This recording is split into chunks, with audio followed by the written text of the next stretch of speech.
Good afternoon. This is the House Judiciary Committee on the 18th of February, 2025. We have a number of bills before us today, starting with House Bill 940, Delegate Kaufman's bill. Delegate Kaufman will testify for 3 minutes, everybody else for 2. Go ahead. Thank you. I'm just waiting for my mic to turn on, Mr. Chair. Thank you, Mr. Chair. It's my honor to present the final bill that I will be presenting before the committee this session. I am asking for a favorable report on HB 940, Probation Before Judgment. HB 940 is brought forth to you at the request of the Autism Society.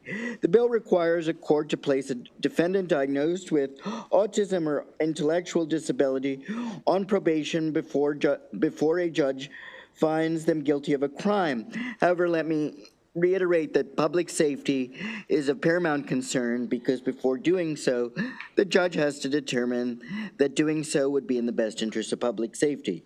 While on probation, the person must follow certain rules set by the court, which they are more likely to follow because if they violate probation, they face the threat of incarceration.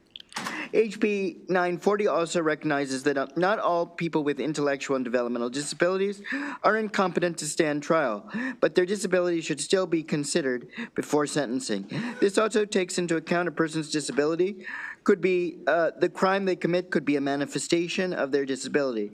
A court shall consider the position of the state's attorney and statements made by the victims or the victim's representatives before granting the probation before judgment.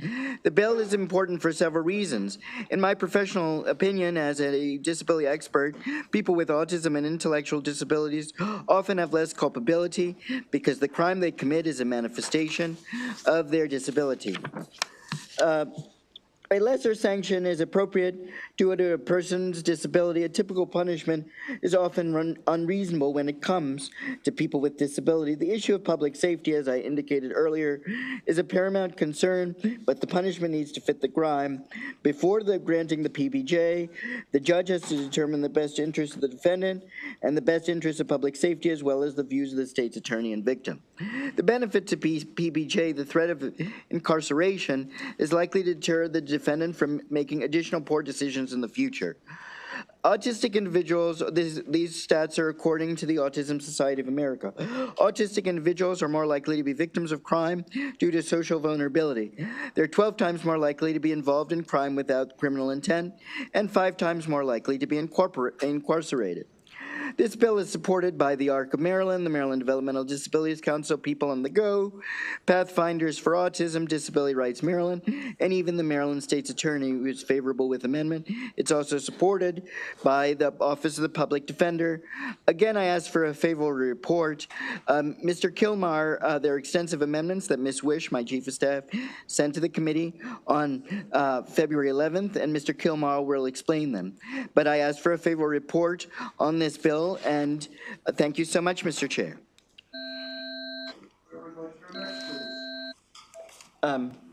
Kimber, why don't you go? Sure. Thank you. My name is, Kimber Watts. I'm an attorney with the Office of the Public Defender. I'm the supervisor for the Forensic Mental Health. Oh, here, you need a mic. Yep, sorry. Here, I thought I could just project my voice and magically be heard. No such luck. Again, I'm Kimber Watts. I'm an attorney with the Office of the Public Defender, specifically the supervisor for the Forensic Mental Health Division. As such, I've represented many people with intellectual disabilities and autism. And what I can tell you is that it's not just Delegate Kaufman who says, for these reasons they are less culpable. It's also the Supreme Court.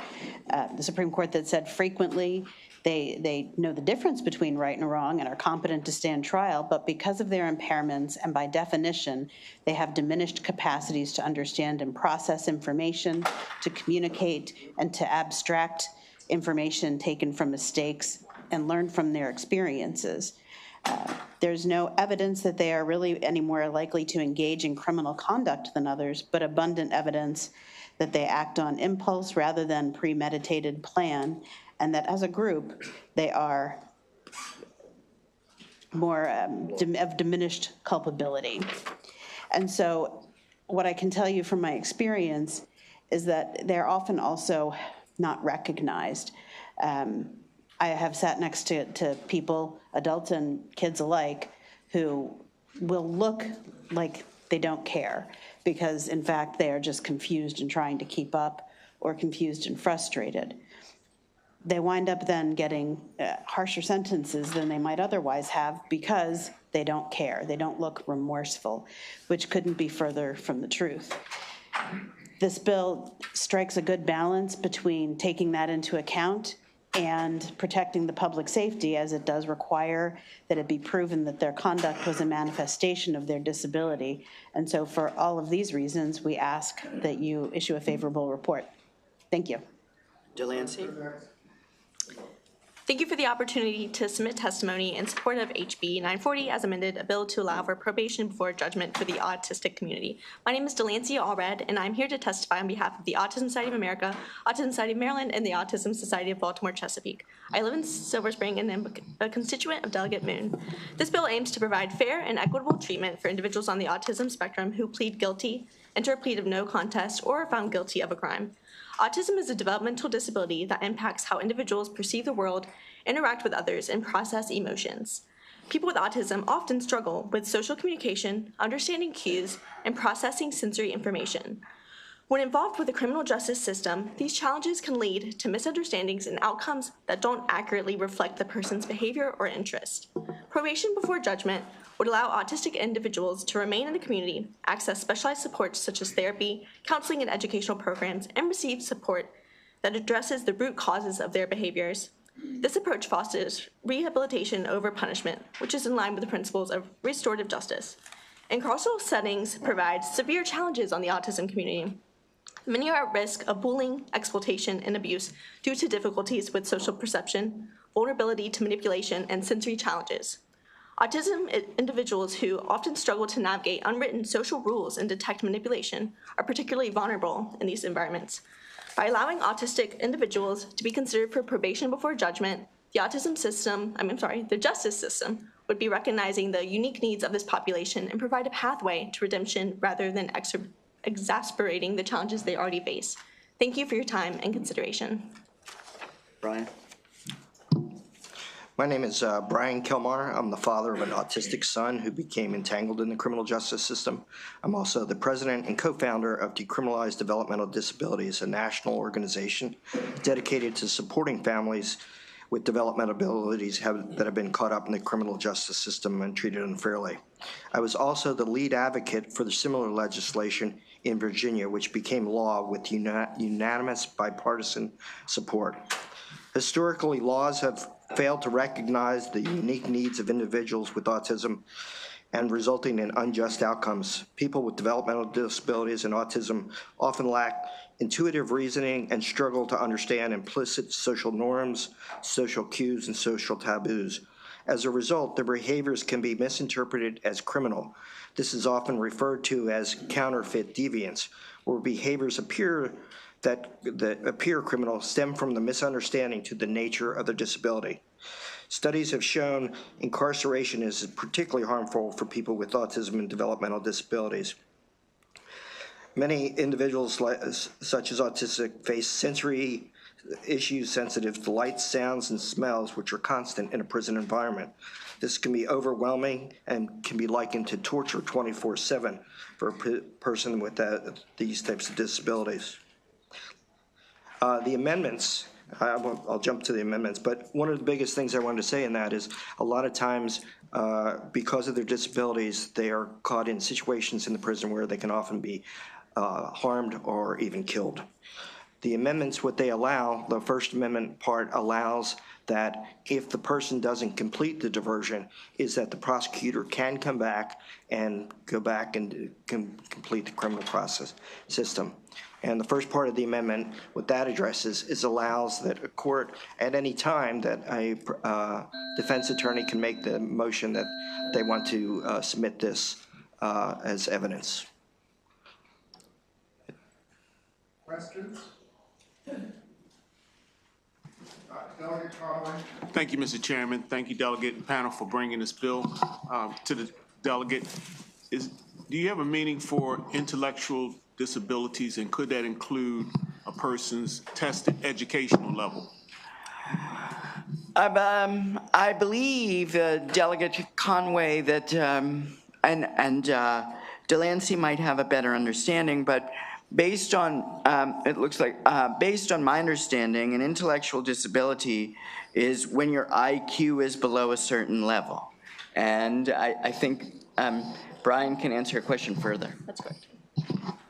Good too. The Supreme Court also ruled that intellectual disabilities can also be defined through numerous other evaluations and determined, but it's primarily the IQ, but there's other evaluations that also can do that. What I can also add is that the diagnostic and statistical manual that psychologists and psychiatrists use to diagnose intellectual disability require that there be deficits in what they call adaptive functioning. So that's the ability to function in real world scenarios. There are a variety of testing and instruments and measures that they use to determine that. So it's significantly more complicated and more in-depth a view than just even IQ testing, but certainly more in-depth than just school reports. So somebody who has, for example, if you're thinking of an IEP for school, an individualized education plan may not necessarily have an intellectual disability. They just need additional supports in school, but that would not necessarily qualify them under this bill. But it wouldn't necessarily disqualify them. No, not necessarily. That's the point I'm trying to get to. So if you have a person that's 21 years of age and they're reading on and comprehending on, let's say, a 4th or 5th grade level, they might qualify. Is that correct? Yeah, it depends on whether they're reading on that level because of an intellectual disability. Or they've been retarded by a school system, right? I'm not sure what you mean by Okay, strike that. Thank you very much. Sure. Hoffman, for bringing the bill and for your very compelling testimony of your witnesses. I just want to make sure I understand. I have not had an opportunity to read the amendments or figure out how to organize the amendments. But the bill, as I read it, it compels if a judge determines that the reason for the action was because of it was manifested because of the whether it be autism or another intellectual disability, or is it only autism? Well, autism is not necessarily an intellectual disability, Delegate Cardin, Right. because there are numerous people with autism that have extremely high IQs. Right. And I would argue that it doesn't compel a judge to do that because it says before a PBJ is granted, he has to consider the view of the state's attorney's office as well as the victim or the victim's representatives. So, And that's in the amendments. and well, no, it's in the bill, and it also says he has to consider the best, he or she has to consider the best interest of public safety. So, for example, if he finds that Johnny is a threat to public safety, then he doesn't have to grant him the PBJ. So only in certain circumstances. And so I'm sure that in light of the Delegate Kaufman that is often here, give you an opportunity to, is that your response to the judiciary's concerns that this compels them to do something that they often have discretion for? Yes, what I would say is that they still have discretion under the bill and because they still have to consider it. And also they lament the fact that the bill binds them to do stuff, but we pass bills each and every year where we tell them what to do. And so I would not, so that's not unique to this bill, and I would not have supported this bill that the Autism Society asked me to put in if it didn't have that carve out for public safety and for the victim or the victim's representatives to weigh in, and the state's attorneys to weigh in before the PBJ is issued. Okay, and then the last thing is they do mention a question about whether there could be a violation of the Constitution. I think, is it the 14th Amendment? Let me just look and see. Let me refer that to a lawyer, Ms. Kimber Watts, but I would also just say, it's the committee's work product now, so if I'm not married to the exact language, so if the committee deems it's in the best interest of the public safety or something to make amendments, I'm fine with that. As an example, I'm fine with the amendment proposed by the Developmental Disabilities Council. Thank you, Mr. Yeah, the judiciary says that it could be because of the, finally, it may be, invite constitutional challenge to the 14th Amendment on the grounds that it carves out a separate beneficial mechanism for a class of individuals based on a specific disability diagnosis. So that's basically an issue of like discrimination law, right? And that disabilities have not been found to violate, like protecting people with disabilities has not been found to violate any constitutional mandates. Okay. I would also say that in terms of, yeah, no, that's it. Every other law that protects people with disabilities is constitutional, so I don't know why this one wouldn't be. Thank you, Mr. Chairman. Briefly. If I could just make quick comments. Department of Justice has put out wording that says that disability should be taken into account in all situations in there as part of the ADA. So you're just taking that into account. The other thing this bill does is just codifies the judge's ability to make the discretion of whether they can do that. It doesn't force them to do it. It just codifies. We had the same issue in Virginia, and this has worked very successfully in Virginia, and that's why it was passed bipartisan. Yeah, thank you, Mr. Chair. Just quickly, you mentioned Virginia. What are the other states that have put the bill into effect? This is only the second state.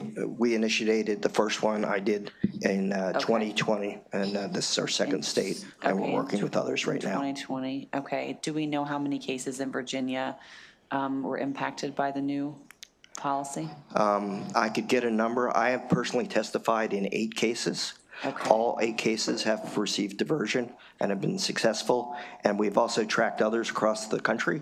Over 10 years, we have 180 people that we've tracked. Recidivism has been 0, not even a parking ticket. Wow, okay, thank you. I'll add that Pennsylvania does also have a diversion program specifically for autism, but it's not codified. Okay. Thank you, Mr. Chair.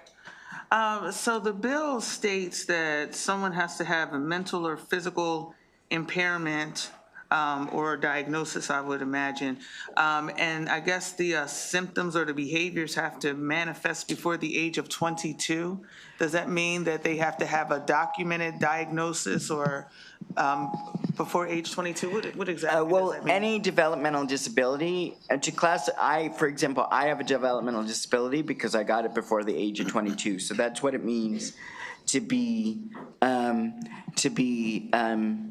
developmentally disabled. So that's where that comes in. And also, yes, what I didn't want to have happen is Tom, Dick, or Harriet to come in and say, 2 days before trial, I was diagnosed with autism, so I can get this lesser sanction. Mm-hmm. So my idea in the drafting the bill, Delegate Congolo, was to make sure that somebody already had an existing, well-established disability, and we couldn't have an 11th hour diagnosis. Right, and thank you. I'm glad that you were able to clarify that. And if I'm going to be honest, the other part that I struggle with this is that, oftentimes in the Black community, people are not diagnosed, and I'll put this out there is that a lot of times our kids, we say that they're special, but we don't take them to the proper specialists to get diagnosed. And I just don't see where this would have any, impact on the Black community, being as though there are so many of our kids who do go undiagnosed. Well, I would just say, yes, I mean, that's a deeply troubling aspect of it, but I would say 2 things. I would say that a judge can order neuropsychological testing if he or she suspects that a student has a disability. And in terms of your concern about it not impacting the Black community, I'm very proud that Senator Shanika Henson is my cross-file, but I will let him answer. Yes. So we have addressed this in the same legislation. Just because it says diagnosed before the age of 22, a person has autism from the beginning of life. So even though it was not diagnosed, they still have it.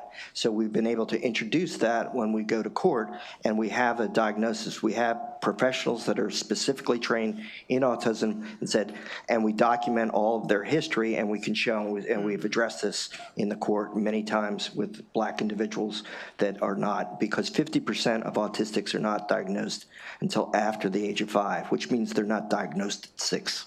It could be 19 or 30 or 40, or we had one guy at 60. Right. So this does take that into account. Okay. Thank you. Thank you, Mr. Chairman. Thank you, panel, again. So looking at the title of the bill, it says or intellectual disabilities. So can you address the or intellectual disabilities that might not be known until the person gets evaluated in court or if their attorney advises them to? Well, Delegate Conaway, the Autism Society brought this to me, but it was important that this bill not just, and I understand why, because now, according to the CDC, 1 in 36 individuals are going to be diagnosed with autism at some point in their life, and therefore, by sheer demographics, more will be interacting with the court system. But it was very important to me that this bill just not benefit people with autism, but say people with Down syndrome or Williams syndrome or Angelman syndrome. I mean, we have a long day, so I'm not going to go through all the different disabilities that are considered intellectual disabilities, but I wanted a big tent bill that wouldn't just benefit the autism community. That's why I drafted it the way I did. Thank you very much. Seeing no further questions, we thank you very much. It appears that there are still a couple other people to testify on this bill. Mary Hamilton. Mary Hamilton. Darian Sen Carter.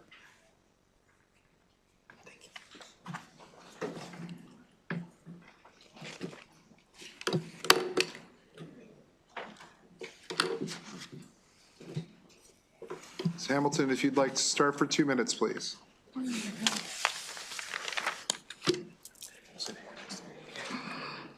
Committee Chair and community members, thank you for your time for me to share my voice today. My name is Mary Hamilton, and I am a broken and afraid mother of an autistic child who is facing the harshest reality of the criminal justice system. I stand before you as the newest member of Decriminalizing Developmental Disabilities. Autism cannot be cured. My child cannot be cured. This is a lifetime neurological condition that we have been living with all our lives. And it has shaped the way he processes information and while he's trying to be accepted in this world. Unfortunately, the justice system often fails to understand this. Lawyers, judges, and the wider justice system lacks education on developmental disabilities, autism behavior characteristics such as difficulty reading social cues or understanding the unspoken rules, misinterpreted by others. This tragic misunderstanding can have devastating to our families like myself, emotionally traumatized, financially bankrupt, mentally exhausted, and in some cases leading to death. Individuals with autism often face the sensitivity of the lights and even food, the texture of the food, the sounds, and the smells, which are relentless in the jail and in the prison environment. This overwhelms that sensory, and it puts them in trauma for a long time, leading to stress and anxiety. This misunderstanding of the prison system makes them very vulnerable. My son said he did not want to tell anybody or to show his disability because he knew that he would be sought out and abused because he likes to follow those rules. I've had dreams when he's on suicide watch right now because of the fear of being there. Last night's dream was the police was ringing my doorbell to tell me that he was successful. I do not want you or anyone else to experience this, so I am here advocating on everyone's side. And I would like to know if you would stand with me in passing this bill to shed a light on my son, to shed a light for those who have committed suicide already because they are afraid to return back to prison. So help me in our community, black, white, brown, whatever, help me to shine the light for them. Thank you for your time and the extension of that time. Any questions?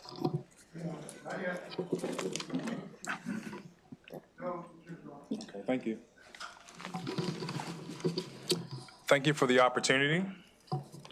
My name is Dr. Darian Sen Carter, and I testify today not only as an advocate and an autistic person, but also as a criminal justice educator, former city council member, and a practitioner with extensive experience in public policy, law enforcement collaboration, legal policy, and justice reform. My professional experience combined with my lived experience as an autistic person gives me a unique perspective, and that is why I support this bill. This bill aims to provide fair and equitable treatment for individuals on the autistic spectrum, like myself, by replacing probation before judgment with a divisionary period before judgment, ensuring that autistic individuals are not burdened with lifelong convictions for circumstances that often arise from miscommunication, social misunderstandings, or challenges navigating high-pressure situations. A criminal conviction, whether probationary or otherwise, can have devastating effects on employment, independence, and stability.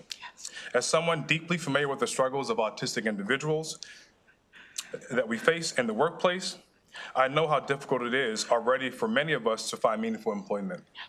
85% of autistic individuals are unemployed or underemployed, even in the best circumstances. Adding a criminal record to this reality makes it even more challenging and more of a financial difficulty for my community. My experience and knowledge in criminal justice have given me direct insight into how vulnerable populations, particularly autistic individuals, navigate incarceration. I've seen firsthand how the legal system often misunderstands and mishandles individuals with neurodivergence. Many autistic individuals struggle with the rigid structures, social hierarchies, and unspoken rules of environments within the prison system, leaving them at a heightened risk for exploitation and harm. Without appropriate accommodations or diversionary options, they're placed in situations that do not rehabilitate, but instead compound trauma and marginalization.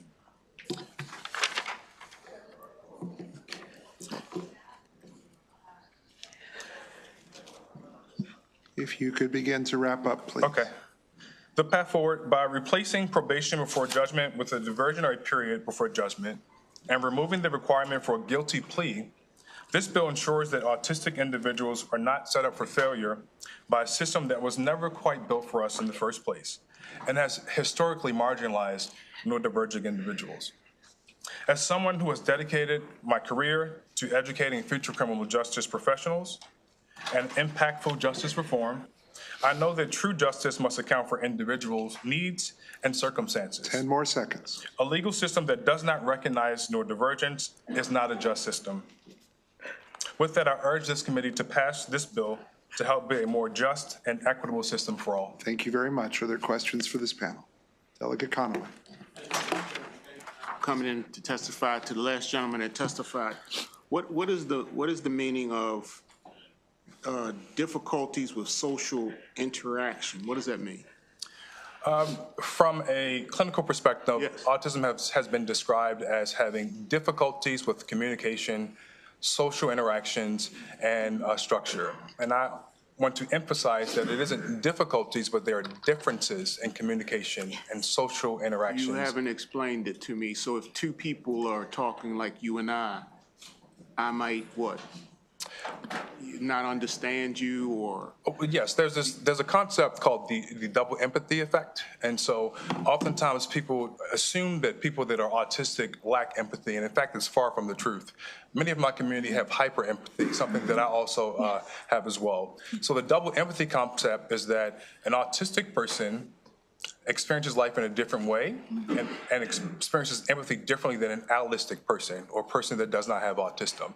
So there's this double blindness where I may not understand an allistic person and the allistic person may not understand an autistic person, but those are just differences I want to emphasize. Could you send myself and the committee some information on that, please? Say again? Could you send myself and rest of the committee Sure. information on that, please? Thank you. Yes, and specifically, I'm going to write it down. What are you requesting? The double hyper empathy you're talking about? Okay, double Never heard of empathy? that before. Thank you. You're very welcome. Seeing no further questions, thank you all very much. That concludes the testimony on House Bill 940. We're going now to House Bill 853. Delegate Pasteur.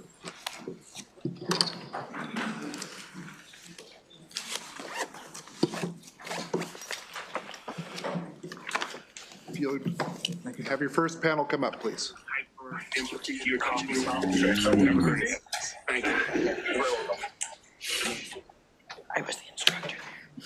Seeing no further questions, thank you all very much. That concludes the testimony on House Bill 940. We're going now.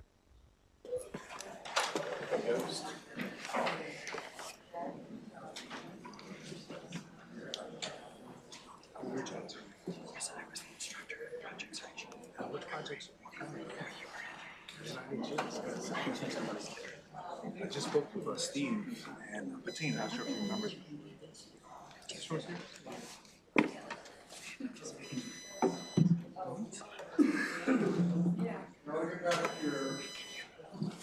Alinda Moyd, Anthony Mohammed, Alex Bailey, Lila Meadows.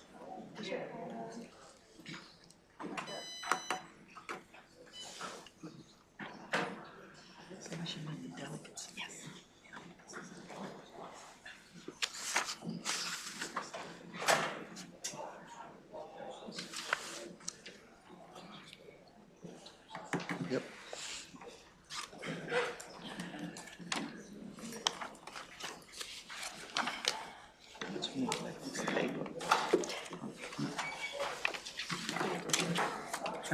Delegate Pasteur, please, for 3 minutes. Greetings, Chair Clippinger, Vice Chair Bartlett, and committee. For the record, I am Delegate Cheryl Pasteur, District 11A, regarding House Bill 853, petition to reduce sentence. Not an easy bill. For to be human or if God compels us to care about our fellows and understand that to be human is to be imperfect. Yet we hope to grow and change for the better. The Second Look movement is a result of the U.S. Supreme Court's decisions in Graham versus Florida in 2010 and Miller versus Alabama 2012. In 2010, the Supreme Court in Graham stated, states must give youth a meaningful opportunity to obtain release based on demonstrated maturity and rehabilitation, speaking about the unconstitutionality of life without parole and excessive sentences for juveniles and emerging adults, later taking into consideration mitigating and transient factors of youth called the Miller factors. It's a means for legislators and the courts to look into judicial review, not an automatic judgment for freedom, but a sentence review. Second Look is not a Maryland thing, albeit the state has used the law in the most biased and uneven racial context. The data does support that assertion. Second Look is a law in 21 red, blue, and purple states based on each state's interpretation of the Supreme Court's findings and rulings from their state Supreme Courts. Senator Cory Booker and Representative Dove introduced the Second Look Act in 2024 in Congress. Why the Second Look when we have a parole system, you ask? Existing parole systems around the country, including Maryland, are often ineffective at curtailing excessive sentences for several objective reasons. Around the country, legislators and the courts are looking to judicial review as a more effective means to reconsider an incarcerated person's fitness to re-enter society. It is an opportunity to evaluate whether sentences imposed decades ago remain just under current sentencing policies and public sentiment.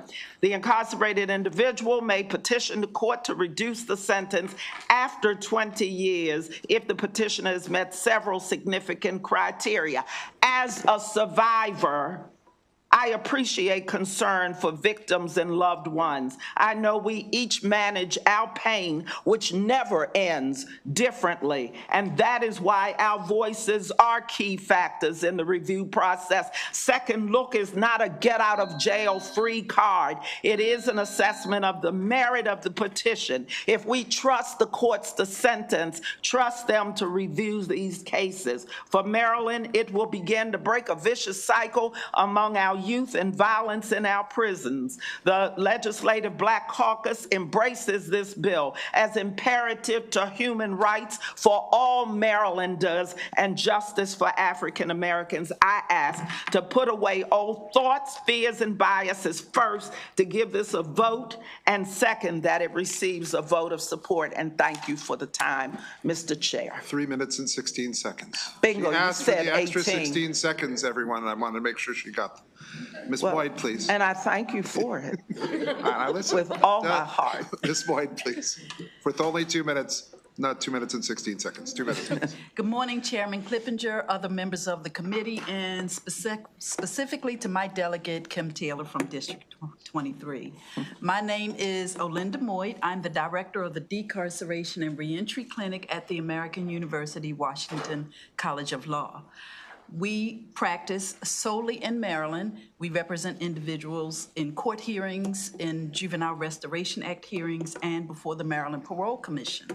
Excessive sentences doled out decades ago have resulted in people being kept in prison far beyond the point of having been rehabilitated, simply warehousing.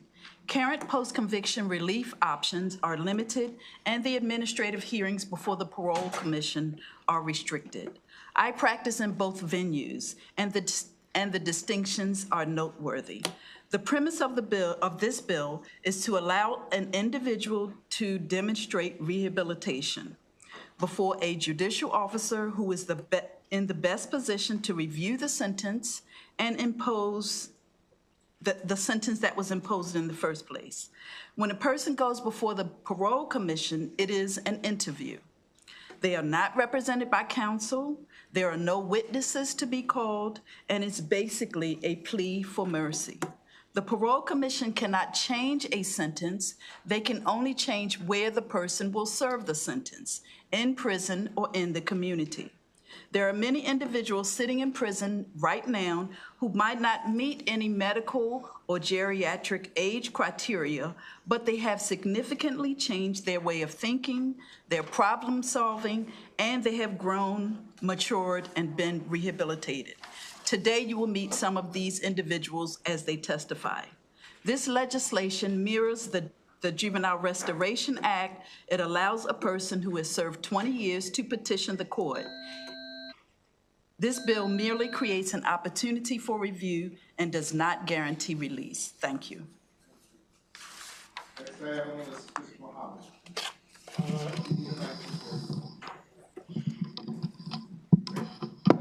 Hi, good afternoon, Mr. Chairman, our distinguished members of the committee, to our coalition and panel members, and our bill legislative sponsor, the Honorable Delegate Cheryl Pasteur. I'm honored to be here with you all.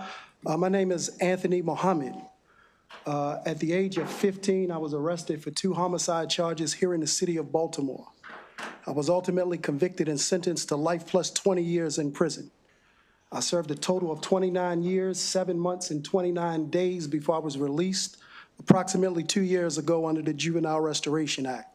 I want to take this opportunity to thank this committee for the wonderful work you did on the JRA, but our message to this committee is that that work is not yet complete. There are dozens of individuals who are still incarcerated throughout the Maryland prison system who have served 20, 30, 40, and yes, some even 50 years of incarceration who are not juveniles, who have demonstrated their maturity and rehabilitation, and we believe that they are worthy of a second opportunity. Since my release, I've been engaged in community engagement activities with an organization known as the We Are Us organization. I've been a youth mentor with an organization known as Baltimore Brothers, and I am currently employed at the ACLU of Maryland under the Maryland Parole Partnership. Out of all that I've accomplished since my release, my greatest accomplishment, single-handedly, of course, is the opportunity I had to sit down with the families of the victims in my case and express my remorse and offer my apology for the decisions that I made at the age of 15. And I'm very pleased to say that the families of the victims in my case were in favor of rehabilitation, favor of remorse, and forgave me for the crimes that I've committed. And not for a day, not for a week, not for a month, not for a year, but for a decade. The last decade of my incarceration. The principal single act that gave me the opportunity to sit here today is the work we did in prison in hosting victims' rights organizations all throughout the state of Maryland. Victims are not a monolith, and we believe that the families of the victims in most of these cases will support restorative justice practices. So we want to thank you and ask that you vote favorably in support of this legislation. Alex Bailey.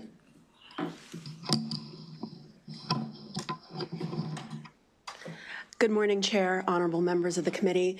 My name is Alexandra Bailey, and I am here to testify as a two-time survivor of violent crime with one of the people who harmed me currently serving life without the possibility of parole. You might think, perhaps, that I would not be in favor of a bill of this nature. As a survivor of a very serious underage sex offense that was also coupled with homicide, it would be very easy for me to dismiss the person who harmed me as irredeemable, as unforgivable. I don't agree with that. What I learned through restorative justice is that the person who harmed me was also a victim of underage sexual assault, coercion into a violent life. I was a victim, yes, but I was part of a cycle of violence, and a cycle that we need to spend our resources interrupting rather than going for incarceration and punishment for forever. 60% of crime survivors are in favor of second look provisions. They would like to see the system move away from perpetual punishment and towards something that stops the cycle of violence before it even begins. 15-to-1 crime survivors would like to see more education, 10-to-1 job creation, 7-to-1 mental health intervention, 7-to-1 more programming for at-risk youth, 4-to-1 drug treatment, and 2-to-1 community supervision and diversion. The very brave woman who testified before me, as she trembled and cried for her son who was lost to this system, take money away from perpetual punishment and give it to that. You want to help survivors, you want to help people who this system harms. Give the money to that. It didn't have to end that way. That young man didn't have to end up on suicide watch. A lot of survivors don't want to see the people who harm them end up that way. People change, they get better. And for all the testimony that you're going to hear after me for the people who are in this community interrupting violence and making your communities better, as a survivor, when I'm out working with survivors, I call them. I call them, and they're the people who show up to help me stop this cycle of violence. We can do so much better. We can give people a second chance. Thank you. Thank you very much. Ms. Meadows, please. Good afternoon. My name is Lila Meadows, and I'm an assistant public defender with the Decarceration Initiative, which has been charged with representing clients eligible to file motions under the Juvenile Restoration Act. I'm here today in support of House Bill 853, and I want to talk specifically about people in Maryland who are serving life without the possibility of parole and why this bill is so important for that group of people. This past summer, the Office of the Public Defender sought to better understand how LWOP is being used in the state of Maryland. And what we found is, as of May of last year, there are just south of 400 people who are currently serving that sentence, which this body created in 1989, so relatively new in our criminal law. And at the time, we had the death penalty. But unlike the death penalty, the statute that authorizes life without the possibility of parole sentences has no criteria, not for the state to seek it, not for the court to impose impose it. And so given that, what we have is a sentencing scheme that, when you look at the data, has often turned not on the details of the underlying offense, as I think we assume, but where that person has committed that crime, where they're being tried, and who's in office in the state's attorney's office at that time and their policies. I'll give you an example. There was a time in Prince George's County where every single first-degree murder case, regardless of the underlying facts, the state filed a notice to seek life without the possibility of parole.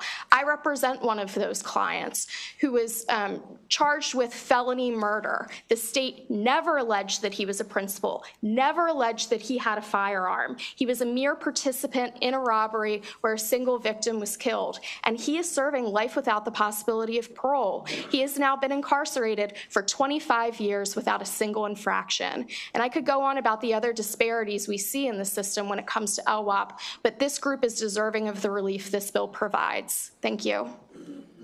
Questions to the panel? Delegate Phillips.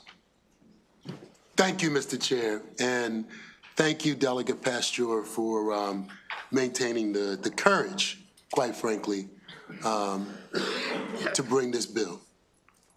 We appreciate you. I had the opportunity to listen to Mr. Muhammad a few weeks ago, and I'm going to ask you the question that I asked you a couple of weeks ago. Often in the legal community, particularly with the state's attorneys, they talk about the impact on victims when you have to come back again and again and again. And I asked you, what about the victims that have to come back into court if we go through this process? Can you answer that question? Yes, sir, Delegate Phillips. From what I've gathered thus far, the single greatest point in opposition to this legislation is the fact that the victims have to be repeatedly brought back into court to relive the experience. And I shared with the delegate that it is a fallacy for any member of the Maryland Bar to come before this committee and argue that a such thing as finality exists in the Maryland legal system. It doesn't exist now. It has never existed.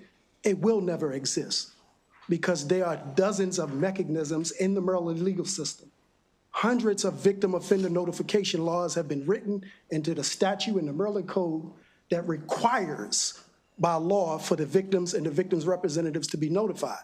So it is just a fallacy to argue for something that does not exist and will not exist whether this legislation is passed or not.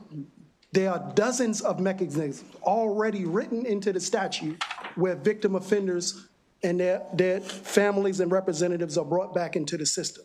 So it's something that doesn't exist, Delegate, and it will never exist because the law in the Maryland Code is just written in such a way that it is required. It is a requirement. And while we appreciate the delicate, sensitive nature of reliving the experience, but to argue that that fact alone is the reason why the legislation should not pass is just simply not true, because there are dozens of other mechanisms, dozens already on the books. Thank you, if I may. Yes, and this is to my Office of the Public Defender. Why do you believe that the disparity in LWOP exists? Well, I think there's obviously great discretion in terms of the way cases are charged, but that discretion also manifests in the sentences that the state seeks. And life without the possibility of parole cannot be imposed unless the state files a notice of intention to seek it. And there are some elected officials who will have a blanket policy. In any first-degree murder case, I'm going to seek that sentence.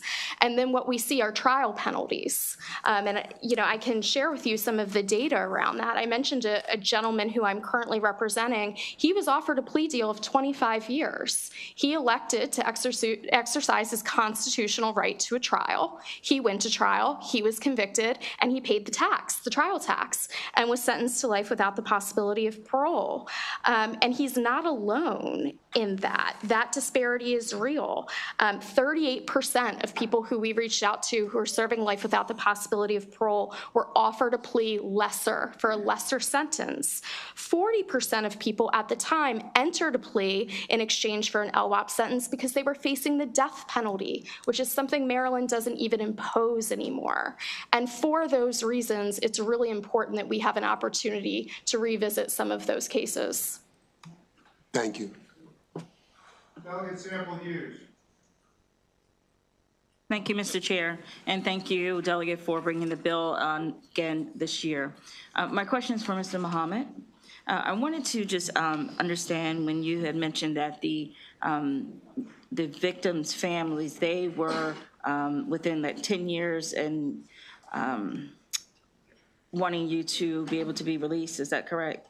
Not quite. Or they were of the posture of forgiving you. Absolutely. Does that make sense? Yes, ma'am. Okay, so let me ask you this. The 29 years that you were incarcerated, and it was at 19 years when they were at the point of forgiving you,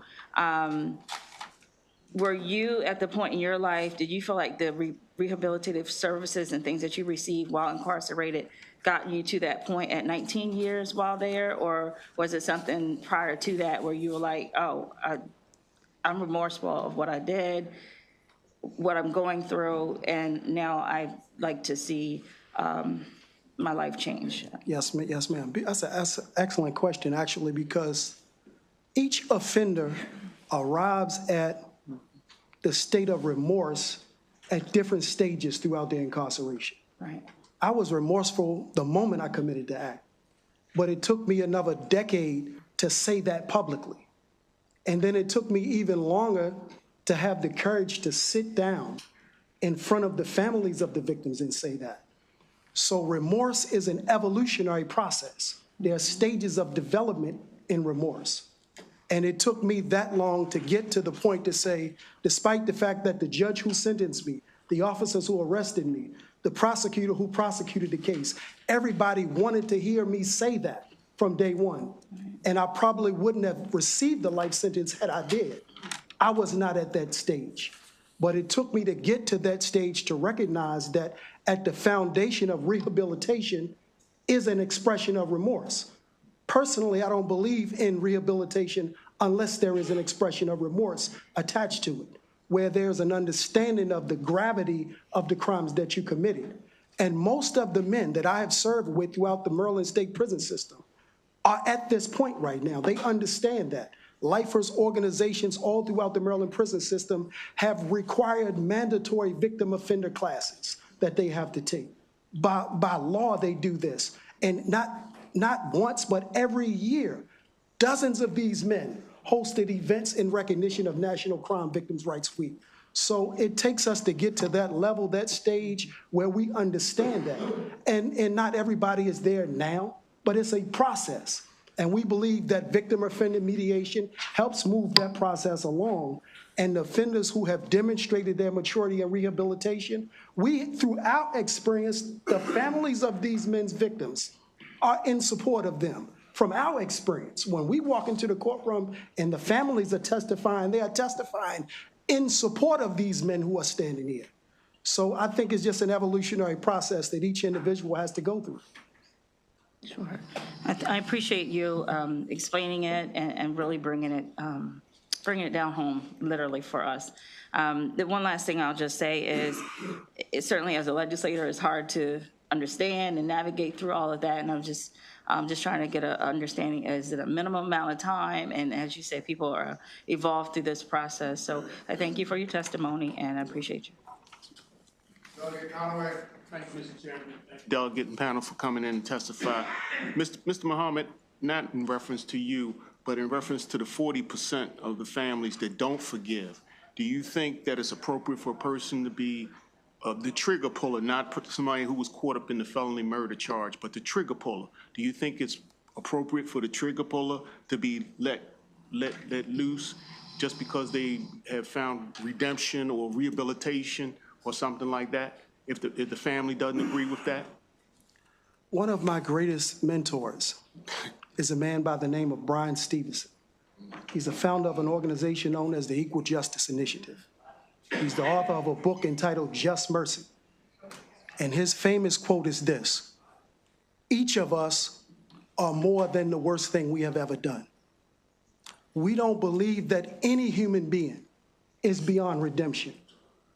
So despite the difficulty of the families not in support of an offender, that shouldn't be the single greatest factor to determine whether or not an individual receives a second look, right?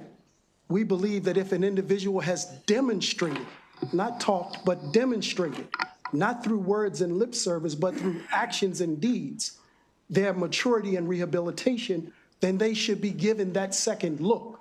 Not a second release, but a second look, despite the fact. Well, I thank you for your testimony. I am a co-sponsor on this, but the book that my mentor gave me says the son of perdition will not be forgiven. So I thank you. Yes, sir. Yes, Delegate Pastor. Oh, I'm waiting for my microphone. Thank you, Mr. Chair. Delegate Pastor, I have a question for you because you sit in a unique role in this. After listening to your testimony, I learned that in addition to being a lead sponsor of the legislation, you've sadly been a victim. And so what I wanted, and so you can see this from both sides, so I wanted to get your reaction to the assertion, and I'm paraphrasing, of the Maryland State's Attorneys Association, who is unfavorable on this legislation, that the Second Look Act would lead to re-traumatization for victims. So I wanted to give you an opportunity to respond and tell me why you think they're wrong. I thank you for that question. So there is an awful lot of hubris in the notion that a prosecutor or anyone else, you ask the question, how do I look at the victim? How do I say this is not over? It is never open, over. That's right. I am a 59-year-old victim, which I choose to say survivor. And there's not any time that I don't see somebody who is about my age, who I don't think for a moment, is that the person? And there is not a time since my good friend was carjacked and killed at Druid Park Lake Drive at that light that I don't find a way to not have to go there and stop at that light. So it doesn't end. But this bill doesn't say that the survivor must appear. That the survivor, and I'm going to say survivor, has that choice, or a rep, or a statement, or no statement, how you felt at the time, how you feel now about it. That is taken into consideration because I said our voices are imperative. And it is not only imperative for those of you who will vote or who can go through life and never have to consider yourself a survivor or a victim. So when I hear them, Delegate Kaufman, say that, I'm filled with some kind of rage that there's someone who thinks that they can identify how we feel. And I know that there are those who won't ever feel that they can deal with redemption or that they can look at the person, and I understand that. But I have chosen the way God has led my footsteps to offer forgiveness. This is a hard bill for me, and I don't sleep through it. And it has made me process all of those things. Right up to today, it was just this morning that I realized that what I was wearing when I was attacked and I threw away, those colors were 2 years later the same colors I used when I got married. And they were not favorite colors. I didn't realize until today that connection. So it doesn't end, and I resent the hubris. If a survivor or victim, whatever they choose to call themselves, come up and say how they feel, I respect that. But I don't respect anybody saying how I'm supposed to feel, how she's supposed to feel, and we're all supposed to do it the same. This was tough. I asked on the elevator, God, why me? Why didn't you give this bill to somebody else? It would have been, why am I on this committee to have to relive and listen to all of these things? I hope I came close to answering.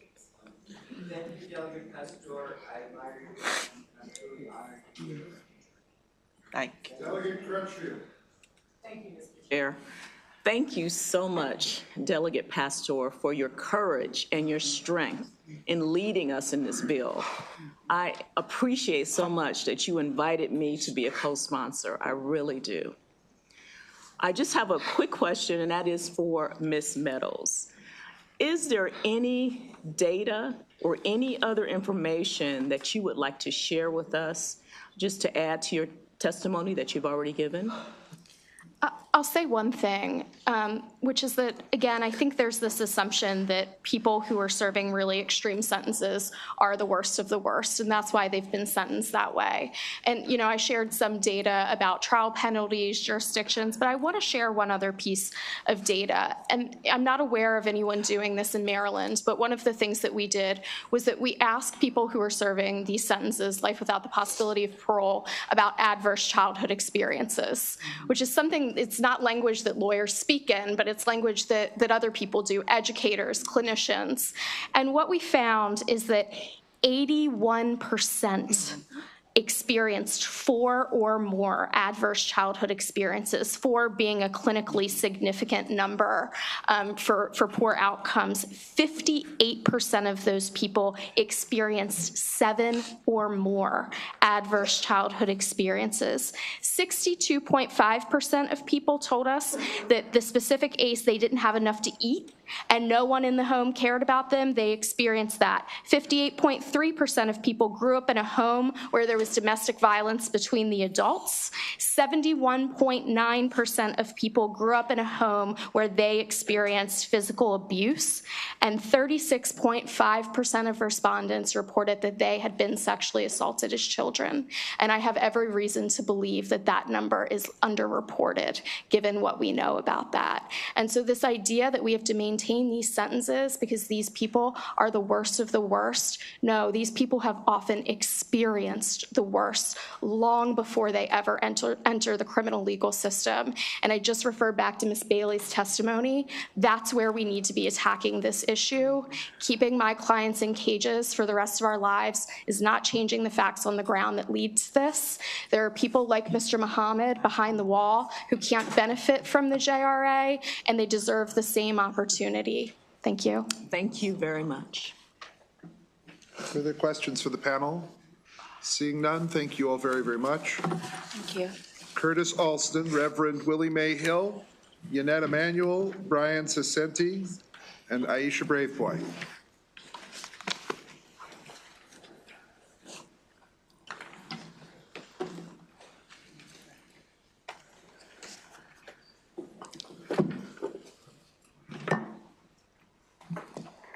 Curtis Alston?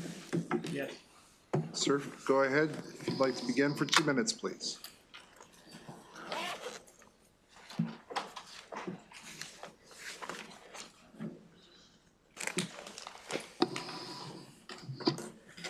Good afternoon, Chairman, to the body. Thank you for having us here today.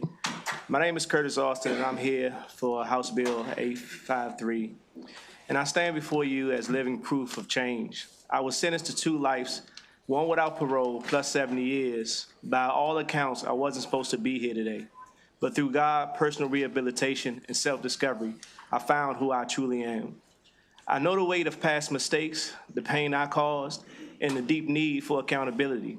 But I also know that transformation is real. Today, I serve on the Governor's Reentry Task Force, thank you, Delegate Taylor, and Lived Experience Council for DPSCS. I run my own businesses. I work every day to ensure that others don't make the same mistake I did. House Bill 853 isn't about excusing harm. It's about recognizing redemption. It's about those who have served decades, proving that they are no longer the same person. It's about allowing those who have done the work, who have changed, the chance to contribute to society in a meaningful way. Ask yourself, if your worst mistake defined you forever, would you want to change to prove you've changed? That's what this bill offers, a second chance for those who have truly earned it.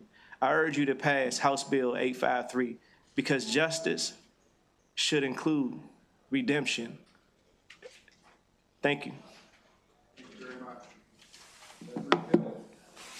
Thank you very much, Chairman. I am Reverend Willie Mae Hill, and I am an impacted family member. I'm the mother of Lewis Hill III. My son, Lewis Hill, graduated from Morehouse College in 1989. He worked for a Fortune 500 company after that. He became an entrepreneur of his own company, and he co-founded a company along with me. That was his very first time of incarceration.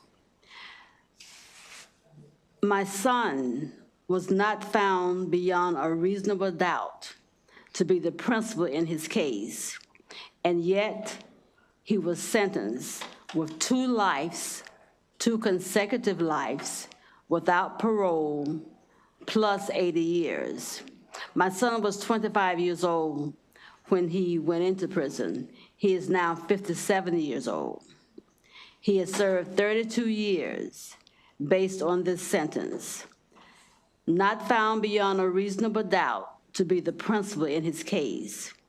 The court found by a preponderance of the evidence that it is unlikely that the defendant, which was my son, will engage in further criminal activities that would constitute him being a continuing threat to society. And yet, he was still sentenced with 2 lives without parole, plus 80 years.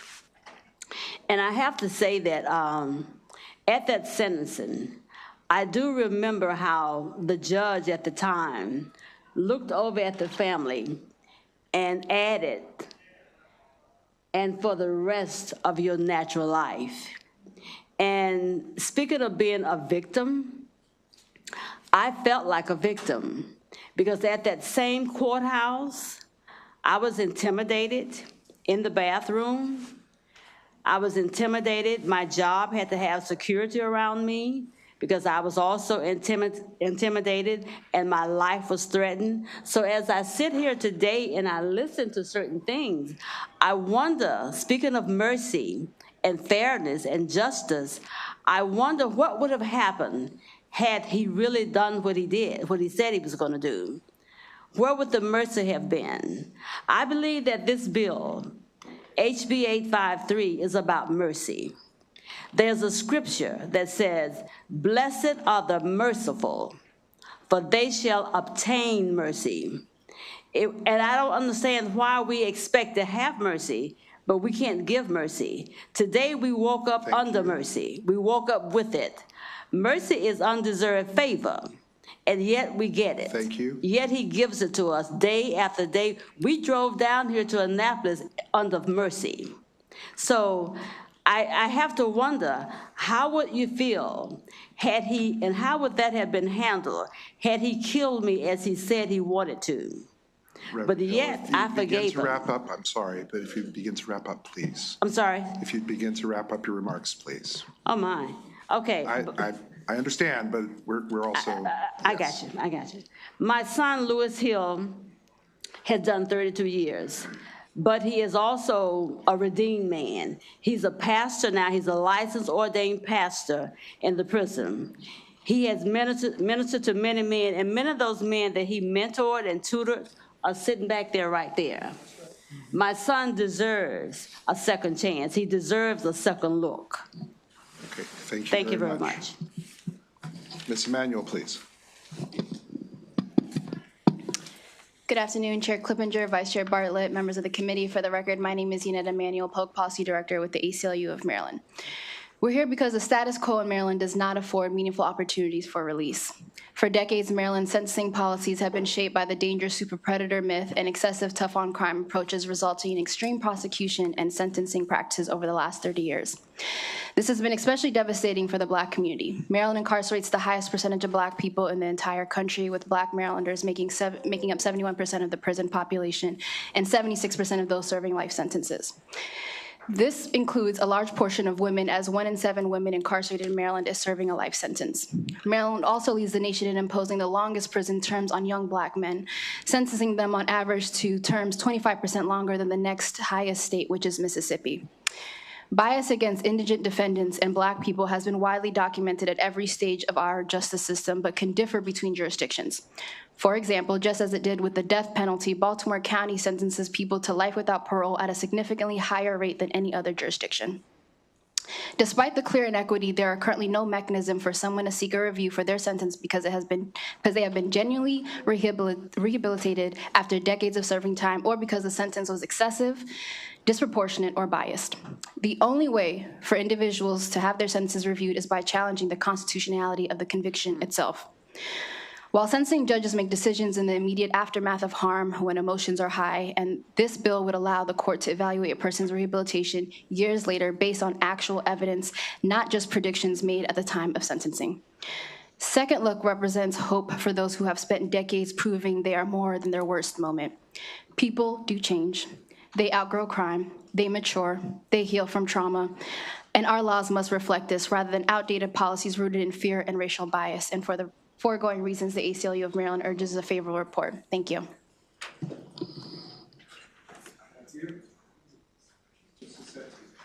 Good afternoon. My name is Brian Ciceni. I'm with the Office of the Public Defender.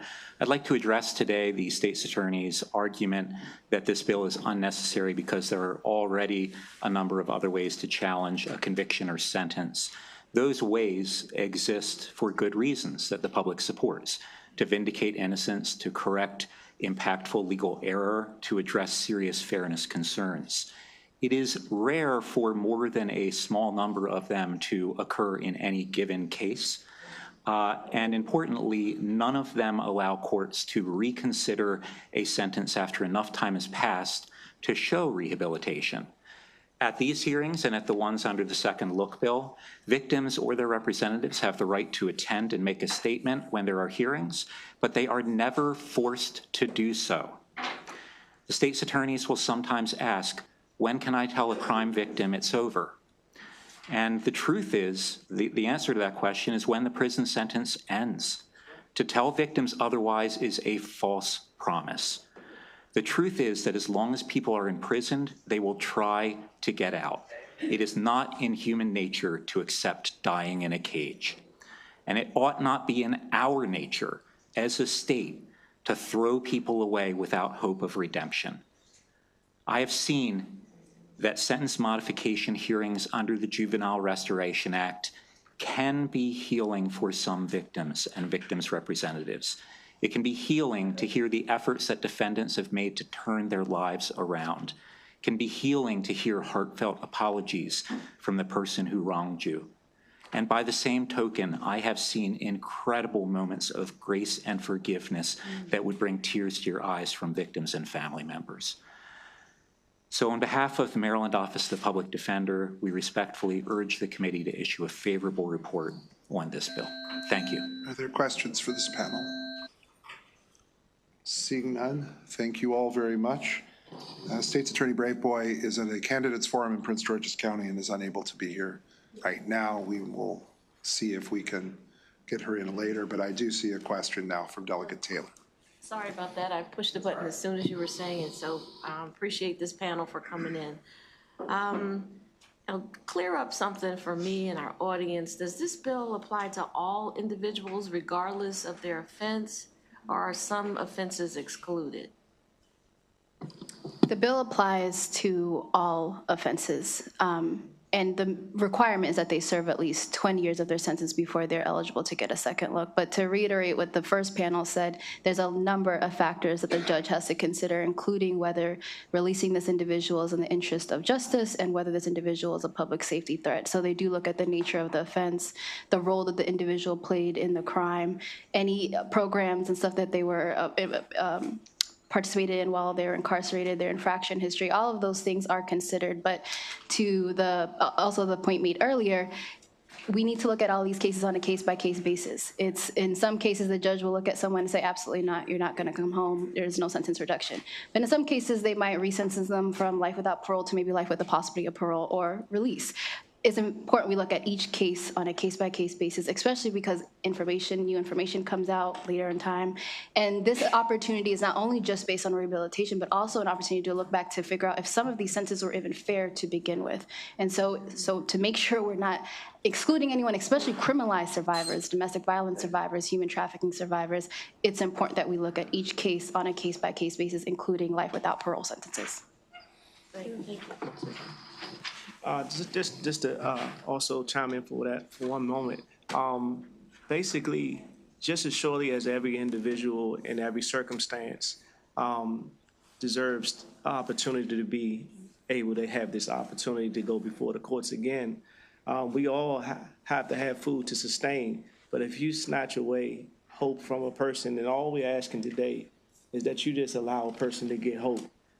Just an opportunity to breathe hope back into the institutions. It's not saying the person is going to come home. It's not saying the person is going to be able to have that second chance. But the second look is a very important opportunity just for a person to have hope. Just imagine if hope was snatched from you. Imagine what you would feel like every day on a daily basis as you wake up, as you get up. How could you continue to live life? But the reality of it is when you give individuals just a glimmer of hope in a dark situation. I served 16 years. I had 2 lives, one without parole, plus 70 years, with 16 years infraction-free, 9 years on parole with no infractions. Only interaction I had with individuals that's is a police officer or whatever is to increase public safety. The men behind me, the men beside me, the people that came before us, we desire public safety on the inside and the outside. So we think about our victims and we also think about our community because we believe that we are the fresh air that's going to change the environments that have been breathing so much disparity and poison for so long. We're just asking for a moment of hope just to give individuals the same opportunity that I got. Do you know how many people and how many lives that we have already saved since we went home? You think that it's just the police force that has caused the homicide rate to go down over in all these years? There has never been this. It's because men behind us are hitting the streets. It's because we're able to infiltrate individuals who you can't infiltrate. We're able to talk to people off the ledges and talk guns out of hands and talk crimes from happening.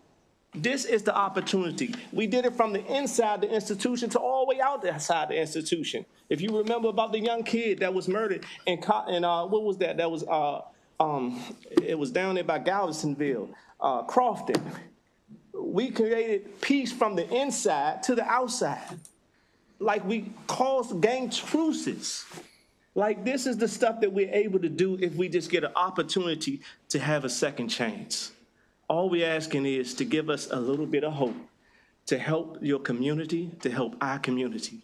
And we're not minimizing the victims. All we're asking is that we need the opportunity to stop it from being any more victims. Thank you so much. Thank you, Mr. Chair. And this question, I believe, is for Ms. Emanuel.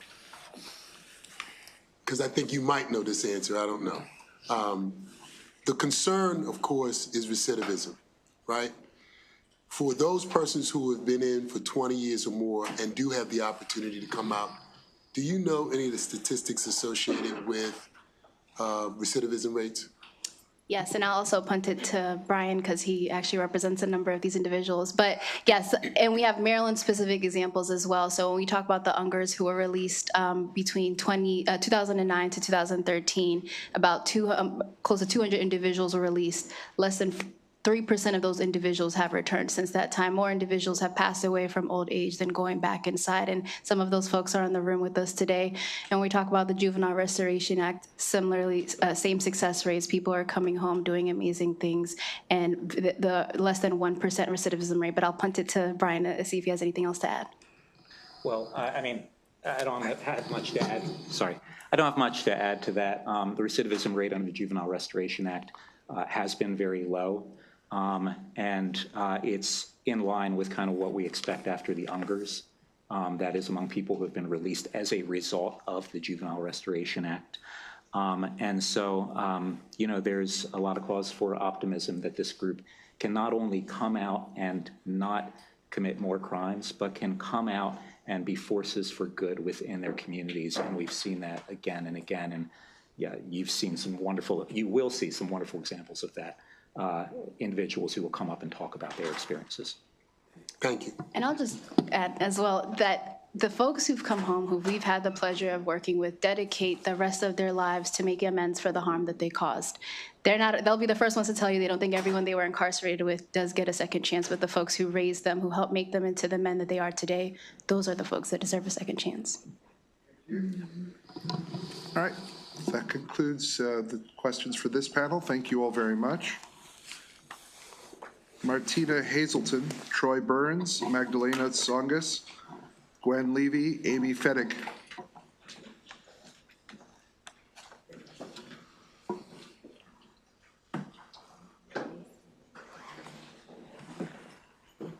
Martina Hazelton? Is that? Yeah. Okay. Why don't you go ahead for 2 minutes? You don't need to touch the button. You're done. Okay. All right.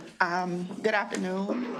I am Martina Hazelton. I am the co-founder of Family Support Network, which is comprised of now returning citizens and also those that have incarcerated loved ones serving in Maryland prisons. My husband served 28 years and 8 months in Maryland prisons. And I am here as an impacted family member. And I won't go through what the panel before has said, but I do know that the men and women that have come home want nothing more but to drive out darkness with light. I know that the men and women that this bill will affect and offer an opportunity to want nothing more than to come out and do well. My husband is not a unicorn. The men and women, raise your hand if you're here for second look, behind me are not unicorns. The man that raised my husband is here today, and he is not a unicorn. They want nothing more than to make amends, have someone show them some mercy, and do what's right, contribute to their communities in any way they can, and do right. Craig Muhammad is here, and he wants nothing more than to do right and serve his community. And we don't want to let it be lost on anyone that we understand that there was loss of life in a lot of these cases. But the divine says that redemption is a real thing. And they'll take broken things and fix things. So I just ask that you put this to a vote and move favorably on HB 853. Good afternoon, Chairman Clippinger. My name is Troy Berner. I'm an associate at the Justice Policy Institute today. I want to thank you for bestowing upon me the opportunity to share a bit of my support of my story at HB 853. 31 years ago, I was convicted of murder and related felonies. I was made to suffer by an overzealous prosecution who was more concerned about getting a conviction as opposed to following the truth that they were told through their investigation. After serving 24 years, 8 months, and 22 days, I was released pursuant to DC's Incarceration Reduction Amendment Act. Almost a year and a half later, I was exonerated of all charges. I am not an anomaly in any jurisdiction. Second look mechanisms are not a get out of jail free card. It's a chance to have a review and earn the opportunity to see the street again. Although I was innocent, the prosecutor vigorously opposed my resentencing and release. In true spirit of interest of justice and public safety, a fair chance of the review will go a long way to healing and ultimately public health. I stand before you today, 7 years removed from the penitentiary. I'm an associate at the Justice Policy Institute. I'm a mentor for my peers as well as the emerging adult population. I serve in many coalitions around the country and actually serve in an organization that has direct contact with survivors. I'm the 2024 Chairman of Justice Award winner given to me by the Midland Innocence Project. Just last month, I was able to be honored for Black History Month. That's 8 years away from the penitentiary. Without the second look mechanism, I may possibly not be here. Thank you very much. Thank you for having me.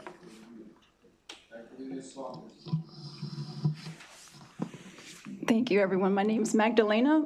I lead the Maryland Second Look Coalition, which I started because my partner, John, has been incarcerated on a life without parole sentence since 19. And I saw the value in his life beyond him being told that he would die in prison. But I have also had the honor and the privilege of leading restorative justice processes for survivors from assault to attempted murder, because for a lot of people who are survivors, the adversarial nature of the court system doesn't get them the accountability and the healing that they are looking for. We heard from Brian that for some, a second look hearing is the first opportunity to hear the person who harmed you take accountability for what they have done and show you how they have rehabilitated over decades in prison. And for the men and women who are incarcerated, that healing has taken place with each other over the past decades. For John, for him being in his 30s and still waking up every night thinking that his mother is trying to burn the house down, he knew that healing is still something that he needed to do. And he has done that through the peer recovery program that Desmond has started, through victim offender mediation, like Anthony mentioned, right? And that healing they have done in community with each other, through therapy, through group therapy, through programming, for the hope that one day this healing can be used to demonstrate how they have changed. And for a second look, it means only an opportunity for John to show a judge what that healing has looked like over 20 years. So I ask for you to please invest in the belief in transformational change, and the belief that John is not the same person who he was when he was 19 years old. Thank you. Hi. Good afternoon, Chairman and delegates. My name is Gwendolyn Levi, and I'm a member of many organizations, some of them represented here. I've also had the privilege of being on many committees and panels throughout the country. As a federal inmate, as a federal, and I hate to use that word inmate, apologies everybody, but anyway, as a federal justice impacted person. Okay. As a former federally sentenced individual, I was privileged to serve 9 years of my 400-month federal sentence at MCIW. Remaining a federal resident, I was able to become aware of the many issues facing our women, especially our senior women. We created a movement inside called the Women of Wisdom, the WOW movement. We were instrumental in working with the administration to achieve many upgrades, wheelchair lifts, ramps, wellness programs, and other transformative classes. We took advantage of all the programs to rehabilitate and transform ourselves. Like I said, I was privileged until contacting lung cancer. That's when I became aware of the limited avenues available to my state residents to receive a second look. Due to the length of their sentences, many had exhausted the few post-conviction efforts available to them. But I, returning to federal custody, was able to get a second look through the First Step Act, the CARES Act, and finally, compassionate release. Just a few of the opportunities available to me as a federal inmate that were not available to my friends that I left behind in MCIW. These were not get out of jail free cards. These allow my sentence and my rehabilitation to be reviewed.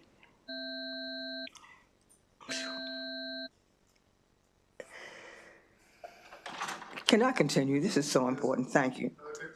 Okay. They would not get out of jail free cards, but opportunities. I was released in 2021 after serving 16 years and proving that I had shown demonstrative rehabilitation and would be a productive member of my community. If I had been a state sentence inmate, I would still be incarcerated until the age of 93. Unjust convictions have come to light over the past 20 years. Incarcerated individuals serving life or long-time sentences received 2 decades ago would probably not be sentenced to those same kind of sentences today. We can see that by JRA and the Unger cases, as many have been released with very low recidivism rates. The passage of HB 853 would assure that Marylanders do not continue to languish inside after doing exactly what our penal system is supposed to do, and that's transform those returning home to be productive members of our community. I urge you to vote favorably. Thank you. All right, Amy Fettig. Thank you. Good afternoon, Chair and committee members. I am excited to be here to testify today. My name is Amy Fettig, and I am the co-executive director of Fair and Just Prosecution. We are a national network of locally elected prosecutors who support a justice system that is built around fairness, compassion, and fiscal responsibility. I'm here today to support HB 853, and FJP supports this bill because we believe that any justice system has to be able to self-correct. It has to support rehabilitation and change regardless of the crime of conviction, and it has to recognize in the 21st century that during the era of mass incarceration, in Maryland is no exception, sentences in the United States became more extreme than in our entire history. And this extremity was driven not by public safety, but by politics and racism. It's time to correct for that, and HB 853 gives the opportunity we need. In the last few decades, we've also learned a lot in law enforcement about what long sentences do and what they don't do. For example, I will point to one of the best known phenomenons in all of criminology. This is true in Maryland, it is true in the United States, it is true globally, and that is the age crime curve. Simply put, people age out of crime. By the late 20s, people rarely commit crimes, and in general, across the globe and here in the United States, it doesn't make sense to incarcerate people more than 10 years. In Maryland, you're asking for at least 20. I also want to point to the fact that older people have extremely low recidivism rates. We need to incentivize rehabilitation in prison to make that experience better and to improve public safety. And frankly, long sentences simply don't deter crime. That's why we support this bill, and we are asking you to as well. Thank you. Virtually, we're going to go to Reverend Tillman now for 2 minutes. Reverend Tillman. Thank you, Chair, Vice Chair, members of the Judiciary Committee. Reverend Dr. Marlon Tillman, Bridge Maryland Incorporated, is an interfaith organization that pursues equity and opportunity for all Marylanders, and we support HB 853. Why do we have laws? We have laws to maintain order, protect individual rights, ensure justice, and promote the common good within society. Laws provide a framework for behavior, helping people understand what is acceptable and what is not. Laws are not created to punish or condemn people indefinitely. Let me say it again. Laws are not created to punish or condemn people indefinitely. Laws maintain order and safety. They protect individual rights and liberties. They resolve conflicts, promote social justice, facilitate social change, and provide predictable stability. Laws create a structure for balancing individual freedoms with the needs of the community, promoting a safe and just society. But sadly, society has been bamboozled and hoodwinked by the chaos, bleed and lead media. And we now believe in an Old Testament theology of an eye for an eye justice. Foremost, that leaves everyone blind to redemption. And two, it is not just at all because anyone can change for the good. Let's give these eligible human beings a second chance because God knows we all deserve at least one. Let me say that one more time. Let's give these eligible human beings a second chance because God knows we all at least need one. Again, we support HB 853 and thank you for allowing me to testify. Questions to this panel? Seeing none, thank you all very much. We're going to move now to Desmond Perry, Serena Lau, Devon King, Kevin Wilson, William Mitchell. Opponents.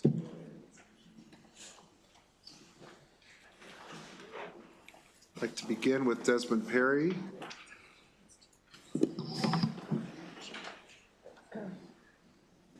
Still making their way up to the microphones.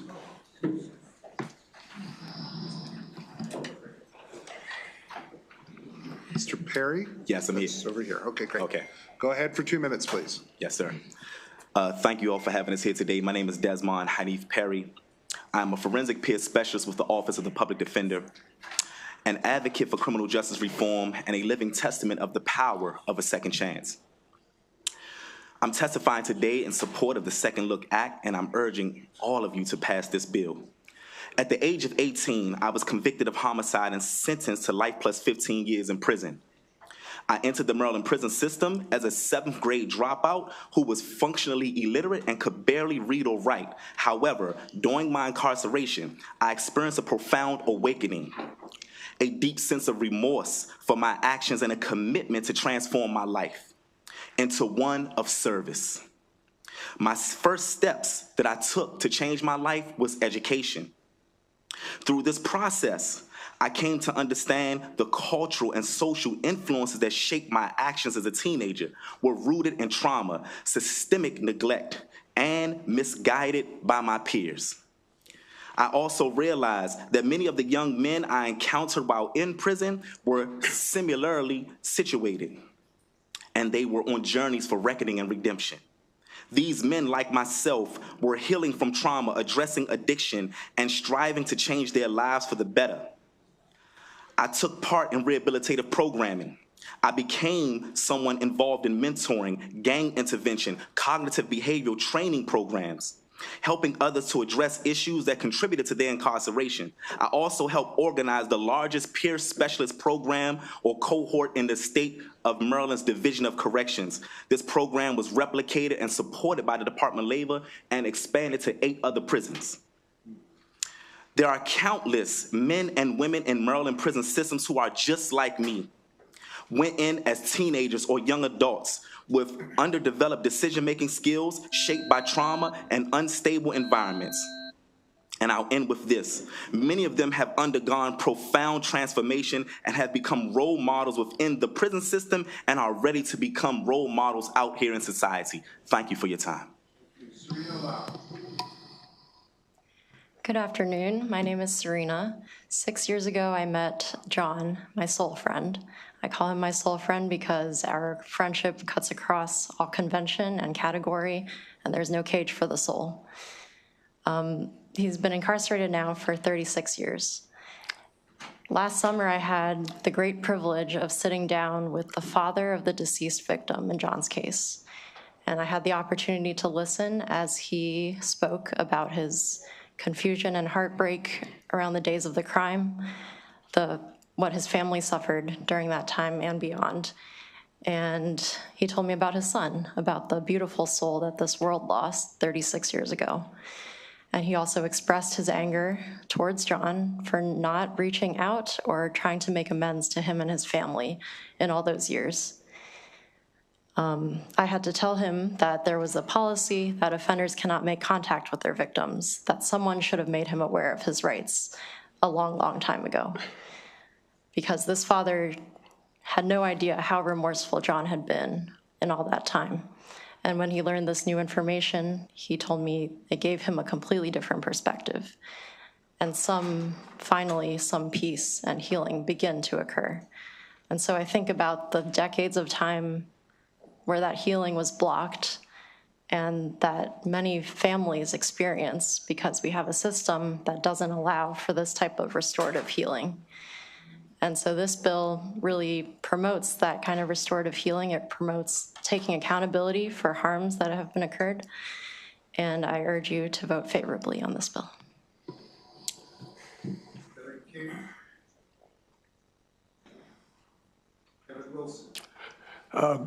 Excuse me. Good afternoon, Chairman and the members of this committee. My name is Kevin Wilson. I am a national advocate for the wrongfully convicted. I just want to give you two facts. Without the help of this bill, number one, Roosevelt Cohen served 2 decades in prison, got sober, and today he has a PhD, and he's giving back to the community with his own nonprofit organization, which collaborates with reentry. Number two, Dwight Davis Bay served 20 years. He had an 80-year sentence, and we talked about it, and I gave him a simple suggestion, which was, why don't you go to the library and find a case that's identical to yours and see if someone got lesser time? And he did just that. The person received 15 years, so Dwight got back in court. He's home now, making $40 an hour as a construction worker. And currently, I'm helping my pen pal who is in prison because of racism. He's serving 75 years for second-degree murder, and he was not at the crime of the scene. He was entertaining people on the stage in Prince George's County, Maryland. Through it all, he has forgave the people that took his life. Thus far, he is writing a book. He's helping inmates to their medical appointments, and he's in college. And I suggest strongly that this bill is necessary to help the multitudes of men and women. Thank you.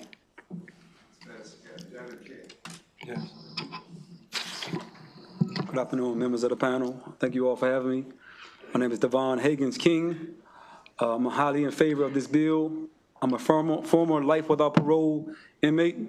I served 26 years, 8 months, and 16 days in prison.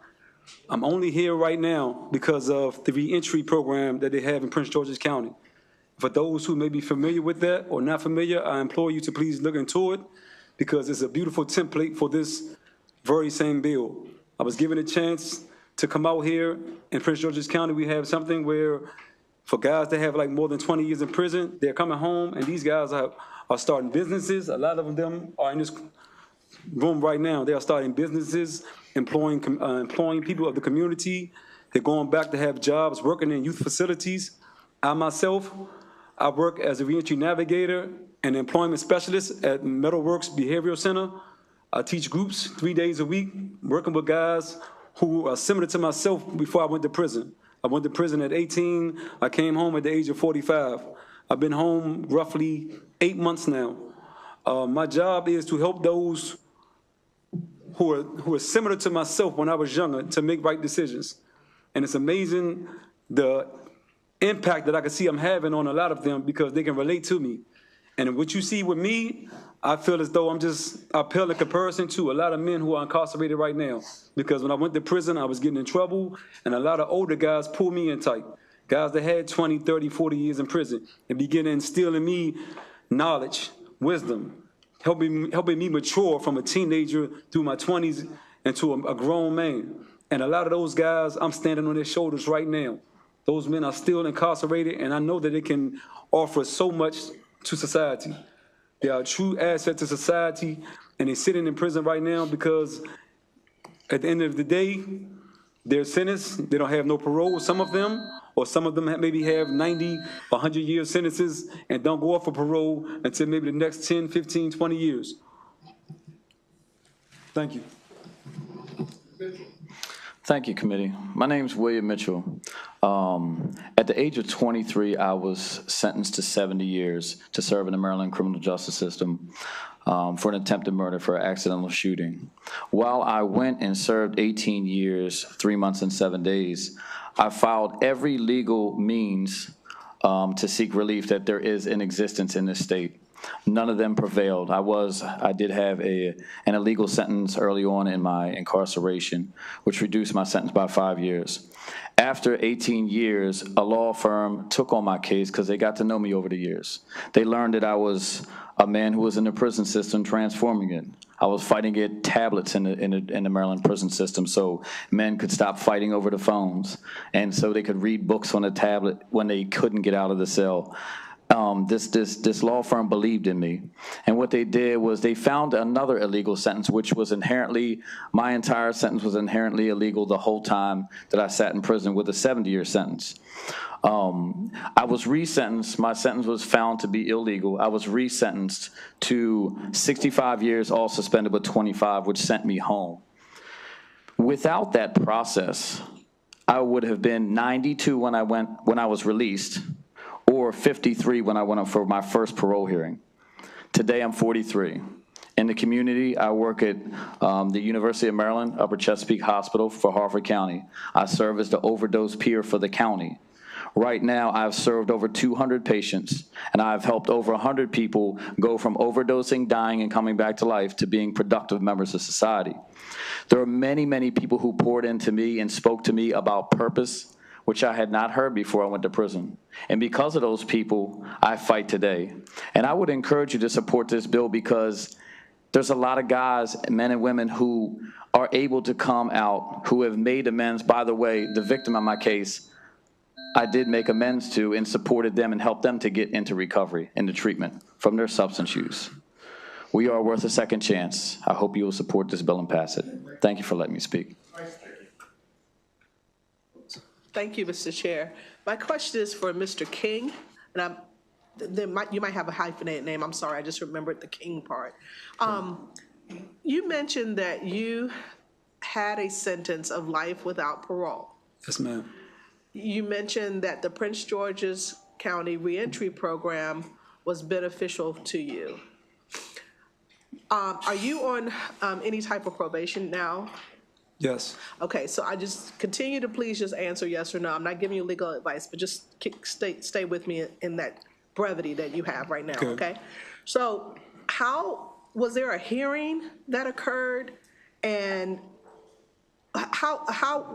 was there a hearing? Was there a motion filed? What was the determination of you being released? Well, it was a process they went through. They looked at my prison record, my upbringing, the environment I grew up in, a lot of the trauma I had. They spoke to the victim's family. And the victim's family were more or less, they were in support of that over the years. They said they forgave me. They realized at the time, a lot of us, we were kids when the crime was committed. They also looked at where I would be released to. They went to my family's house to look at the environment, the neighborhood, and things like that. They did a lot of things prior to my release of getting out of there. It wasn't just let me go. And if I not to digress. Well, hold on one second. Okay. Let me just ask this other question. All right. Was it the prosecutors who filed this motion for you, or? It was a joint motion, the prosecutor as well as my attorney. A joint motion was filed, where the prosecutors were saying that basically they wouldn't oppose any type of relief that was given to me. Okay, that's what I needed. Thank you so much, Mr. King. Welcome home. You're welcome. Further questions for the panel? Seeing none, thank you all very much. We'll go now to Shayna Varghese, Rihanna Mukherjee, Ken Phelps, Jane Harmon.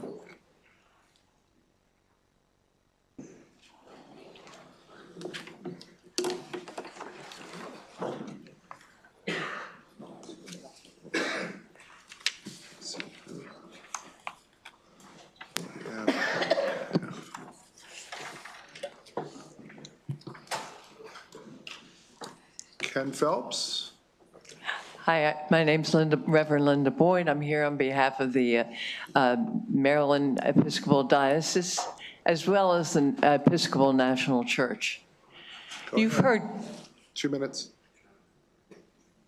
Sure. Okay. You've heard terrific testimony today. I certainly won't repeat it. I won't go into the racism that is part of the incarceration of young males.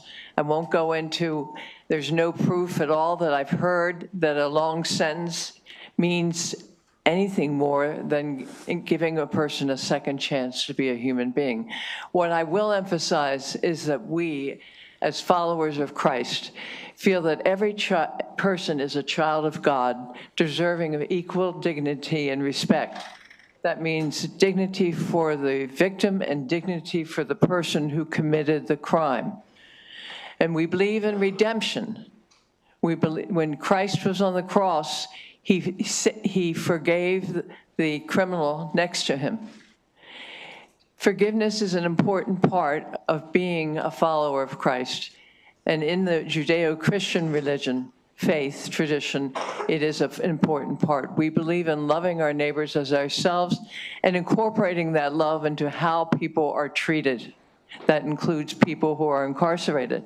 They certainly don't lose that right, and they certainly don't lose their status as children of God because they've been incarcerated. All this bill does is say that this person has a chance for a hearing. That's all it does. It's not a get out of jail free card. It's not anything like that. And if a judge we deem a judge capable of sentencing a person, shouldn't we deem a judge capable of determining that that person deserves to be out in the community and doing the good that that person can do? Thank you.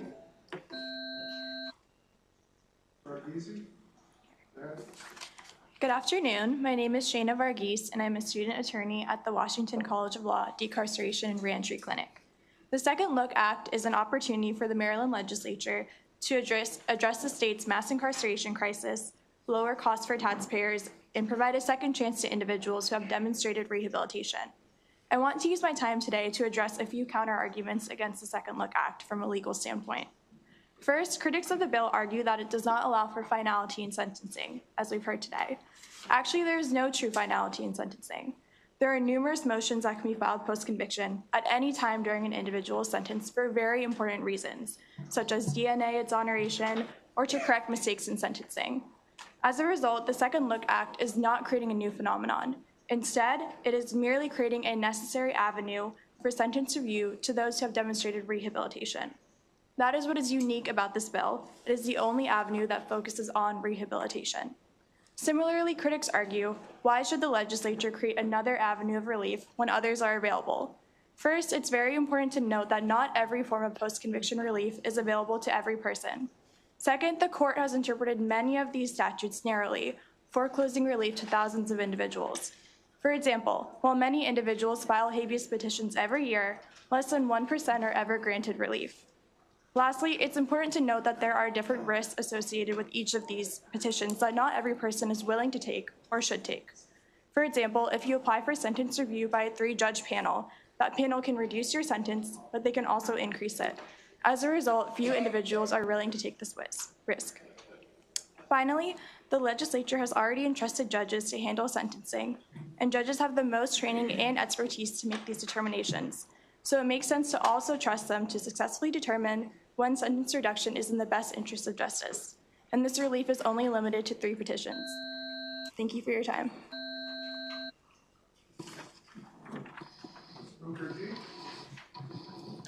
Good afternoon, Chair Clippinger and members of the Judiciary Committee. My name is Rihanna Mukherjee, and I'm a student attorney with the Youth Education and Justice Clinic at the University of Maryland Francis King Carey School of Law. The clinic represents children who have been suspended and expelled from schools and individuals who've been incarcerated in Maryland prisons for decades for crimes they committed as children and emerging adults. Our clients have transformed as they have aged. They have earned high school diplomas and college degrees. They've had meaningful careers.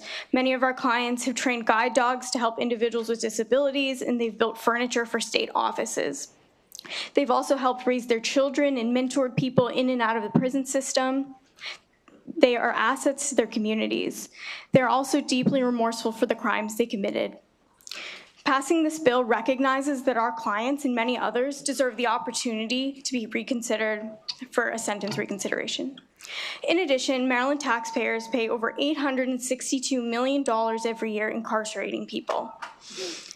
These are expensive costs that can be reduced by passing this bill.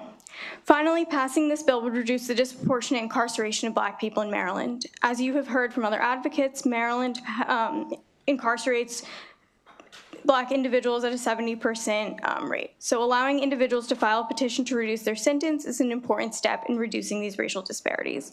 For these reasons, the clinic respectfully asks the Judiciary Committee to issue a favorable report.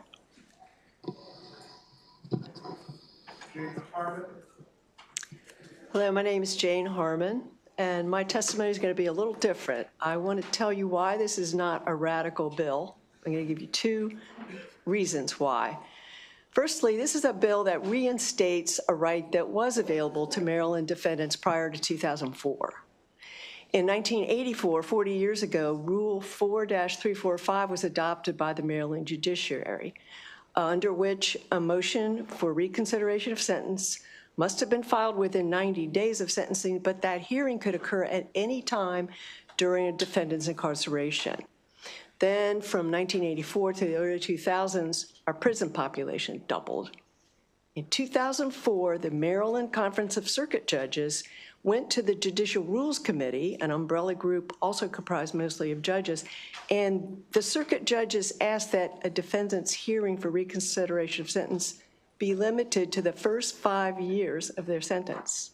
But sufficient personal growth and rehabilitation of a defendant is unlikely to occur satisfactorily during the first 5 years of a long sentence.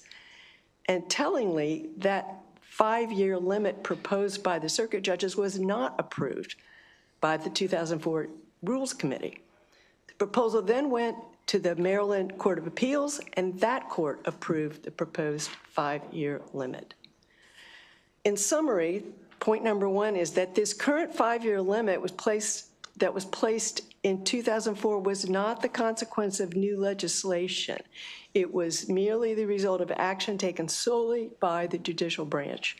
So this act, the Second Look Act, can be viewed as a restoration by legislators of the right to request a hearing at a time further into their period of incarceration.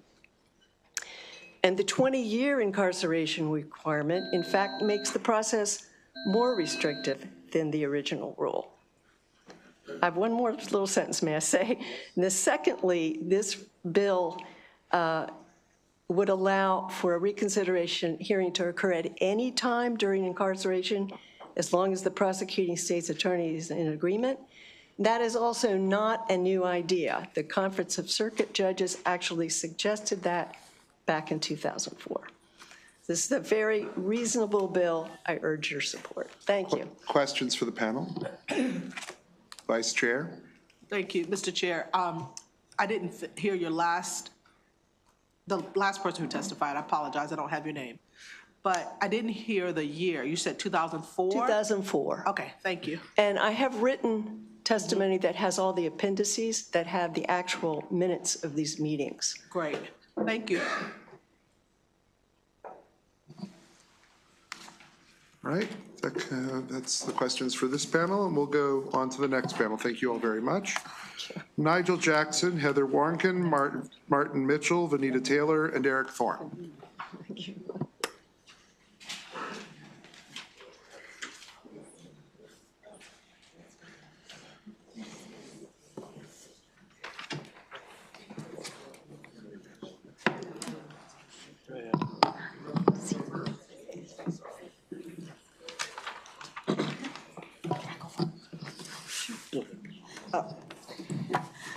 Good afternoon, everyone. I'm glad you're all here, and we are so excited that you are listening to all our different panels and everyone regarding this second chance bill.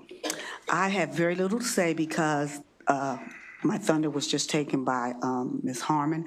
The only thing I would do is answer a question which was asked by one of the delegates that said about the victims coming back again and again and again and about closure. This bill has a 3-time that you can come before a judge and have your case heard. And so after 3 times of you presenting your case of your rehabilitation, you cannot come back again and use this bill, the second chance bill. So that's it.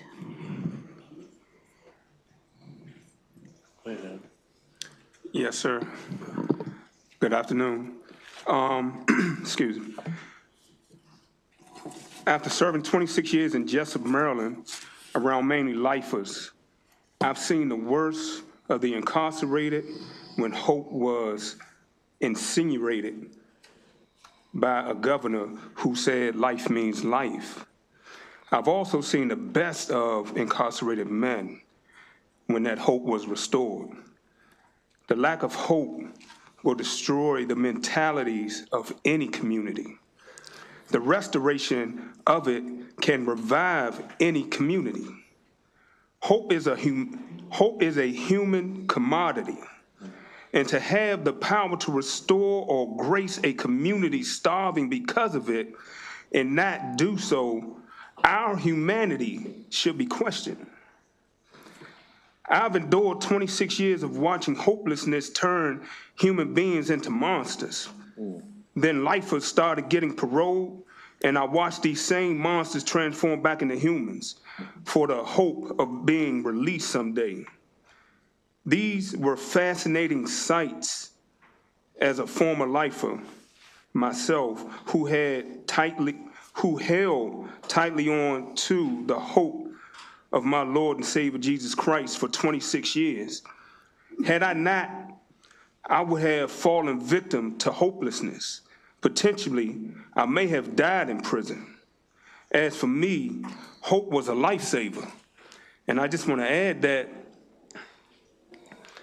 I was raised by men in prison. I went into the system at the age of 20, and Willie Mae Hill's son that she spoke about, that she testified about today, Lewis Hill III, was one of the men who raised me.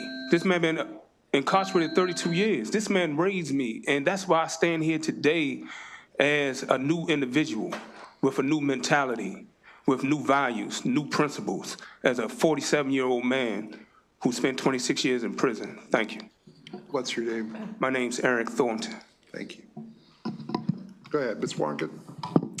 Good afternoon. Heather Warnken from the Center for Criminal Justice Reform at the University of Baltimore School of Law, here in strong support of HB 853. So I want to highlight 2 critical components of the Maryland Second Look Act: the public safety benefits and the ways in which it furthers rather than hinders the interests of crime victims. First, allowing courts the opportunity to reconsider or to consider a reduction of unnecessarily long sentences for people who have transformed their lives promotes public safety by redirecting critical state resources from incarcerating people who pose next to no risk of recidivating to more effective public health and safety measures, such as reentry programming, community violence intervention, drug treatment, and victim services, all severely underfunded in our state. By creating opportunities for sentence reconsideration, HB 853 also promotes hope and rehabilitation behind the walls. A recent DLS report showed that violent assaults jumped by more than 50% in the last fiscal year. Incentivizing positive, productive behavior within facilities benefits incarcerated people and the correctional workforce alike. The state must improve conditions for those who live and work in facilities, and one of the greatest such tools is hope. Second, HB 853 is designed to support crime victims, both through its procedural protections and its systemic goals. The narrative that victims categorically oppose this bill simply does not take into account the diversity of victims' voices, and it is our collective responsibility to hear them all. For some, justice and accountability includes seeing that the person who harmed them has not only transformed, but can spend their remaining days giving back. And for some, healing means seeing the state invest its resources more productively to prevent what happened to them from ever happening again. Lastly, a national organization I've partnered with for over a decade has released repeated findings that victims surveyed overwhelmingly prefer approaches that prioritize rehabilitation over punishment, 61% preferring shorter sentences to more spending over keeping people incarcerated for as long as possible. We urge a favorable report. Thank you, sir. Good afternoon, Chair, Vice Chair, and members of this committee.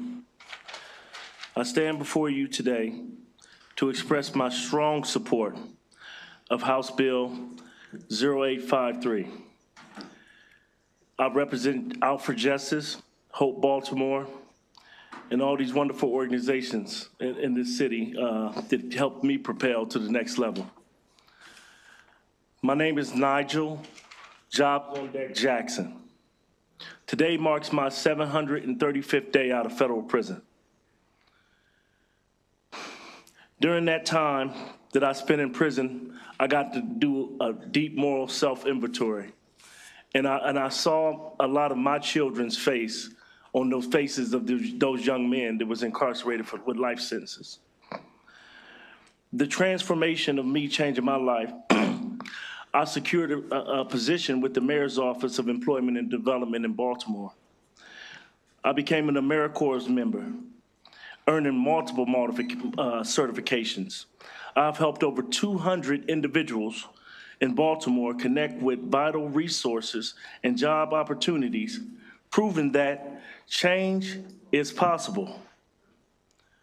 The Maryland Second Look Act will grant others like me the chance to seek sentence modification after 20 years, addressing the current limitations that deny many this opportunity. This bill is essential for promoting justice, especially given the racial disparities in our prison system, where 80% of those serving life sentences are Black. By supporting 0853, we hope that a path to redemption may help those who demonstrated that they're worthy of this cause, as it has with me. So you let them out, and I get them jobs. That's all I got. Thank you. Questions for this panel? Seeing none, thank you very much. Yes, sir. The final people testifying in favor are virtual. They're going to be online here. Deborah Haskins, Michelle Cuadio, Robert Melvin, and Daryl Green.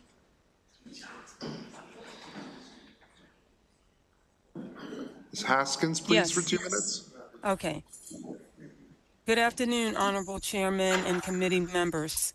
Hi, my name is Dr. Deborah G. Haskins, and I am a victim and surviving 2 homicides. Our son, Joseph, in Baltimore City, was killed in 2013, a new dad, and our nephew, Reuben, in Baltimore County in 2014. 2 innocent victims. Their murders led to my husband's health crisis and death in 2016. I also have family and friends who experienced incarceration and had second chances. But I am here today to share why it is important for me as a victim to strongly support the Second Chance, Second Act bill. First, not all victims are the same. We are not monoliths. Everyone's victim experience is their experience, their journey, and each person, each family will choose a path for healing. What we are left with is, how am I going to make sense out of something that does not make sense? How will I survive this horrendous experience? And what I know personally, which is also influenced by my faith in God and by my profession as a therapist and as a human being, is this. I decided that for me, not to pass on generational trauma, I have to heal. Part of my healing includes forgiveness. And forgiveness is not an overnight process. I'm forgiving every day for the rest of my life. But what I also know is this. Many justice-involved persons were born into conditions, families, and communities that did not provide them with the best due to disparities like poverty and racism. Many are trauma survivors like me, and they had no resources early enough to intervene from developing chronic conditions. I know that God desires each of us to experience wholeness, and while prison is not the place one should go to for healing, it can happen even in that awful space. I want everyone in the community to have an opportunity to be their best self. Please pass this bill and give people an opportunity to have a second look and think of your second chances. Thank you.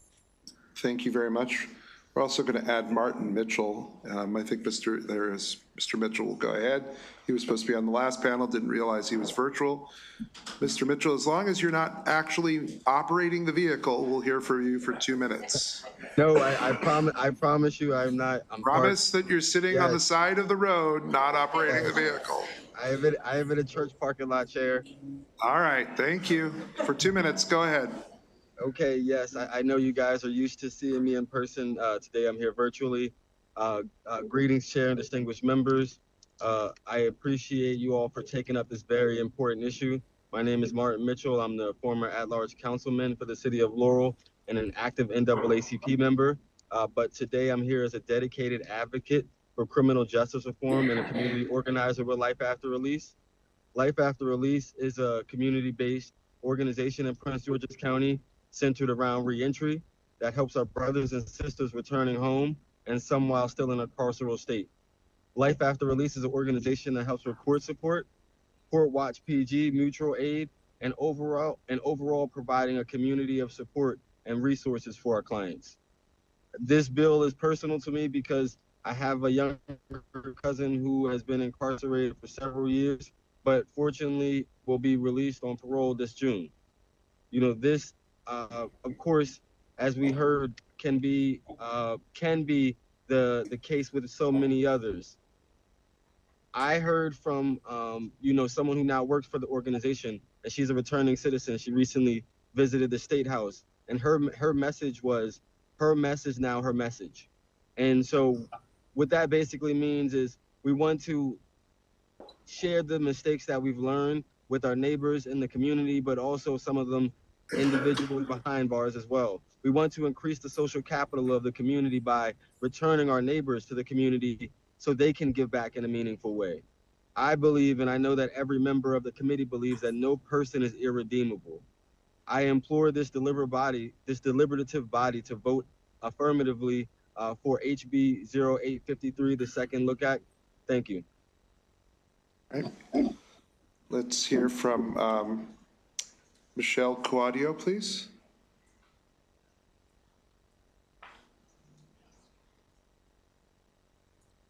Good afternoon. Thank you for your listening, Chairman and Vice Chairman and delegates. My name is Michelle Kennedy Quadio, and I support House Bill 853, the Maryland Second Look legislation, as a necessary additional avenue to help decarcerate people in prison that merit judicial reconsideration after serving 20 years and that meet other criteria. I work with many advocate organizations, including the Maryland Alliance for Justice Reform and Maryland Cure. Also, I attend Justice Reinvestment Oversight Board and budget hearing meetings that involve DPSCS to persuade the governor, legislative and agency leaders on why and how best to implement a more effective and efficient parole and decarceration system. The Maryland prison system in recent years is continually understaffed. This level exceeds 30%, particularly for correctional officers, as stated by AFSCME in the budget hearing with DPSCS, February 2025. Also at that hearing, DPSCS reported continued use of dangerous levels of overtime, despite the admonitions against use of excessive overtime in the 2024 independent Moss report, and by the AFSCME union, who expressed shock and disbelief that DPSCS would further reduce 100 staff, particularly with increased assaults in 2025. Contributors to increased assaults, as reported by AFSCME, are caused by the significant lack of staffing and deteriorating prison facility conditions.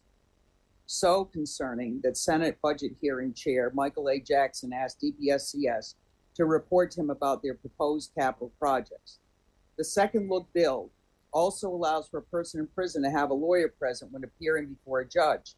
By contrast, under the parole system, there is no representation, legal or otherwise, to be present when the person appears before the parole commission. Mr. Chair, may I have just a few more seconds to finish my statement? Just a few more seconds, that's fine. Thank you, I appreciate it. The current parole system has very low release rates for people who are serving long-term sentences for violent crime. Life sentences represent about 23% of the prison population, and sentences over 15 years represent another 30%.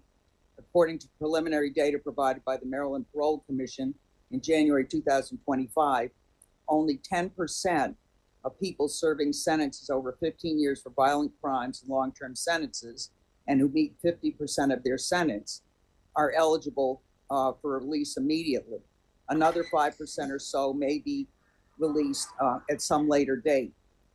Maryland taxes cannot support 53% of the Maryland prison population, whose cost rises from $50,000 per person to upwards of $60,000 per person as they age. After 20 years in,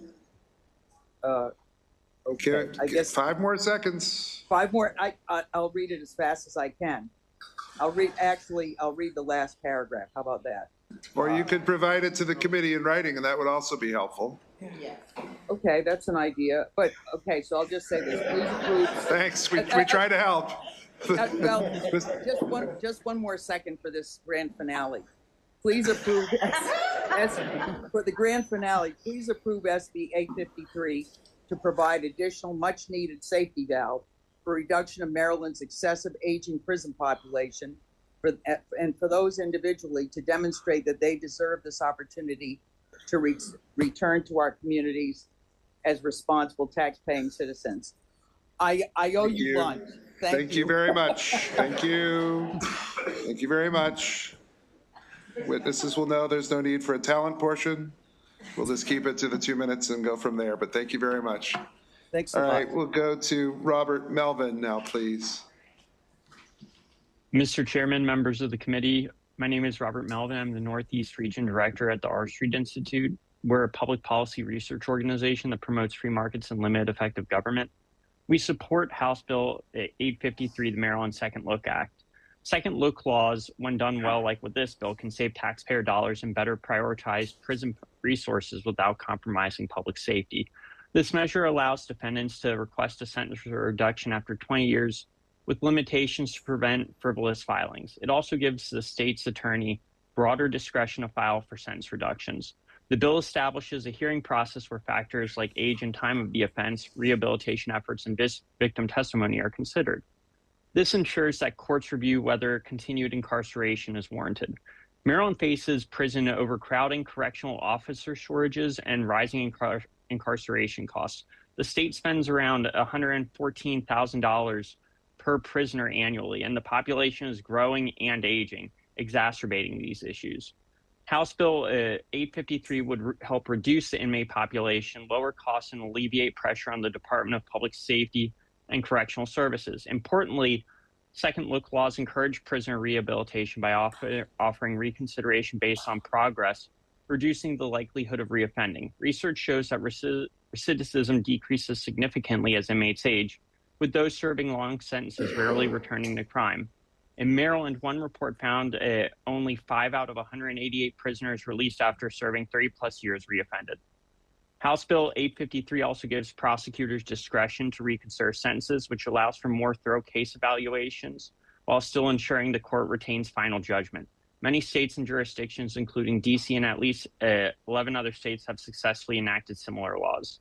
This measure balances public safety and fiscal responsibility, addresses prison growth and high costs without compromising safety. We urge a favorable report on House Bill 853. Thank you. Thank you. Darrell Green, one more time. Darrell Green. All right, not seeing him. So with that, are there any more questions? Are there any questions for this panel? Seeing none, thank you very much. And that concludes the panels for those who are favorable for the legislation. Now go to those in opposition. Scott Schellenberger, Don Collins, Teresa Darvish, Joanna Mupanduki, and Kirk Wolfgang, please. We'll hear from all of them, 2 minutes each. And whoever would like to go first. I'm ready. Mr. Schellenberger. So it's 1983. A woman was violently raped in Baltimore City. That woman was Laura Newman. I can use her name because she's been extremely public. Her case went unsolved for many, many years until 2002 when the Baltimore City Police Department re-examined her case and found out the fingerprints of Alfonso Hill. Please remember that name. Alfonso Hill's fingerprints matched. He was convicted and got 15 years in jail. With advances in DNA in 2008, Alfonso Hill was connected to 8 additional rapes that happened in the Towson area between 79 and 89.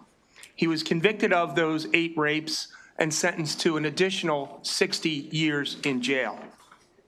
In 2010, another DNA match occurred, and that was the rape of a 14-year-old in 1989. Hill was convicted again and got another 30 years.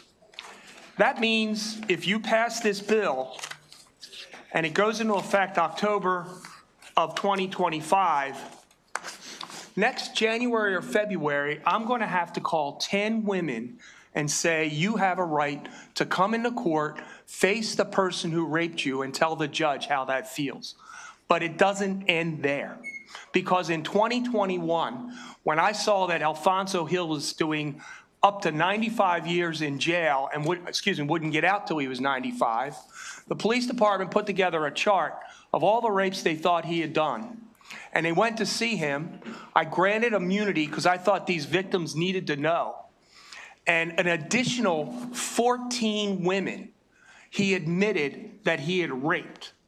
That means if you pass this bill, next year, this time, I got to call up 24 women and say, you have a right to come and face your accuser. When does it end? And somebody already said it doesn't end, and you're right. Don't add to it not ending. Thank you. Don Collins, please. Good afternoon, Mr. Chairman. I'm sorry. Thank you. May I show a picture of my beloved son? Thank you, sir. My name is Dawn Collins. I'm a wife, a mother with a shattered heart. I want you to hear that word, shattered. I'm an American. I'm a patriot. And my son, Lieutenant Richard W. Collins III, was third-generation serviceman, meaning he was going to serve this nation. My son, Lieutenant Collins, became a commissioned officer at Bowie State University, a historically Black college and university producing exceptional scholars, educators, and devoted servicemen to this country. My beloved son, Lieutenant Collins, was murdered at a predominantly white institution by Sean Urbanski, a student at the University of Maryland, College Park, the flagship university for the state of Maryland. I'm urging representatives to oppose HB 853. The no limits approach of this bill will benefit mass murderers, serial rapists, child sex offenders, and those who have committed hate crimes like the one that took my beloved son.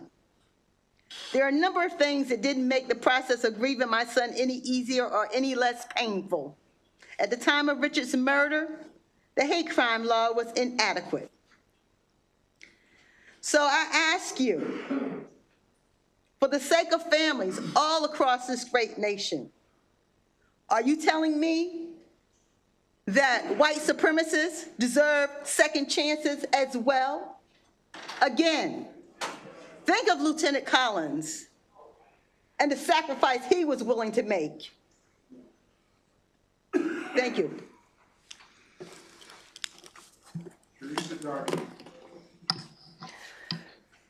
Good morning. My name is Teresa Darvish, and my family and I are lifetime residents, taxpayers, and law-abiding citizens of the state of Maryland and the United States of America. I significantly oppose HB 853. I am a single mom. My adoring son, my only child, was brutally murdered 12/23/2021, 1,153 days ago.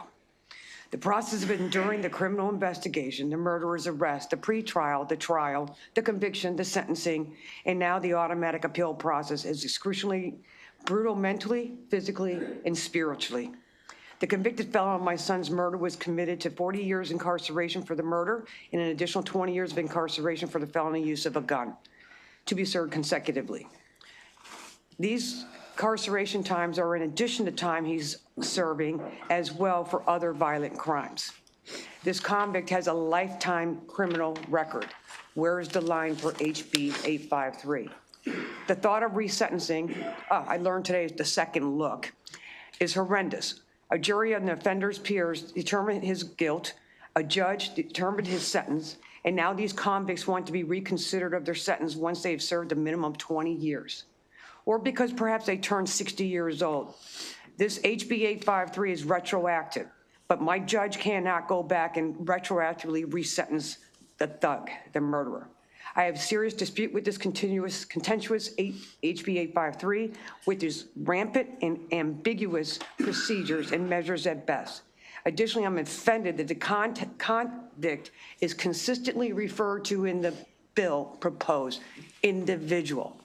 This murderer is not an individual. Call him what he is. He's a convict in a prison with people of all its same personalities. I'll even accept you calling the convict a petitioner. I'll cut it short. I did submit this in writing. Every piece of the Section 1 and Section 2, I told why I opposed it, each paragraph. And basically, there is no measurement, there's no guidelines, there's no ranking or anything. In closing, and again, this is all submitted in writing, I would like to say this.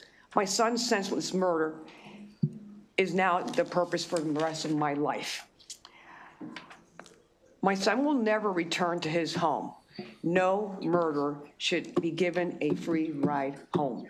Don't challenge the Maryland judicial system. Don't take my son's justice away for the free second ride for the individual. I impose the entire HB 853. Please dismiss this HB 853. Leave it to God. Once a murderer has been fairly convicted and sentenced with the Maryland judiciary system, let him face God. Thank you. Thank you. Joanna Mupandugi.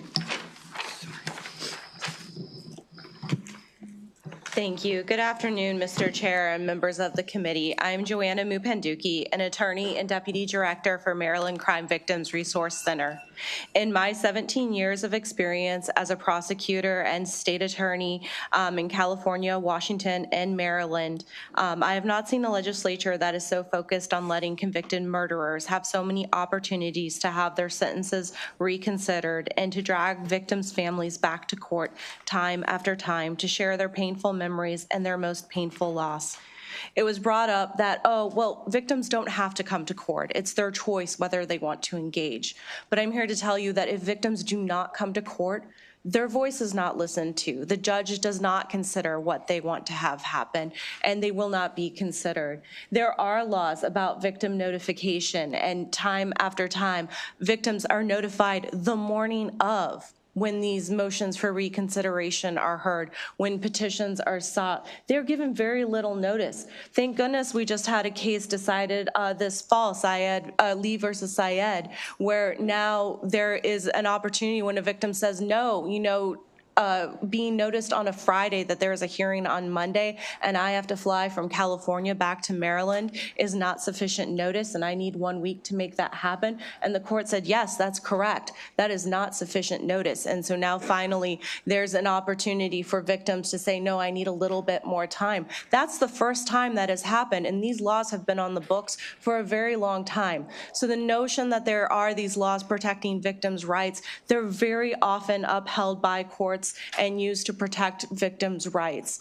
So unfortunately, that has not been used. But we have time and time represented victims, especially homicide victims. We have 141 or 42 new homicide cases that we entered notices on last year. We represented over 1,100 new cases of victims in the state of Maryland and every county in the state. There are so many people out there who need our support, who do not get that support.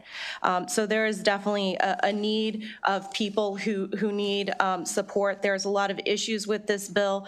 The state's attorney's office can ask for this to be reconsidered without waiting the 20 years. That is a huge loophole, and the State's Attorneys Association does not support that. So I'd ask you to not vote for this bill. Thank you.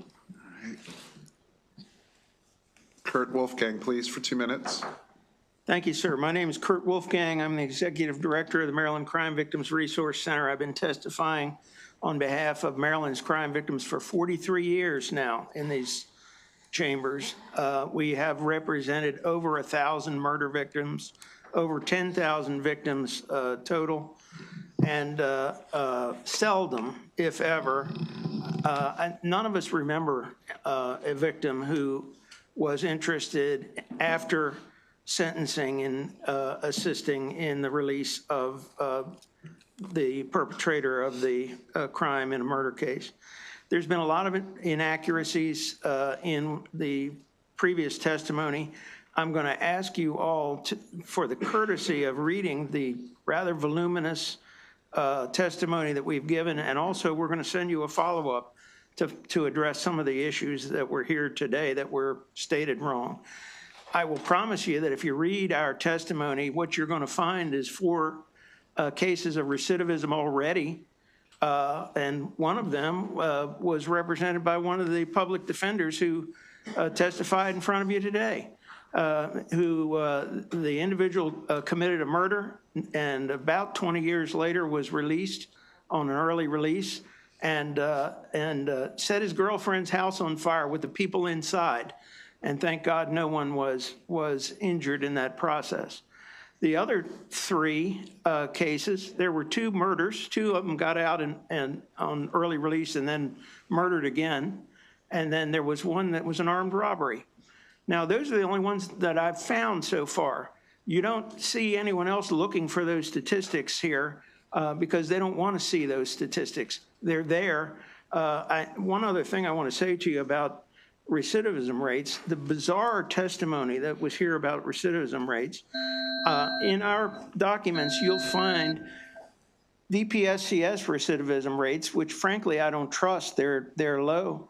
But you'll also find from us Bureau of Justice Statistics recidivism rates in one of the largest recidivism studies ever that indicates that homicide, those convicted of homicide when released have a recidivism rate of 60%. So you have to worry about the future victims here, not just the past victims. We don't need any more customers for the Maryland Crime Victims Resource Center. Thank you very much. All right, we'll take questions for this panel now. Delegate Koff. Mr. Chair, if they are concise, I have 2 questions for Mr. Schellenberger. May I ask 2 questions? Okay, I have 2 questions for Mr. Schellenberger. Good to see you as always, and I appreciate your passion on this issue. Thank you. My question is, you are always very good, because you're a gifted orator, at providing the most disturbing anecdotes to illustrate your point. But my question is, since you highlighted these, the victims of these rapes from the rapist, did any of them actually weigh in on whether they support or oppose Delegate Pastor's Second Look Act? Well, I try not to reach out to them until I have to.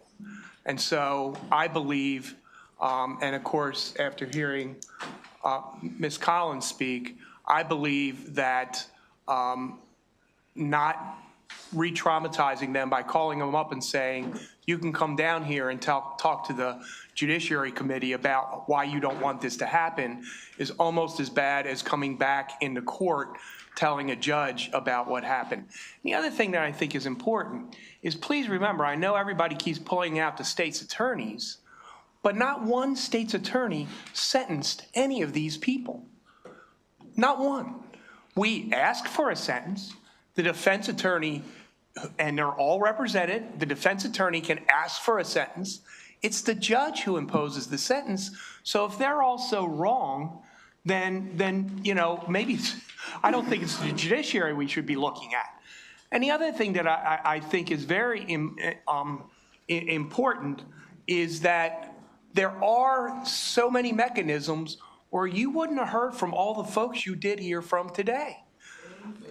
There has to be enough mechanisms, or else you wouldn't have heard from all those witnesses. So, you know, I'm sorry I went a little farther. I'll answer your second question. Yeah, my second first of all, I just think it's interesting you would cite them without seeking their opinion, but my second question is this.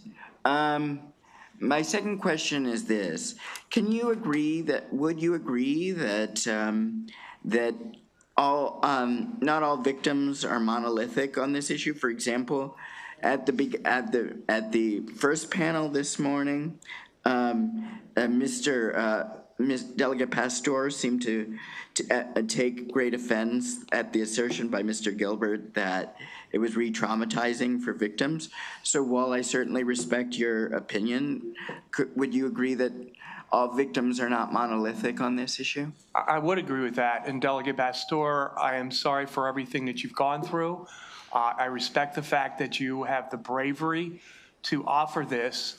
And what I would say, Delegate Kaufman, is I realize that all victims are not monolithic, but I have to not only think about what those victims may want, but I got to think about the victim who might be on the street right now, who hasn't been a victim, who one of these defendants is going to get out and could possibly hurt.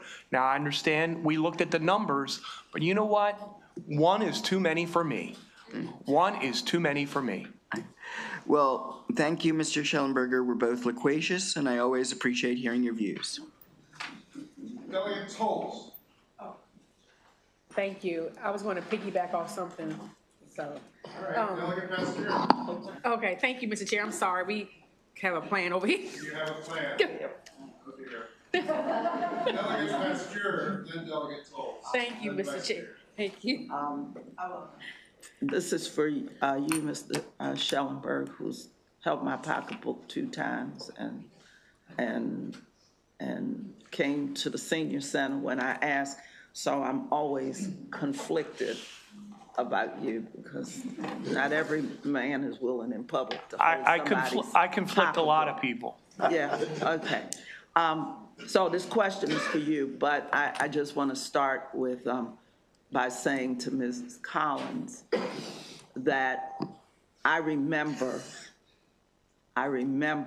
when we lost your son.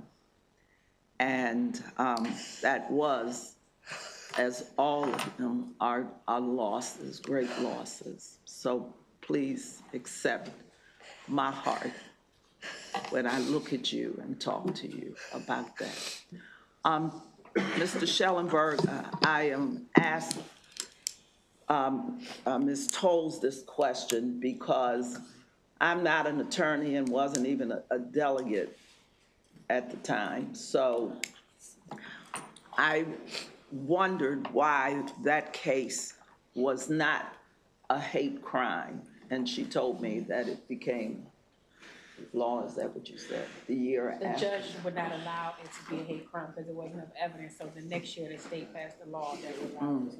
Okay, and that is perplexing. That's perplexing to me in and of his affiliations, et cetera, and just how that happened. So I would like to think in his case, because it's law, and even the one about, which is exceedingly egregious to me, and I'll just throw out and say, pedophilia is egregious to me.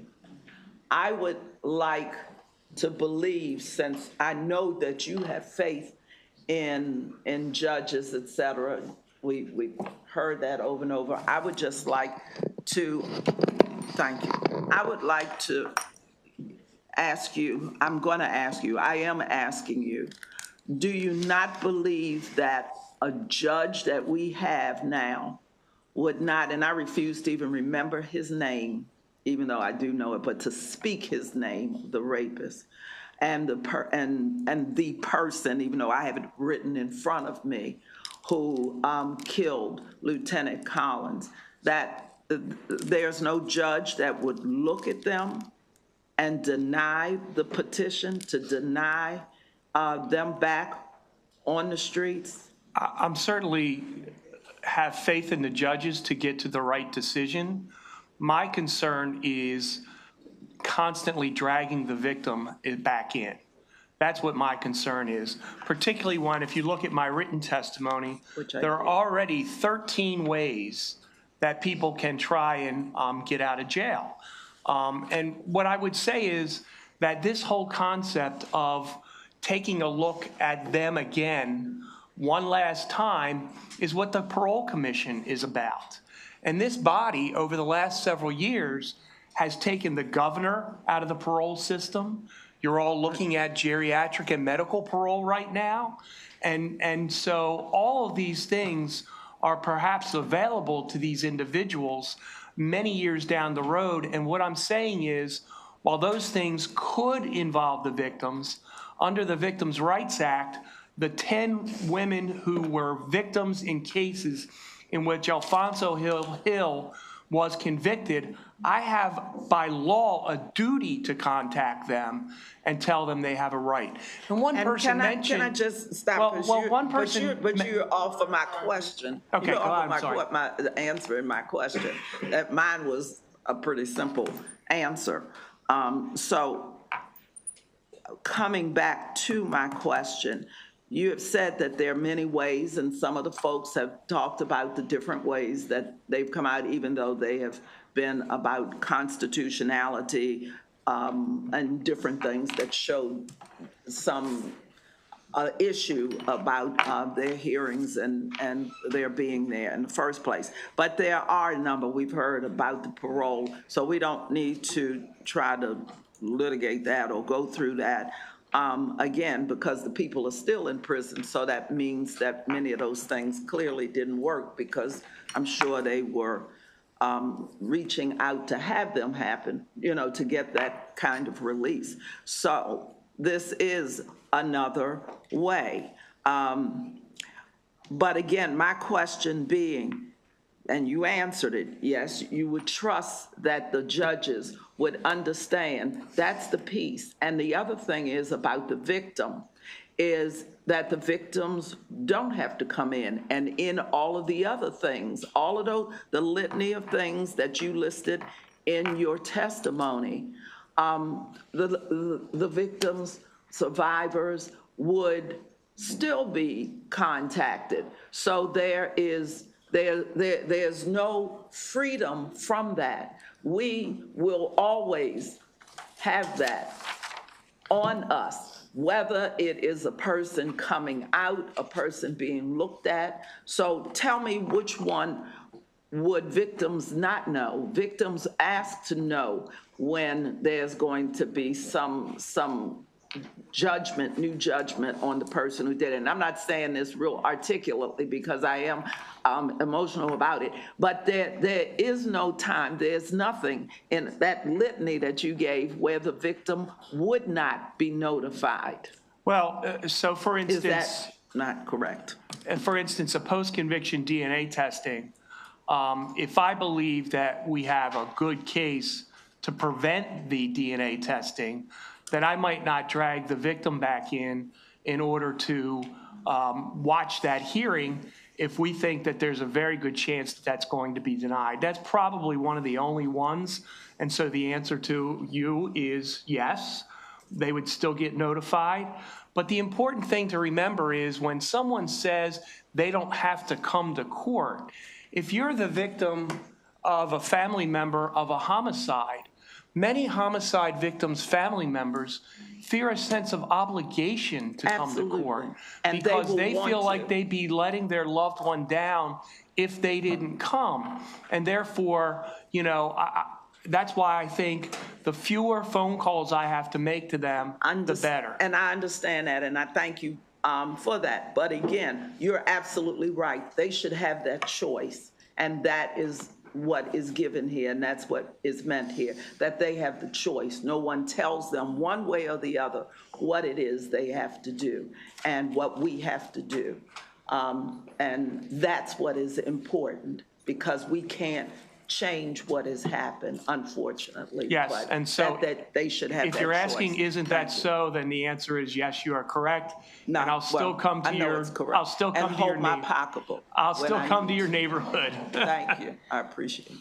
Delegate Pastor, may I weigh in on the issue of the trusting the judge again and some of the problems that we have encountered with that?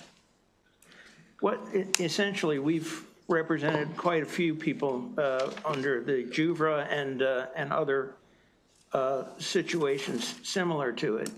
And what you find, you have to remember the fact that this is 20 years after the fact. The judge is different because they've retired or gone away. They're not familiar with the facts of the original case. The prosecutor is gone. The police aren't going to be there to testify. And if the victim doesn't show, then no one is there to tell who knows the story other than the offender. And we have found in a number of cases that the position of the offender that has been presented to the judge is pure fantasy about what really occurred. And if the victims are not there to tell the other side of the story, then they get away with it. And we have seen that in a number of cases. We've probably had 15 of these cases so far. And in quite a few of them, they start out telling the story in a way that is pure fantasy. Sometimes we have been able to challenge that and prevail, and some we have not. Well, then since you're still answering, if I may, Mr. Chair, then I'm real nervous about the system, because I understand that it may not be the same judge and the prosecutor may be gone. But if what we put down in terms of recording, what happens at a trial, at a hearing, what we have in terms of records, et cetera, if you can't trust that, we're in deep trouble, because we should be making sure that we are recording what goes on in a case so we can go back, and police officers have to do it. And I'm a former law enforcement person, so if I had to rely just on what was in the present as opposed to investigating and going back and seeing what was, in case you didn't know that. So that's what I did, and I was real good at it. But I don't want to continue this. But what you said just is real frightening, because that means all of us are just out here willy-nilly, no matter whether we go to court or not. And that, again, though, I will say, is why victim statements are important. Oh, isn't that so? Isn't that what I think? Thank you, Mr. Chair, for coming back. And so I did look up the bill. Thank you, Delegate Williams. I was asking her the bill number. I know she was here at that time. So our Richard Collins law, HB 917, again, it riveted the Prince George's County community. And I know, I was in the courtroom when all of the rulings and the trial and everything was going on. And so I am of the inclination that that someone that commits a hate crime and have enough evidence against them to where the prosecution can bring those charges, and the judge obviously would agree with that, and the jury agrees in the ruling that this individual can be charged with the hate crime, I'm of the inclination that they should not be afforded an opportunity to, and I'm a co-sponsor of the bill, but I despise hate crimes. I think pedophilia, but definitely hate crimes. Being up close and personal to see what you and your family had to go through, Mr. Collins. And so tell me your thoughts on that, Mr. Schellenberger. So, we always think we have all the laws that we need until something happens and we look at the law and try to apply it to the facts. I never think that. Well, I understand, but I remember when Mr. Collins was murdered, thinking, well, that's a hate crime, and then, the county that it was in looked at the statute and they said, well, it doesn't fit all the parts, which is why then the next year people are down in the legislature asking for the law to be changed, and it was. Correct. And so, unfortunately, that happens often. I was, I believe, in front of you all recently where we were trying to add just one more person to the people who can give hearsay in a child abuse case, and that was a forensic examiner, because that wasn't in the list. So we're always trying to make things better, and that's we should. Would you agree with that? We absolutely should. Absolutely, we should make things better. And my point is, I think things are proper now, or else you wouldn't have heard from all those folks who are out of jail earlier than they expected, because there were mechanisms. And what I'm saying is, don't add 3 more hearings to those mechanisms. That's what I'm saying. Well, that wasn't my question. I think things can evolve and things don't always need to stay the same. Or my ancestors were still being enslaved. So you have to change the laws, right, to deal with some of the times that we are. But my question was, specific about hate crimes. Your thoughts, if, I was offering an amendment the bill sponsor would accept it, to say that I want your thoughts on if you dealing with the hate crime, then you shouldn't possibly be not offered the opportunity to have a second look, if you will. That's my thoughts on that particular question. I think that certainly would be an improvement.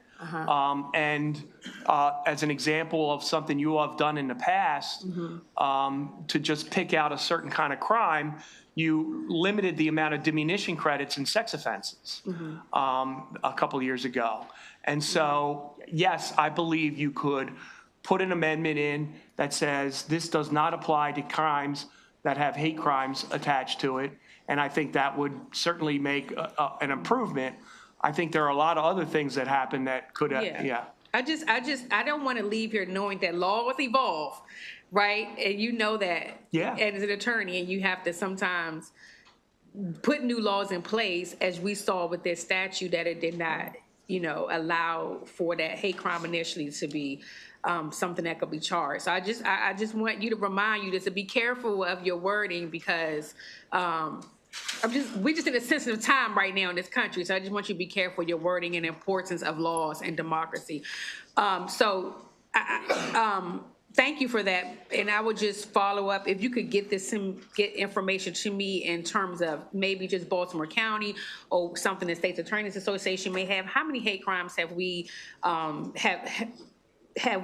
folks been charged with and prosecuted for in the state of Maryland? If you could have that information, maybe you can get that to me, that'd be great. Yes, Delegate. Okay, thank you. I appreciate you. Thank you, Mr. Chair.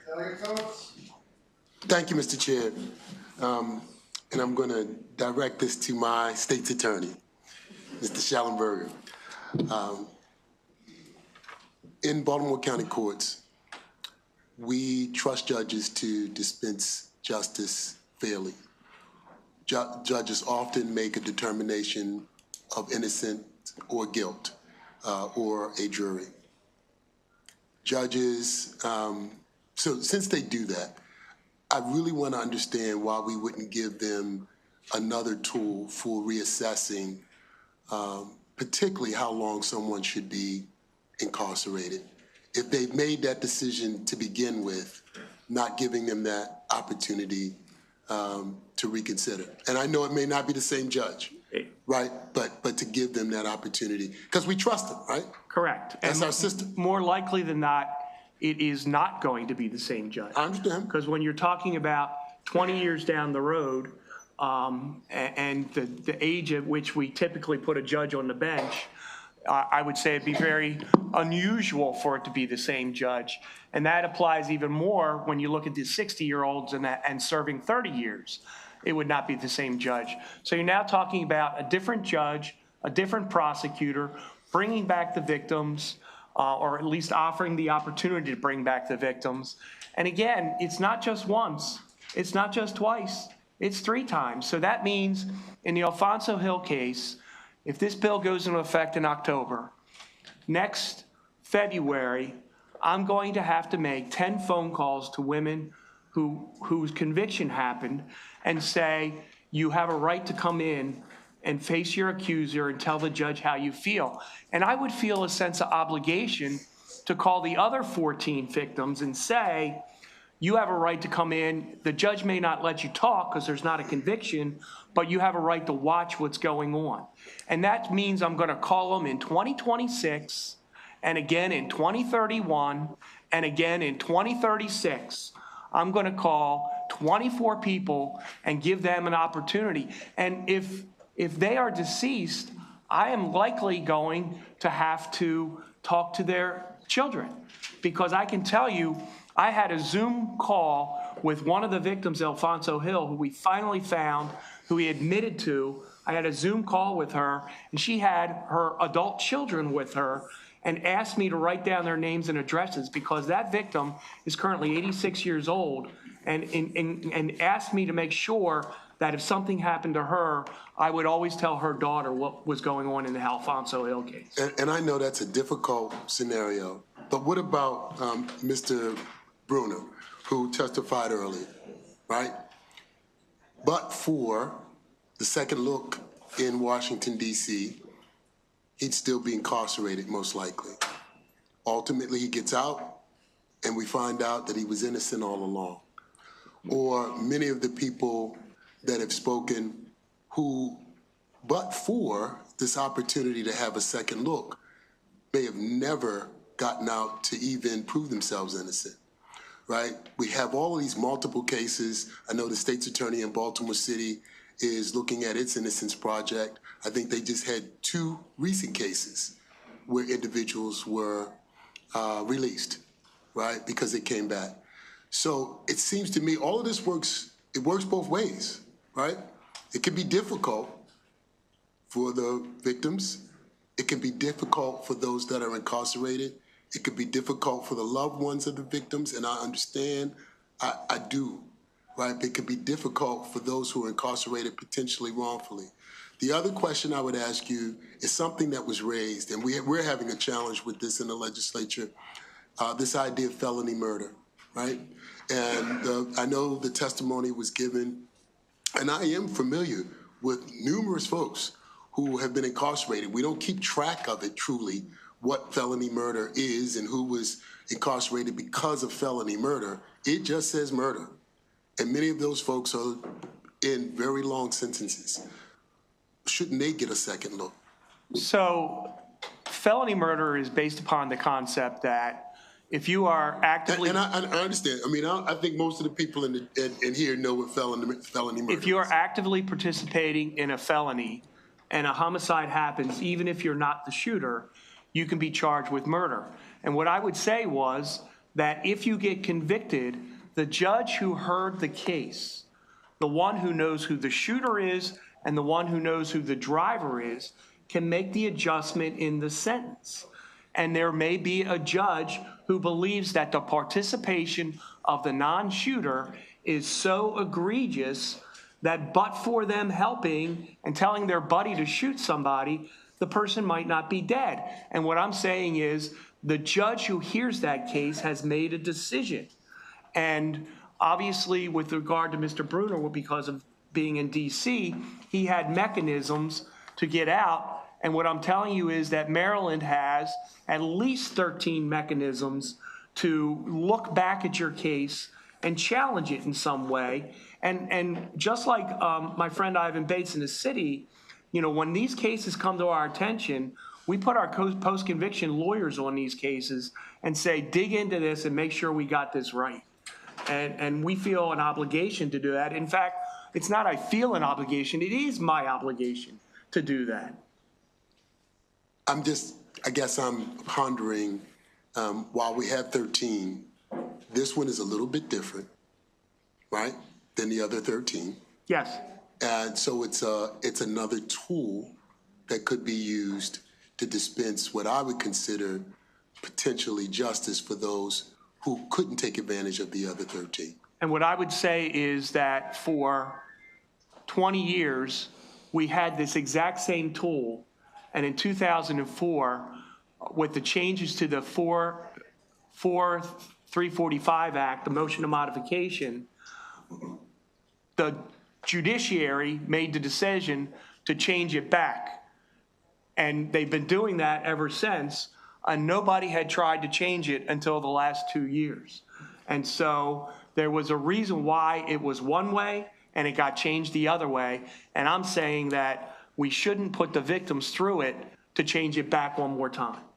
So I would say we had a very different judiciary in 2004. And that judiciary didn't look much like this chamber here. And so their perspective may have been a little different. I understand. Thank you. Thank you, Mr. Chair. 2 questions. Question first from Mr. Schellenberger. Can you briefly articulate for me one more time the processes which we have in place which give a different but similar option for this kind of revisitation of the penalty?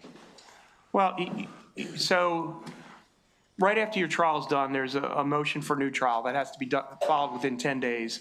And you can bring up a lot of these same ideas. Then you have the original motion to modify or reduce, which can be filed, must be filed within 90 days. But then the judge can hold it for another 5 and reevaluate whether they want to change the sentence or not. You always have the opportunity to modify a sentence if there's irregularity, fraud, mistake, or some abuse in the sentence, and there's no time limit on that. After you've been sentenced, you have a right to a 3-judge panel. That is 3 judges that don't know anything about your case, and they can modify that case going against the judge who sits on the same bench that they do. You obviously then have an appeal to the appellate court. You have an appeal to the Maryland Supreme Court. Then you can start filing post-convictions. Now, we all have a law that says basically you get 1, but very often we see people who are allowed to file more than 1. You have a writ of coram nobis, which is a way to outsidely challenge your conviction. You have a writ of habeas corpus, which says, prove to me why I'm being held.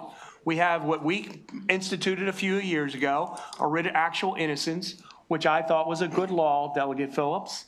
A writ of actual innocence, so that someone, if they believe they are innocent, like someone like Kurt Bloodsworth, can come forward and do more testing to see if they belong there. You have post-conviction DNA testing to say, hey, wait a minute, I was convicted in the 80s based on an identification. Is there any DNA, and can we check it? And we have an obligation to do that. And then, of course, we have the parole system that allows for the final word as to whether or not you get out or not. And one of the checks and balances that happened several years ago is for decades, you had to have the governor's approval for a parolee who's being paroled for a life sentence. The governor had to approve it. And as a result of some things, the state took that away. And so a governor no longer is the stopping point in there. So I'm saying that we have evolved and we have all these protections. And I'm saying don't make me drag victims in 3 more times. I said be brief, but it looks like this should be the 12th Look Act. Actually, I call it the 14th, 15th, and 16th look at. My final question, we have a couple victims here, and very infrequently do we talk about the victims. One of the biggest arguments against this bill is that, frankly, it's horrific to have the victims come and do this over and over and over. And I wanted to give if one of the victims wanted to take a moment here today to talk about how this process feels to have to come and do this here in Annapolis. You know, the young lady, I remember when her son was murdered. I remember when we took on that bill. I remember doing this over and over and over, and it feels like hell to me. So we're going to take a moment here today for the victims. If you want to express yourself, if you had to go through this process again, if we pass this bill, how does that feel? Good afternoon again. This is absolute purgatory. My life had such a different plan until December 23rd, 2021. To have it's really baffling that I'm sitting here talking about, as he said, giving opportunity 14, 15, and 16 to individuals again, and I can't bring my son home. Every morning for 1,153 days, my family thinks I'm insane. I go to my son's gravesite. I start my day with the prayer. Apologize, he's not there with me. I mean, my world thinks I'm insane. Every single day. I've broken my neck, slipping down the hill on the ice, but I'm back the next morning to watch the sunrise with him. And to sit here and listen to these people come that have been released from prison before all of this HB 853 stuff, like he said, to me is just insane. Where's my second chance? You know, where's my look back? Ma'am, do you want to take a moment? Yes, sir. Thank you. Oh, she's back. I concur. It's a living nightmare. I never wake up from this nightmare. I went from the highest of highs to the lowest of lows in a matter of days. When my son commissioned, he was the happiest he could ever be. And to think that his life was taken in a matter of days because of his skin color. And I live this every day. There's no going back for me. I can't say, where is my second chance?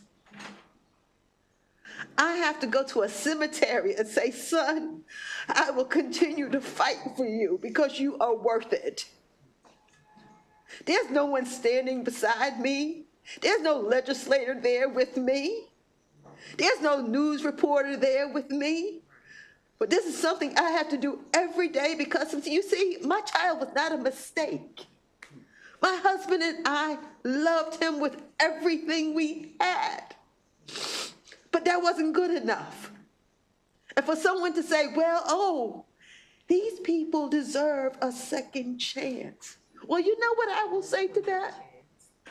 They get a second chance when I can say, Lieutenant Collins, put your uniform on and go to your duty station. Absolutely. But until that happens, no. That's the way I feel. And I know victims of hate crime from around this country, Charlottesville, Pittsburgh, Buffalo. And I guarantee you, not one of them is saying, you know what, Non? We're over that. Doesn't happen. Well, we appreciate you being here, and I think about you every day. Thank you, sir. Thank you all very much for your testimony and for answering questions. That's the questions for this panel. We have one final panel. Angie Fulton, Donna Brown, and Benjamin Brown. They should be virtual. Ms. Fulton is already on there virtually. And so we'll hear from Angie Fulton now for 2 minutes, please. Thank you so much for letting me speak today. Can you hear me okay? Yes, go ahead. Warren Stephen Slayman, that is the name of my deceased brother, murdered by someone that thought he was gay. An image that pops into my head every time the bill gets introduced to lessen the sentence of a criminal. My brother laid in the culvert, succumbing to 3 fatal gunshot wounds to the chest and head, laying there for hours clinging to life, most likely hoping and praying to be found. When will the lawmakers in the state of Maryland start to pay attention to victims' rights? First, SB 291 that stated possible hearing every 3 years, and now HB 853 stating a hearing every 5.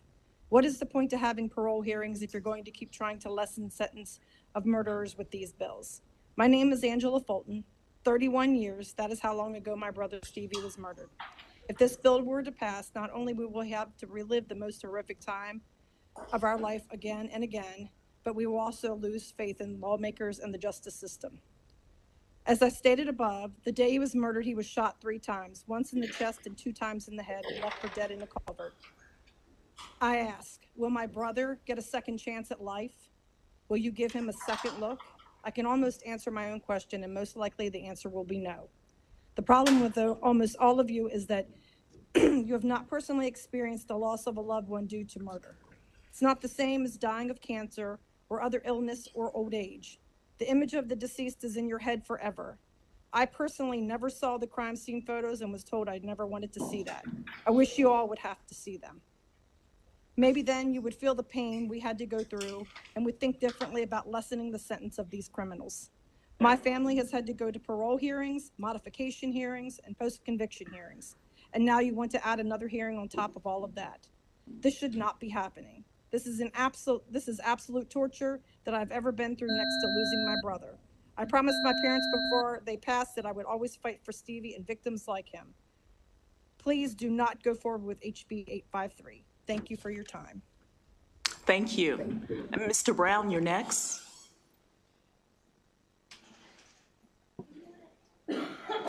You're muted, Mr. Brown. Could you unmute yourself? Can you hear me now? Yes, thank you. Sorry about that. My name is Benjamin Brown. I live in Charles County, Maryland. On February 18, 2020, 5 years ago to this day, we lost our youngest son of 3. He was murdered in the driveway of our home. Bradley was killed during a robbery and left to die on the cold pavement of his own driveway. My wife and I have struggled for the last 5 years with the loss and the grief that is associated with it, and it doesn't get easier with time. Bradley was 17 at the time and preparing to graduate from high school. Bradley had just become an Eagle Scout 2 weeks earlier and was preparing for college. We've had to endure 2 separate 2-week trials and numerous hearings to include recent appeals.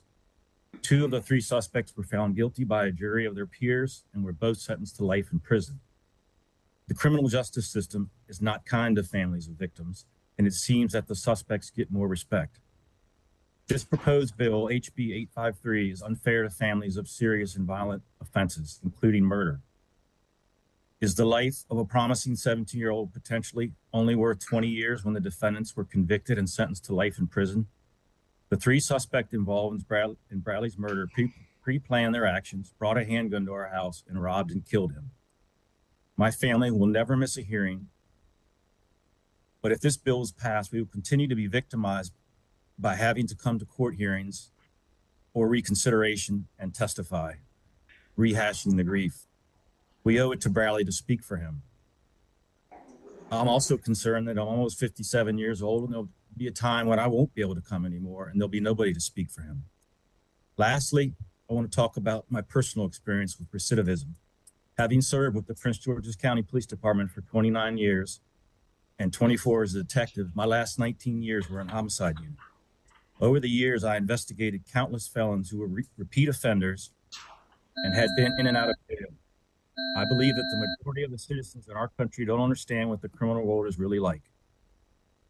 The suspect who killed Bradley was only 17 and brought the gun to our house. After the charges were dropped against him for lack of evidence, within a month, he was involved in another robbery and shot the victim.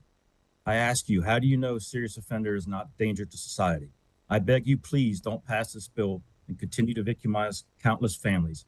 In my opinion, the defendants in Bradley's case don't deserve to walk the street again. He will never have a second chance. Thank you. Donna Brown. Go ahead for 2 minutes, please.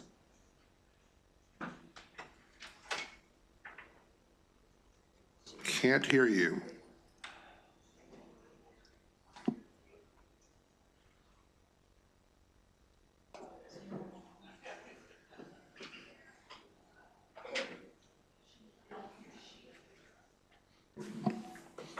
Donna Brown, can you hear us? You can hear us, we can't hear you.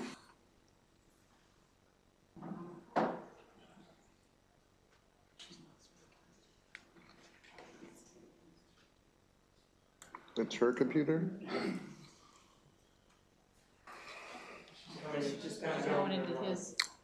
He's going to come down and use my computer. I see, okay. It's fine. Sorry, my Not at computer all, okay. wasn't working. That's all right. Ms. Brown, please, for 2 minutes. Yeah. Good afternoon. My name is Donna Brown. Thank you for allowing me to provide some testimony regarding my son, Bradley Brown. And as you know, as my husband has said, he was taken actually 5 years ago today. It's way too soon for a mother to lose a child.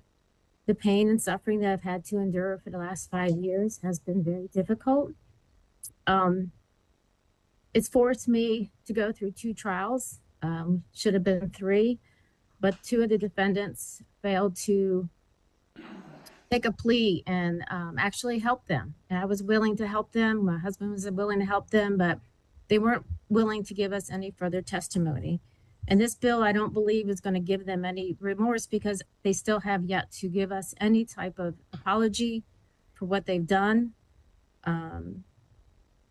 It's just knowing that this proposed law would just prolong the pain and knowing that only 20 years I'd have to go through this again, and that's only if I'm even still here. My heart will always miss my son. I will fight for him no matter what. So I will make sure that I'm at every hearing if I can be at in order to give the testimony and to be that person, that voice for Bradley, the justice for him. Society sometimes needs to know that an act like murder is not just a slap on the wrist, and it's not just given lightly. And it should be the most severe punishment when our youth or adults decide to take a life. And honestly, I don't think anybody understands the pain and suffering a parent goes through unless you've gone through the loss of a child. And I thank you for this time. Thank you. Other questions? All right, seeing none. Thank you all very much. Thanks to those who have testified on this legislation. That concludes the testimony on House Bill 853. We're now going to go and we're going to give people a couple minutes to gather their things and if they're planning to leave the committee room. And we'll give Delegate Tomlinson the opportunity to come up and bring his first panel up on House Bill 1398. One moment.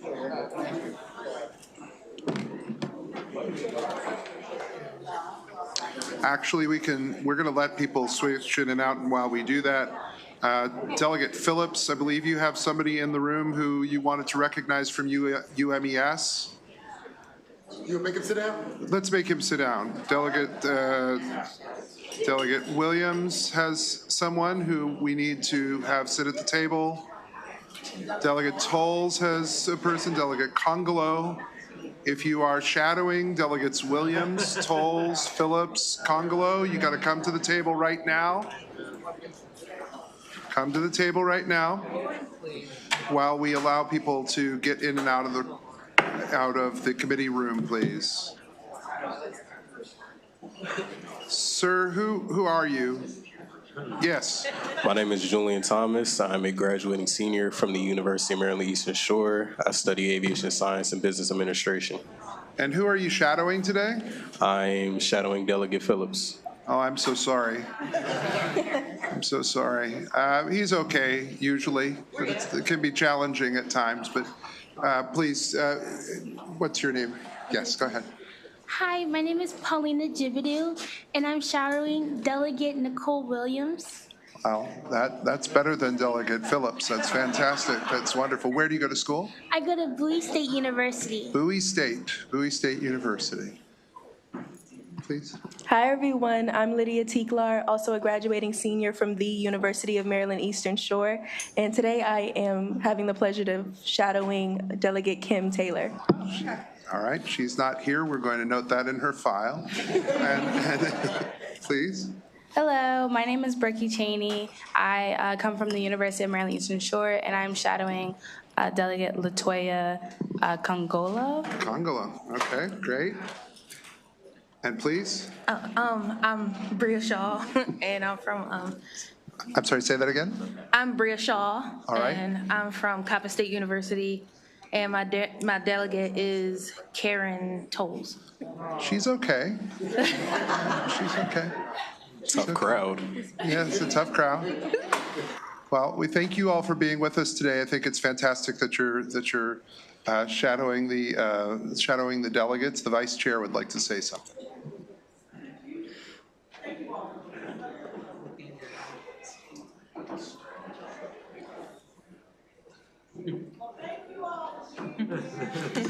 you all for being here. And raise your hand if any of you are interested in holding political office. All right, all right. Let the opposition research start now. All right. Delegate Tolles. No. And then would you need to get to the next bill? No, we're good. I was going to joke and say all the ones, so you all are from UMES? Yes. So Yes, Senator ma'am. Mathias told you to raise your hands and got you all interested in politics. But no, thank you all for taking the time to be here. I hope you're learning a lot with your delegates. And so thank you, Mr. Chair. So from UMES and from Bowie State and from Coppin State in Baltimore, we welcome you and thank you very much for being with us today. Thank you very, very much. Thank you for having us. All right. All right, we're now going to, thank you all very much. Unless you'd like to testify on House Bill 1398, you better.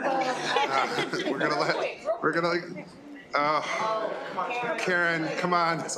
All right, we're getting my sorry. All right, that's fine. I'm sorry. I apologize for that, Thank you. but That's okay. Thank you. it's 3:30. We're gonna try and keep going here. We're gonna go Delegate Tomlinson now. Delegate Tomlinson, I think the state's attorney from, thank you all. State's attorney from Carroll County is here. Councilwoman Natalie Fanny Gonzalez is here, I believe. Come on up. Who else would you like to include on your panel? Or if I'm taking them out of order, tell me who you'd like to have on your panel. Okay, yes, it was State's Attorney Shoemaker. Simple country lawyer. Going up. And then I believe there's somebody virtually. Nick Basirno from the Montgomery Police. Yes, from the Montgomery County Police. All right. Mr. Basirno from the Montgomery County Police is here. All right.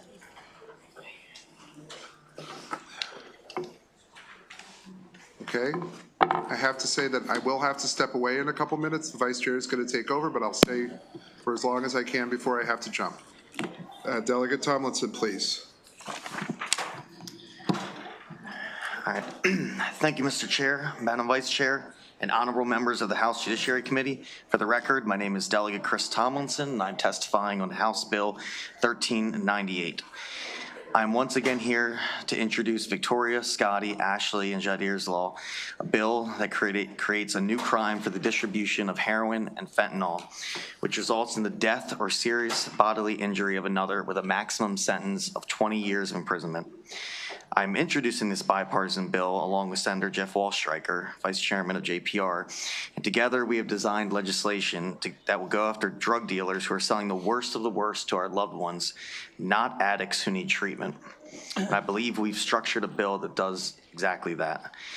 Victoria, Scotty, Ashley, and Jadir's Law is named in honor of 4 young Marylanders who passed away as a result of a fentanyl overdose. Victoria was 18 in 2022, Scotty was 21 in 2019, Jadir was 16 in 2022, and Ashley was only 15 years old in 2023. You'll hear from some of these parents, from the parents of these individuals in a few moments. You might be asking yourselves, well, what have I done differently since last year? So since last year, I've been meeting with leadership on both the House and the Senate. I met with some of the leading voices amongst the opposition. With the majority of the opposition, they are firm believers that the only solution to the opioid epidemic involves education and treatment. I believe in education and treatment. I think we all do. In fact, Carroll County has a fantastic drug treatment court program, and our chair came up earlier last year to attend the graduation and see it firsthand. But when it comes to ending this epidemic, there is a third leg to this stool, and that is the criminal element. This is not an either-or situation. We can fight this battle from all sides. If you are fundamentally opposed to enhanced penalties, unfortunately, we'll probably have to agree to disagree. And I've read the unfavorable written testimony, and some folks, like Mr. Eric Sterling, who I think you'll hear from today, he's offered some good ideas for amendments. And I'm more than happy to take suggestions and to work with all parties to see that a bill gets passed that does exactly what the intent of the bill is, which is to punish people who are peddling poison and not to penalize addicts who need help. You're going to hear from some individuals who want to see a stricter bill. You're also going to hear from a lot of passionate folks who believe that the bill goes too far. Senator Walsh-Stryker and I are confident that we have a well-balanced bill that covers all the bases. The bill has Good Samaritan language built into it to reinforce that we're not penalizing anybody who goes out of their way to save a life. The bill makes it clear that this law will only apply to drug dealers, not addicts who share heroin or fentanyl with no remuneration or exchange of goods or services. The bill includes language that allows law enforcement to move up the chain. And it does not allow states' attorneys to bring charges to those who bring charges in a situation in which fentanyl or heroin was simply a contributing cause. I'm happy to answer any questions the committee has, and I look forward to a favorable report. Thank you. Thanks, Attorney Shoemaker. Mr. Chairman, Madam Vice Chair, members of this august committee, for the record, Haven Shoemaker, State's Attorney for Carroll County. I think all of us know that fentanyl deaths continue to plague the country. Upwards of 100,000 people a year in the United States die from fentanyl poisoning. That's double the number from just a few years ago. And I can tell you that in my county, virtually every overdose fatality over the last 4 years has been attributed to fentanyl. And it's found in virtually everything sold illicitly on the streets, from pressed pills to vape products. It's in everything, and the dealers know it. This is why this bill is incredibly important. It does not, as Delegate Tomlinson alluded to, seek to undo the Good Samaritan law. In fact, it provides specific language, I think on page 2 of the bill, reinforcing the premise behind the Good Samaritan law. Secondly, I mean, I noticed that some opponents are saying that there are already ample laws on the books that are available to law enforcement to go after drug dealers who peddle their noxious wares. I would direct the committee's attention to the written testimony that we've submitted, and we all know how fun it is to read written testimony, but I direct your attention to it because we talk about the Thomas decision and the implications from that with regard to going after folks for involuntary manslaughter. It's fraught with difficulty. So, oops, I'm done already. Thank you. Thank you. Councilwoman Gonzalez? Are you here? Oh, okay. I'm going to be in the second panel. Okay, you're in the second panel. So, ma'am, would you give me your name? Isis Flores. Okay, Ms. Flores. Okay, so Ms. Flores, if you are ready, you could begin. Thank you. Okay. Well, first of all, good afternoon, and thank you for giving me the opportunity to speak and for all the victims that is happening right now in this country, well, everywhere. Okay, my name is Isis Flores, and I'm from Silver Spring. Vote yes on HB 1398. My son is Jader Rosa, 16 years old, who passed away due to fentanyl overdose on November 10, 2022. I am also here on behalf of Edith Montalban. Her daughter, Ashley Edward, was a 15-year-old student who tragically passed away on January 14, 2023, due to fentanyl overdose. Edith and I are among of the thousands of parents who have lost their children to fentanyl. Jader, the person, left a huge void in our lives. and lead us to discover the reality of these destructive drugs. Today, I am here to be the voice of so many victims like Jader and Ashley, who have lost their lives in the hands of drug dealers who distribute this deadly drug in our community. We are not asking for punishment to those using the drugs.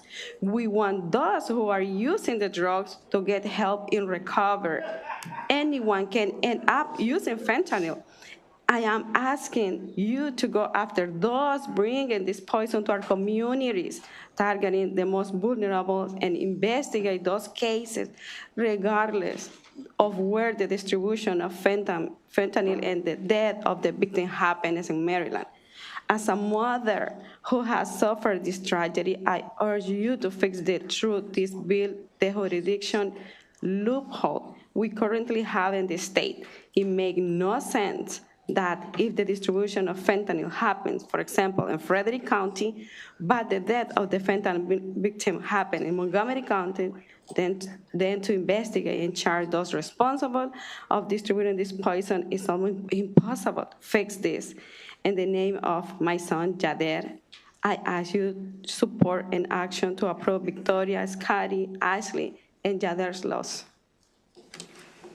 Thank you, Ms. Flores. Can I have the permission to show my angel? Sure. His members.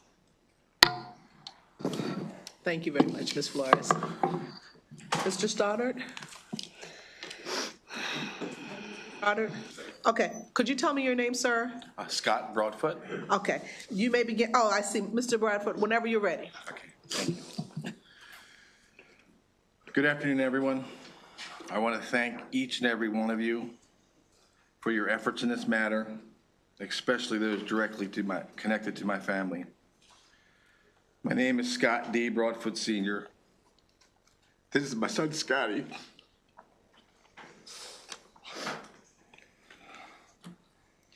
Scotty Broadfoot Jr. died from fentanyl poisoning April 12th, 2019, at the age of 21. Today and every day, I stand with and support several groups, parents, siblings, spouses, and friends that have lost a loved one poisoned to death by fentanyl. I have lived in Maryland my whole life, and I'm self-funded. I do not do this for vengeance. From the day we were born, we are taught right from wrong. We learn the consequences from our actions. Drug dealers need to be held accountable. House Bill 1398 targets drug dealers. It does not target people with addiction. This law will not affect the Good Samaritan law. To give you a scenario, if you and I are sharing drugs and I give you a capsule and you overdose and are poisoned and die, but I survive, I will not be charged with murder under House Bill 1398. There is not a minimum sentence since every case is a unique set of circumstances. I ask everyone to please closely read in detail this bill in its entirety. In Maryland, we have reached historic death numbers from potent levels of fentanyl. The number's so high, there is not a factual solution on record. In my son's case, there was a witness to the sale and use of the purchased drug. Current laws are not effective for charges and prosecution. With House Bill 1398, Victoria, Scotty, Ashley, and yet ours law, it would give law enforcement the tool they need to charge and prosecute the dealers. I beg you to vote and pass House Bill 1398. Thank you, the dealers poisoning and killing our loved ones are held responsible. Most importantly, this is not a red or blue issue. This is a red and white blue issue. We must stand together. Thank you. Thank you. Thank you all for your testimony. We're going to go to virtual testimony now with, I can't see your rank. Lieutenant? Lieutenant? Captain, I'm sorry. Captain Paserno. That's what I get for trying to guess. That's okay, thank you. Good afternoon, members of the committee. My name is Nick Paserno. I'm a captain with the Montgomery County Police Department. I have been a police officer with Montgomery County for 23 years. A vast majority of my career has been spent doing death investigations, including overseeing and conducting overdose investigations, like the type this bill is meant to address. I'm not in a position, or do I have the background to give you an emotional plea like you're going to hear from, or already have heard from, the survivors, the families who've dealt with overdose issues. I'm simply here to kind of provide a different angle, a bit of an idea of how things go from an investigative and legal standpoint. And I can tell you that this bill shows that the state can hold drug dealers accountable for their actions, while at the same time recognizing there are people who are going through mental health and addiction issues that we're not looking to punish. However, I can tell you from my experience, those people who are dealing fentanyl know exactly what it is they are dealing, and they are taking advantage of some of our most vulnerable members of our community. In Montgomery County alone, I can tell you that 83% of the oxycodone pills that we take into our crime lab are fentanyl. They're not actually oxycodone. And the current state of laws in the state do not consider the ever-changing position of fentanyl dealing. Like it was said in the last hearing, laws change and laws need to evolve. And using manslaughter, like is permitted in State versus Thomas, to prosecute drug overdoses doesn't recognize the intent behind the act. And at the same time, the part of the bill that talks about cross-jurisdictional issues, the ability in Montgomery County to go after a dealer who deals a drug in another county, is also going to be a huge, important addition to our ability to investigate these sort of things. So for those reasons, I ask you to give a favorable report on this bill. Thank you. Now we'll have questions. Delegate Cardin, and then Delegate Kaufman. Thank you, Delegate Tomlinson and your esteemed panel for their compelling testimony. But this is a question for the captain. What tools do you have in your chest right now? What do you use to prosecute or to charge dealers right now that this will help supplement? Certainly. So the two charge, well, one, there are federal laws that we can use. Now, that brings a whole separate set of circumstances, at least, and those circumstances have certainly changed over the last 2 months, of how you would bring a federal prosecution for distribution, some of the collateral that goes along with that. At the state level, we can charge with manslaughter. State versus Thomas allows us to do that. However, that's based on a common law doctrine that can always be reversed by a court later on. And there's some pretty serious bars you have to meet in order to prosecute under a manslaughter. We also can prosecute somebody for distribution. My experience has been, and the guidelines actually say, the punishment for distribution, the penalty for distribution, is greater than the penalty for manslaughter. So in a drug distribution resulting in death, somebody's actually getting a higher sentence, will get a higher sentence for dealing drugs rather than killing somebody. So those are the kind of the routes we have right now, but they don't contemplate a drug distribution that results in death. And I think last I looked, I think it was 23 states have some sort of legislation that specifically permits this sort of prosecution by and of itself. So kind of a long answer to your question, but there are charges. None of them are on point or particularly appropriate for a drug distribution that results in death, particularly when you have fentanyl involved. Thank you very much. Delegate Kaufman, if you don't mind, let me just go Delegate Valentine, and then I'm going to come to you. Thank you, Madam Chair. Thank you, Delegate, for bringing the bill and to your entire panel. My question may have been somewhat answered by the captain, but it goes to State's Attorney Shoemaker, because he also referenced the State versus Thomas in his testimony, and I was just wanted to offer him the opportunity to expand on the reason why you cannot pursue manslaughter or involuntary manslaughter charges against these dealers, if you wanted to elaborate on that any further. Well, I mean, there's some pretty onerous requirements presented by the Thomas opinion, particularly with regard to proving wanton and reckless conduct, which makes our job easier. I can tell you that in the case of Victoria, I mean, she's on the one of the names on the title of this bill.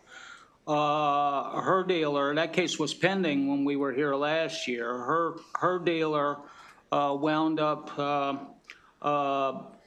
getting convicted of a CDS distribution, and he received 10 years suspend all but 18 months on home detention. So that's a prime example of why it is that I think we need this bill. Thank you, Madam Chair. Sure. Delegate Kaufman. Thank you, and I hope, Madam Chair, that you get some chicken soup this evening. This is a question for the sponsor. I was honored to cross the aisle with you and co-sponsor the legislation, but I did get a visit from Ann Seacott, a longtime lobbyist, and some of her clients, and I just wanted to give you an opportunity to respond to some of the things they said. They said that and I'm going off my memory, so I may not be getting it exactly right. They said that your Good Samaritan clause in there will only protect the 911 call, not anything else. And they also said that it will deter people from calling 911 because they're afraid of getting in trouble. Are there studies that indicate in other states that have passed this that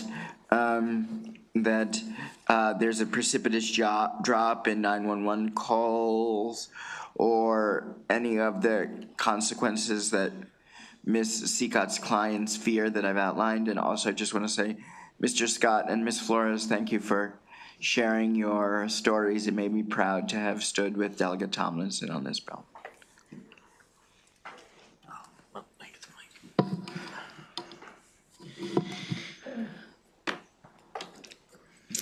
Thank you for the questions, Delegate Kaufman.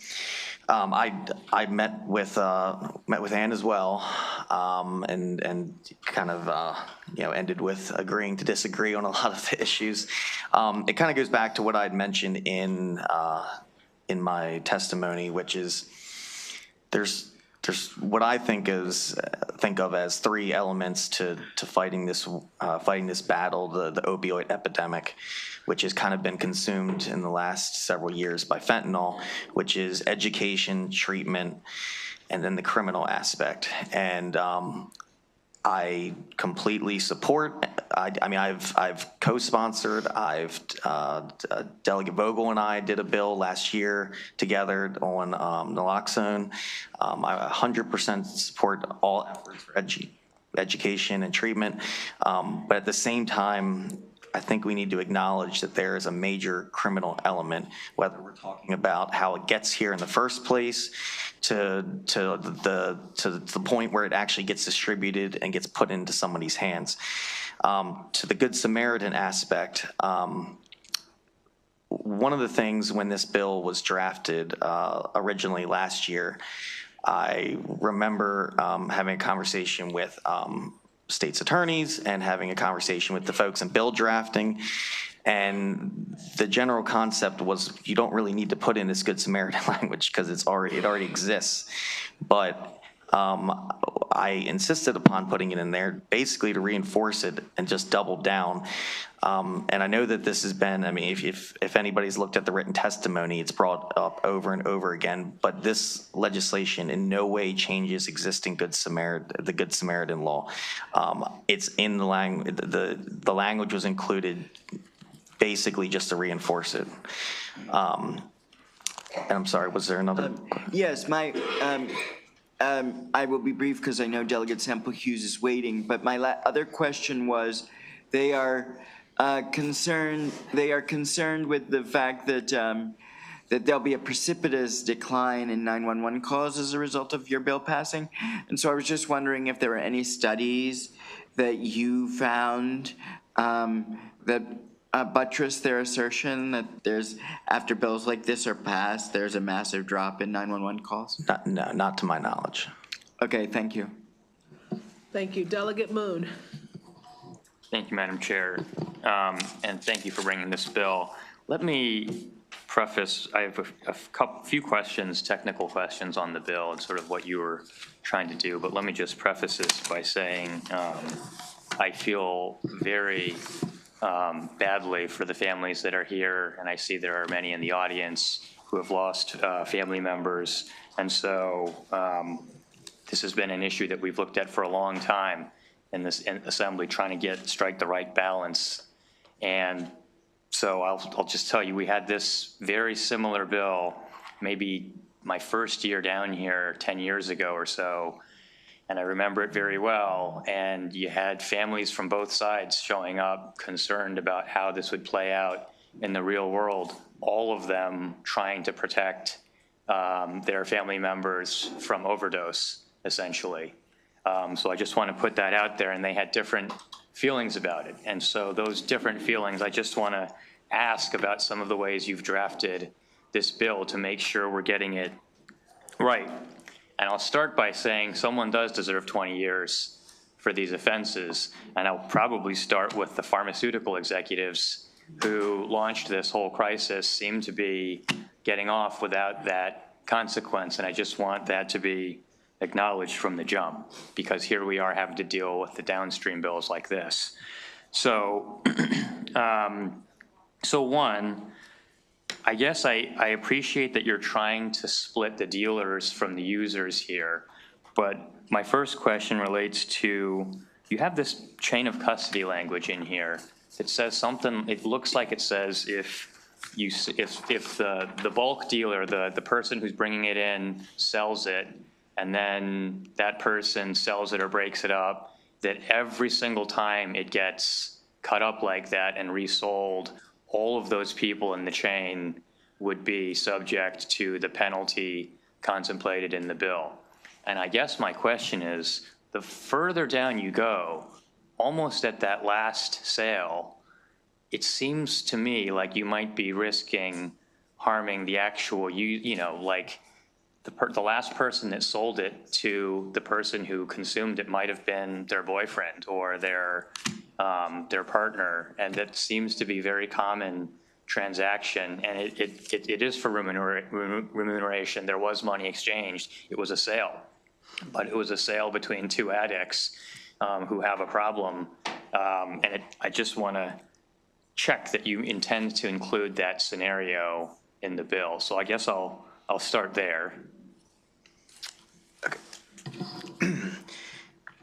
Yes, so you're correct about that portion of the bill, which is second page, line 19 through 24, that allows the prosecutors to work their way up the chain.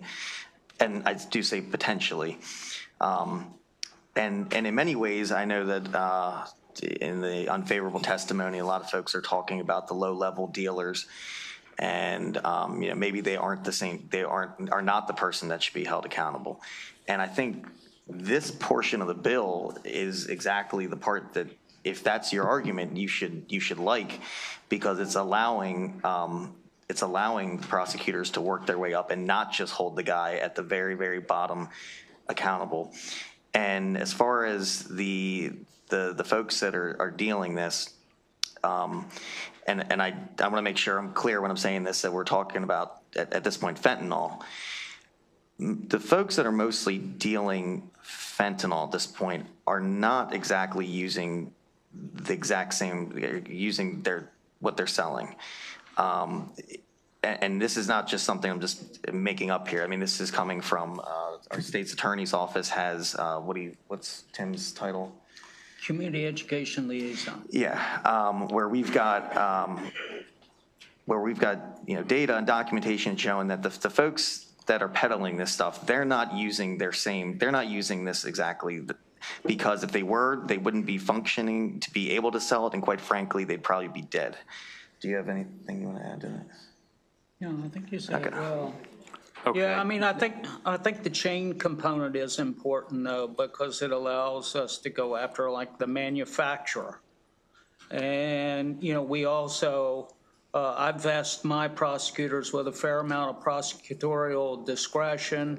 You know, they're probably, you know, not likely to go after, you know, a boyfriend in the scenario you posed or something like that with this particular offense. We want to get the dealers, we want to get the manufacturers. Okay, thank you. The other portion of the bill that I have a question about that's a little bit concerning is in the Good Samaritan provision. And again, you know, when we did the Good Samaritan stuff in the past, we really didn't want people to hesitate. If they have an overdose situation in front of them, that there should be no hesitation. No one should be concerned about getting in trouble. They should call for assistance immediately. And I guess the one concern I have about the way this language is phrased is it seems like you need to be able to do a quick legal analysis of your circumstances the way it's written. And it says something like the drug was solely, the word solely is in there in a way that I wonder if it's clear what you're intending to mean by putting the word solely in there. Like it's qualifying the Good Samaritan language in a way that seems like people might pause.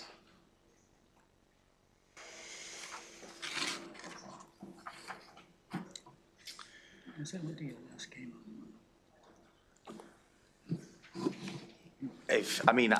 I'm happy to talk through this provision. Like I said, this wasn't even necessarily something that we had to include. In fact, I think some of the favorable testimony with amendments from the State's Attorneys Association as well as the Attorney General's office, I think they might actually recommend to not even have this part in there, which I'm I was going to say, happy to if there's going to entertain. be language in there, hopefully it's plain as day that there's not an opportunity for someone to get in trouble if they're calling for emergency assistance. Yeah, I mean, I'm like I said, the Good Samaritan language already exists. My intent's not to change anything. If this in some way does change it, I'm happy to pull the whole section out. Got it. Okay. And then the last question is, the testimony was really about death, but an overdose, which I get, but the language of the bill is death or serious bodily injury. And I guess that second part also gives me pause, what you're intending to bring in, the scenarios you're trying to bring in with a serious bodily injury.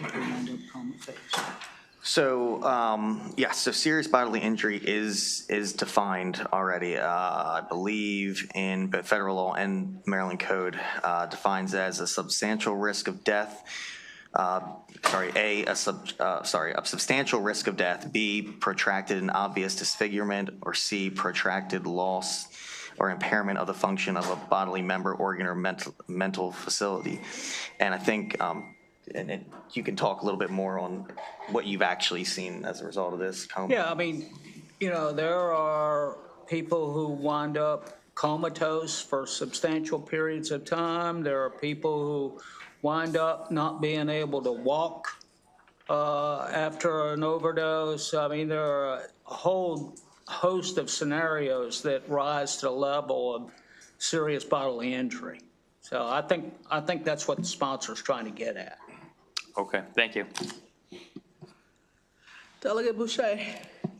Thank you, Madam Vice Chair. I want to give a special personal thanks to my colleague, Delegate Tomlinson, for bringing this bill forward. I believe I am the only member of the entire General Assembly who's lost a child to fentanyl. So this is very personal to me. It's very painful. Last year, I lost it in this hearing. I'm glad I can keep it together this year.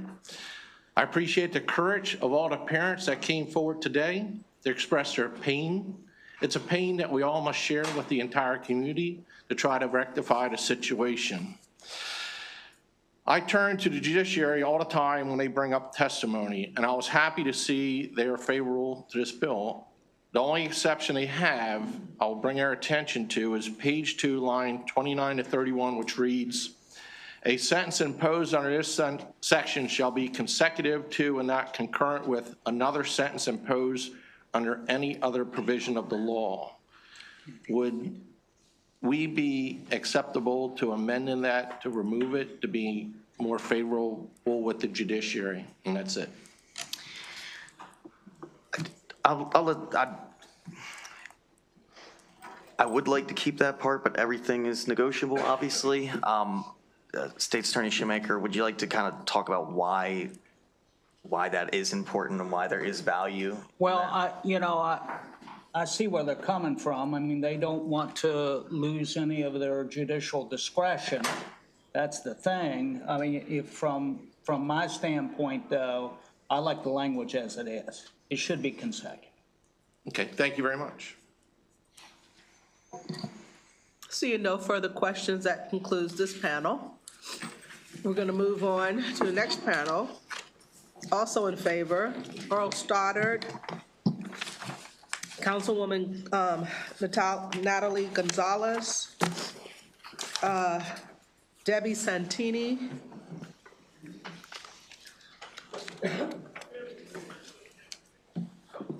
is Jackie Long here? Yes. Okay, can you come on up too? And April Babcock. Come on up if you don't mind, please. That way we'll have a complete panel.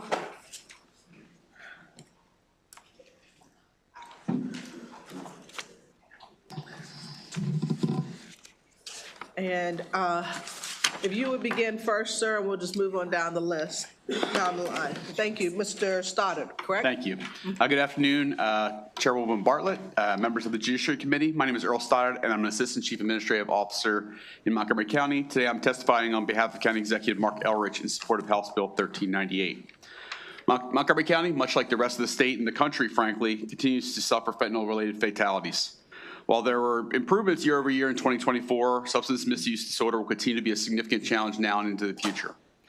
In Montgomery County, we've leaned into a multimodal response to the opioid crisis. This includes the expansion of Narcan distribution in the community and through fire stations, education particularly amongst juveniles, young adults, and medical providers, and grants to community-based organizations working with young people and families on addressing the scourge of fentanyl use.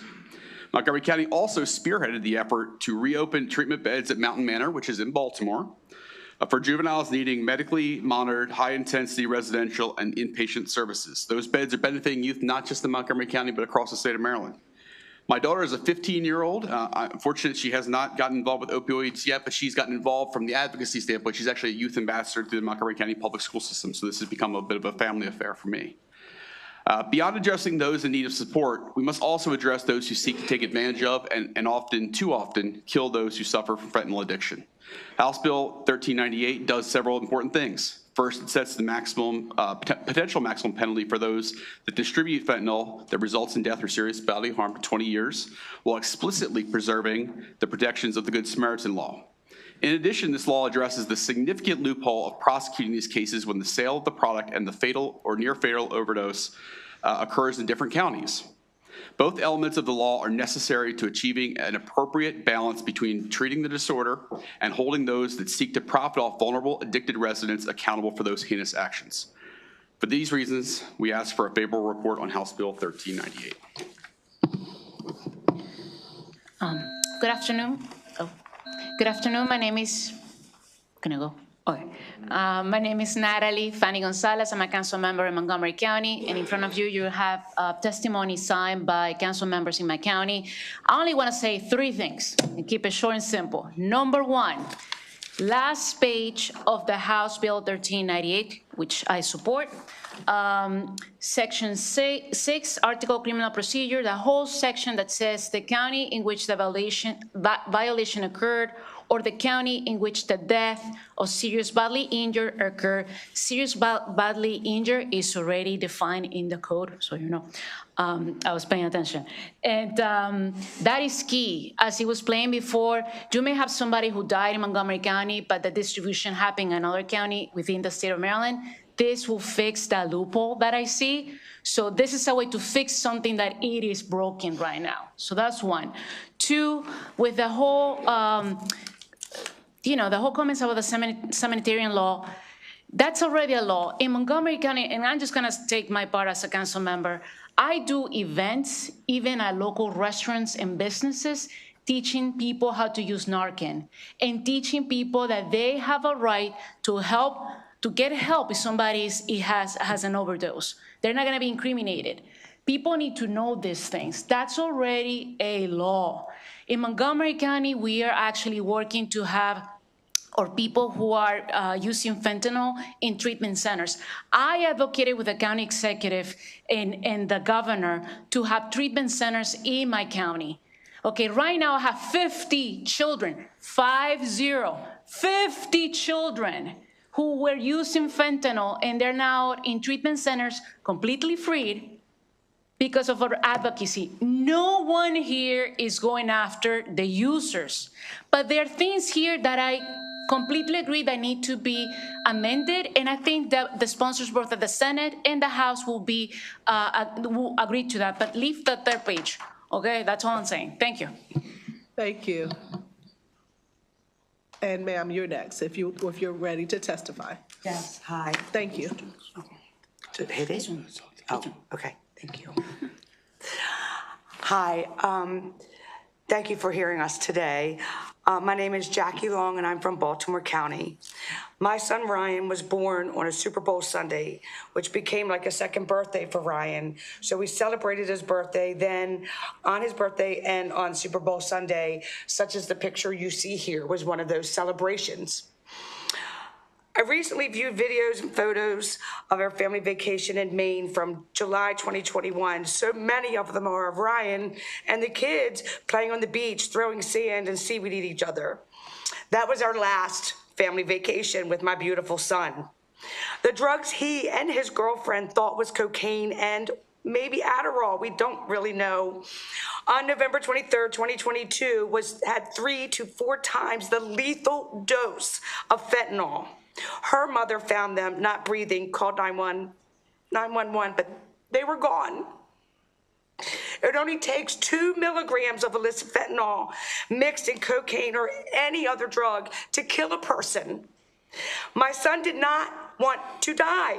The person distributed this poison was never investigated. Our families suffer while those responsible continue to distribute illicit fentanyl. That dealer that poisoned my son and his girlfriend to death was, and maybe still is, out there.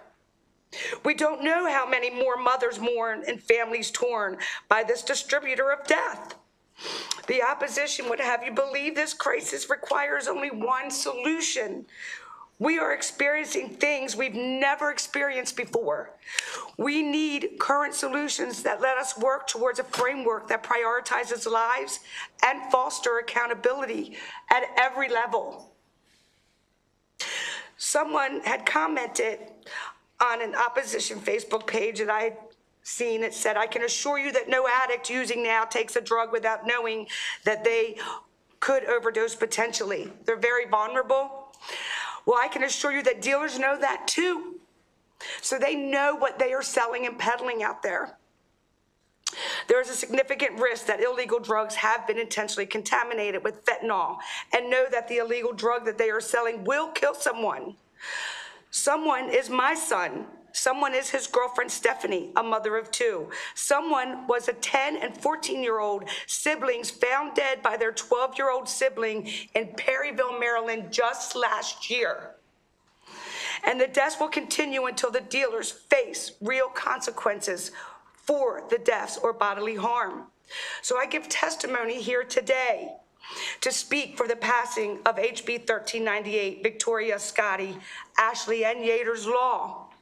These are murders, and we need the laws passed to hold those who distributed this poison that murdered my child and the children of other families present and not present here today. Thank you. Thank you, Ms. For your Long. attention. Ms. Babcock? Dear Madam Chair and committee members. Ms. Babcock, can you just move? Yep. Thank you. Thank you, Madam Chair and committee members, for letting me speak today. I lost my son Austin on January 26, 2019 to illicit fentanyl poisoning. My son will always be forever 25.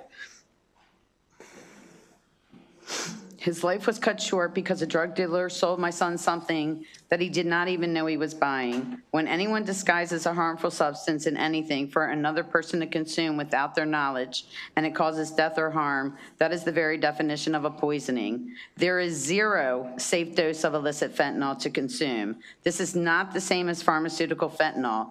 Illicit fentanyl is being made in jungles of Mexico in 5-gallon drums by drug cartels or drug dealers here in their basements, and there is zero quality control like the fentanyl used for surgery or given to patients with extreme pain.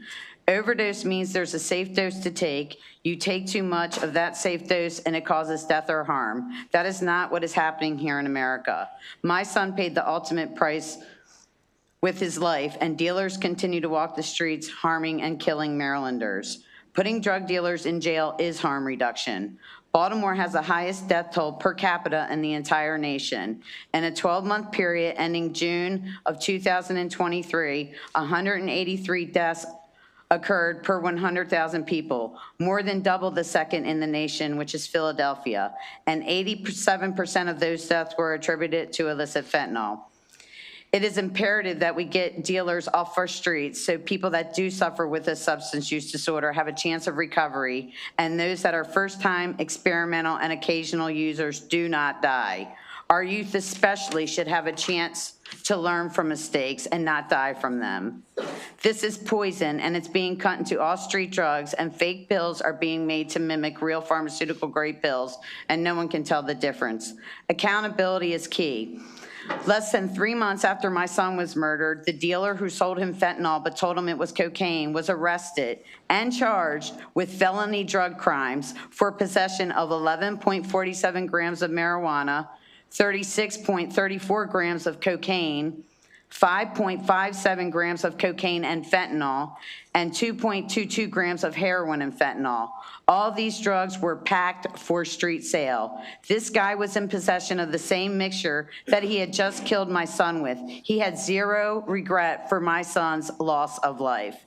Fast forward to September 19th of the same year, he himself became a victim of homicide in the Eastern District of Baltimore. He was shot to death. If he was incarcerated, he would not have been murdered on the streets of Baltimore and would have had a chance to change his behavior, to change his profession. Without consequences, there is zero reason to change. Dealing illicit drugs, there's too much money to be made.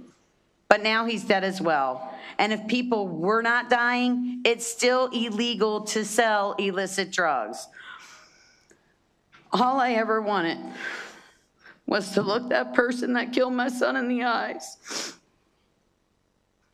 and tell him what he took from me, my family, and his friends. My life was flipped upside down, and I've dedicated my life to saving others and warning the public. We need this bill to pass to save lives. The best harm reduction is getting poison peddlers off our streets. Our children deserve justice. Marylanders deserve justice, and we have zero justice right now. Hold people killing people responsible. My son was held responsible. He's in an urn in my living room. Thank you so much. Thank you all for your testimony. We have any questions? I haven't testified. Oh, I'm so sorry. Yes, please. Ms. Santini. Yes. Thank you. Good afternoon. My name is Debbie Santini, and I'm in favor of House Bill 1398. There's so much I want to say in such a short time, and I've changed my testimony a little bit. My youngest son, Jesse Bird, died 3 years ago, 3 years and 2 days to this day, here in Annapolis, in a very bad recovery house. He was found dead on the top bunk of a bed 5 days after entering that house, after successfully completing treatment. Jesse was a passenger in a car accident in 2011. He was 16 at the time and was taken to shock trauma for emergency surgery. The doctors gave him opioids for pain. At 16, no doctor or nurse ever came to me and said, "Mom, this is what we're giving your son for pain. It's highly addictive, and these are the signs you need to look for." Then became the journey of addiction with no prior substance use my son had. And as I come here today, again, the second year in a row, asking you all to please vote in favor of this bill to help put drug dealers away. I don't know the person that murdered my son. There was no proper investigation from this city's police department, and I still battle this police department to this day for answers. We need to hold drug dealers accountable. Dealing drugs is a crime. Selling illicit fentanyl and other illicit drugs that is poisoning our youth to death needs to have harsher penalties, and there needs to be consequences to their actions. The drug dealers do know what they're selling, and they know that it causes death, and they don't care. They don't care. And I know a delegate earlier had asked regarding part of this bill about addressing serious bodily injury or harm, which brings me to my oldest son, Cody. Cody had a severe overdose in our home on July 7th of 2021. I woke up at 5:30 in the morning waiting to hear him because he's like a bull in a china closet when he gets ready for work, and I didn't. But I saw the light onto his bedroom downstairs, and at the time his dad was staying in our home and Jesse was there. I asked his dad to go down and check on him because I think God gives moms these instincts, and I knew not to go down there. And I sat there with the phone in my hand, and I heard his dad go down, and I heard, hey, hey, hey, call 911. And I called 911, and I busted Jesse's bedroom door open and threw him Narcan. Jesse saved his brother's life that day, as he saved 3 other people's lives that I'm aware of. But I will tell you this, when Cody came out of his overdose and he was found slumped over, and we surmised it was about 6.5 hours he was downstairs like that, they brought him up on a tarp, and my son said, "Somebody help me, please help me. I can't feel my legs. I want to live." Jesse didn't want to die. These kids don't want to die. Cody was in shock trauma for 6 weeks. He had to have emergency fasciotomy on both his legs. The doctors didn't know if he would walk again. Every organ in that child's body shut down. He was on round-the-clock kidney dialysis for 2 weeks, and then every week after that for 3 more weeks. He had multiple surgeries, so many that I forgot. His heart took a hit, his lungs, his organ, and that child still survived, thank God. And now he overdosed in April of 2024, the day before my birthday. He relapsed on the anniversary of his brother's passing last year. Thank God today he's doing good. But I'm asking y'all to pass this bill because I don't know the drug dealer that is selling fentanyl to my son now or that killed my child. And I'd like to know, because for all I know, he's out there trying to kill somebody you all love. We can do better than this in this state. We can do better than this in this country. And this bill is not about locking up the drug user. I'm all for supporting people towards recovery, and I've done so for the past 15 years. This bill is about holding the poison pushers that are killing our kids with their illegal drugs responsible for their actions. Locking up drug dealers is harm reduction at its core, and helping to stop the flow of illicit fentanyl and other illicit drugs will save lives. This won't bring back my son, but it will help save another mother from hearing those words that changed my life forever. I'm sorry to inform you. Your child's dead.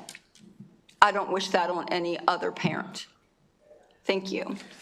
Thank you. Thank you all. Again, thank you all for sharing your personal stories. I see a few questions. I'm going to start with Delegate Simmons and then Delegate Schmidt. Thank you, Madam Vice Chair, and thank the panel for coming. I was sitting here listening, and it's a hard pill to swallow. A little over 11 years ago, I lost my brother from crack cocaine and fentanyl use. Was found sitting in a chair in the Bronx, dead. I was called as a result of having my business card in his pocket. At the time, I worked for the U.S. Attorney's Office in drug interdiction in gangs. Very hard. I knew my brother had problems. My family knew he had problems. But because of the fact that he was a former NFL player, a Super Bowl recipient, a lot of people looked the other way. I went as far as to even one time arrest him, myself, and jail him. But guess what? My mother got him out because that's her son. And she didn't want him in jail. I looked at it as something that is an immediate fix to a problem that we could not deal with. that I couldn't go from crack house to crack house, tracking him down every day when he turned up missing. So I had to find an immediate way of dealing with it. So when we look at the criminal justice system and those who break the laws, no matter how they get there, sometimes that pause in their life can save their life. His anniversary is this Thursday. And I was like, wow, this is something that we face every day. From being a parent, from being a family member, what do you feel is something that we're not doing to save these individuals' life? What are we not doing from a family aspect?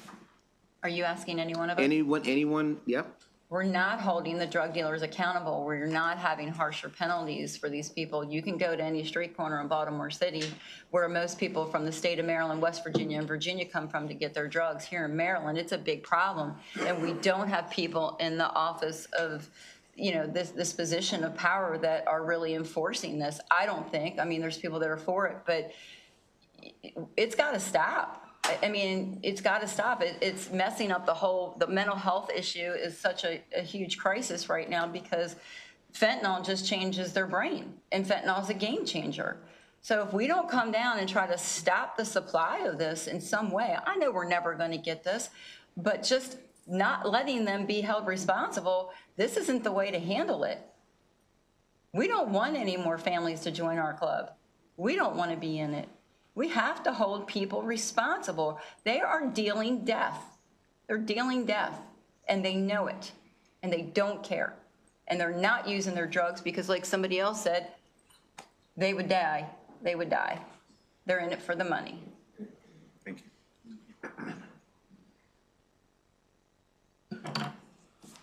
Can I add something to that answer?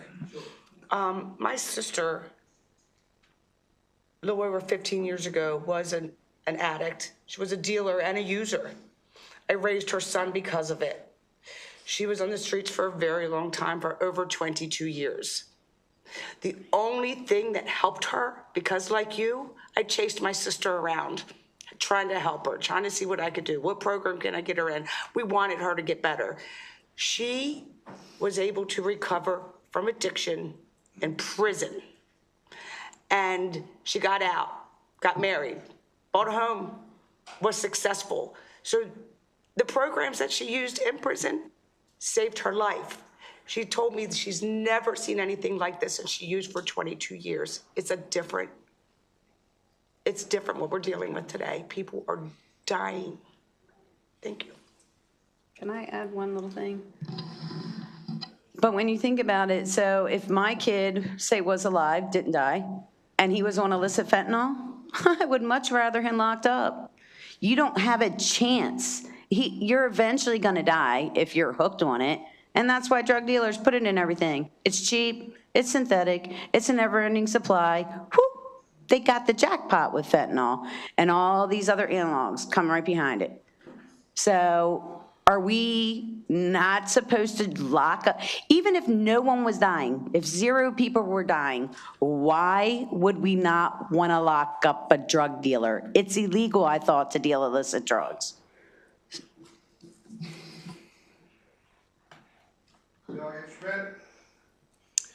Thank you, Chair. And I know it's not easy for you all to come down here and do this year after year. And Ms. Santini, we've had a chance to connect a little bit on a level here in Annapolis at a number of events regarding this. Ms. Babcock, my question for you, and you brought up some statistics that I was absolutely floored by. On the CDC website, it has West Virginia listed as the highest per capita in the country at 80 deaths per 100,000. I was alarmed to hear your statistic that Baltimore City was 180 deaths per 100,000. Is that correct? 183 per 100,000, and that was a June 2023. 183 per Yeah, 100,000. that was the highest per capita in the entire nation. And I do outreach also, like I do harm reduction outreach. Now, I'm not handing out tinfoil and crack pipes and babysitting people get high. That I won't do. But I hand out clothing, food, Narcan. Last time I was in Kensington, I actually Narcan someone for the very first time. But we're higher than Philadelphia, and if no one's ever been to Kensington, you maybe should take a little trip there and see what's happening on the streets. I'm sorry, a government that allows an open drug air market is a government that doesn't care if you're living or dying, because they are dying. There's dead bodies on the street. I carry Narcan myself just for that very reason. And what I was also floored by that I see here is that the population of African Americans is about 50% greater than the national average as well for this, which is just alarming to me. It is alarming. This is all alarming. So thank you for bringing that forward. Thank you. Are there further questions for this panel? Delegate Kaufman. Double the rate. You. Sorry? Did you mention the Kensington? I thought you said Kensington. Yes, I do outreach in Kensington. I have a nonprofit, but I do personal outreach in Kensington. Well, we have a long day, but so I won't belabor the point, but I happen to represent Kensington.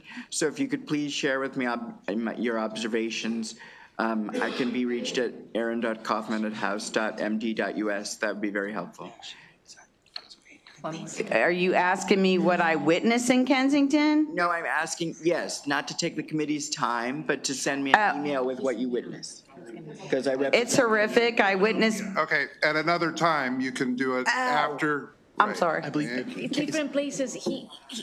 You're saying Kensington, Philadelphia, and he means Kensington, Montgomery County. Oh, I'm sorry. I'm talking about Philadelphia. I'm so sorry. The lack of Okay. Very good. Very good. Thank you. Seeing no further questions for this panel, we thank you very much. So now we're going to the second panel in opposition. These two, John McCarthy and Robert Hill. I think they might be virtual. No. No? Okay. No, all right, we'll keep an eye out for him. We'll go to the next panel in opposition.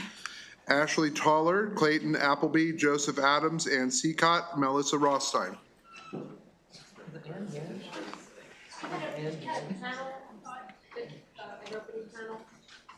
I have this as the second panel. That's the first panel. Oh, you didn't do the first panel? All right, I apologize. We didn't do the first panel yet. I didn't realize that. So Tony Torsch, Jesse Dunleavy, Heather Warnken, Eric Sterling, Dan Rabbit. What we're going to do, there are some still people who are going to testify in favor. We're bouncing back and forth, I guess, here. I thought we were going to go. I am completely confused now.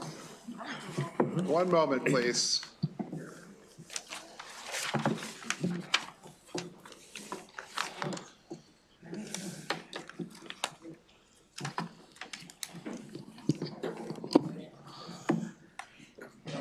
All right, okay, so I need to correct myself. I'm looking at a piece of paper where I thought we were going back and forth between the people who were favorable and the people in opposition. I apologize. We were just going through the favorable testimony, so we're going to continue with the favorable testimony. So, Ms. Warnken, you'll come back here in a minute. So if you're favorable to the bill, stay. So that would be Christine Ricard, Jared Albert, Jamel Freeman. The next three I have on the list as favorable.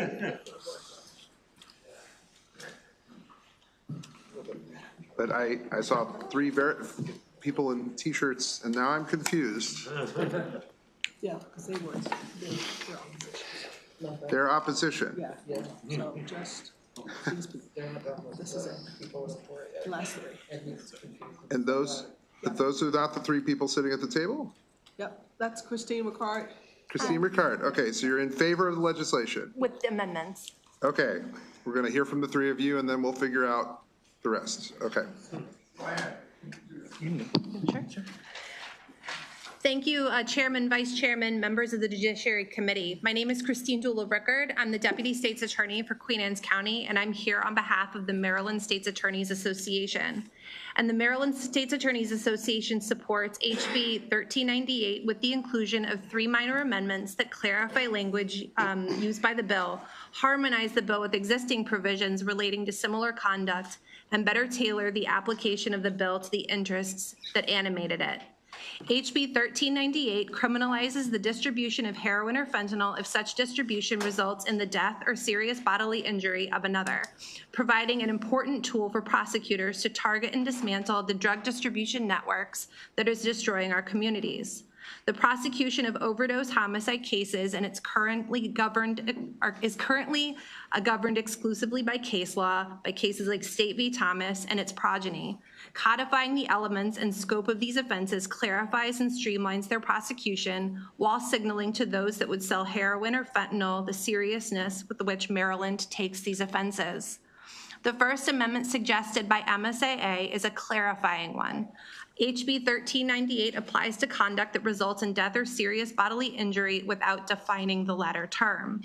While the term is defined elsewhere, like in the Maryland Transportation Code 20-102C, MSAA recommends either explicitly defining the term in the statute, linking the term to the definition in the transportation article, or using the largely coextensive term serious physical injury as defined in the criminal law statute 3-201D. Second, MSAA urges this committee to revisit the Good Samaritan provision because while we do support the purpose behind it, it is a little bit incongruous with the Criminal Procedure Article 1-210. Finally, MSAA suggests removing the clause that restricts the bill's application to those that distribute heroin and fentanyl for profit. The harm caused by the conduct addressed by this bill, the death or serious bodily injury of another, occurs independent of whether the offender sold the drugs or gave them away. Removing this artificial limitation on the bill's applicability ensures the bill accomplishes its objective, holding those accountable whose distribution of heroin or fentanyl kills or seriously injures another. Thank you very much. Mr. Albert. Good afternoon. Good afternoon, Chair Clippinger, Vice Chair Bartlett, and members of the Judiciary Committee. My name is Jared Albert. I'm an Assistant Attorney General and the Deputy Chief of the Criminal Division in the Office of the Attorney General. We support House Bill 1398 with amendments that I discuss in my written testimony. In September, I met with the family of a Howard County man who overdosed and died from fentanyl. The purpose of our meeting was to notify them that our investigation had identified the specific drug dealer who sold the fentanyl used by their son. Though they were relieved to hear we solved the case, their emotions quickly turned to bewilderment as I explained that there was no specific enhanced charge for distribution of drugs resulting in death. Instead, I explained that we had charged all that we had available: distribution of drugs, involuntary manslaughter, and reckless endangerment, but that the charge that carried the most jail time was actually the ordinary 20-year drug distribution charge, because involuntary manslaughter only carries 10 years and reckless endangerment only carries 5. Families of victims expect the law to reflect the severity of what happened to them. Our existing laws fail to do so. Current law forces prosecutors like me to try and fit a round peg into a square hole. This bill fixes that and gives Maryland what 24 other states, including Pennsylvania and Delaware, already have: a statute meant for fatal overdoses that acknowledges, rather than ignores, that a death occurred. It provides an important tool in our toolbox to address the opioid crisis by promoting public safety and holding those accountable who choose to distribute deadly poisons within our communities. And it does so with only a maximum and no minimum to allow for discretion to be used by prosecutors and judges. This would align with other Maryland statutes that already have enhanced penalties when a death occurs, such as vehicular manslaughter, or child abuse, or abuse or neglect of a vulnerable adult, or participation in a criminal organization, which all have enhancements when a death occurs. We urge the committee to issue a favorable report, and thank you for your time.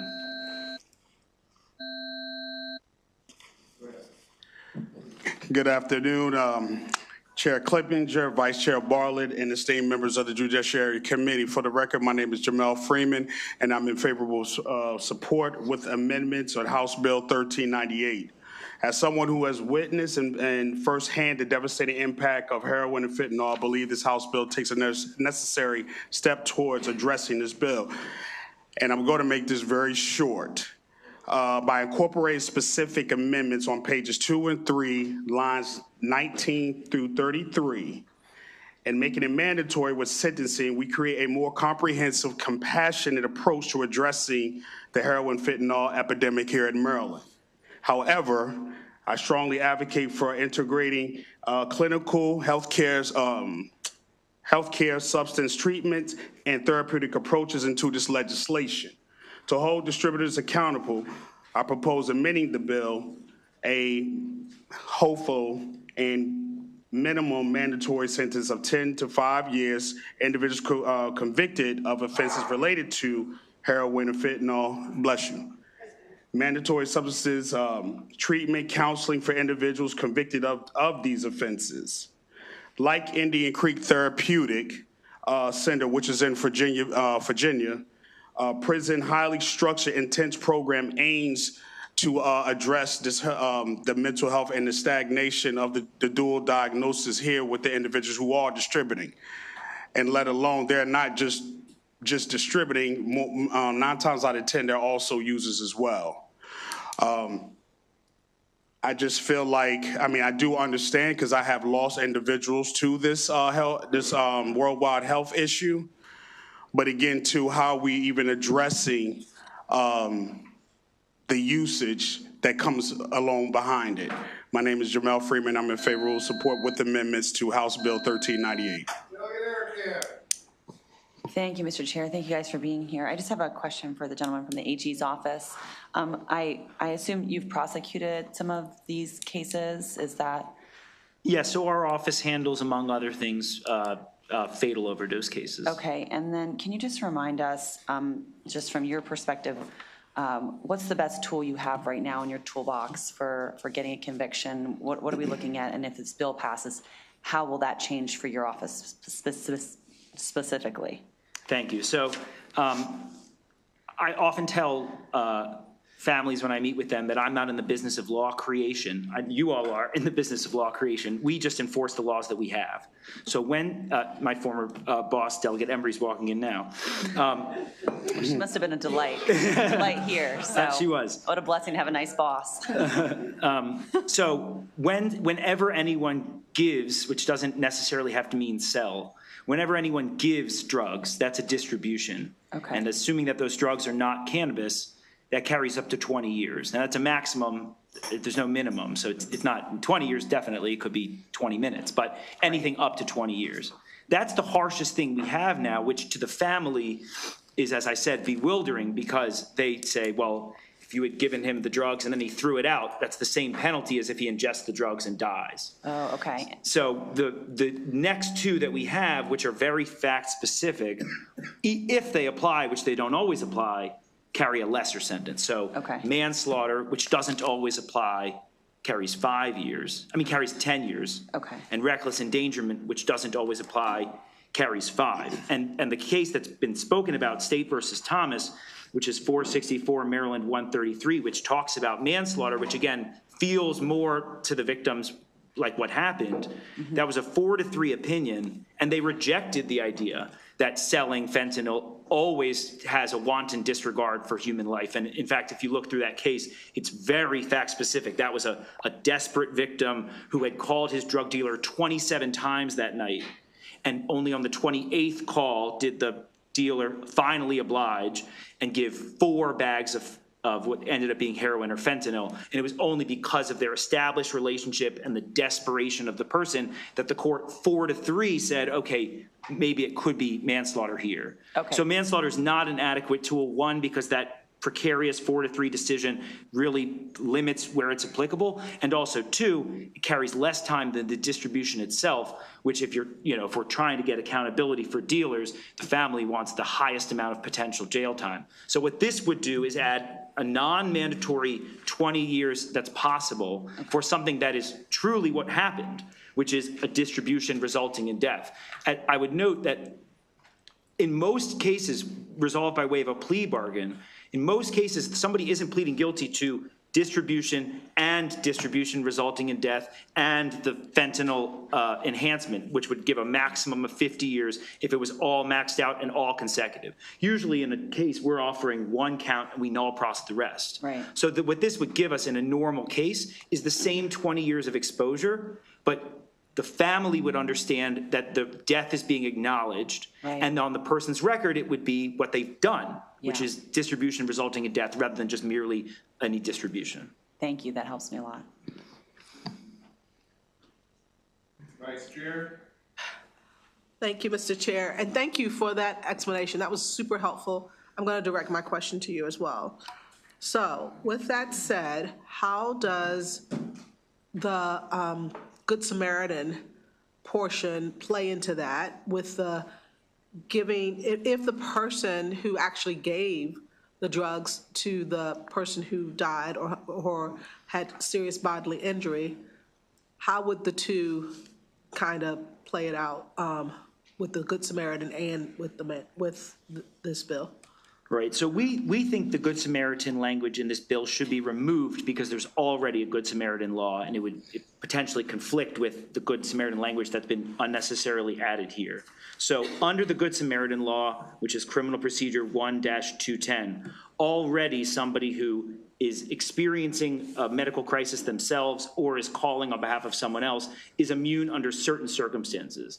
Now, the Good Samaritan law that exists doesn't include 5602, which is the distribution of drugs. So there shouldn't be added only when death occurs, amnesty that doesn't exist when death doesn't occur, right? That we shouldn't be giving greater amnesty when it already doesn't exist. So 5602 is distribution and possession with intent to distribute, and that's not in the current Good Samaritan law. And also, so we think the Good Samaritan law should just be removed from this bill. It's unnecessarily duplicative. But also under Criminal Procedure 1-210A2, someone who seeks help is already able to argue that that's a mitigating factor. And so and it would be hard to generate the hypothetical, but if someone both distributed the fentanyl that caused a fatal death, but also called 911, they're already able to argue that that's a mitigating factor. Yeah, so it's within the Good Samaritan law, but it's 1-210A2 of the Criminal Procedure article. Thank you. Seeing no further questions for this panel, we thank you very much. And that does conclude the testimony of those people in favor of the legislation. So now, I've got my facts straight. Let's now call the first of opposition panel out. Tony Torch, Jesse Dunleavy, Heather Warnken, Eric Sterling, Dan Rabbit. Whoever would like to begin. Okay, thank you so much, Chair. Hello, Chair Clippinger, members of the committee. My name is Dan Rabbit. I'm the Policy Director for Behavioral Health System in Baltimore. BHSB is the local behavioral health authority in Baltimore City and oversees the mental health and substance use system there. We are in strong opposition to HB 1398. This bill may be well-intentioned, but it is unnecessary to achieve the enforcement that's been talked about so much and will have severe unintended consequences. The opioid overdose epidemic has been tragic and heartbreaking. We've lost so many lives, there's no doubt about that. I bet many of us here have been impacted, and it is natural to want answers and accountability for that. But we need to make sure that what we're doing, what the policies we're putting in place actually makes the problem better and actually gives us answers that help to prevent overdose. HB 1398 does not do that. We believe that overdose prevention needs to be our North Star, and there is absolutely no evidence that this is going to help prevent overdose. That's what the proponents have said over and over again. We need to take dealers off the streets. We need to make sure no more families experience this. This is not going to do that. 24 other states have this law. There's no connection to overdose rates and laws like this. At the same time, it will target the wrong people, worsen racial disparities in our criminal justice system, and cost the state tens of millions of dollars over years. I want to focus a little bit on the Good Samaritan law, and you'll hear more about other issues from our panel. The protections in the bill, as you just heard, are not airtight, if distribution is not addressed by Good Samaritan. So if you share drugs and call 911, you are not protected under current law. And kind of besides the point of the protections that are included in this bill, people who use drugs are going to hear about people being charged with a fatal overdose. And these sorts of cases are pretty high profile. Rumors will spread, and it will discourage people from calling 911, and it'll make our credibility in encouraging people to call 911 diminished. We need to work on what's going to actually prevent overdose. We urge an unfavorable report.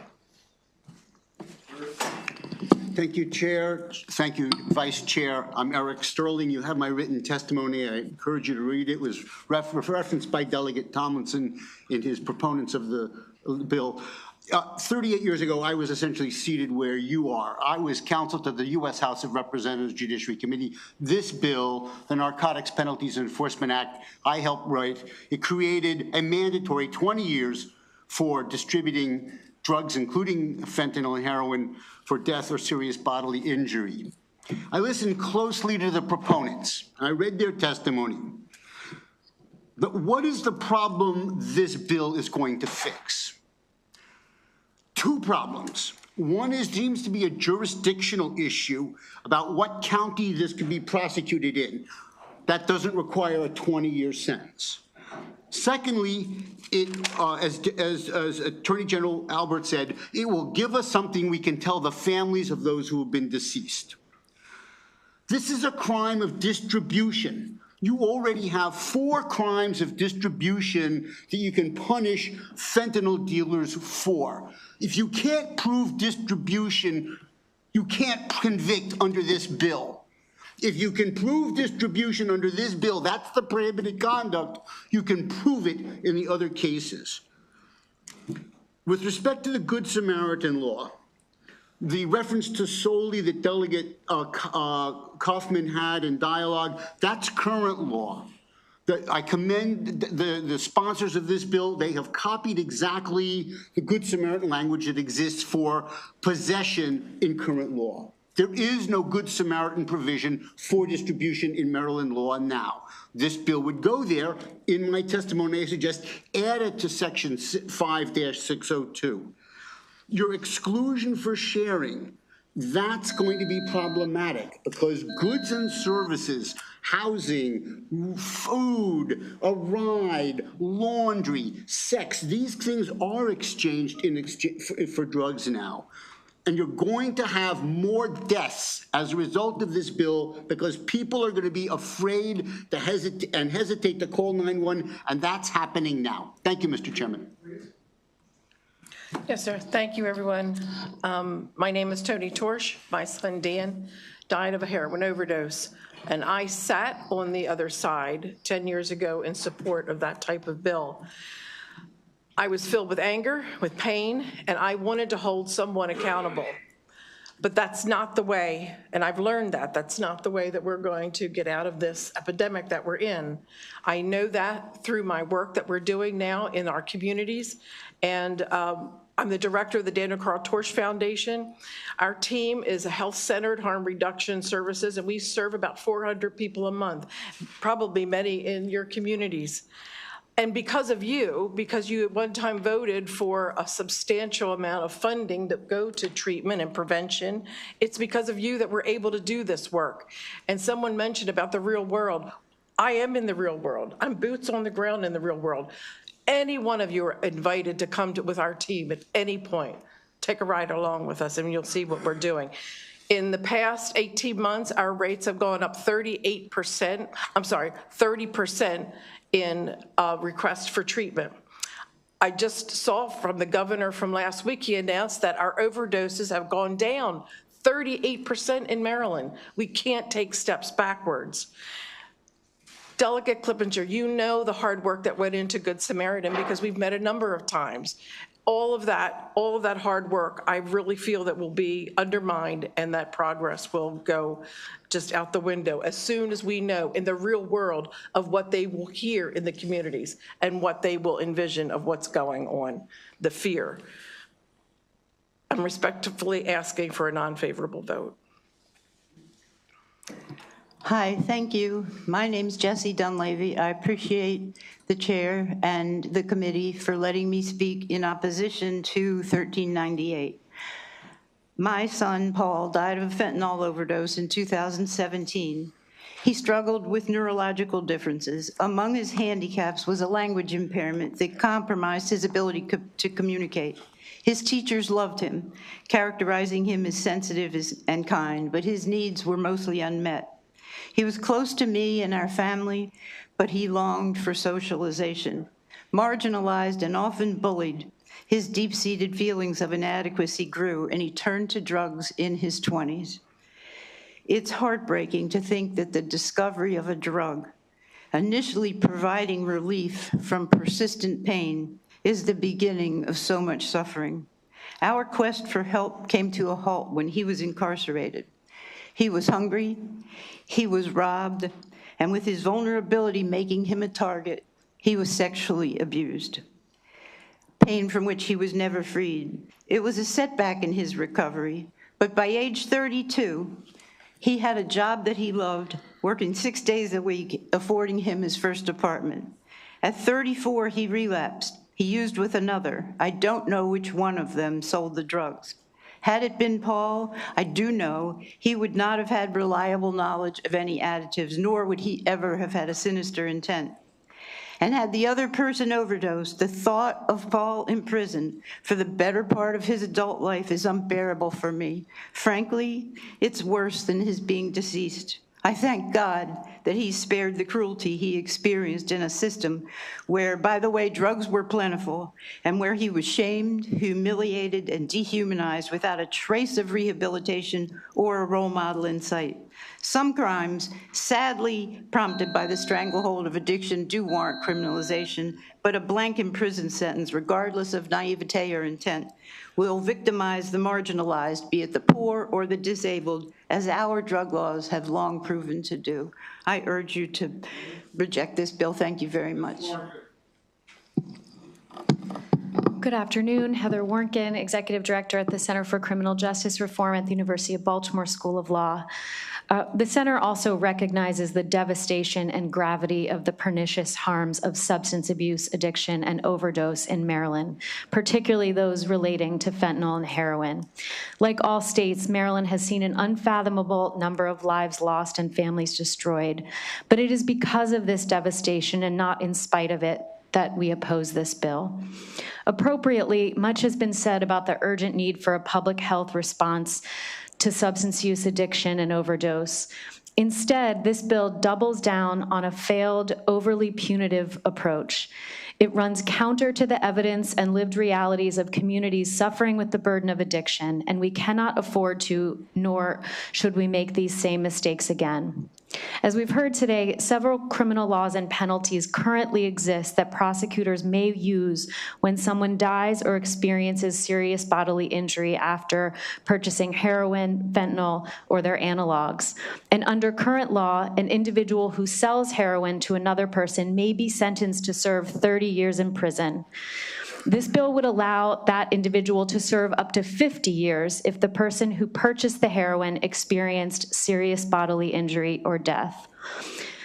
HB 1398 is susceptible to broad and variable interpretation, resulting in disparate and extreme enforcement. I'd like to highlight two key flaws in the drafting an inevitable result. First, a defendant need not know that the controlled substance contained fentanyl or heroin to be criminally liable under the bill. And second, the purported sharing exception is undermined by the drafting of subsection C, which states that a person can violate this law by delivering heroin, fentanyl, or their analogs. By including delivery, subsection D could result in those who shared drugs by delivering them in the chain of distribution without remuneration or exchange of goods being subject to 2 more decades of prison time. And lastly, I will just underscore, as detailed in our written testimony, the racial disparities and how these penalties are used. For these reasons, we urge an unfavorable report. Delegate Erican. Thank you, Mr. Chair. Thank you guys for being here and sharing your children with us. My question's for Ms. Torch. You said that you had an organization that you worked with in the community, and you shared some statistics. You said we were 38% down. Could you just tell me a little bit about what is working? Why are we down? How did this happen? And can we do more of that as well? So we see that what's working in our experience and from our perspective is everything that we're doing in the communities. There is no magic bullet right now for treatment or for detox. Luckily, Maryland is really one of the best states that it's treatment on demand. I mean, we really are ahead of the game in so many areas. So we're finally starting to see the support that you all have given us. You've given us the opportunity to work in the communities. We service folks with a variety of health-related services. And Narcan, we're saturating the communities with Narcan. Us alone, and I never talk about this in public, but I will today, our foundation has been responsible for a little over 1,000 saves of Narcan. Wow. 1,000. Congratulations. So those are 1,000 people that get to go home. Yeah. And that's what we see, it's working. We see a lot of people, they kind of shake their head at harm reduction, but that's what we see is working, is that constant, developing those relationships and that trust in the communities. That's how our request for treatment has gone up almost 30%. Okay, so you build the relationships with people. Maybe you saved their life once or maybe even twice, and then at some point, because you have a relationship, are you able to sort of usher them into some kind of treatment? Is that sort of the path? Absolutely. We've developed relationships in Months, almost every years? jurisdiction. Oh, no, we're there. Does it When I say depend we're on in the the person? community, we're there on 4 out of the 4 days a week. We're on the streets. And that's how they have all of our phone numbers. Me, I'm the director, but the team gets the calls. And they develop those relationships. They know at a moment's notice. I just got a call when we were on our way here today. Guess what? One-legged Mike is in Pascal. I'm sorry, I don't want to Everybody has use. a nickname. I don't want to use them. Yeah. But he got it to Pascal. And this was over. He's been in addiction for almost 30 years. Yeah. Raise the flag. I'm ready. I'm ready to go. Yeah, well, God bless you, the work you do, and the lives you guys have saved. Thank you. Mr. Chairman, could I also respond to the delegate's question just briefly? So, Delegate, you asked what works, and probably one of the most important things that works is naloxone, also known as Narcan.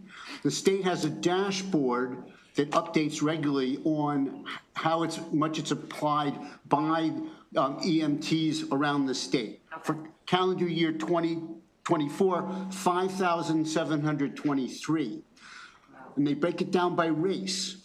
Hispanic Marylanders, it was only 200 cases. They're terribly underrepresented in the service of EMT-delivered Narcan in the state. So when we hear about, the concerns that the council member from Montgomery County brought and that community, we need to think about how do we improve the delivery of Narcan to that particular population that seems to be particularly at risk and that is sort of an important concern in the bringing of this legislation. Okay, thank you.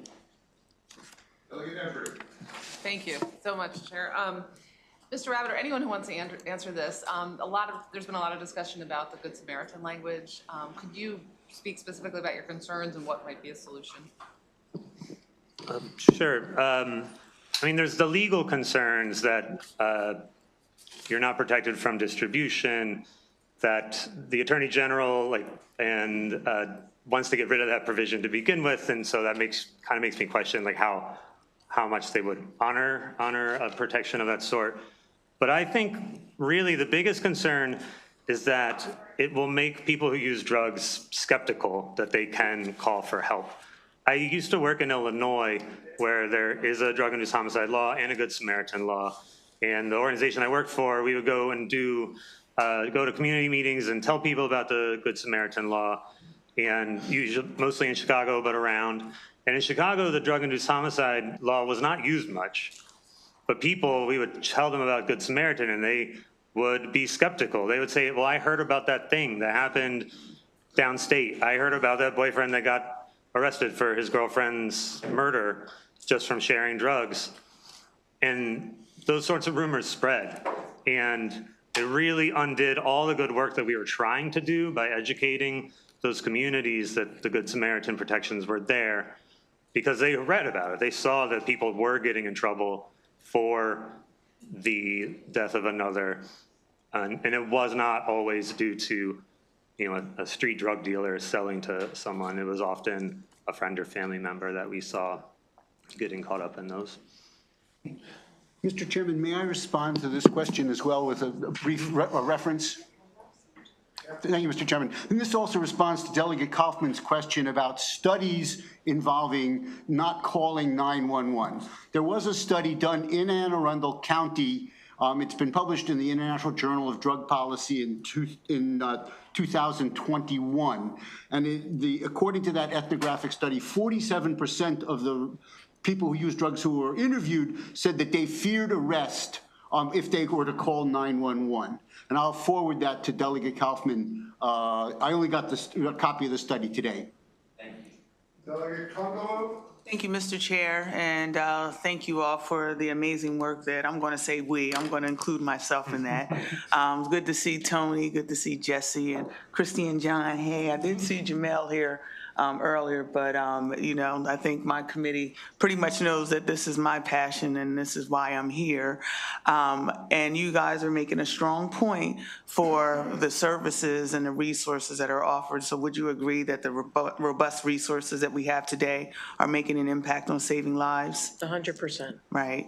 So I think that the delegates' piece of legislation is really looking at the dealer aspect of it. And, I know that we're doing great work every day, but it's kind of hard to do the work that we do when we still have people that are putting these deadly substances in our communities. Do you have any thoughts on how we can address that part of it? So can I just say one other thing? So no one has ever asked for a get out of jail free card. We know that it's illegal. We know that. However, we feel that this bill, you're after that low hanging fruit. It's great that you have that intention of, somebody said, working up the chain. It's not, it's trickling down. That's where that's going to happen. That's what we were all talking about. That's who's going to be affected in our community. Okay. Jesse, I'm sorry. And LaToya, it's nice to see you too. Me too. The people who are distributing the drugs, selling the drugs that I was aware of through my years of dealing with my son's addiction were people who didn't necessarily know what they were selling the drug. They were selling the drug to get their own drugs. It was the lowest level of people. And because fentanyl's in everything, then everybody that is selling a drug is vulnerable to this. And when it is already illegal, adding another 20 years without a judge's discretion is a mandatory sentence. And the last time we imposed mandatory sentences, we put so many more people in prison than we ever had before, and we're still paying the price for that. The United States has the highest incarceration rate in the world and the highest overdose rate in the world. That right there tells you a lot. And so I worry very much about innocent people, naive people, drug-addicted people. And I don't know how we sort out the drug-addicted from the kingpin, but I never knew of any kingpins in Annapolis, where I've lived all my life. Yeah, and I think it's important for us to have these conversations because, not a lot of people have the luxury of doing this work day to day, and it's good to have that, just some clarification around it. We certainly want to save lives, but we also have to look at, the part of it that, we're talking about now that Delegate Tomlinson is raising. But none of the states that have it have saved lives. I'm sorry? None of the states that have adopted these laws have saved lives. Okay, thank you. Can I tell you about the kingpin? I'm sorry. I know you need to get out of here.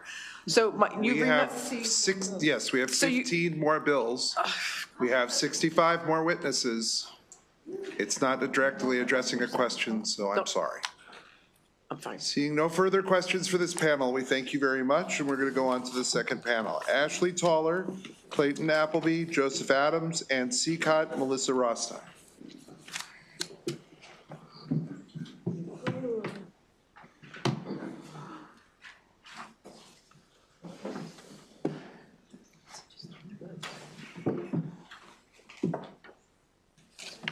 We're missing at least one or two. I'm going to keep going. Susan Austerman, Lisa Hamer. Oh, that's supposed to be Amy Fettig. I'm sorry? It's not Lisa Hamer, it's Amy Fettig. Okay, I'll take that. Take that, that's fine. That's my staff member. Okay, whoever'd like to begin, please. 2 minutes. Go ahead. Thank you, Chair Clippinger and members of the committee. My name is Dr. Joseph Adams. I'm testifying against HB 1398 on behalf of MedChi and of the Maryland, D.C. Society of Addiction Medicine. My heart goes out to these stories of people who have lost loved ones. No one should have to go through that, and that's why we are here testifying against this bill. We are all about reducing overdoses. I think all of us are doing here for the same reason. I looked at some of the testimony from last year, and I think that there was a assumption that if we could just incarcerate enough people for long enough, then maybe the supply of drugs or the number of dealers would go down. That will never happen because the people who are sharing and exchanging drugs are people who have opioid addiction. In fact, I think the vast majority of people with opioid addiction share and exchange drugs to help one another avoid devastating withdrawal symptoms. People will do anything to avoid withdrawal. They'll use needles that they know are contaminated. This just happens on a very frequent basis. And if some people, if somebody, inadvertently dies, which is somewhat unpredictable, and somebody gets, an extra 20 years of sentence, that's kind of almost on a random basis. You never know who's going to be affected by this, but they're trying to help their family members and their friends stay out of addiction, and they're sometimes trying to help support their own habit. Using fentanyl is inherently dangerous. I wanted to address something that came up earlier from the Utah Law Review. Half of those charged with drug-induced homicides were not, in fact, dealers, but friends and partners of the deceased. There's a broad misclassification of friends, partners, family members, and others as dealers. Thank you very much. Thank you, Claire. Chair Clippinger, sorry. I was going to say, hey, Claire. Ann Seacott testifying on behalf of the National Council on Alcoholism and Drug Dependence, the Maryland chapter. We are opposed to the bill.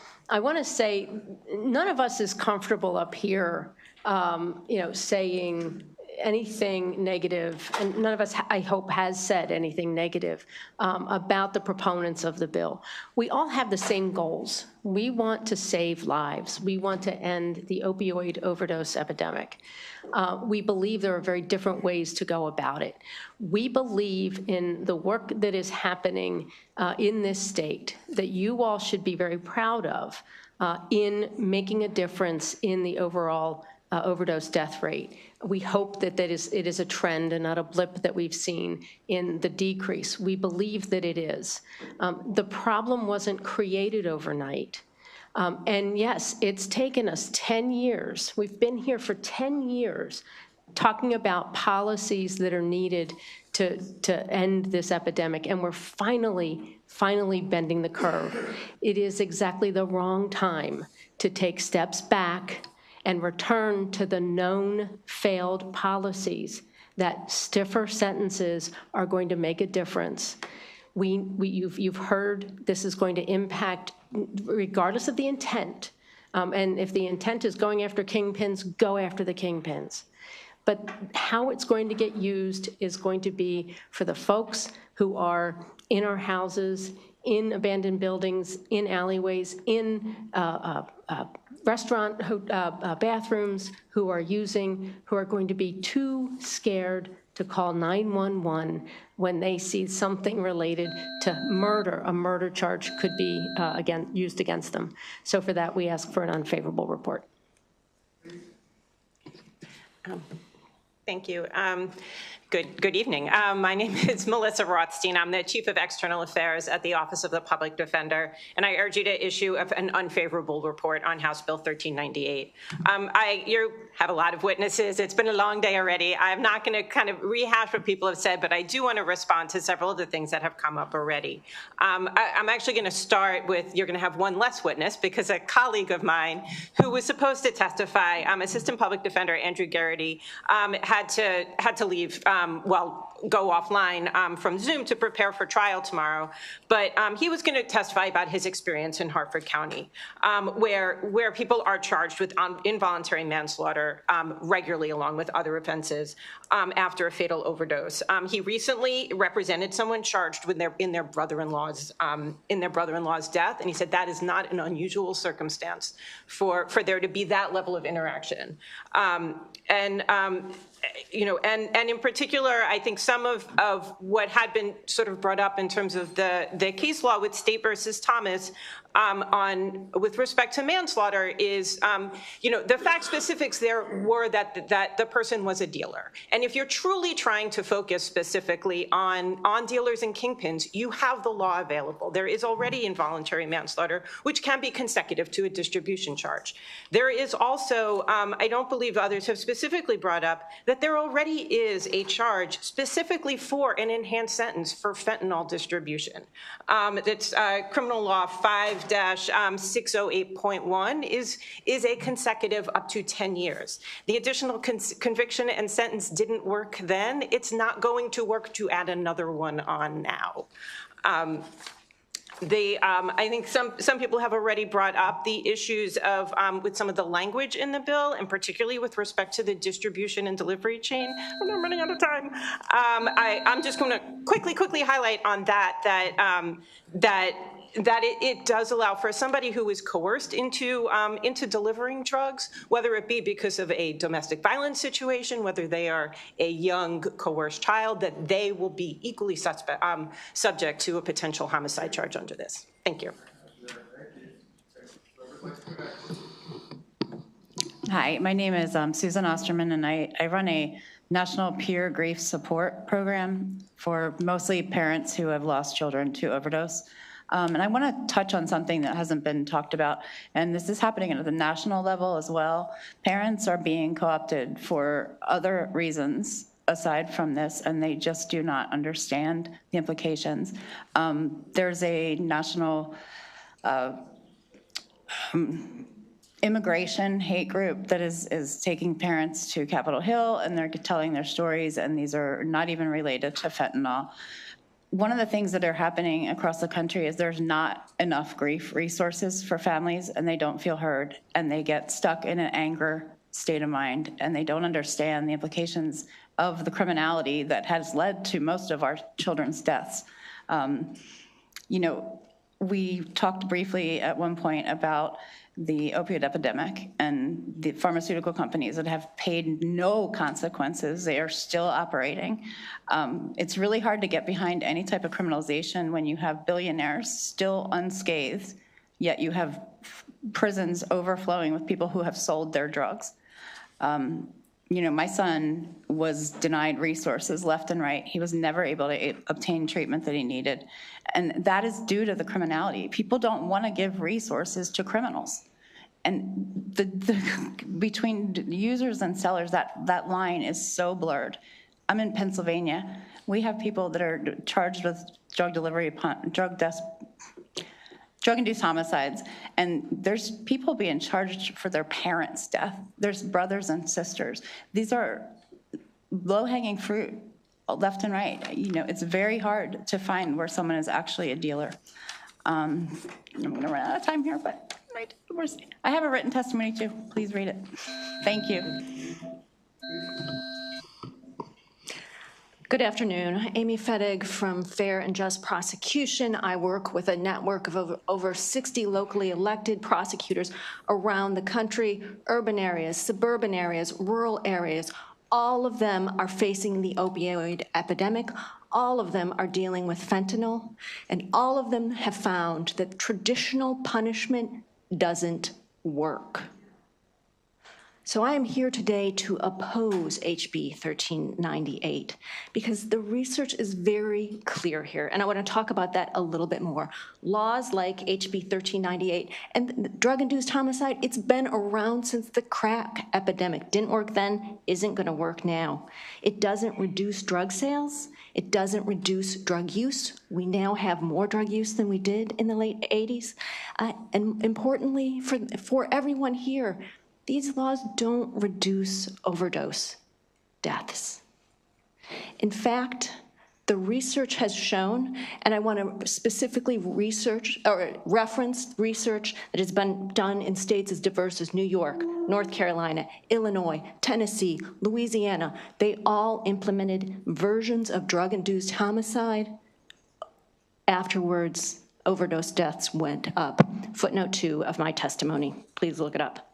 So what we have here is a law that is well-intentioned. We know the pain, we've seen the devastation, but it is not going to solve your problem. It hasn't solved the problems in the rest of the country. You need different options. And especially when I hear that this law is going to go after the drug kingpins, these laws are not used against drug kingpins. They are used against the friends and family of the deceased and other drug users. Those are the easy people to go after. Those are the people who get prosecuted. It is not the drug kingpins. This is not the solution you're looking for. Look for better solutions. Thank you. Questions? Seeing none, we thank you all very much. Okay, Thomas Higdon, Morgan Carroll, Samantha Kerr, Vanita Taylor, and we're here from two people virtually, Laura Mitchell and Andrew Garrity. Okay, that Laura Mitchell is. All right, that's fine. Whoever would like to go first, this is the last panel. Okay. Hello, Mr. Chairman, Madam Vice Chair, and members of the committee. My name is Thomas Higdon. I'm the Executive Director of the Maryland Alliance for Sensible Drug Policy. We're a membership-based group led by people with lived experience with substance use, and I'll be testifying today based on my lived experience. I used illicit drugs for more than 2 decades. I moved around a lot, so I used drugs in probably about a dozen different states. And I'm embarrassed to admit that I was involved in purchasing drugs thousands of times from hundreds of different individuals. In all of those years, in all of those different jurisdictions, and in all of those different transactions, I can tell you I never once met a so-called drug kingpin. I never met anybody that fit the caricature out of central casting of a drug dealer that we've heard described today.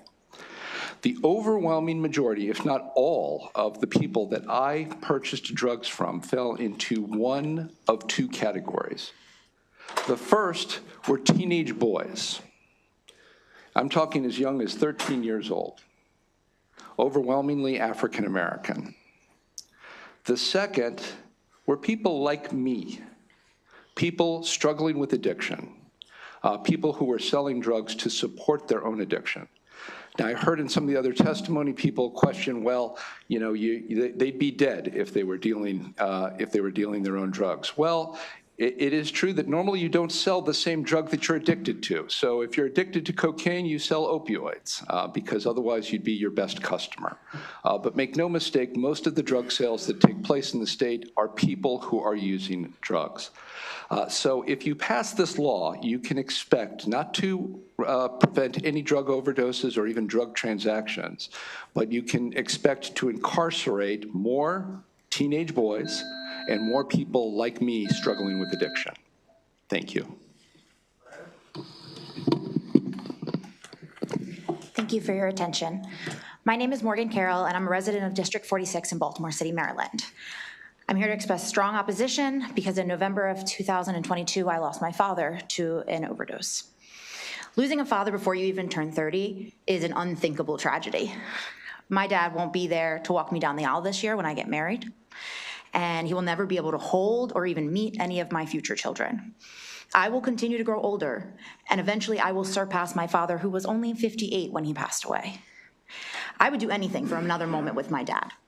A moment to tell him that I was always proud of him despite his addictions, and how much I loved him and how much I always will. Losing my father has been devastating, but losing both of my parents would have been unthinkable. My mother was in active addiction with my father at the time of his death. If drug-induced homicide laws were in place at that time, the data shows that it is very likely that my mom would have been arrested for his death. Luckily, this was not the case, and my mom is now on a path to recovery and healing that would have been impossible had she been put in the criminal justice system. As someone who has lost a loved one to this crisis, I understand the pain and I understand the anger that comes with a preventable death. While I can sympathize with the concept of accountability, I would take my dad's life over accountability every single time. We know harm reduction reduces deaths, and I would rather have harm reduction things like overdose prevention sites where my dad could have been saved, or somebody with Narcan who could have saved my father, rather than hold the person accountable that gave my dad the drugs, who was probably a friend, probably shared housing with my dad, probably shared food with my dad. Do I need that man or woman in jail for more than 20 years so they can suffer too? No, I don't need anybody else to suffer, any other families to suffer. We have limited resources and we must focus them on things that are proven to work, and drug-induced homicide charges are not. I understand that the intent of the bill is to target high-level dealers, but that is not what is going to happen, and that is well documented.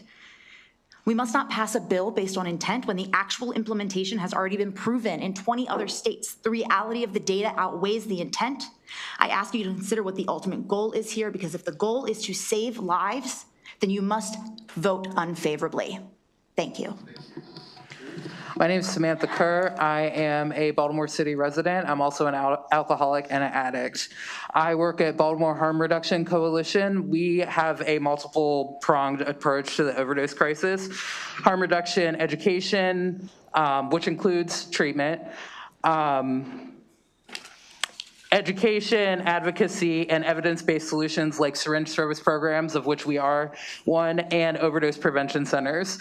I want to name a few things, some that has been talked about, some that hasn't. As someone who used to use drugs, I bartered drugs, I bartered for drugs, I sold people drugs, I bought drugs from people. All the people that I bought drugs from were typically people that I was friends with, people within my friend circle or just outside of my friend circle. I never met anybody that was like a high-level dealer, no Scarface, no any of that kind of situation. But those are the people that I'm most concerned about being drug into this bill, and those are the people that I see in the work that I do, and the people that that have a better chance of recovery in any capacity if they are not incarcerated. I know there are people that have been incarcerated that have, recovered, but there are also a lot of people like myself that were not incarcerated that also have found recovery.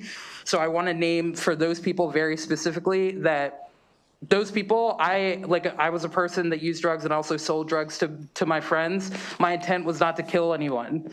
My friend's intent is not to kill the people that they were selling the drugs to. It was to use the drugs, together, was to use the drugs with other people or with themselves. But it was not to kill people. The people that I know currently are also not selling to kill people.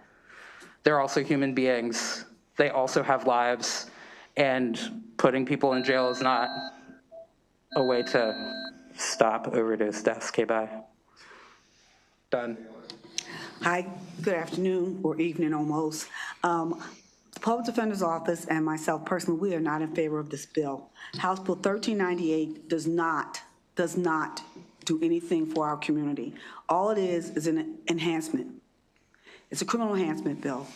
These bills have proven, they make us feel good because we've done something, but it does not solve the problem. It does not get to the root of the problem. And in fact, what it does is increase the number of people who we Marylanders will have to subsidize because they will be incarcerated. I looked at the bill again, and I'll tell you, we talked about things that work.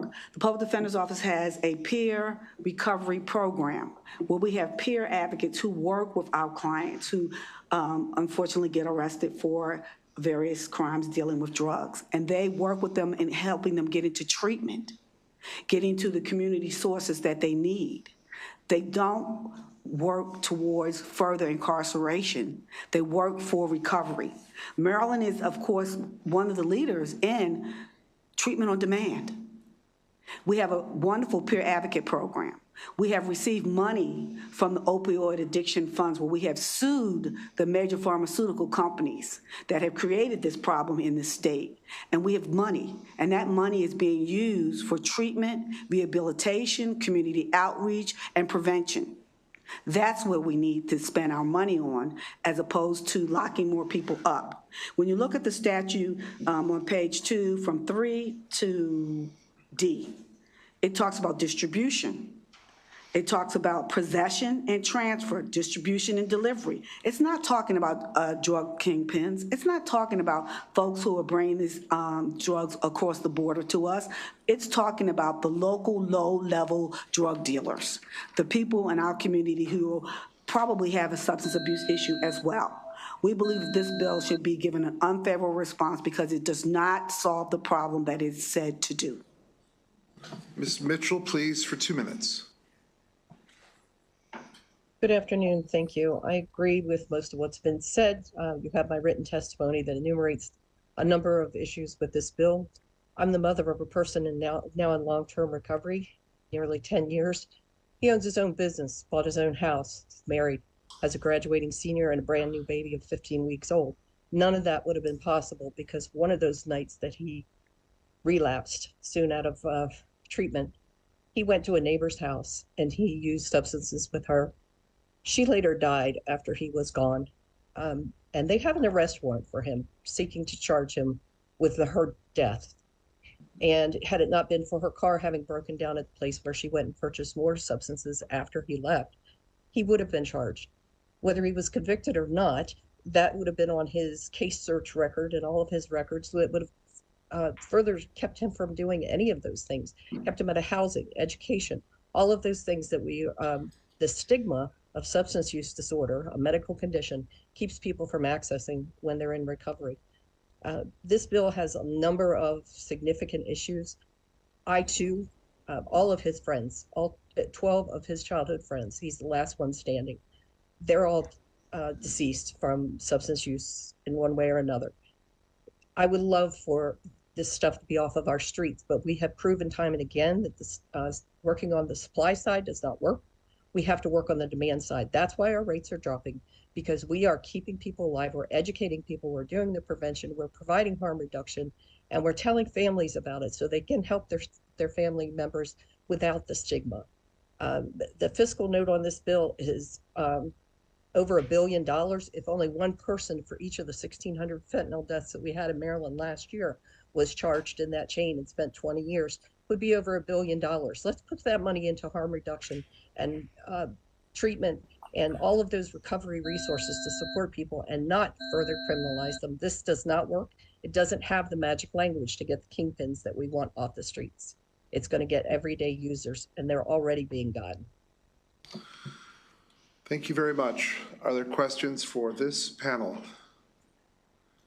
Seeing none, thank you very much. That concludes the testimony on House Bill 1398. Delegate Otto is sitting there. He is very patient and should have been seen as being very patient. I think we're going to have some people leaving the room. We're going to have some people coming into the room. We'll give Delegate Otto a second to get settled. It's just him. Wait, we're going to finish a bill with only one witness? Wow. I don't know if we can handle this. And it's pretty straightforward, Mr. Chair. He says it's a simple bill, everybody. I find that's not ever the case. All right, let's thank you, Mr. people Chairman. Who are leaving the room, please leave quietly. Members of the committee.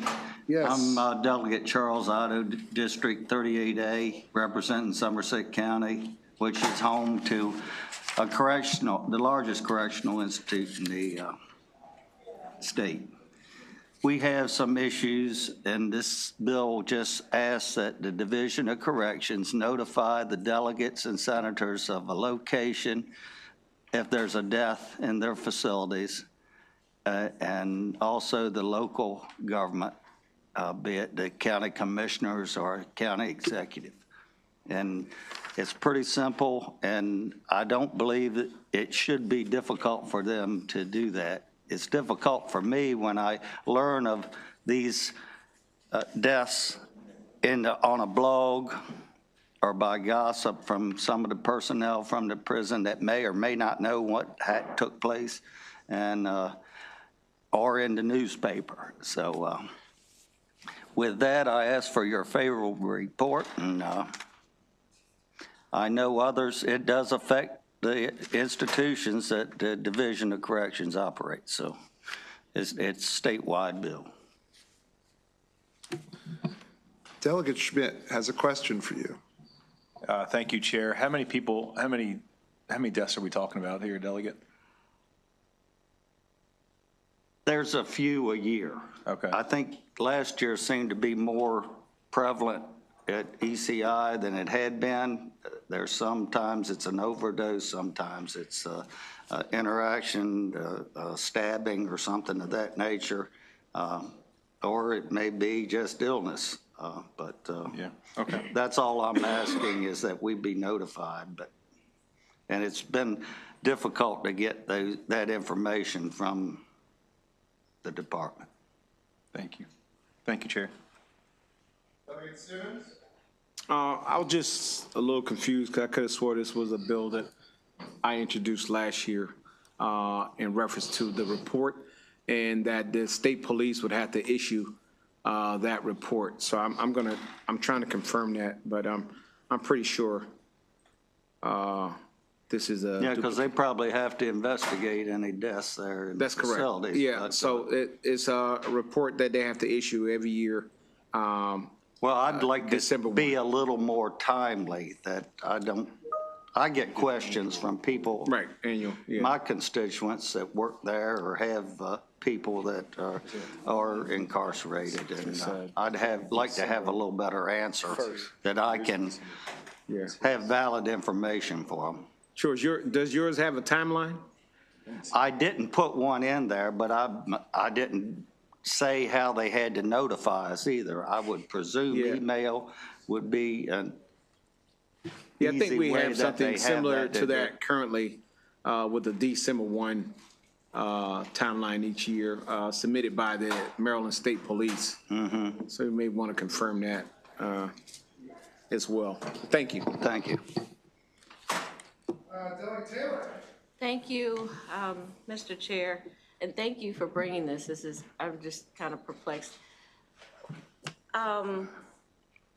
It doesn't matter why the incarcerated individual dies, right? If it's under. No, I'm just asking to be notified in the cause of death. Right. I don't want anybody's health information or, that's protected as well. I just.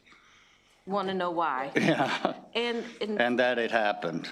Yeah, I'm not real familiar with the commissioner role and all of their responsibilities, but why would that commissioner be the point of contact for this? Well, we have a commission form of government in Somerset County, so that's the governing body, that's the legislative body. I think that's what the bill spells out, is the legislative body. So it's commissioner in your county, but what about mine? Do we have to spell that out, or? No, it covers wherever the facility is located. I'm not asking. I see. So okay. But if the facility is in Prince George's County, just hypothetical. They notify the county executive and the delegate and senators of where that facility is located. The commissioner of correction would do that also? Yeah. Okay. If you have any more questions, please let me know and we'll try to solve them. I try to keep it as simple. I don't want another burden on the Division of Corrections. They have other things that they need to take care of, but. All right. Delegate Otto has not only presented his bill, but he's also given people the time to get down here to present their bills, for which they are very grateful. Thank you very much. It strikes me that, this is something, there's not a Department of Corrections facility in every single district across the state. So there are going to be a few people who end up getting getting the notification, at least in this body, apart from, it would actually be my district, the vice chair's district, and looking around the room trying to end your district, Delegate Valentine's district. So it's kind of an interesting. And interesting I'm thought. just requesting for where the location of the facility. Well, and then your is, so district with ECI. And yeah, sure.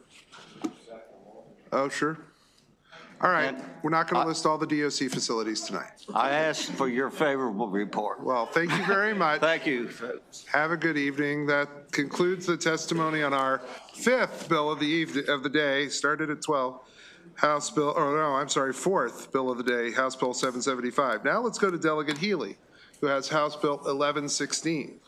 House Bill 1116 includes just Delegate Healy. How about that? So let's go ahead.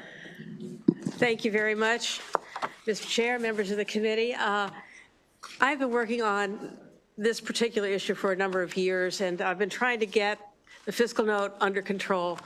The issue of missing persons has been really bad, and I didn't know how bad it was until I started doing research on it. And it's not just here. We tried to model it on Montana. All that cost too much. This year we found another way. We found that there is already a clearinghouse for missing children. It's in the family law article, and that's really not the best place for it. And I really want to make sure that we look at all the missing people.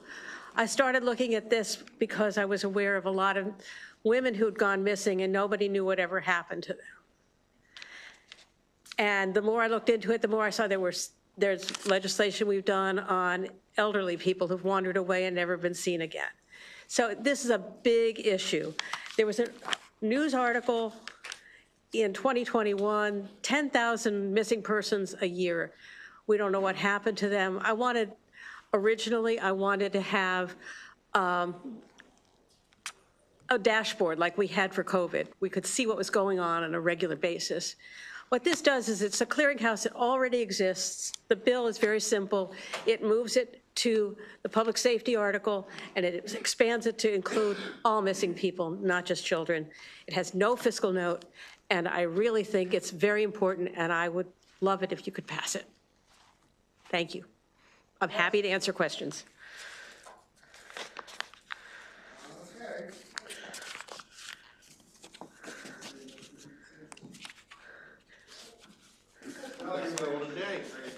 All right. Thank you very much. Thank you for the testimony for House Bill 1116. I withdrew the earlier bill this year, too. Yes. We appreciate it. All right. House Bill 877, Delegate Ambrose. I have one other person who has to testify. You can sit there in case you're.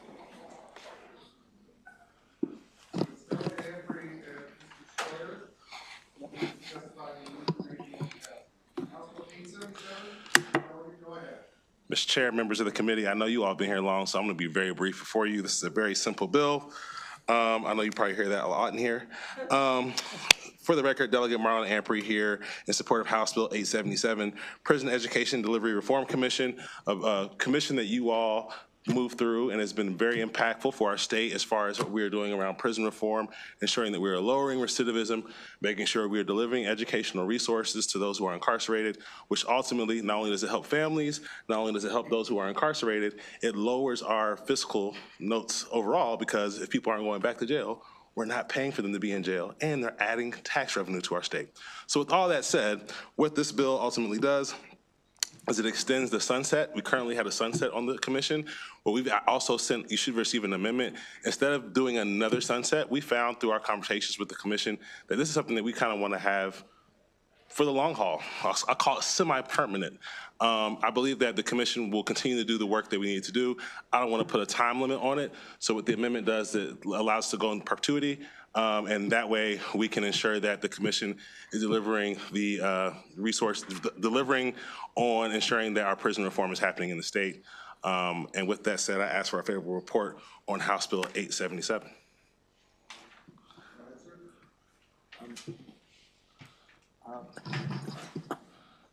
get on the mouse. I'm here just. There you go, you're good, go. Thank you, Chairman. I'm here for informational purposes. I'm chair of the commission, and we've been working we've had about 4 meetings now of the commission, and we've divided into work groups on various areas of education, basic education, technical, career technical, and higher ed. And we're moving right along very quickly. And so I'd rather than go through all the detail, we can make our deadline for a report October 1, which is in this bill, instead of January 1st. And so we're very happy that Delegate Ampry has asked for extension of the bill and for changing the deadline, which we're very glad to meet by October 1 for our report. And I'm here to answer any questions if anybody has, questions about what we're doing or what we're finding. Okay. Thank you, Mr. Chair, and thank you, Delegate Ampry, for bringing this bill. With the fiscal note is really kind of minimal on the original bill. Yeah. Would that continue to stay minimal with the amendment that you've proposed? Yeah, it would stay minimal. The commission is in voluntary capacity. I think I need to talk to the drafters around the fiscal note because they currently have it like 20,000, I think, and I think that 28,000. I don't believe that's correct because there's not currently a cost. I think they're trying to attribute that to the staffing from the governor's office on the commission. So we're not even sure where that number came from, the 28,000. We've got to get some better understanding because that was never there before. So. But you think the cost? Oh yeah, the cost would be the same because it'd be a strictly volunteer commission. They're not paid. Okay, thank you. May I? Ainsley Munch from the governor's office is our staffer. She does it part-time. She does a terrific job. She's sitting behind here. So because we have good staff from the governor's office, and the rest of us, are getting the big bucks for running the thing voluntarily. So that big $0, got it. So it was my pleasure to do it. So thank you. Delegate Conaway. Thank you, Mr. Chairman. Thank you, Delegate and panelists, for coming in. So, Delegate Ampry, you have the amendment that's going to extend it for more than 3 years? Correct, yeah. You should have received it via email. If you haven't, we'll make sure we get it to your inbox as soon as possible. Did y'all receive it yet? I think so. Yeah, you should have. If you didn't, yeah. Okay. We'll make sure you get it. Yes, sir. Okay. You know where to find me. Delegate. No, I don't. Don't go there. Anyway, so at 2026, it says 28,500. At 2027, it says 65,600. At 2028, it says 68,400. Again, I'm not clear on where they're getting those numbers from. It's a volunteer commission, and it's staffed by the governor's offices that they come in part-time and help with staffing. Okay. So I truly think it's some kind of error. We'll have to get to the bottom of it, and we can talk about it offline. I'm with you. I appreciate it. I appreciate it. I appreciate it. Thank you, Delegate and panelists, for bringing the bill. Seeing none, thank you very much. Thank you. Thank you very much. Testimony on House Bill 877. Now, Delegate Pippy, House Bill 803. Moving right along, it's Delegate Pippy, Lisa Jordan, who was here a long time ago, Debbie Feinstein, who is not on virtually. Yeah. So it's going to be Delegate Pippy. Just going to be me, yes, sir. All right. All right, so Delegate Pippy, for the record, here in support of House Bill 803. This bill deals with revenge porn, computer-generated visual representation. So for the committee's, pleasure to be here, Mr. Chairman and distinguished members. Good to be back, of course. Yes, sorry. So for the folks here, he's so professional.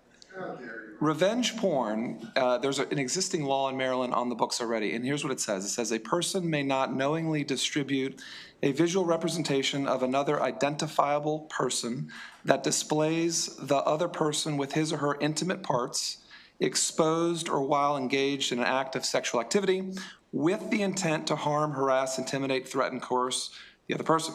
So that's existing law, right? My bill adds a computer-generated image that is indistinguishable from the real thing into that existing law. And the reason why we're doing this is because with the advancements in AI, anyone in this room can go online and create a visual representation of any one of your colleagues here in a compromising situation and share that. So it's a very real situation that's happening across our country. That's all this bill does, is it just adds a computer-generated visual representation that is indistinguishable from the real thing into the existing law. This committee last year passed kind of an iteration of this issue. It then was passed by the House. So we appreciate the committee's hard work on this issue before. We do have the support of the MSAA, the Maryland Network Against Domestic Violence, the Women's Law Center, MCASA, Maryland House of Ruth. This is a really important issue, and we appreciate the committee's consideration. Delegate Valentine? Thank you, Mr. Chair, and thank you, Delegate. Can you explain to me the iteration part? What is the main difference between last year's bill and this year's bill? Is there any specific thing that comes to mind? Sure. So the big difference, I think, from a technical perspective is we have basically updated the revenge porn statute, right? So I think last year it was in a different section. What we did this year is we simply added the computer generated image in this section. So I think the big mechanical difference is, I think, with the penalties and then also which section of the code that this issue is placed in. I do want to note, and this is probably for the chair to understand, is that this would not apply to a place of privacy, right? So when you do revenge porn, usually there's an expectation of privacy of how you got those images. But when you do a computer-generated image, you're never in that situation. And so that has moved to a different, so it's a real technical thing, but we did address that issue in this bill. So this was the cleanest way we could do it. We're literally adding a number 2 into the revenge porn existing code that deals with this issue. And so back to your question, Delegate Valentine, was what's the difference between last year and this year? I think there was a difference in penalties. We didn't change any penalties in this bill. We just put it under an existing code with existing penalties. And then the other thing is it was in a different section last year. So thank you. Oh. Hello. Just in time. It's any bill. Any bill? Every bill. Good. Excellent, excellent. If you are signed up to testify, if I talk a little slower, you'll be able to get settled and be ready. Okay.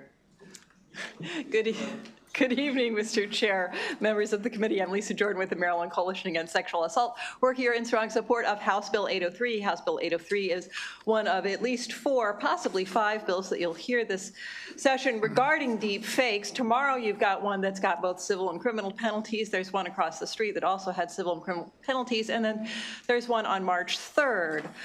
We do fully support Delegate Pippy's bill, and the thing that I wanted to be sure people really understood is that the harm that's caused by deep fakes is very real. The people who see their images up on the internet and it's indistinguishable from them, and someone thinks that they're up there naked, their mothers think that, their future employers might think that. These are real harms.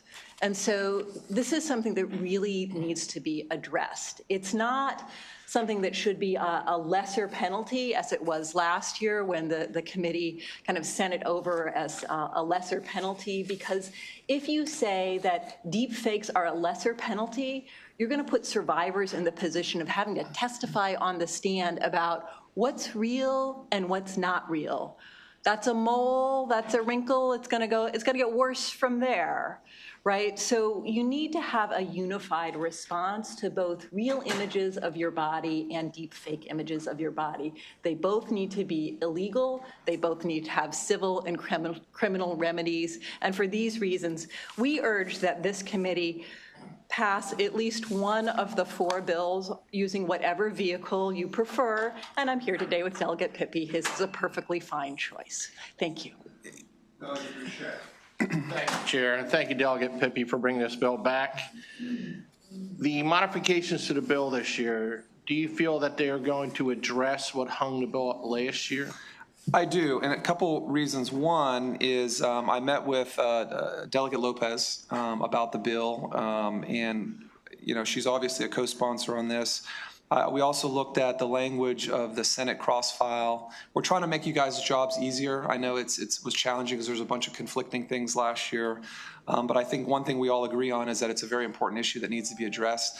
Mr. Chairman, if you remember, when I was on this committee, we did the child pornography bill where we included computer-generated images that were indistinguishable, and we kept the penalties the same, and that was a big deal. And actually, ironically, Delegate Lopez and I were on that bill together back in 2019. And so I think we're at the right place because now with AI, this stuff's everywhere. I mean, if you go on Facebook, you can't tell what's a real picture and what ain't. And so I think this is a good issue. And to Lisa's point, so there's another civil bill. There's a Senate bill that has kind of both components in it. I think we're all more or less on the same page this year, more or less. We're close. So I'm hoping for to move the issue forward. So thank you for the revisions. But I do think we addressed those issues from last year. Thank you. Chairman, thank you, Delegate and panelists, for coming in to testify. My question is, does this apply to juveniles, adults, or both? It does apply to both, Delegate. However, you'll recall that the chairman had a bill a few years ago that addressed the issue of sexting and kind of created a separate path for teens who were sexting back and forth in creation of child porn. So I think to the extent that you're concerned that we not have young people kind of caught up in the wrong part of the code, that it should be addressed there. But yes, this does apply to both adults and to juveniles. Well, with that long answer, so it needs to be amended so that it applies to adults, but the juveniles should get some kind of carve out, or? No, that's already built in, Delegate. I'm sorry if I wasn't clear. It's already built in because of the way the juvenile sexting bill. So it won't apply to the juveniles? The juveniles will have an alternative pathway, so it applies, but instead of going to jail, they go through an alternative path. Okay. Yes, I understand. And what I was trying to get to was, are we teaching the juveniles that they shouldn't be doing this? Delegate Atterbury has an excellent bill on school curriculum that I believe the House has passed. Right. And if you can just persuade your Senate to bring that up right now. Okay. Thank you very much. All right. I think that's it. Thank you both very much. That concludes the testimony on House Bill 803. As we move right along to Delegate Buckle, who is here by himself to present his bill, House Bill 734. I don't know if that was a slight at me that I was here by myself. I'm looking to see who else, so I can invite everybody up. I'm very happy to be here, a moment that I thought would never come today at any point in time. I'm here to present that House bill. We're only halfway through the bills. We had 20 bills in Ways and Means today. We finished 45 minutes ago, and I asked, they said, what bill are they on Judiciary? They're on the third bill, so yeah. Thank you, Mr. Chairman, Madam Vice Chair, and members of the Judiciary Committee. House Bill 734 is a bill that fundamentally, at core, you've heard it before, and I won't belabor it for too long, but it's really the main thrust of the bill. What I hope the main thrust you take away from is that I think our legislature did a really good thing last year. We eliminated the accrual of diminution credits for people convicted of first-degree rape based upon a lot of cases, but certainly based upon the horrible, horrible case that you heard about in this committee of Pavel Lepere and Jason Billingsley, the perpetrator of that terrible crime. But what Jason Billingsley did, even more so than first-degree rape, is he murdered Miss Lepere.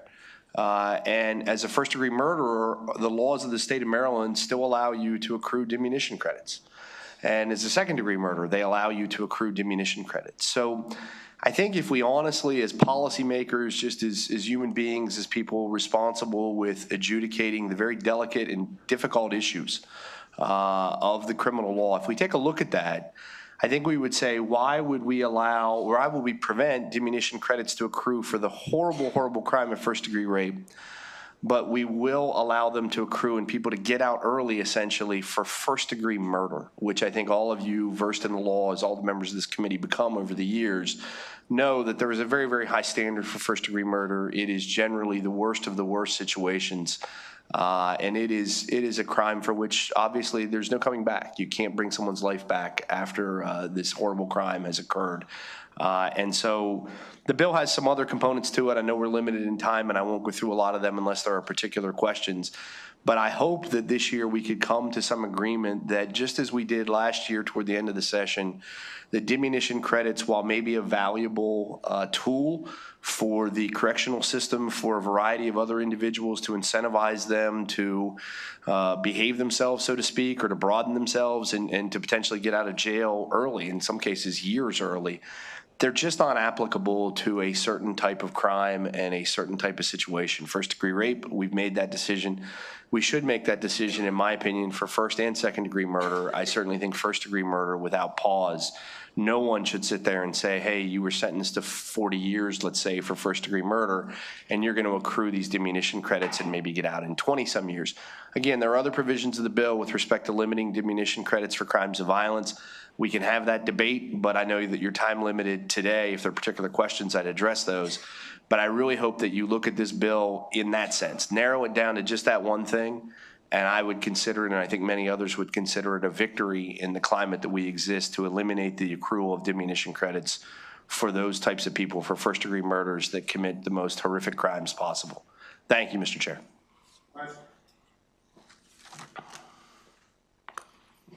All right, seeing none, thank you very much. We'll now hear those people, if they're online, that are in opposition. Edward Kenny and Benoit Tishwala, neither one. All right, that concludes the testimony on House Bill 734, and we're moving right along. Delegate Boafo and two other witnesses. Meredith Weisel, Candace Jackson. Delegate Boafo, please, for 3 minutes. Thank you so much, Mr. Chair, Madam Vice Chair, colleagues on the House Judiciary Committee. For the record, Delegate Adrian Boafo here in support of House Bill 1081, the Unmask the Hate Act. This legislation takes a necessary and long overdue step to protect Marylanders from intimidation and harassment carried out under the cover of anonymity. HB 1081 prohibits the use of masks, hoods, or other face coverings when used to threaten or intimidate individuals or communities. For over a century, as this committee knows too well, groups like the Ku Klux Klan and other extremist organizations have used face coverings to conceal their identities while terrorizing communities. While anti-masking harassment legislation and laws exist in some jurisdictions, many over the years have been repealed or have been weakened or are inadequately enforced. Today, we are witnessing a resurgence of masked intimidation, not only from white supremacist groups, but from individuals seeking to harass and instill fear while remaining anonymous. Since October 7th, there has been a significant rise in masked harassment, particularly targeting our brothers and sisters in the Jewish community. Additionally, there have been a rise nationwide in attacks on peaceful Muslim protesters, most notably in the most recent incident in UCLA, where a mass mob was armed with pepper spray and fireworks targeting demonstrators. We've seen individuals exploiting anonymity to threaten others on college campuses and in places of worship and in public spaces. This trend is deeply concerning to all of us. People should not have to live in fear for their safety simply because they are attending school or practicing their faith or participating in public life. HB 1081 is carefully crafted to balance public safety and constitutional rights. This bill does not infringe on free speech or peaceful assembly. Instead, it focuses on those who deliberately conceal their identities while engaging in harassment, threats, or intimidation. Importantly, it excludes and has exceptions for those masking for religious, medical, professional, or weather-related reasons. Let me be clear. This bill only applies if you are wearing a mask with the intent of committing a crime, such as intentionally harassing, intimidating, or threatening somebody. Contrary to popular belief on Twitter, This bill does not restrict your right to wear a mask at any time here in the state. This legislation ensures that Maryland remains a place where hate-based intimidation has no place. It protects our communities, upholds public trust, and strengthens our ability to hold bad actors accountable. For these reasons, I urge a favorable report.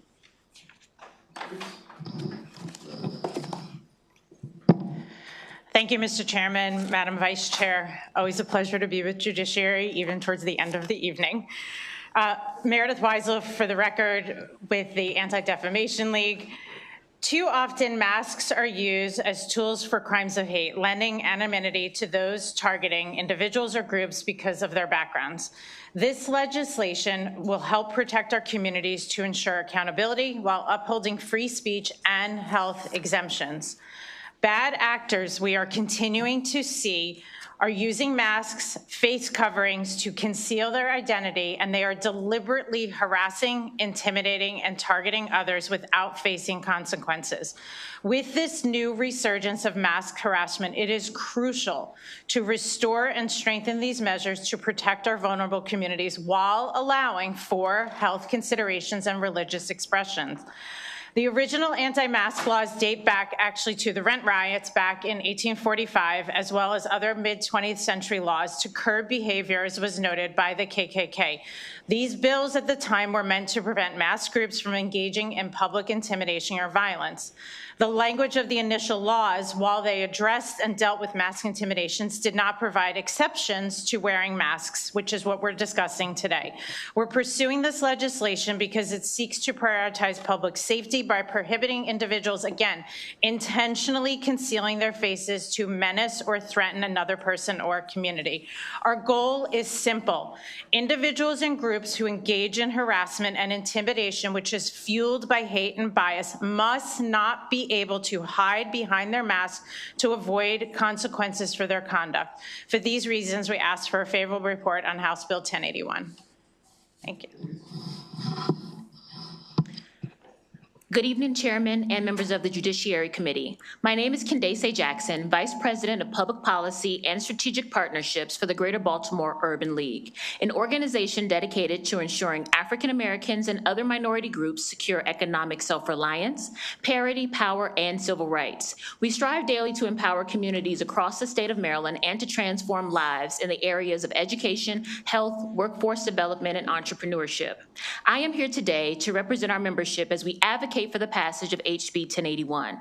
As a civil rights organization that is over a century old, much progress has been made to eradicate systemic efforts to discriminate, disenfranchise, while ensuring human rights for all. However, today there has been a resurgence in hate-driven threats, harassment, intimidation, and assaults by bad actors. These individuals and groups choose to use masks to conceal their identities while targeting vulnerable communities. The Greater Baltimore Urban League serves the entire state of Maryland, and we do not condone any action of hate towards its residents, especially those in marginalized communities. More specifically, your constituents who are Black, Latino, Jewish, or LGBTQ+, are not protected against these types of attacks by masked individuals currently.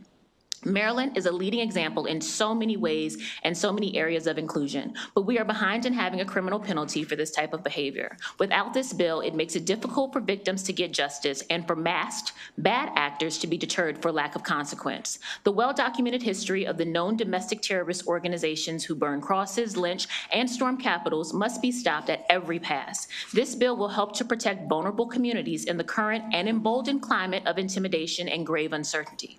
This bill is about accountability, order, protection, and inclusion. Please note that HB 1081 excludes those who wear face coverings for legitimate purposes. On behalf of the residents that you serve in Maryland and for the security, respect, and community of tolerance that we hope to continue to grow here, we request your support to move the Unmasked Hate Act forward. Thank you. Thank you, Mr. Chair. Thank you, Delegate, for bringing this bill. Who would have thought that an anti-masking bill would bring so many emails to my inbox?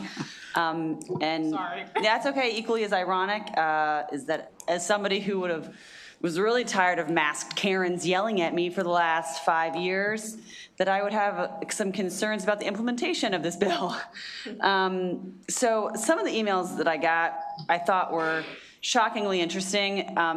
My parent, yeah, I mean, sometimes you get a bunch of crazy stuff, but these were pretty well thought out, I thought.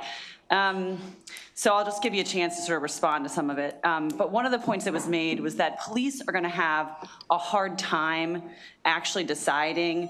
I mean, they have to essentially like be a judge, because this is a complex bill. There's a ton of carve-outs here, and they're gonna have to be a judge as to whether or not the covering is inside these exemptions.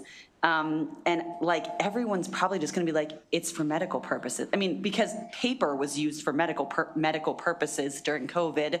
We can debate that later, whether or not that's real, but that's the truth of it. So how is a police officer on the ground gonna be able to discern between the different masks and whether or not they're technically medical, they believe them to be medical, and if they're legitimate or not? Are we asking them to be the judge and the jury here? I'm happy to. So the beginning of the bill, I think, is the key part of it. So certainly, just like a lot of bills, I think law enforcement would have to be trained. I think it's and that is one of the things that we are certainly talking with them in the various jurisdictions where we are looking at these bills. But you have to not be intentionally harassing, intimidating, or threatening a person. So even if you have a reason, for a medical reason, COVID, flu, I mean, there's a ton of things going around. If you're not intentionally harassing, intimidating, and threatening a person where that person also has a fear for their physical safety, then there's no reason why you should be, and that is why those carve-outs are there. There's no reason why that you should be held accountable. But if you're walking down the street, even if you're part of a peaceful rally, protest, and you're not intentionally intimidating, harassing, threatening an individual for fear of their public safety or their physical safety, then there's no reason why that this bill would apply to them. And I think that's the distinction that people are missing. That element has to be there for that. What if the person, it was like a dispute in a grocery store, somebody bumped somebody with a cart, whatever. Yeah. The person's wearing a mask and the other person just interprets the behavior as in some way threatening or harassing. I mean, somebody that didn't go out that day with the intent to cause a problem could potentially be in a drag net. Well, she was yelling at me in the grocery line and it scared me. Police get involved, they have to decide. So in that case, could the woman who was wearing a mask for medical reasons but was intimidating somebody, could she still be charged under this? No.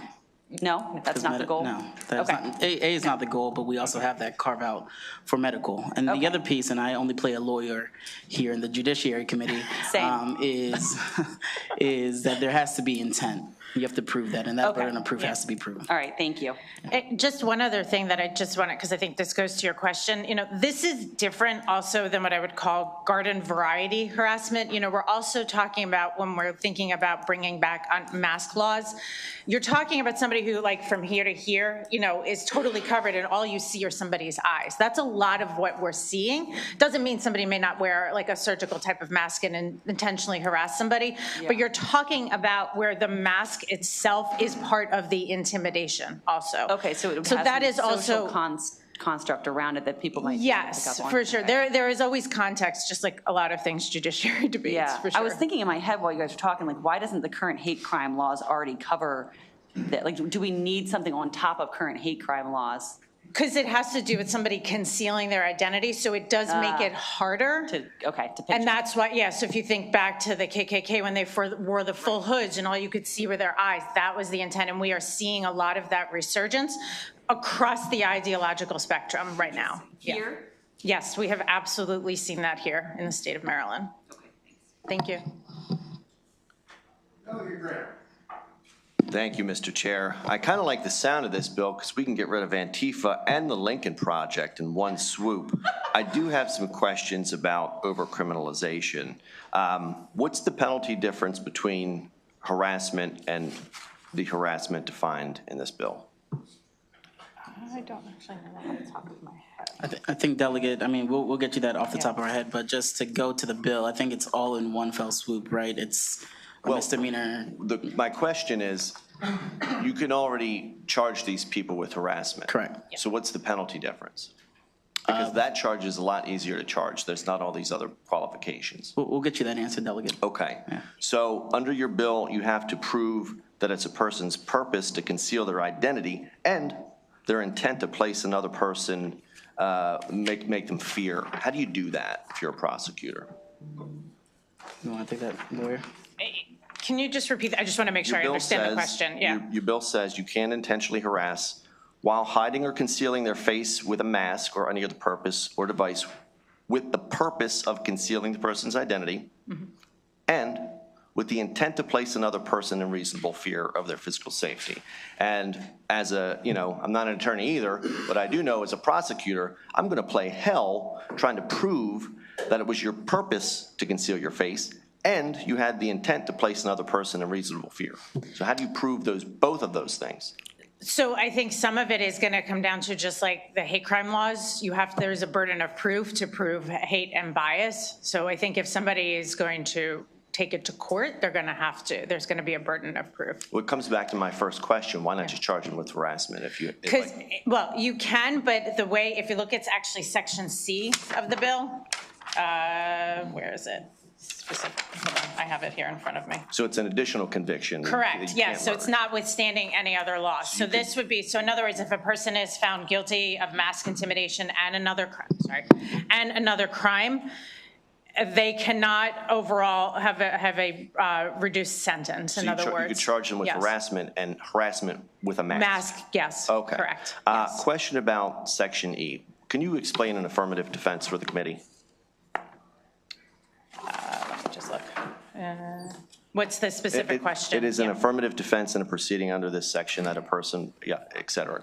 Can you explain what the affirmative defense is? So the individual, so if you're, so I think like for weather related, so if you're out skiing and you're in the snow, I don't think that unless you are intentionally, again, harassing, you have to have that first element there.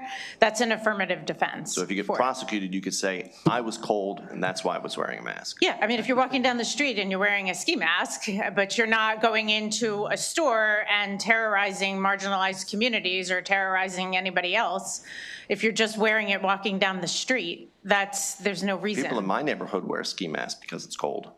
Yeah, there's nothing wrong with wearing a mask for being cold. So we're going to say that you have this new crime of wearing a mask, but say it's an affirmative defense for that it's cold.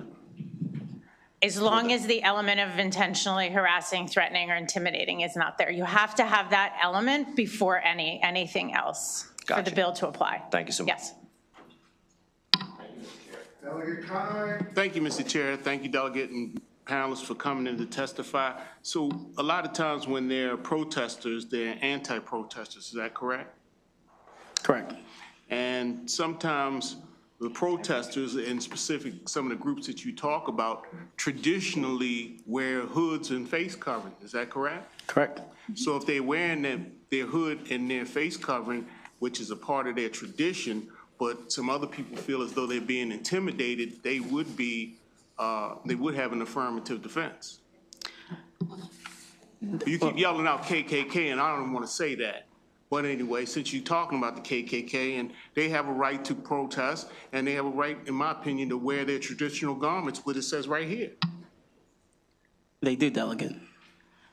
The entire purpose, and just to take this back to. Why did you say KKK 8-9 times? So let's take it out of KKK. This committee. Why did you say that? Well, let's take it out of that context. So the reason why we mentioned you and I at a sports event. If you allow me to answer. You and I at a sports event. Okay. And it's cold outside, and you have your mask on, and I have my mask on, and my team is just. They're going to win the Super Bowl, and I'm taunting you, and now you feel intimidated and all of this. Then you say, oh, you know what? He's intimidating me with his mask on. You take your mask off and go get the police. Now, am I intimidating you with a mask on? Delegate, if you had the intent to purposefully conceal and you had yours on at the game. Okay, one at a time. Ask your question. You'll answer it. Thank you, Mr. Chair. If you and I get into an escalated debate during a sporting event, and I have my mask on and you don't, and I just happen to make gestures and you feel as though you're intimidated, would I come under consequences of this bill? No, unless somebody could prove that you had the purpose of concealing your face and intent to harass. That is the point. And Delegate, let's take this out of the context of a sporting event. You know, this committee has debated at great length retail theft in particular, right? And in retail theft, I'll use my county, for example, National Harbor. If you're somebody in National Harbor and we have this issue persistently going on, and you put a mask on, and you walk into a store, and you commit a smash and grab, you can argue there, and I'm not the lawyer to argue it, trust me, don't hire me, but you can argue that that person had the intent to conceal their identity and commit a crime. Those are the people we're talking about. If you're at a sporting event and that happens, it's going to be up to the prosecutor to prove that you concealed your face and try to hide your identity and then committed a crime. You articulated that very well. So under the traditionally worn garment, you do agree that I'm correct on that? I didn't hear your point because we were going back and forth. If the KKK is wearing their traditional garment and someone feels intimidated because they have a mask on, they would have an affirmative defense under the analysis of this bill. Is that right? I'm looking right at it. Go ahead.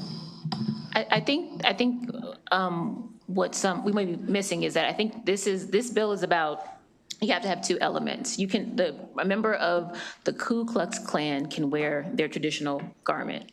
They have the right to do so. However, if they do that while they're yelling out racial slurs, while they're committing some type of form of harassment or threatening behavior, that's where this comes in. Because when you conceal your face, if you're yelling at me, let's say you're a member of the KKK, you're yelling at me and causing me to feel threatened or harassed or harmed in some way, then I cannot, because you have covered your face, I cannot seek some level of accountability or criminal prosecution towards you because I don't know who you are.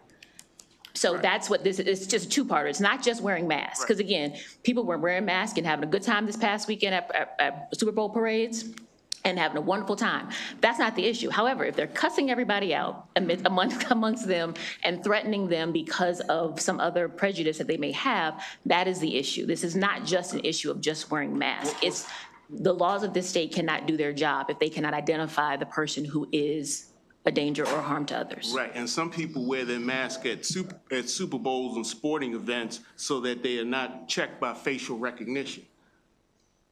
You have any comment on that? Yeah, they wouldn't be this has nothing to do with them, right? They didn't commit a crime. They're not going to be charged on this. Then they get into an escalating situation. They start Even arguing. delegate to my previous point, even if it was an escalating event, it'd be up to the prosecutor to prove two things: that it was intentional and that they tried to hide conceal the person's identity. Thank you, Doug. Delegate Kaufman. Yes, I have one question for Ms. Weisel and one question for the sponsor. First question is for the sponsor. Are any LGBTQ groups opposed to this legislation? No, delegate. Actually, in fact, we have Free State Justice who actually, and you should see it in your floor system, wrote in favorable testimony. And Ms. Weisel, you alluded to this, but perhaps if you provide us a brief anecdote about the intimidation that you're seeing in terms of, for my colleagues that have asked why this bill is necessary or have concerns about it, can you give us one or two brief anecdotes as to specific examples of why you think this bill is necessary? Sure. So there are many, but what I will say is a couple of examples in Maryland. So a couple of years ago, people may remember that the LGBTQ community in particular was harassed at various events by the Proud Boys, which is an extreme white supremacist group. And they were not just targeting adults, they were targeting children with their faces completely concealed. And law enforcement had a very difficult time identifying who any of them were and being able to charge them with any crimes. That's one. Two, the Jewish community in particular, we have seen, unfortunately, on college campuses where many students, I want to be clear, were peacefully protesting the war that is happening over between Israel and Gaza, and many were not peacefully protesting and were following Jewish students completely masked, and I'm talking full masks, where only their eyes were seen, taunting, yelling racial slurs at Jewish students, anti-Semitic slurs at Jewish students while they were trying to walk to their Shabbat services. So we have seen both of that happen in the state of Maryland. Thank you, Mr. Chair. I'm finished. Why isn't the last example you gave an assault? Say that again, I'm sorry. Why isn't the last example you gave an assault? What do you mean, an assault? Why can't it be charged as a second-degree assault? If they put somebody in immediate fear of an offensive bodily touching, why isn't it assault? They didn't touch them. I said following. They were put them in following and harassing. Immediate fear of an offensive touching. That's an assault and a battery. That's under Maryland law. It could be, but they assault. also couldn't identify who some of the individuals were. And that's what makes it difficult. So you're doesn't going to put difficult. a 90-day penalty on, Delegate Kramer, stop. Please, because it's important questions, and I want to get to this. So you think that adding a 90-day penalty to a 10-year penalty will dissuade someone from wearing a mask? I think that the intent to wear a mask is particularly to conceal their identity, to be able to be held accountable, period. And I think that's where part of the problem is now. Delegate Cardin. Thank you. Actually, I'm going to follow up because I was going to ask that question. I could not ask it as eloquently as the chairman did. But so it seems to me as if the purpose of this is because of the concealing the identity is the essence of it. And that we're having a hard time. Is it because we're having a hard time identifying the people to be able to charge them? Or is it because using the mask can create additional intimidation factors? Or is it both? Both. Yeah. Okay. Yeah. So why not just add in, instead of adding additional penalties or an additional crime with penalties, just add in language about using that masks are that maybe perhaps I'm just trying to think of a better solution that maybe that they're required to lower their mask if asked by law enforcement or something to that effect? Or is it that the law enforcement's not there at the time? So. I mean, law enforcement, sorry, you were about to. No, this is Ms. Weisel. I mean, law enforcement is not always there. And I think if you think back to just, you can go back to the 1800s, none of us were around, obviously then, we can go based on what we see today, but the whole point of wearing the masks and the hoods back then, and now the way that we're seeing extremist groups use the masks is the mask itself is part of the intimidation. If somebody is following me down the street and they are screaming anti-Semitic slurs at me or whatever else it is, there is an extra element of fear and safety, and that's why Section C also talks about it's not just if you're charged with regular harassment, the mask essentially adds to it. So going back to the chair's question, then you're still not going to be if you adding a crime with a much smaller sentence is not going to stop the behavior necessarily. Because you already have the potential 10-year sentence on an assault if you put somebody in fear of serious bodily harm, right? So why not just charge them with the assault and the hate crime, exactly? I mean, the example I gave, I don't think is sort of that is certainly what is happening, but I think I'll use the word again, garden variety, what is happening on a more regular basis around streets, as I mentioned, like LGBTQ events and things like that. I don't think that most of those are going to probably rise to the higher level of that 10-year that you're referring to. I think we're trying to, look, it's complex. I understand. I totally understand this is complex, but there is a problem, and this is based on how the Maryland laws are structured is where we felt it was best to be addressed. Okay, and one last question. Yeah, of course. It's very simple. So I've gotten a lot of emails as well. Again, it sorry. seems like I have a relatively large Orthodox community. It seems like they're split. I'm trying to figure out if you can explain why some of my Orthodox are very much opposed and some of my Orthodox are very much in favor.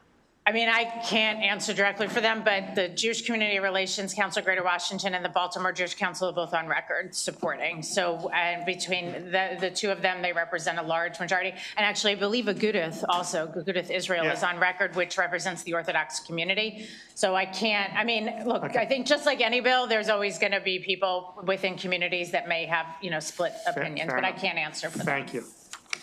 I guess I'm going to go back, though, very briefly, and I see more lights, and I'm going to get to them, but so you could charge the person with a hate crime, that's going to carry 3 years. There's potential, if it's a more serious variety of hate crime, it's another 10 or another 20.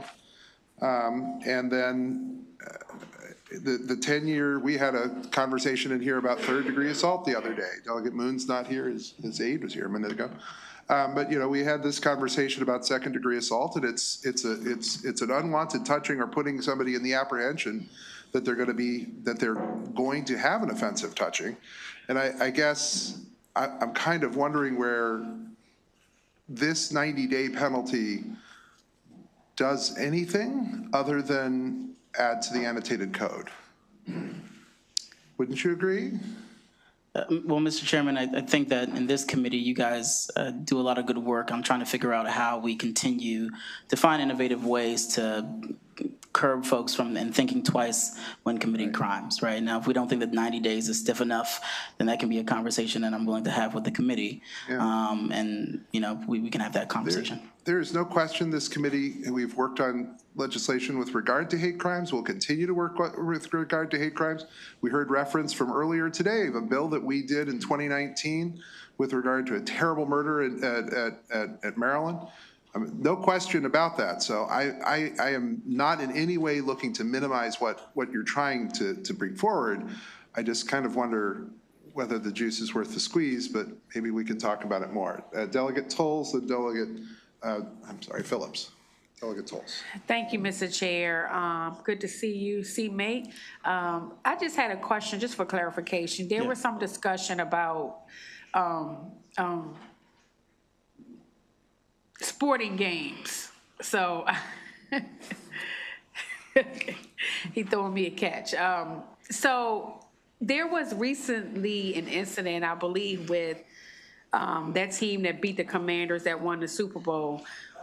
I don't know who that is, somebody, but because we won Rookie of the Year. But anyway, I digress.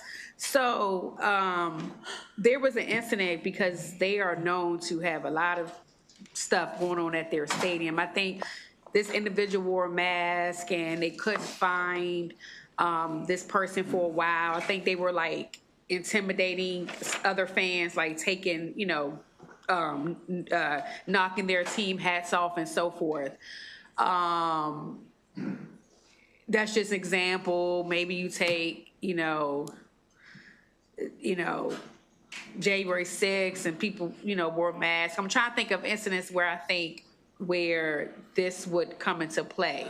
Are those examples where this will come into play, particularly at the sporting event where you had I'm gonna knock your hat off because I want to intimidate you and I'm wearing I'm wearing something to hide who I am so I won't be held accountable. Would that be a situation like this? Yeah, I could definitely speak to the more the latter comment.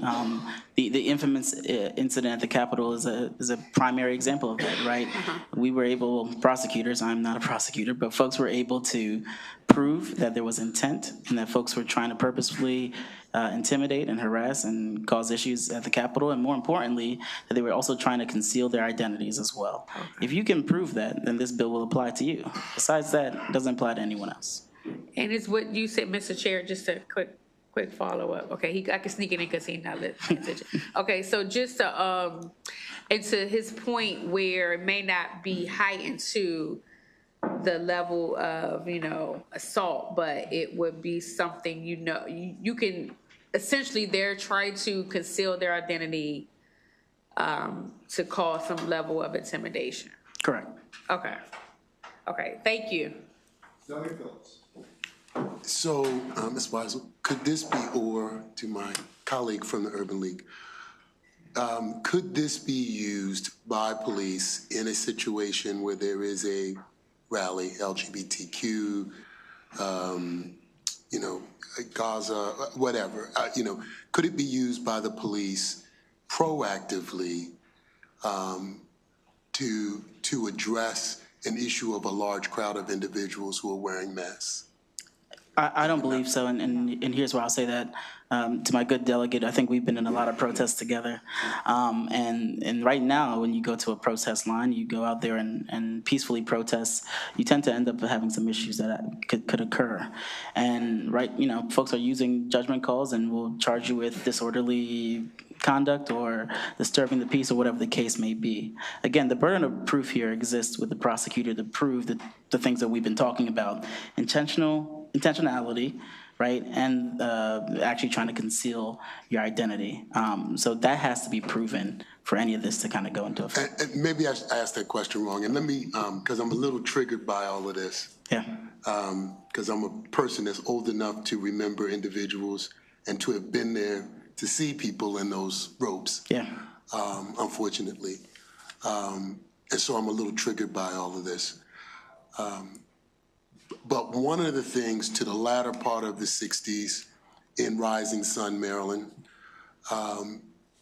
some of these issues were addressed because people would be, right, potentially arrested just for wearing the mask, right, and intimidating people in churches, intimidating, and yours doesn't say that, but I'm trying to figure out how do we maybe get there, because I think that's what we're really trying to deal with. And I am triggered by all of this. Yeah. But that's really where we're trying to get to. I remember those days. I know you all think I'm too young, but no, I'm not. No, Delegate, I think that's exactly what we're trying to get to here. And it's no secret that in Maryland, there's been a rise of hate crimes year after year after year. And unfortunately, we don't see that changing, right? And so we've got to do something in this moment in time to curb and have people think twice before trying to continue to commit these crimes that are happening. And that in and of itself would not be an assault, right? The mere showing up is not an assault. No, not at all. The intimidation associated with it may not be an assault. I would defer to the lawyers on that one. I don't know. Maybe that's the chair. But anyway, yeah. I get where you're going with this. Maybe we have to figure out how to get there. Yeah, thank you, Delegate.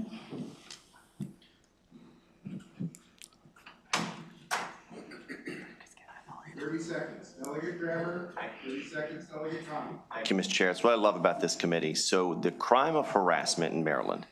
A person may not follow another in or about a public place or maliciously engage in a course of conduct that alarms or seriously annoys the other with the intent to harass, alarm, or annoy the other person. I think a lot of the activities we're describing today fall squarely under that. Like, it's actually illegal to alarm or annoy another person. And the reason I bring this up is because I had a constituent who tried to get this prosecuted. It is an issue that would have fallen under a hate crime, but it was harassment. And the reality is harassment is really hard to prosecute. But in your cases, it's clearly an offense that would fall under harassment, and the charge has a 90-day penalty. So why wouldn't we be able to charge the crimes you're explaining under the current criminal penalty of harassment, which has a much lower bar? I'm going to defer to their attorneys here. So I'm going to answer it, but I want to look into it a little bit more, because I think that the intent here is, I'm going to go back to what I was talking about, is about concealing your identity also with the purpose.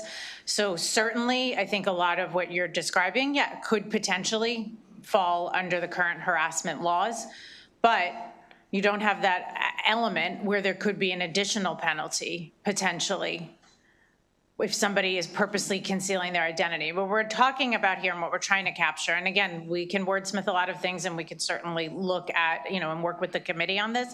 We're talking about a lot of bad actors out there. I'm not talking about just like, again, the conversation Delegate Phillips was bringing up, people going to protest, people wandering the streets. But we're talking about extremists here across the ideological spectrum who are using this tactic tactic to cause fear and intimidation in our community, similar to what we saw many years ago, and we have to figure out a way to capture it. This is how we thought presenting it based on how the current bill is drafted was the best way. If the committee wants to look at the current harassment laws and how we may be able to define it a little bit differently, we can certainly discuss that. Thank you. Yeah. Mr. Chair, 30 seconds. I just want to say sometimes you'll go to these sporting events, and if you lose, if your team loses, and the other guy that's next to you, his team wins, he might slap my hat off and stomp on it, and that's part of the game. But I appreciate you bringing the bill. Well, Delegate But Conaway. it's also a second-degree assault. It's also an assault. Yeah. And that's, so you could be charged for that. And if it were done with an animus, it's a hate crime with another 3 years on top of it. But in any case, thank you very much. Thanks so Welcome much, to Mr. Chair. Judiciary. Thanks for stopping by. Always fun to be This was here. Delegate Boafo's first bill in front of Judiciary. No, we're not asking him any more questions. And you have many more to go. It probably won't stop them. Thank you very much. That concludes. I warned him. All right, that concludes the testimony. I've been here enough times with you guys. Thank you, Mr. Chairman. Thank you. That concludes the testimony on House Bill 1081. Here is what we're going to do.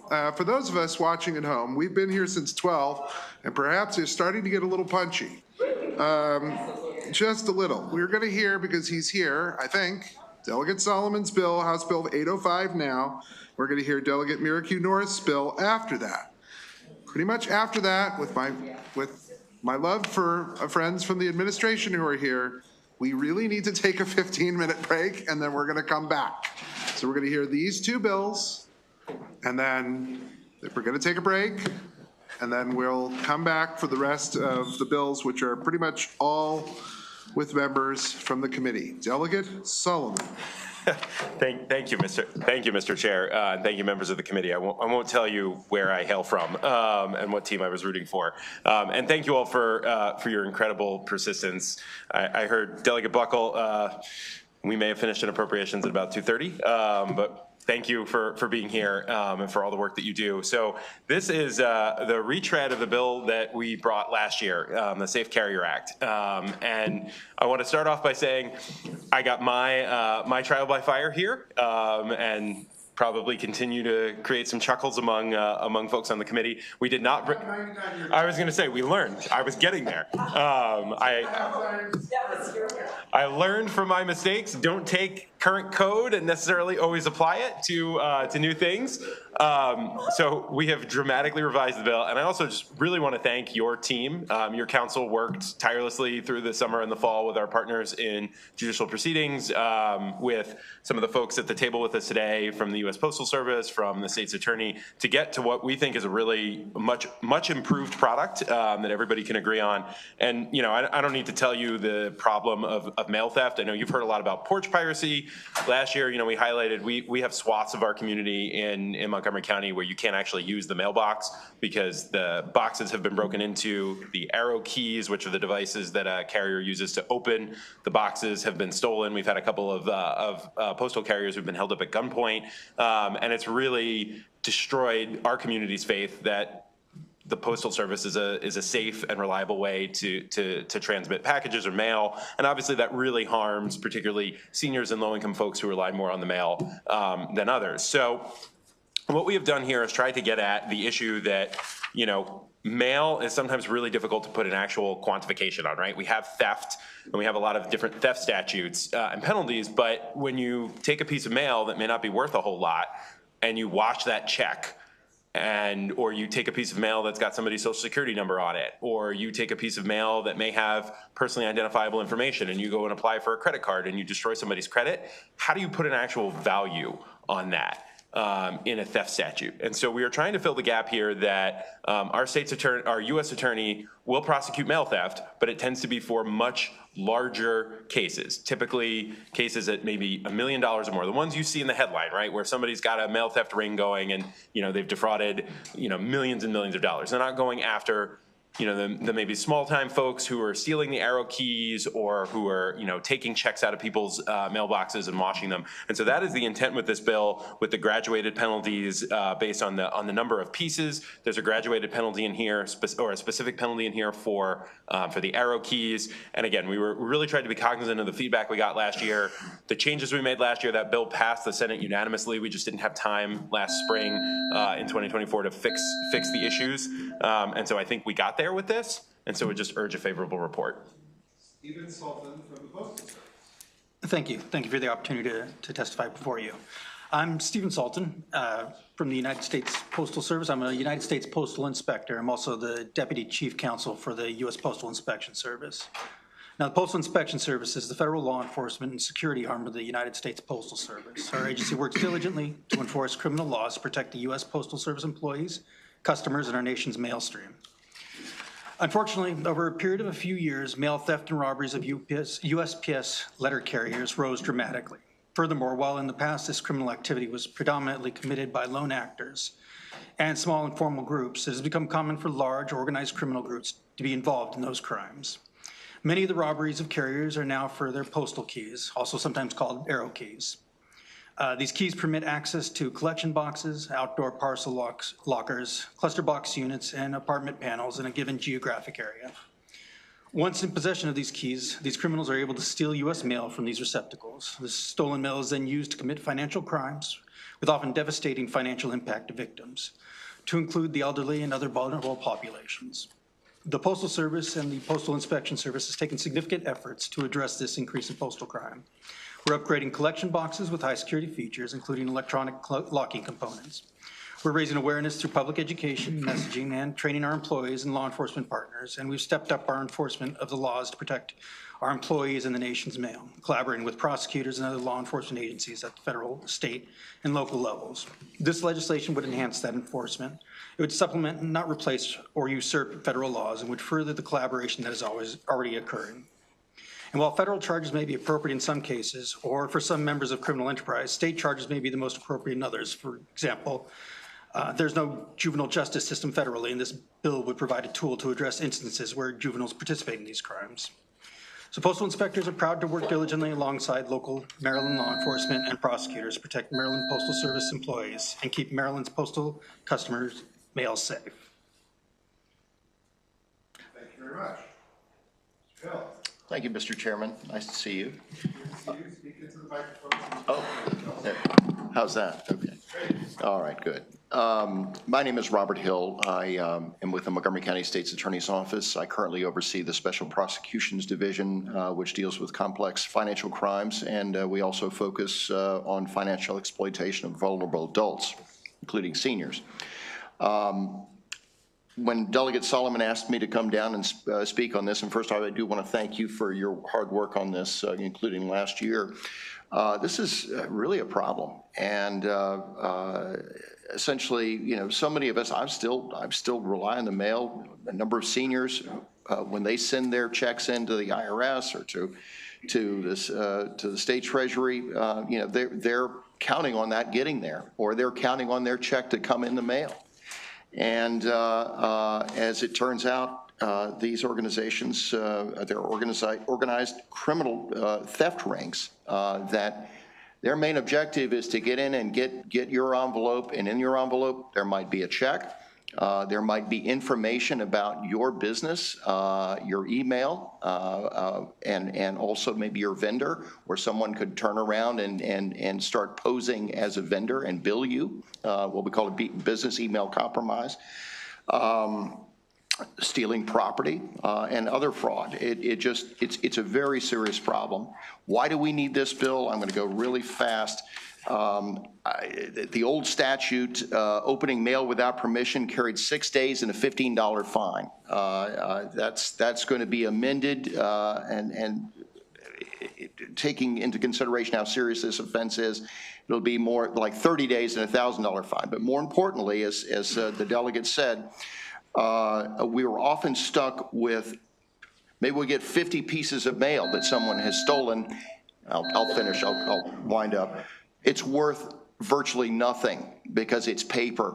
but what it's got in it is extremely valuable. So what we want is this statute, which will have much more teeth in it, 1 to 16 items of mail, 6 months or $1,000 fine, 16 more or more items of mail that have been stolen, 2 years, $2,000 fine, theft of mail using an arrow key that the supervisor advised, 5 years, $5,000 fine, possession of an arrow key with intent to violate this section, 3 years or $3,000. Thank you, Delegate and panelists, for coming in to testify. In reference to the 6-day charge, would that be the federal charge? This was the opening the mail. I was going to say this is current law. Yeah, well, what I want to know about the federal charge. The federal charge and there are 2 that I noted. One is stealing or receiving stolen mail. That's under 18 U.S.C. 1708. That carries a maximum of 5 years and a $250,000 fine. And then there's another one, theft of United States Postal Service property. That's under 1707. If it's under $1,000 value, it's 1 year and a $100,000 fine. If it's over $1,000, it's 3 years and $250,000. Okay, and if someone did this at a post office, could local law enforcement enforce this? From the state perspective, we're stuck with the theft statutes, which are based on value. And so, I could have 100 letters. They're just worth basically the paper. What I'm asking about is if someone steals letters and things of that nature at a post office, like at the main post office, would the state have jurisdiction on the federal property? You're going to hate the answer, but it's only because I'm a lawyer. It depends. It's going to depend on whether or not it's an enclave, a federal enclave, which would mean that the United States would have full jurisdiction over it, or there's a possibility of a proprietary enclave in which they would be able to do it. Okay, well, I thank you very much. That's kind of like the answer that the guy got on Seinfeld about the Postmaster General. I got it. Thank you so much. Bringing this bill. My question is for the individual from USPS. Well, my first question, you can answer both of them. So this bill would create a new statute in Maryland law? I believe it's actually going to modify the statute that exists in Maryland law. Because the fiscal note says creating a new statute. It creates a new, It actually creates a new section. creates a new section, new and that's section. related to the possession of certain amounts of mail and the arrow key. And then the existing law that's amended is the opening mail without permission. Yeah, Okay. Essentially we remove what's in 3-905 and amend it with a newly created section. Right, so this creates a new section. Yeah, Okay. I misspoke, yes. So for the individual from the Postal Service, does this include just the arrow key only? Is it just arrow key or is it? No, it splits it up. It's both For arrow all, keys. for all mail? All mail, yeah. What if you leave your mail on the porch because it can't fit your mailbox? Would it include that as well? So. Yes or no? Sorry. Yes, sorry. Okay, thank you. Thank you, Mr. Chair. Thank you. As I read it, if someone stole between 1 and 16 packages and the value was, let's say, over $10,000, you could charge them with the felony theft, and you could also charge them with this. And is the language at the very end to avoid a rule of lenity? Okay, so That's what that's all about. Absolutely. And I will say, Delegate Embry, I know, again, you all are considering a lot of sort of the porch piracy bills. We were, to the chair's point, when I first came in, we were very cognizant of making sure that the penalties that were in here were consistent with how the federal statute looks. Obviously, again, we heard from our former colleague, now unfortunately our former U.S. attorney, that they just don't have the bandwidth really to prosecute a lot of these. So, stealing one package, while it may only fall under the one piece here, it may have a significant value. And I know you all are debating how we deal with the theft of a package versus the theft of maybe an individual piece of mail that may not have a lot of value. You could steal somebody's Amazon package, you could steal one package that's a laptop and it's worth $2,000 or $3,000. So I will defer to you all on how the committee wants to handle that. But that was the intent and how we structured this. Okay, if that's all the questions then. Thank you very much. And that concludes the testimony on House Bill 805. Delegate Miracle North is coming up now. She's got Bill. Thank you, Mr. Chair. So thank you all very much. 837, we're going to hear from her, from Vanita Taylor, from her and from Vanita Taylor. Yes. I think it's just the two of you. I'm standing between you More all than and enough. break, so I will be brief. All right.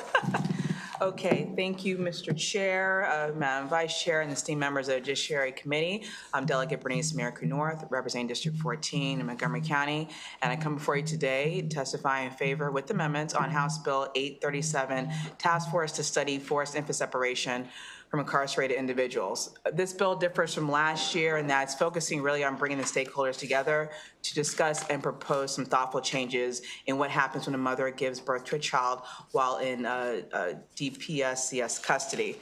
Currently, when an incarcerated mother goes into labor, she's taken to the hospital for delivery, but must return to the Department of Corrections as soon as she's discharged, which is usually within 48 hours, leaving the newborn in the custody of a supposed secondary caretaker or in foster care. So this task force is really trying to address this issue, and it's composed of legislators, experts in maternal and child health, pediatric maternal health nonprofit organizations, as well as those with lived experiences. And we submitted, I submitted some amendments to include one attorney that specializes in representing children, one social worker, attorney affiliated with a nonprofit legal organization that specializes in welfare and children's rights, and a member of AFSCME. And that's really based upon some stakeholder feedback I got since we filed the bill. And so the mission of this task force is really to study the prevalence of pregnancy and postpartum incarceration in Maryland,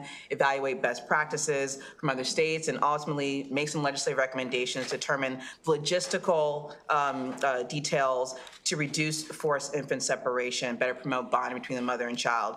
Now, you'll read throughout all the favorable testimonies. There's been no unfavorable filed that research is consistently showing that forced separation has debilitating mental and physical consequences for both the infant and the child.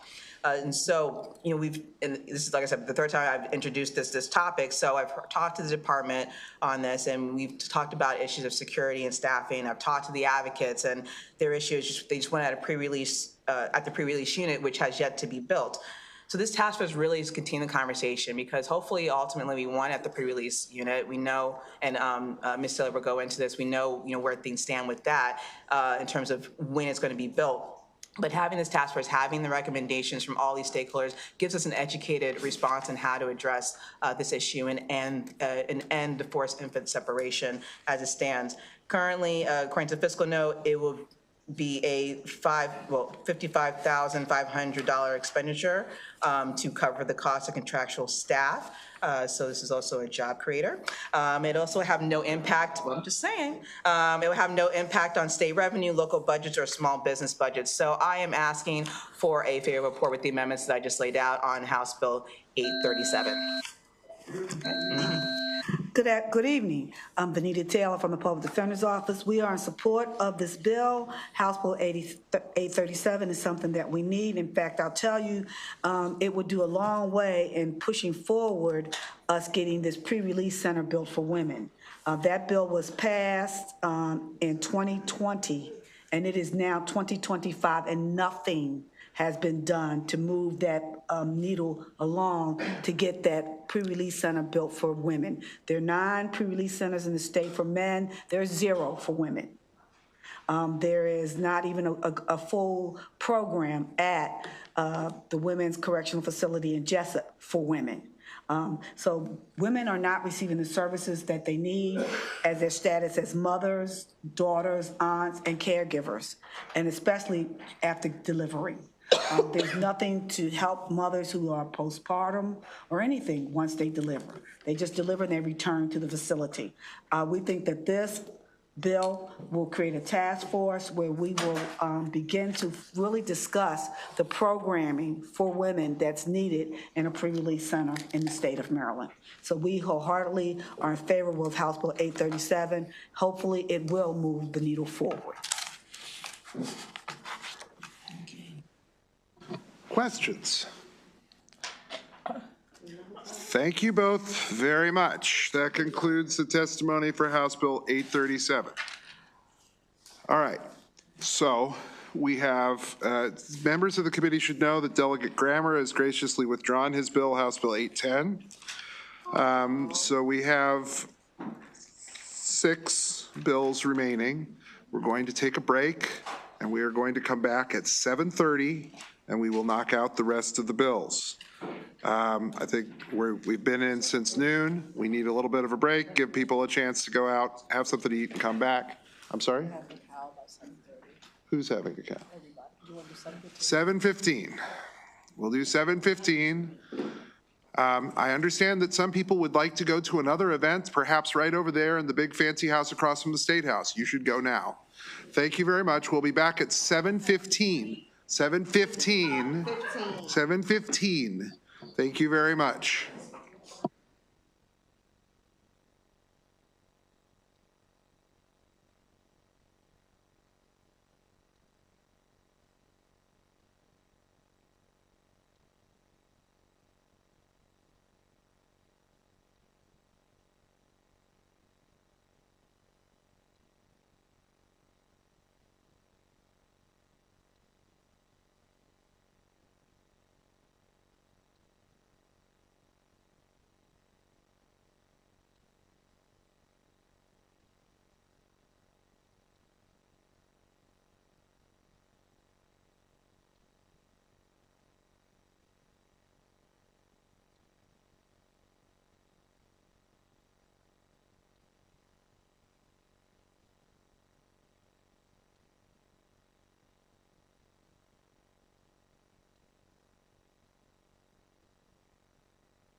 very much. All right, now we're back for part 2 of the House Judiciary Committee. In our first episode, we heard about 12 bills or something.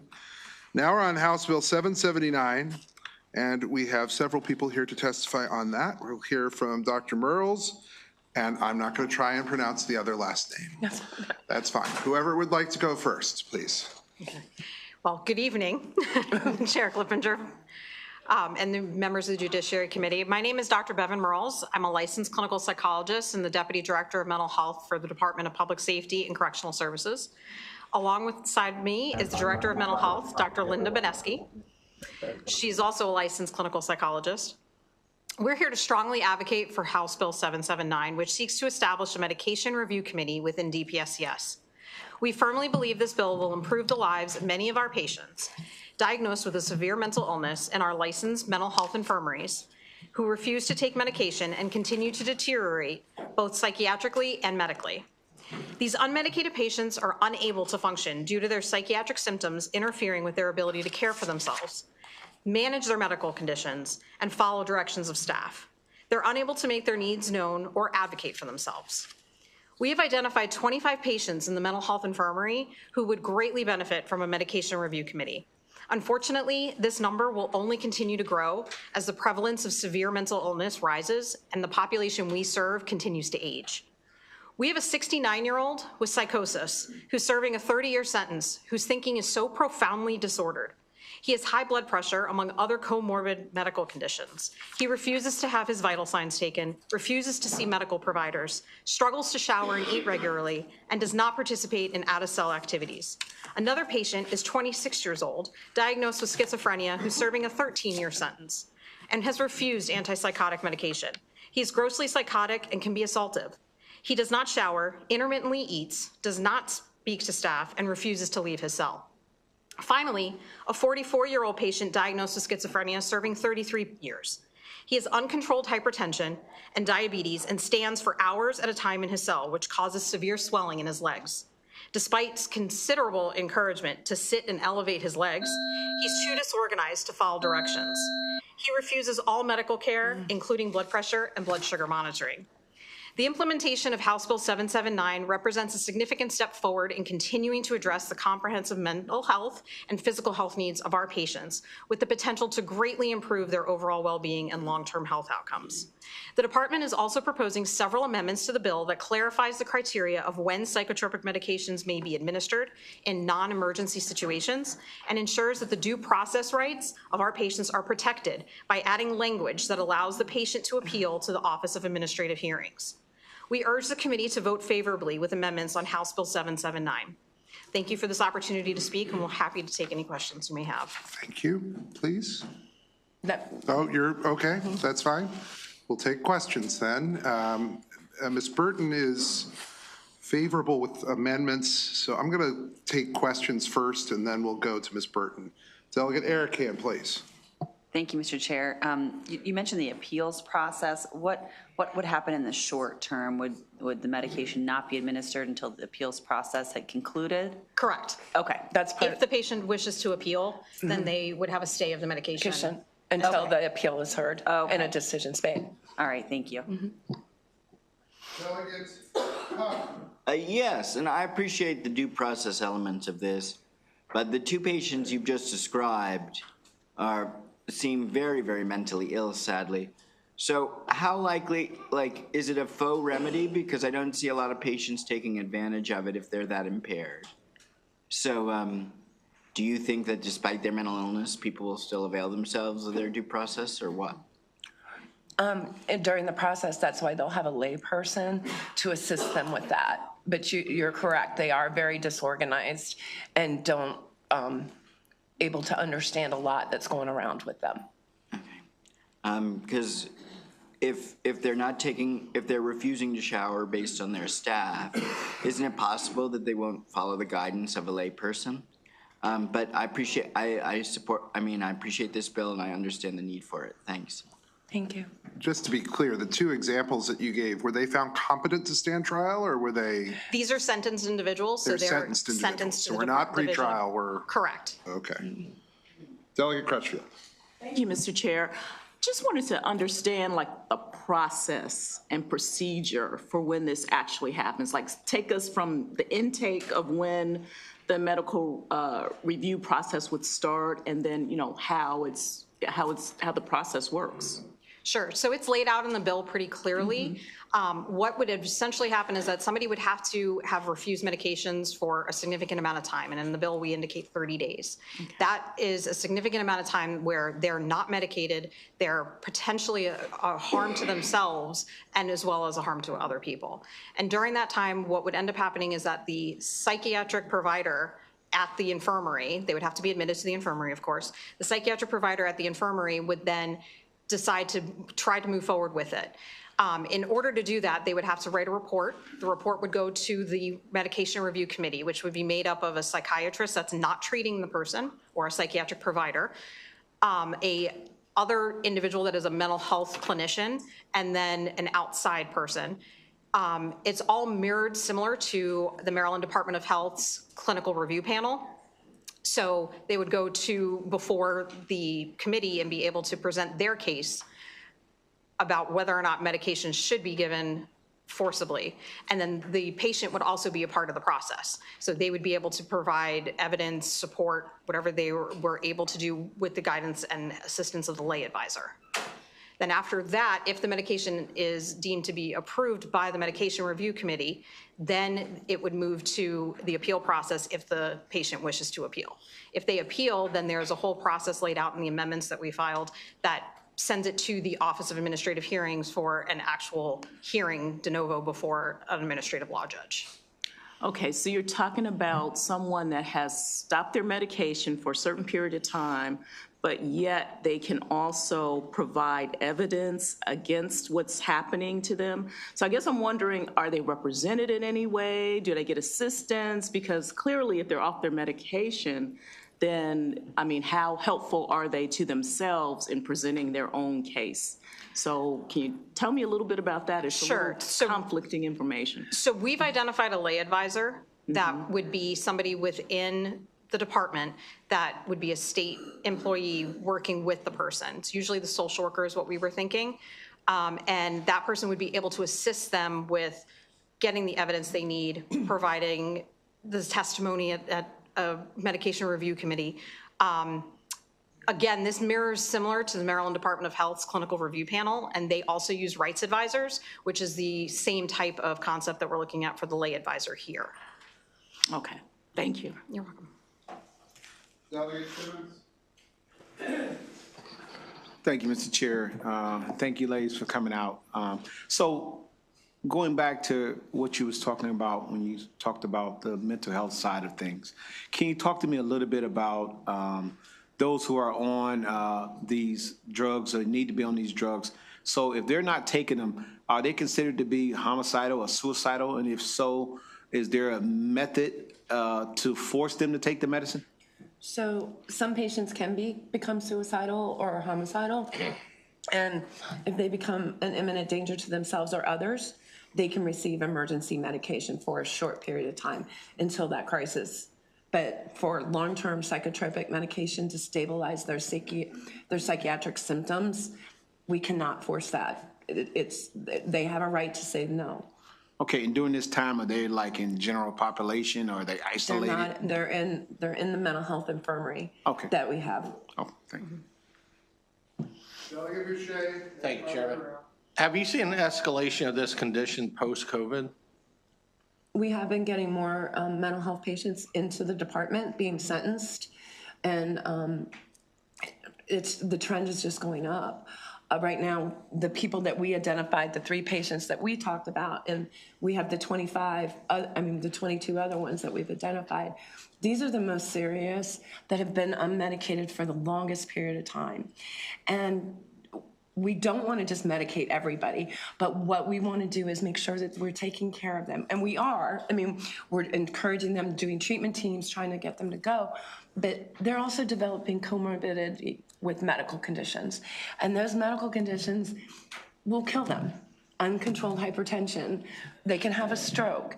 And that is our biggest concern. We're hoping that the stabilization of the psychiatric symptoms by this bill affording us that tool will help them understand that they do have a medical condition that needs to be taken care of. Thank you. Thank you. I have two questions, if that's all right. One is short. The first is one of the, and I forget which one, but one of the psychiatric letters in opposition had sort of contemplated that inmates could be transferred to a state psychiatric medical facility. Is that actually something that can happen in these situations? And then be treated there in a similar way, but under the auspices of the Department of Health? Is that a possibility? Well, they're sentenced to us. Right. So. Yeah, currently there's no mechanism for us to be able to do that. The mechanism would be a medication review committee to be able to try to get them as stable as possible.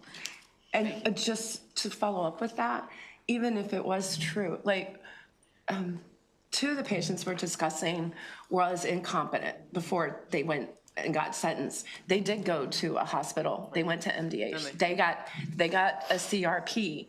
But when they got sentenced and they came to us, I don't have to take my medication. So yeah. No, I thought that was the answer. I appreciate it. And then my second question is, I don't think there's a reporting provision in here, sort of a annual, how many times this is used. Would that be something you'd be open to? Oh, yes. Absolutely. Okay, Yes. Appreciate it. Thank you. Sorry for my second bite at 7:30, but I just was reading through more of the bill, and I see, you mentioned the lay advisor. I see there's a section referenced on page 4 about it.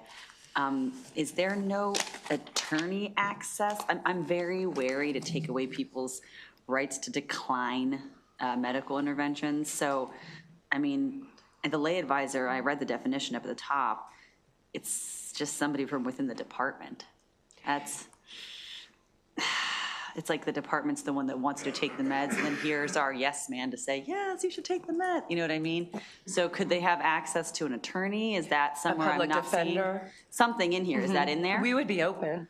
So that's part of the appeal process. So again, we mirrored this after the Maryland Department of Health's clinical review panel, and they Okay. have rights advisors, which is the same type of thought process that we have for the lay advisor. So Okay. in front of a medical review committee, it's more clinical, it's not legal. It becomes legal when they want to appeal the decision. So outside of that committee process. Correct. Then they would have. Correct. Like if they went to the ALJ or whatever, then they would have Absolutely. access to an attorney. Yes, But who would advise them to get an attorney, and who would the advise lay them? advisor. And that's, again, it's That's put the in exact place same as it is in the clinical review panel statute. By The the rights department. advisor does it. Okay, all right, thanks. What is a CRP? Clinical review panel. It is basically a medication review committee that is done at Maryland Department of Health psychiatric facilities as well as the community psychiatric units. And it is the exact same process. There is 3 individuals, a psychiatrist, another mental health clinician, whether it's a psychologist or a social worker, and then also a lay person who makes the decision about whether or not to medicate forcibly.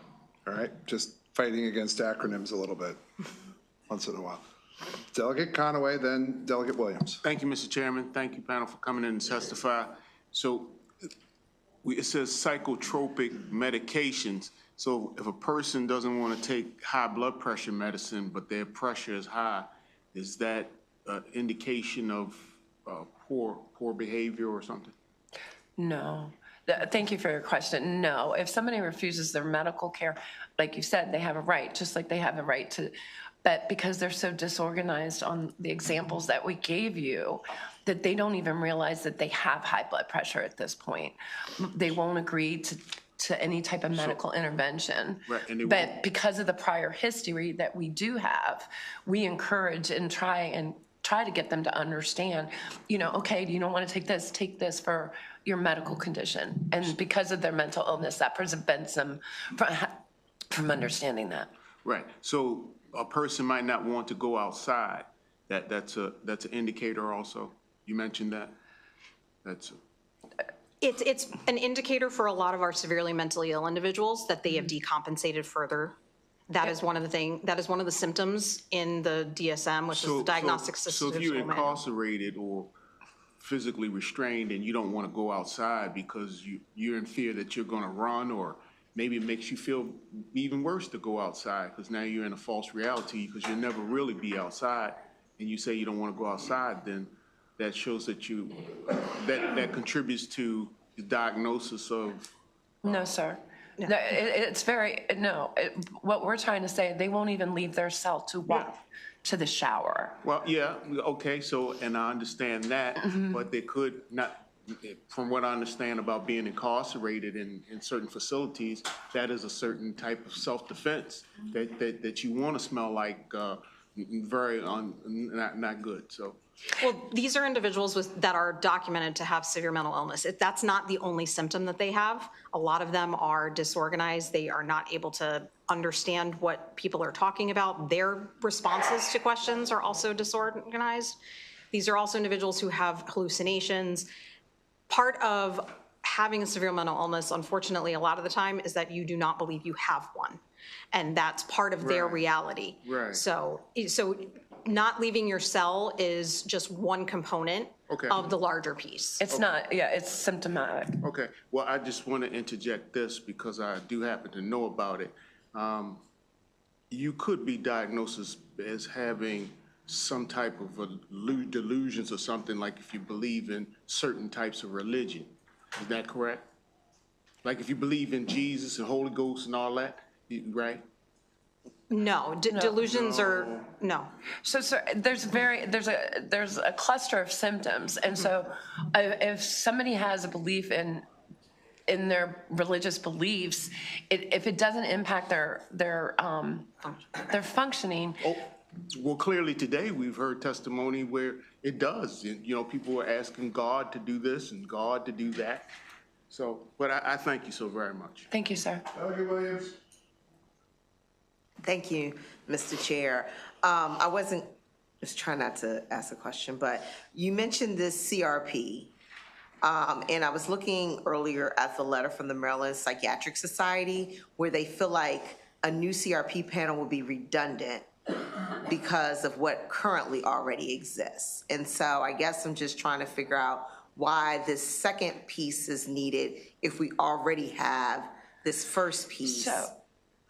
So that legislation, that statute is only for the Maryland Department of Health. We're not the Maryland Department of Health. We're the Department of Public Safety and Correctional Services. We cannot forcibly medicate under that statute because it falls under Health General. And that's not what our statutes are. So it's redundant in terms of, yes, it's very similar processes, but it's for two separate entities, patients in a hospital and patients that we have that are incarcerated and sentenced to our custody and care. Okay, so would it be, and I guess, so now you're bringing up another good point.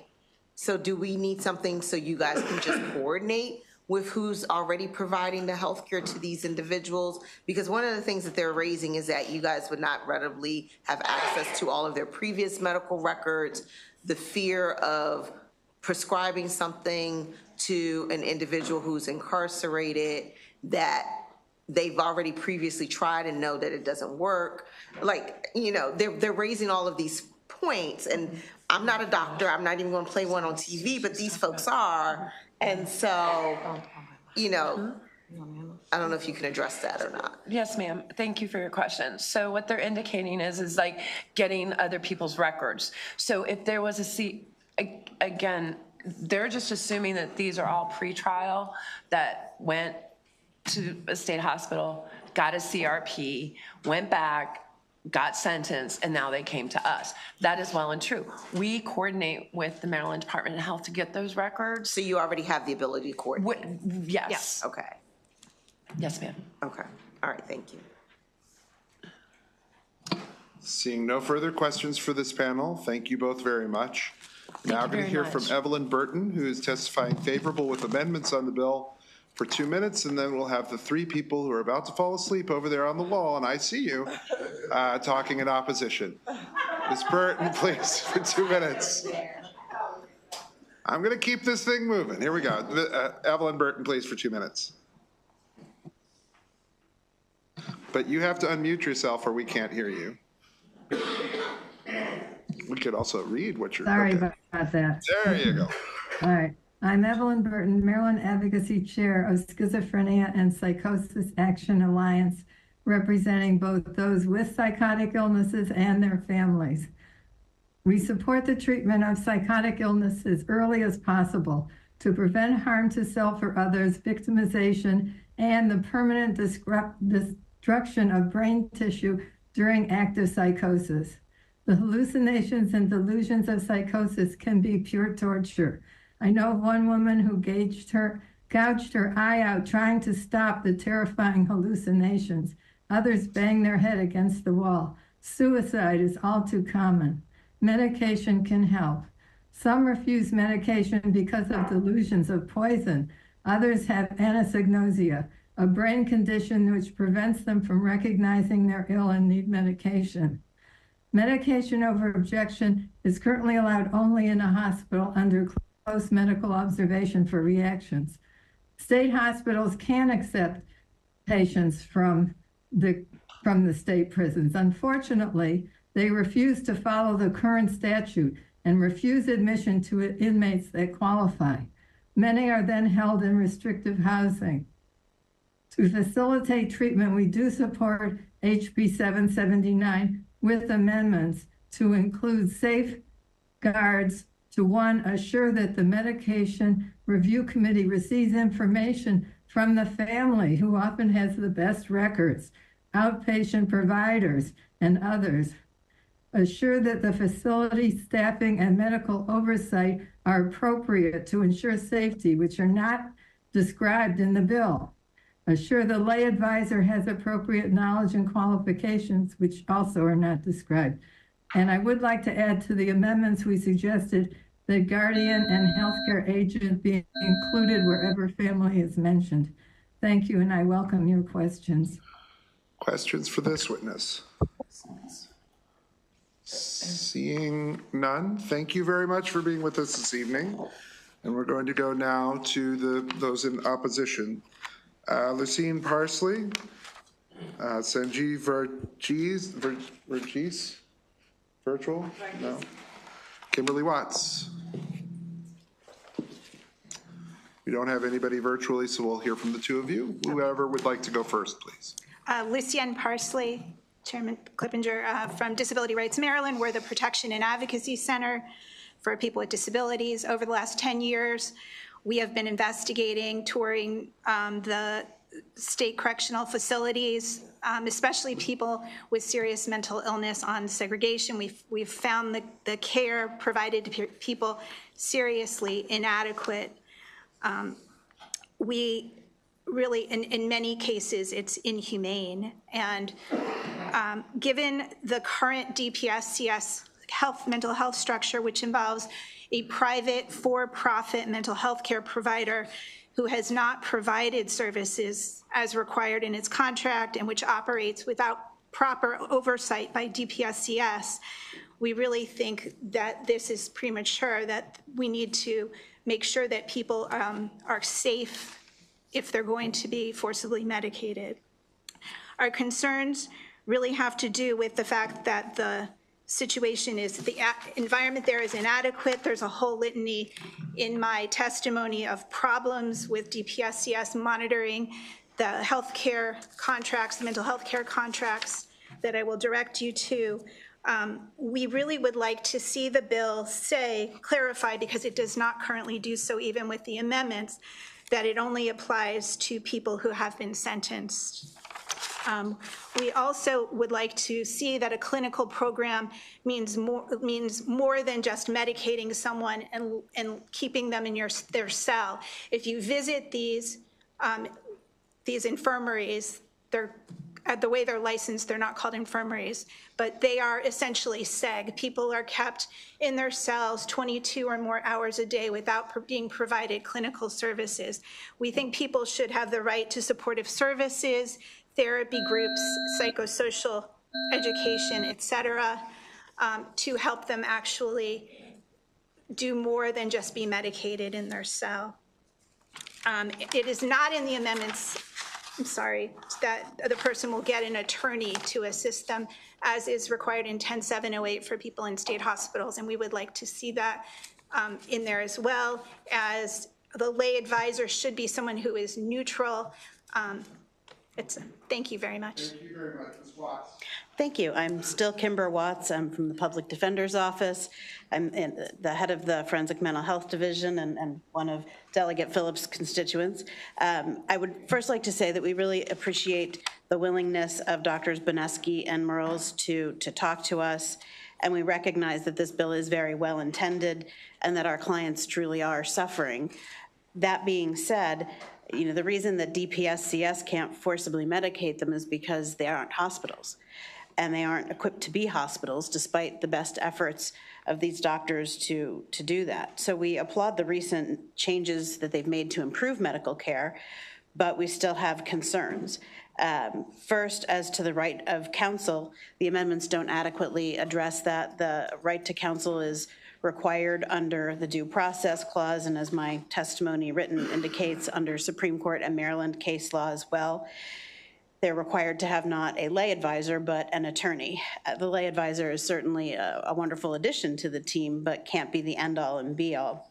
I can't speak to what the physical cost would be for OAH, the Office of Administrative Hearings, to have these hearings, but I can say it would be in the ballpark of $500,000 for OPD, potentially, depending on how many cases there are. Beyond that, as I said, the people who are being involuntarily medicated have significant medical needs that need medical oversight on a 24/7 basis, like you would get in a hospital. And they aren't equipped to do that at this time. So I will save you 20 seconds of your life. Thank you. Questions, Delegate Kaufman? Yes, and I'm sorry the hour's late, but I think this is important. But first of all, I want to admire Ms. Watts' endurance. She was with me at 12 o'clock. So thank you. I have two questions either one of you can answer. I share Delegate Arcand's concern about the objectivity of the advisor, given that they'll be paid by the Maryland Department of Health, and just because it's done the other way doesn't make it right.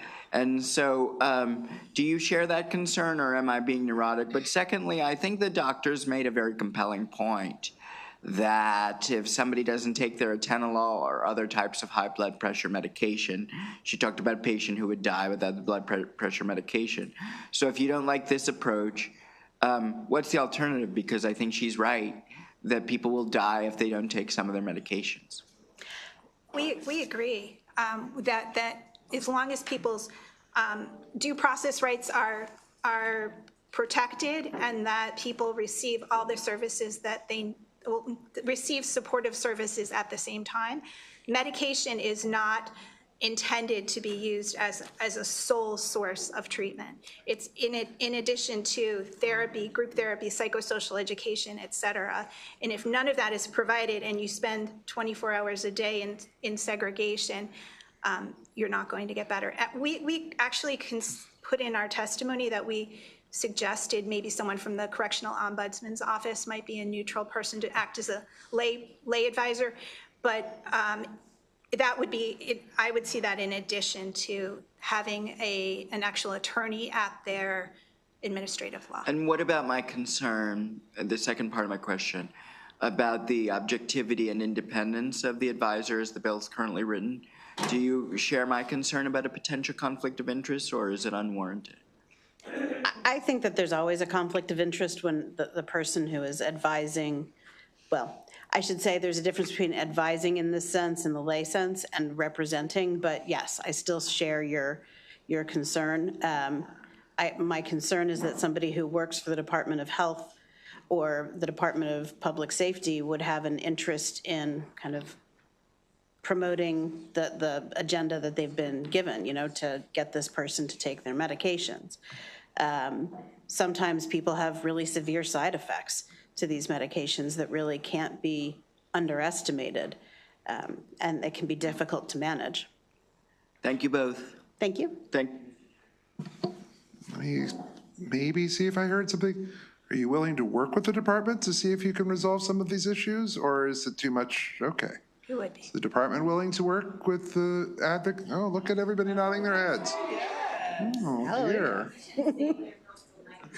Okay. Nah, Is it we've been because we made talking you all wait day. until It's good. 7:15 to have this bill heard? All right, Delegate Conway. Thank you, Mr. Chairman. Thank you for coming in to testify. So I've heard high blood pressure several times. Are there any side effects to taking some of the high blood pressure medicine that you know about? So when we're talking about the forcible medication, they're not talking about forcing them to take their high blood pressure medication, but rather forcing them to take the psychotropic medication that would help manage their mental health symptoms that would then allow them to make a better choice about their high blood pressure medication. Maybe they're not making a bad choice about their high blood pressure medication. They may not be. Because as I understand it, one of the side effects of high blood pressure medication for certain groups of people can be erectile dysfunction. So to some groups of people, even if you're isolated in your own cell, that's similar to chemical castration. Would you like to make a comment on that? Thank you. I think we're a little off the bill. All right. Anyone, other questions? Seeing none, I mean, if everybody's willing to work on this, that's fine. If you, I'll reach out to the department and maybe we'll try and set something up and provide some supervision perhaps from one or more of our delegates. All right. Well, Thank you. Have a good evening, y'all. Thank you very much. That concludes the testimony for House Bill 779. And if I talk slowly enough, Delegate Crutchfield will take the time to make it to the front of the room and testify on House Bill 1060, for which she has exactly one other witness. And that is David Lutzow, and he's waving his hand frantically, and he is here. And we will hear from both of them, starting with Delegate Crutchfield in exactly 3 minutes. Thank you both very much for your patience. Delegate Tolles, you're up next, please. Thank you, David. All right, good evening. For the record, I'm Delegate Charlotte Crutchfield, Montgomery County District 19, and I'm here in support of HB 1060. So what HB 1060 really does is it's an attempt to standardize military terms. Right now, there is a military code that describes all of the military statuses. In other words, the Army, the Navy, Marine Corps, Space Force, Coast Guard, National Oceanic and Atmospheric Administration, and Public Health Service. And that is under the term of uniformed services. Right now in the law, we have places where we talk about those same organizations as armed forces, which excludes a couple of the military specialty organizations. And so this is just really an attempt to standardize everything. You can find terms in family law, criminal law, throughout the different code. But what we'd like to do, again, is just standardize everything. And that's really what this bill does, okay? All right, I'll turn over to you, David. Good evening, Mr. Chair, Vice Chair. My name is David Lutzow. I'm a retired Senior Master Sergeant from the United States Air Force and a director with the Maryland Military Coalition. We strongly support this bill's modernization of Maryland Code, making it consistent with the U.S. Code and using key terms related to the uniformed services and making the use of those terms consistent throughout the Maryland Code. This is critical as a lower percentage of our population serves or has served in the uniformed services. 88% of the current 185 members of the Maryland General Assembly have never served in uniform. That's the reason it's more important to ensure the usage of these terms in the Maryland Code is clear and correct, leaving no opportunity for misinterpretation and for our position and term of veteran as stated in this bill. Our position is to make certain that those who have served in PHS and NOAA continue to have the same rights and benefits as those members who have served in the armed forces and received a DD-214. Our position is to make certain that all federal and state legal references supporting that clearly indicate the same thing to all who use these references in the future. This is why we have worked with Senator Simon Eyre and Delegate Crutchfield in requesting this amendment to avoid the misuse of the term and misinterpretation of the term veteran. So again, the Maryland Military Coalition strongly supports House Bill 1060 and asks for a favorable report and amendment. And I have 32 seconds real quick. So if you go to U.S. Code 38-101, it gives those definitions that Delegate Crutchfield talked about. And you actually have to go to 3 different areas in this bill in order to find PHS and NOAA to find them the term of active duty that classifies them as a veteran under the U.S. Code. Are there questions? Delegate Erican. Thank you. I just wanted, I don't know, maybe you mentioned this. Did the Veterans Caucus write in a letter of support? I have gone to them for a letter, I just haven't gotten it. Okay, That's cool. But they did provide one to Senator Seminaire. Oh, perfect. So, Okay, yeah. awesome. Thanks. Yeah. Anyone else?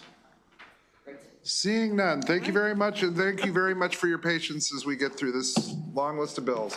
That Thank you, concludes the Mr. Chair, Madam testimony Chair, for House Committee. Bill 1060. We thank you very much. Now there are a bunch of firefighters here for House Bill 943, and they've had to wait all day, so we'll have them come up now, please. Is Buttle up there?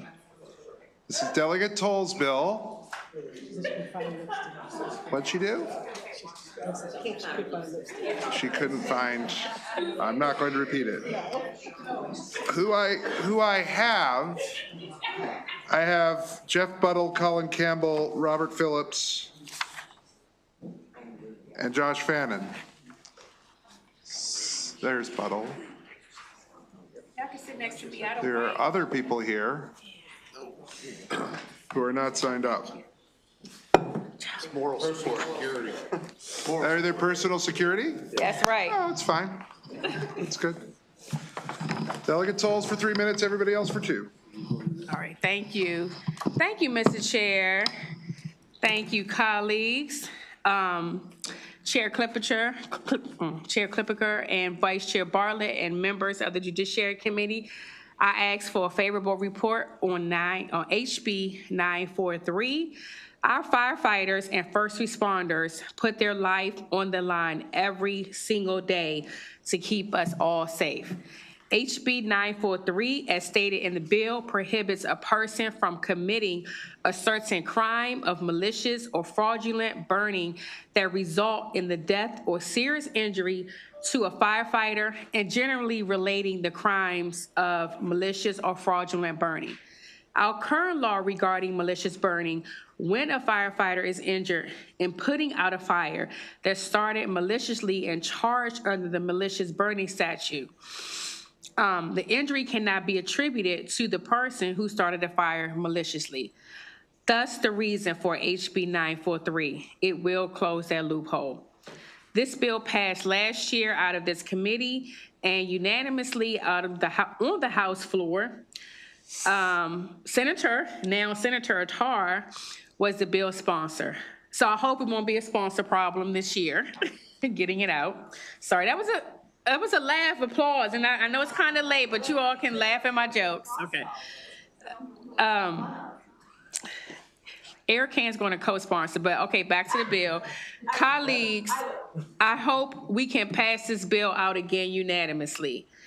In this version of the bill, the wording reflects more clarifying language to better show the causation between the person or persons who caused the fire and the death or serious injury of the firefighter who puts out the fire.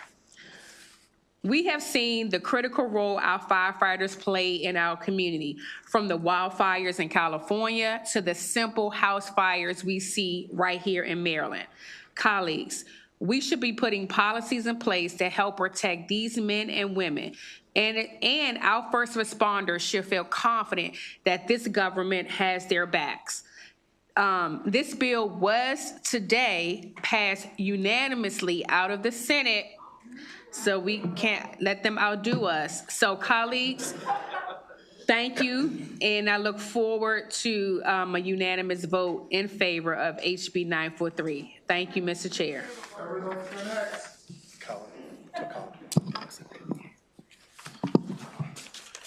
Good evening, everyone. I'm Colin Campbell. I'm an Assistant State's Attorney with Howard County, and I'm here on behalf of both Howard County and the Maryland State's Attorneys Association.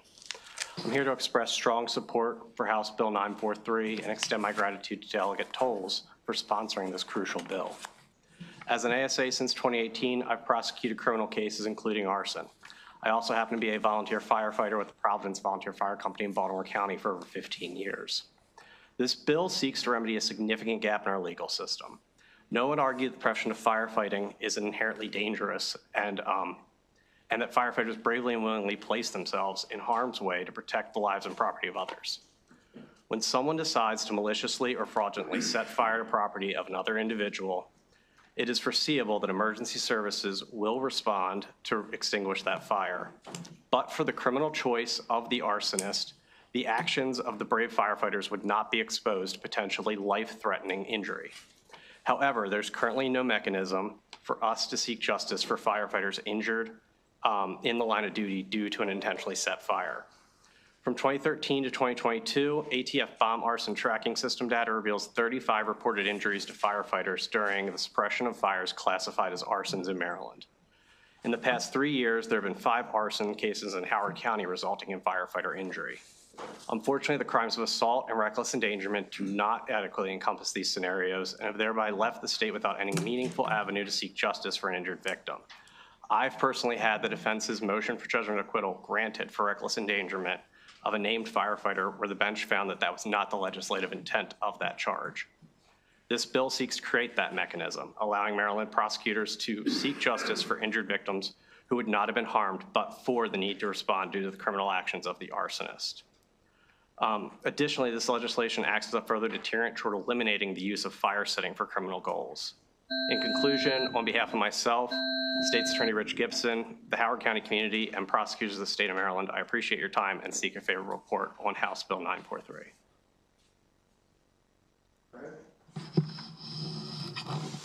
Thank you, Mr. Chair, Madam Vice Chair, esteemed members of the committee. Good evening. My name is Josh Fannin. I'm the president of Baltimore Fire Officers, IEFF Local 964. I'm here for the second year before you to advocate a favorable report on this bill. As a firefighter of almost 25 years this week, when I started in this profession, we were of the understanding, it was pretty well known and said that this was the type of protection that existed for us when we respond to arson fires. It turned out that that was not actually the case. And we really thank the prosecutor's office, with Colin here today, but there's multiple prosecutors' offices that reached out in support of this bill, who identify that there is a problem in the law, that they just do not have the remedies to pursue an effective resolution when a firefighter is injured or killed, even though, as Colin said, it's entirely foreseeable that if somebody is to light an arson fire in a structure, that a firefighter is going to respond. Doesn't matter where you are in the state, we're going to be there, and it is very foreseeable that you could be injured seriously or killed. That's why it's very important for a favorable report to come out on this bill. We thank everybody who was here last year that did vote it out of the House unanimously, and Delegate Toll stole my thunder. I was pretty excited today to hear that it came out of the Senate, because if you remember, that was where we stalled out last year. And I know I talked extensively to Chair Clippinger about this, and he knows very well about this. So again, I'd like to ask for a favorable report. Thank you for your time, and have a nice night. Good evening, Mr. Chair. Jeff Buttle, President of the Professional Firefighters of Maryland. We represent approximately 10,000 active and retired professional firefighters and emergency medical services personnel who proudly serve the citizens of the state of Maryland. Firefighters put their lives on the line every day, protecting lives and property throughout our state. We fully support House Bill 943 and that would add criminal penalties for crimes of fraudulent or malicious burning resulting in the serious injury or death of a firefighter. I think it's important to note that the crimes identified in this bill are criminal acts that are committed by a person willfully and maliciously. If as a result a firefighter is seriously injured or killed, there should be an additional criminal charge for such unlawful conduct.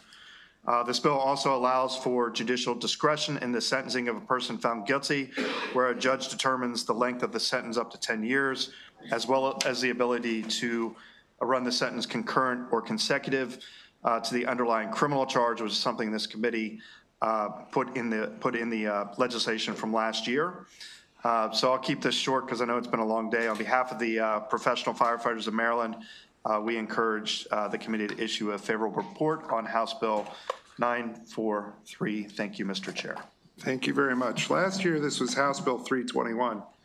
And I could see the difference in this year's bill as it connects it to the language about serious bodily injury. But there's one little change, and I talked to counsel about it, and we both kind of said, But it's the last year's bill, a person may not commit a crime of malicious or fraudulent burning that causes the death of or serious physical injury to a firefighter. The bill this year, a person may not commit a crime of malicious or fraudulent burning that results in the death of a serious physical injury. I guess it's not that big of a difference, but it's a little different. And I kind of wonder whether that opens the door for it to be a little broader. I'm not saying it's a bad thing. I'm just saying there's that little difference. And counsel, you want to take a swing? So whether it makes a difference or not, for the record. So I believe that was a change on the Senate side after meeting with the Senate. Yeah. And I believe that was in, I apologize because I don't want to put words in anyone's mouth, but I believe that was as a result of their research into what other states have done and how their statutes have been worded. Okay. I'm not going to dwell on it too much. Delegate Pasteur. Thank you, Mr. Chair. Is this bill strictly for career firefighters versus career and volunteers? No, it would cover volunteers as well. All firefighters. All firefighters. Okay, can you put an all or something on there? Or something, because I had to ask the question, so, I mean, is it clear somewhere that I'm not getting? Because there is a difference. I mean, they are, I mean, not in terms of the work you do, but certainly in terms. I would say this, turn it over to Jeffrey, but it doesn't say that in the bill, but when you're trying to save a life in that fire, they don't ask you, are you career or firefighter protected? This is about what happens to the person who creates, who does it. I just want to make it be clear, because I love my firemen and I love my firemen in my district, and I'm working hard on them, volunteer and career, and I want to make sure all of them, all of you are covered. Yeah, certainly the intent is all firefighters. Okay, intended. Okay, I don't like that word, but okay. Well, we're gonna say yes, because it really is for all firefighters. Yeah. I promise we're not trying to screw around with this. We really aren't. But at the same time, kind of wondering whether firefighter is actually defined somewhere in the code, but I'm sure it is. Delegate Simmons. Thank you, Chair. Thank you, Mr. Chair, and thank you all of y'all for your bravery. I really appreciate y'all being here and being so patient with us. Can you talk to me a little bit about the investigation technique of determining whether or not a fire is an arson related? Is that the fire marshal? Who conducts that investigation? So that's dependent on the jurisdiction. Some have it broken down to where they have a police side and a fire department side. Others have it where it is just strictly the fire marshal. But typically speaking, yes, it's someone on the fire department side or a fire investigator on the police side who ultimately does the origin and cause investigation and then makes a determination as to whether or not it's accidental, incendiary, what have you. Thank you.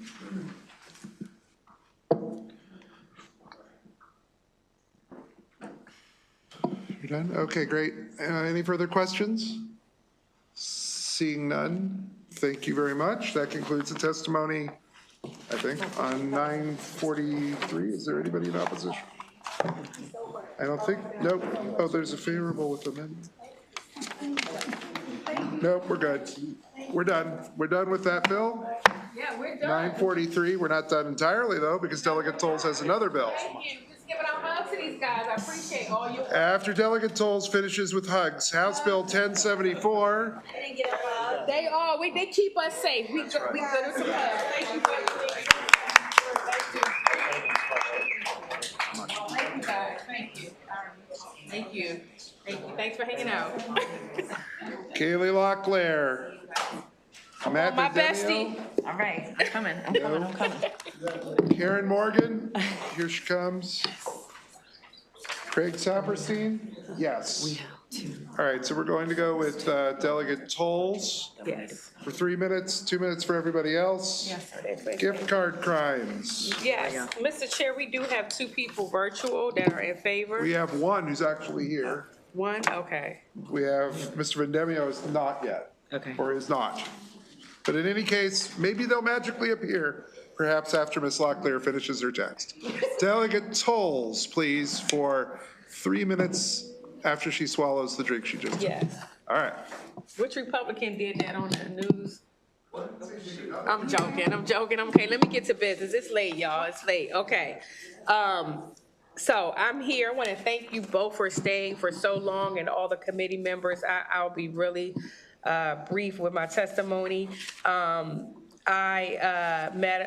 Chair, Madam Vice Chair, and my committee members asked for your support on HB 1074, criminal law gift card crimes. This is not a repeat bill from last year. This is a new bill, because we're seeing that gift card fraud is more than just a retail issue. It is a well-organized operation that fuels broader criminal enterprises. Criminals, as I like to call them, perpetrators, steal gift card balances, use them to purchase goods and profit by selling those goods on the secondary market.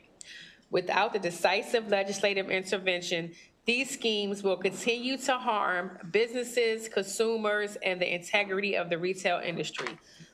So you ask, what can we do in these situations? Well, we certainly need stronger deterrence, which is why I'm bringing this bill forward.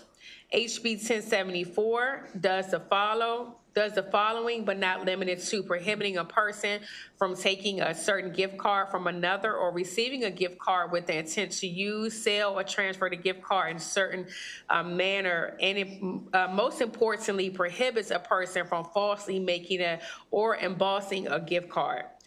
The committee should know that we attempted to insert the bill into existing credit card statute, but upon further review with the stakeholders, we felt we needed more substantive language. The bill would address criminalizing gift card tampering, which would classify gift card tampering as a crime and assign the greatest value to stolen open-loop cards to ensure consumers retain access. Criminalize the unauthorized use of a gift card. Establish clear penalties for the unauthorized receipt and use of stolen gift cards and redemption, gift card redemption information. Addressing gaps, current state laws that make prosecution difficult. Target victim-assisted schemes. Ensure law enforcement has the authority to prosecute fraudsters who deceive victims. Colleagues, gift card crimes are creeping up in our community, and it impacts our senior community a great deal. You will see in your packet a letter from AARP. You also hear from AARP because their members are impacted by this heinous crime more than any other group of individuals. When perpetrators falsify gift cards, it directly impacts folks' bank accounts, which ultimately impacts the livelihoods of our victims. There's a lengthy amendment to this bill, and I can answer any questions. But colleagues, I ask for your support for HB 1074, which will provide law enforcement with the necessary tools to investigate, prosecute, and deter gift card fraud. Thank you, Mr. Chair.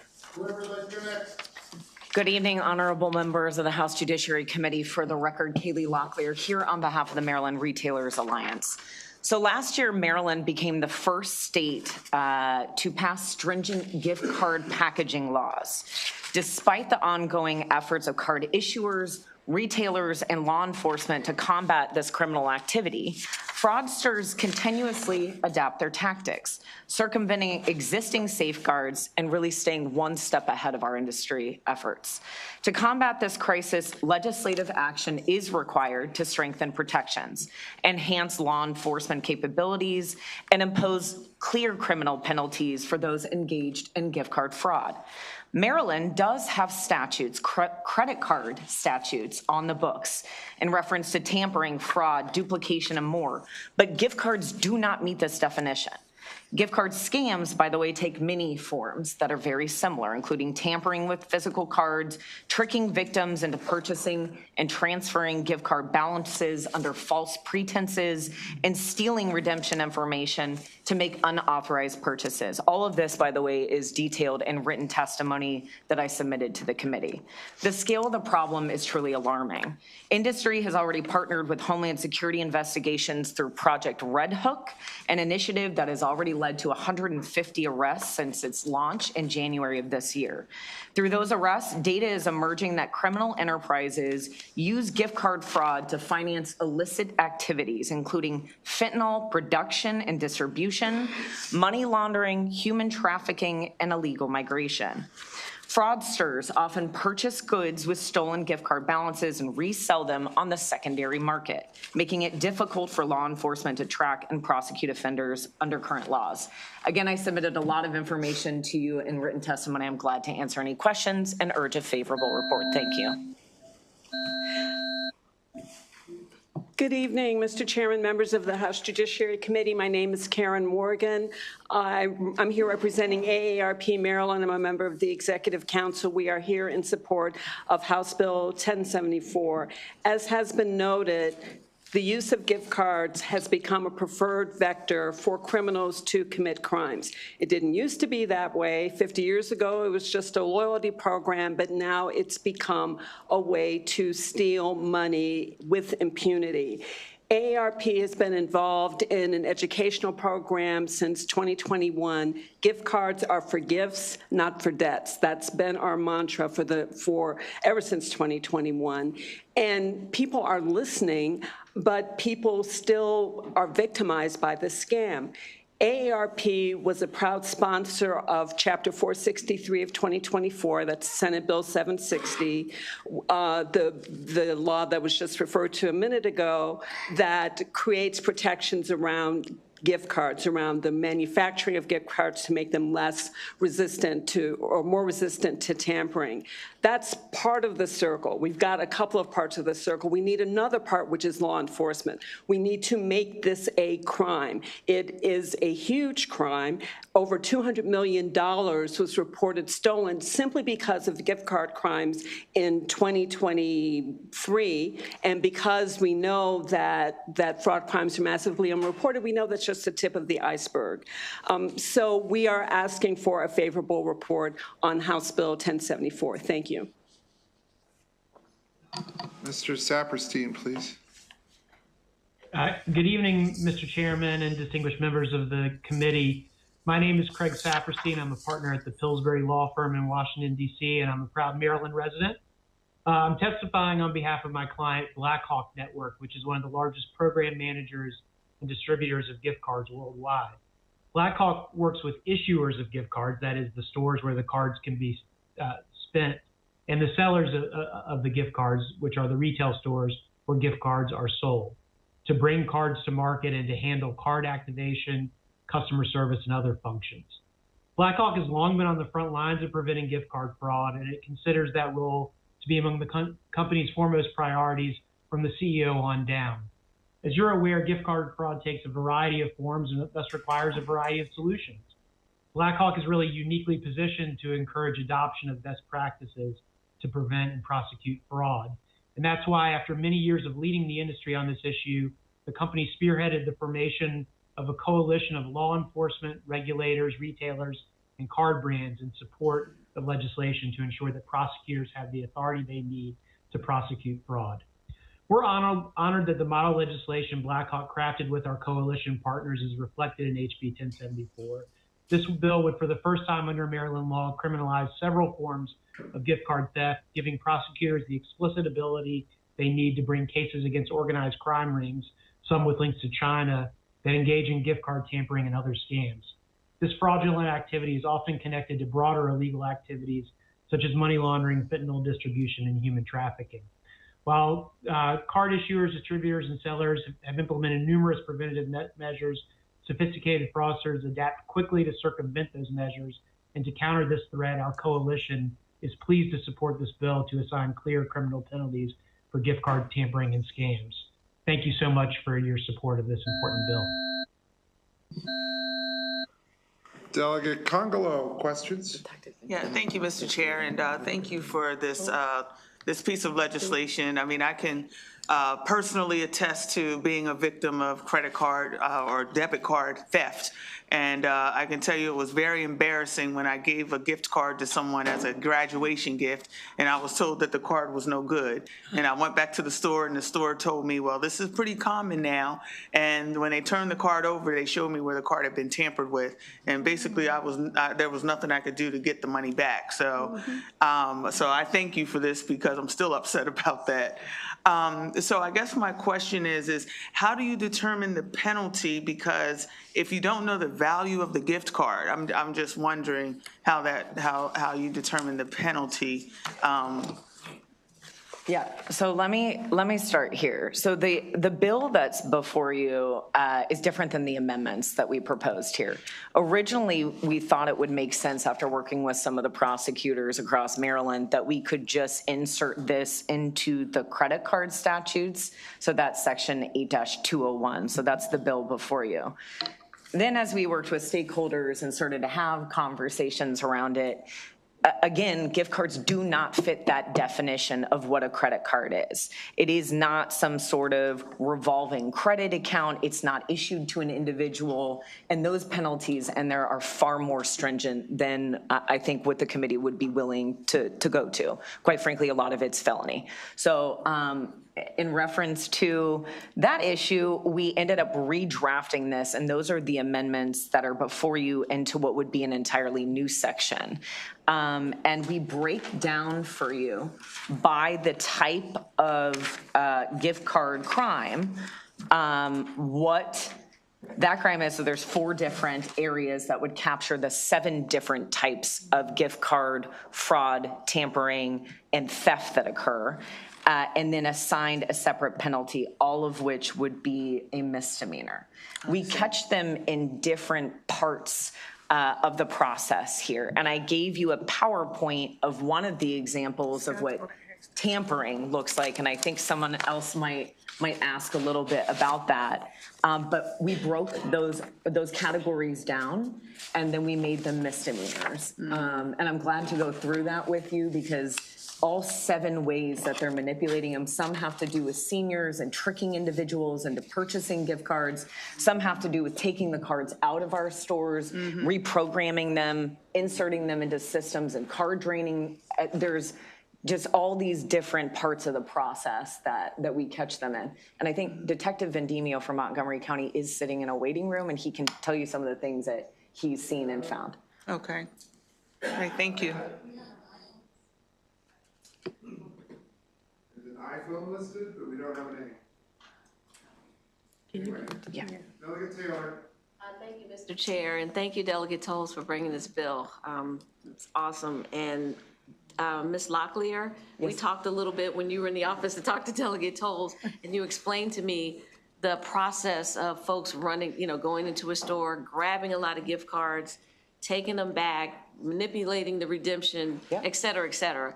So my husband and I were in Safeway the other day, and I'm walking by the gift card section, and I explained to him exactly what you said.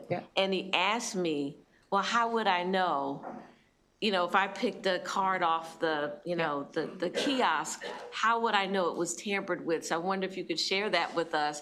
And then I have a question about section C2, where it says a person may, and maybe may is why the word is may and not shall, buy a gift card from a person other than the issuer or a person authorized by the issuer to sell a gift card.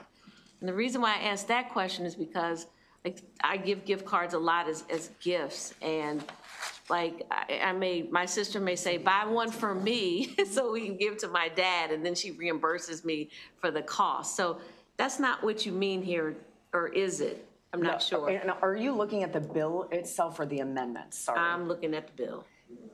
So my you all office should sent have the the amendments to your email. Okay. So Yeah, it's different, so- it's different. So we made some changes, yes, and you should have I'm seeing some nods, so some colleagues may have thank you, Delegate Simpson has gotten it. Some I'm glad to bills. bring them too. Yeah, So and so I would say that. Just a question about the Okay. Okay. Sorry. Course indulgence, Sorry. thank you. Thank you, Judge. So to answer your question, how do you know if they've been tampered with? So let's go back to the bill that you all passed last year. That bill mandated that every employee now in a retailer that sells gift cards has to train their employees to look for tampering. Any of our employees that sell gift cards will be trained to look for tampering. Secondly, we mandated, and we lifted this from New York law, New Jersey law, and then Georgia law too. So we looked at 3 other states that had these on the books. You will actually see for once, and yes, I typically will oppose your bill if you want signage in retail, but we will have signage on all of our kiosks and islands warning consumers about the dangers and what to look for specifically.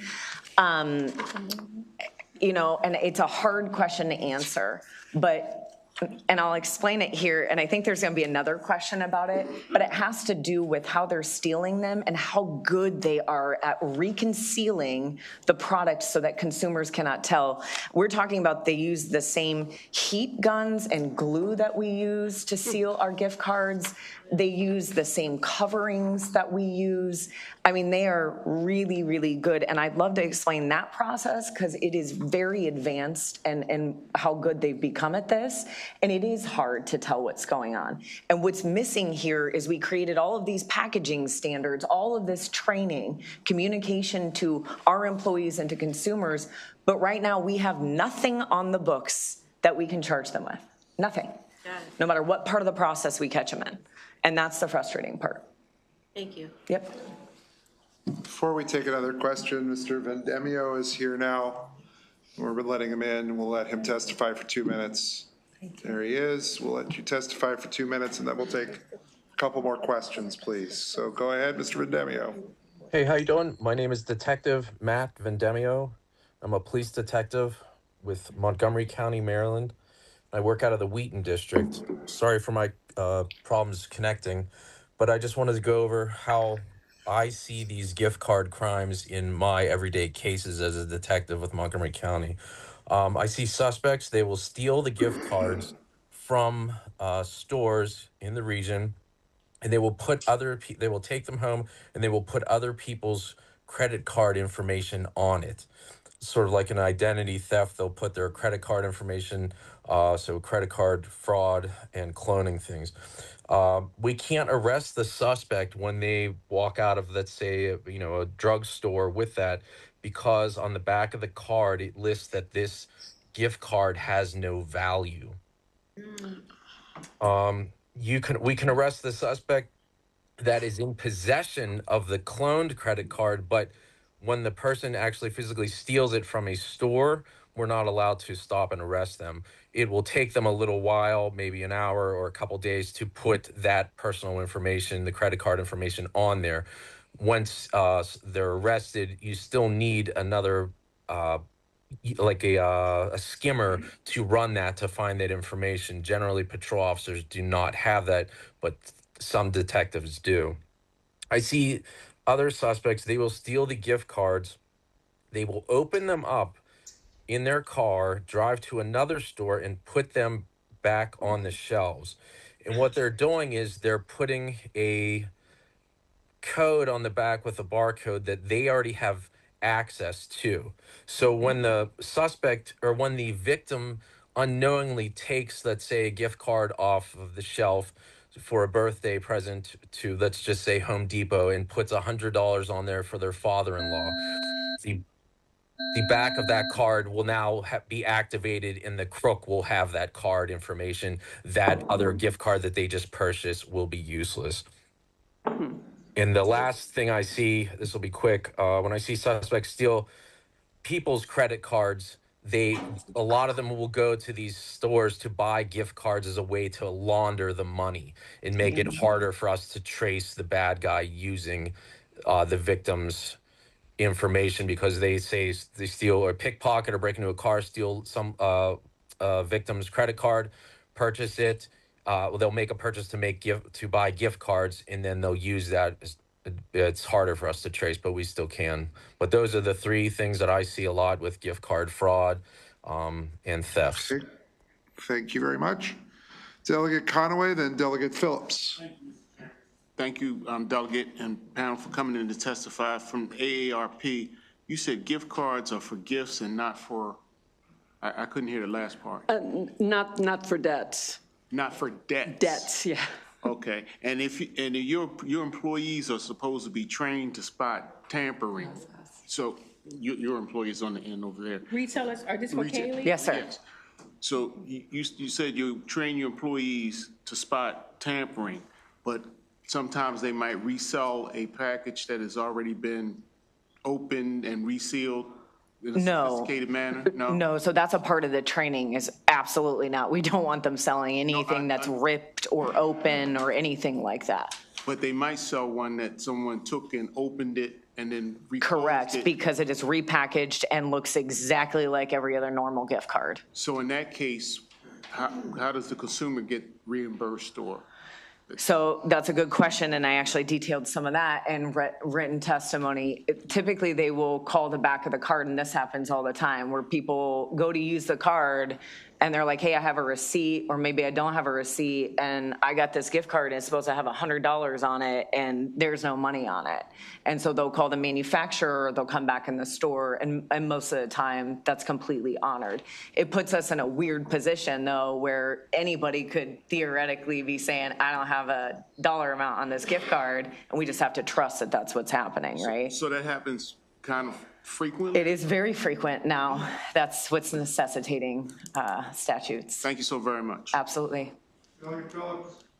So I'm the person that's going to ask you this question about process. Yes, sir. And in looking at the file that you sent us, some of this seems to be very organized. Correct.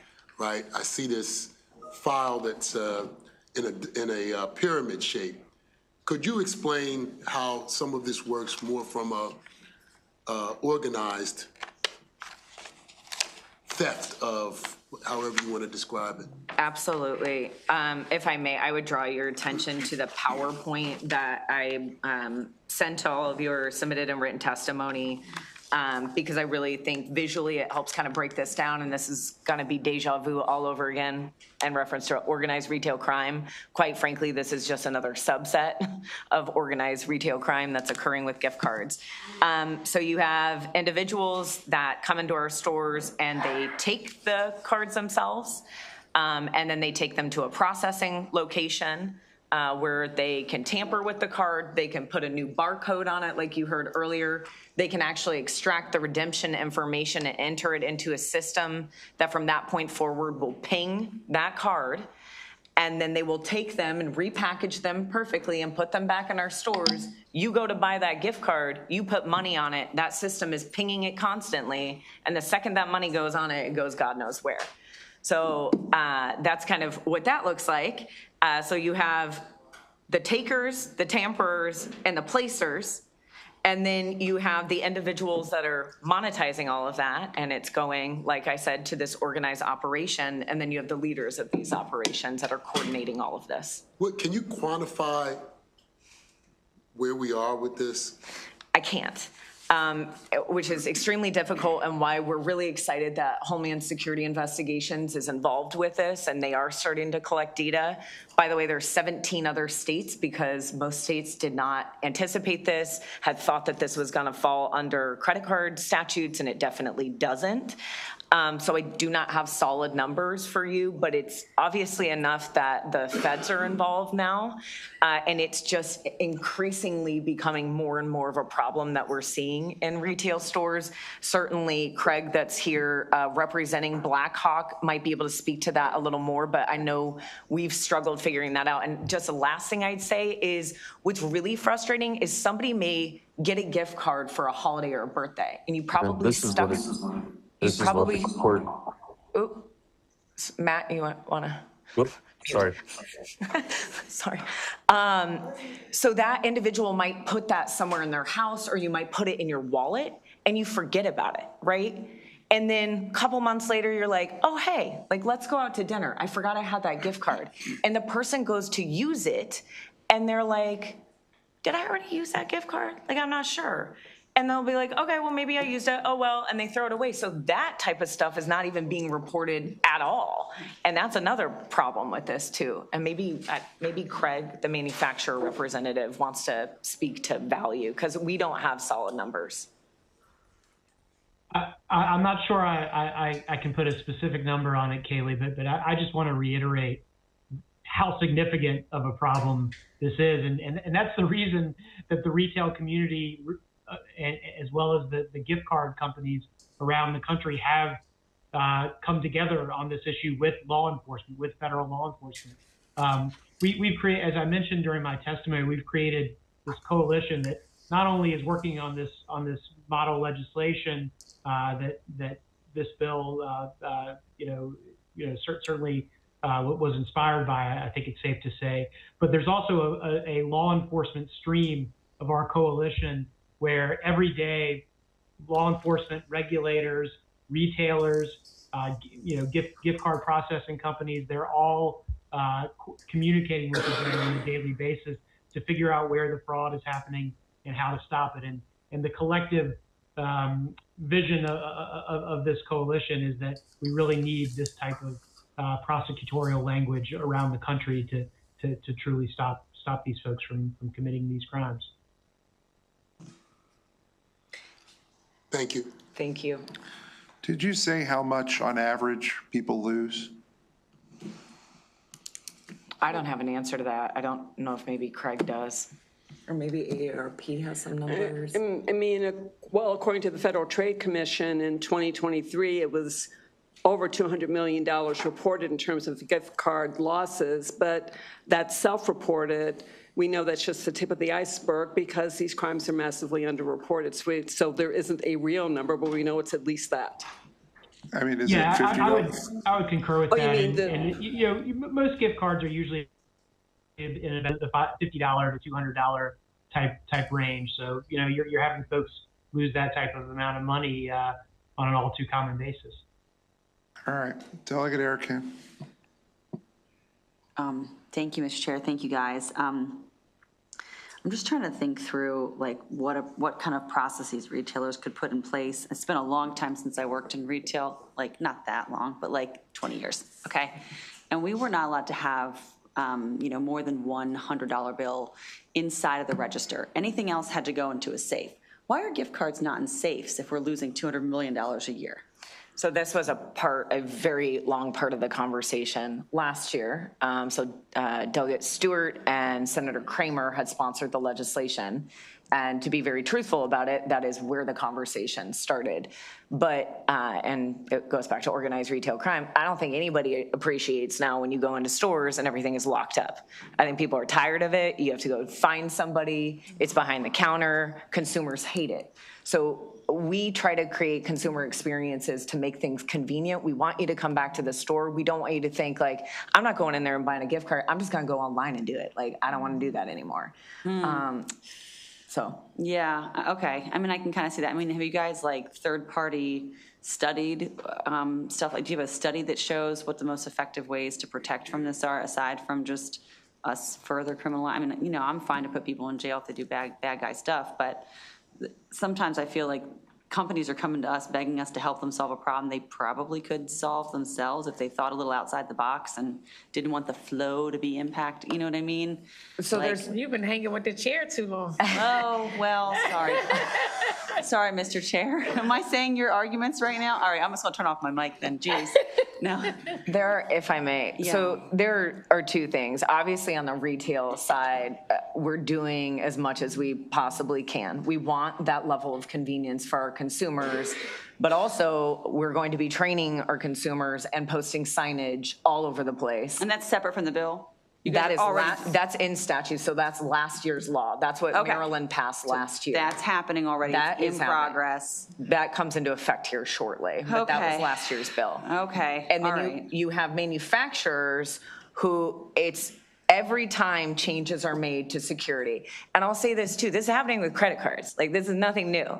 Your credit card information can be stolen. It has been. Right. If you have a chip or whatever you have, they are one step ahead of us no matter what. Right. So I think the difficulty here is We just have no way to charge them for this right now. Right. And we are trying. It's not for a lack of trying. Industry is partnering together in an unprecedented way. Oh, yeah, and that was the thing about federal that you reminded me of. What's the federal? There's got to be some federal prosecution. What's the crime at the federal level? Yep. So if you look in the PowerPoint presentation. Yeah, that's exactly what I'm trying to dig through. Yep. So I saw the really creative logo from the government. what the delightful project red looks dragon. like. That's subtle. So I think it's a third to last page. I'm so sorry I did not number them for you, so that was ridiculous. So 14, there are 16. 3 different federal statutes that are being used to prosecute gift card fraud in various sections. I don't think you want me to read this. No, You've been here long enough. But Yep, I found them. Yeah. Okay, so we are prosecuting them federally, but we're looking for some additional state prosecutorial options, essentially. All right, thanks. Panel again for coming in to testify. I just want to tell you, I think if the consumer knew that you were protecting them by locking up the gift cards, we would be greatly sympathetic to it and very happy. Thank you very much. Oops. That's fine. Yeah, I would just say that I think as I saw when I did the resale theft bill is that sometimes, you quickly, I think as Kaylee indicated, I'm going to get a quick gift. I want to get my gift card, and then, move on. I know shade to the retailers. I come from a labor background. I think that the way that they have taken cashiers out of the stores sometimes can slow it down more than it speeds it up, because then you have to wait to someone, and usually with gift cards, you have to wait to someone to come and, check it out or push some button. So I think to be able to get the gift card quickly and go about your business is sort of the ideal way of doing it, Delegate.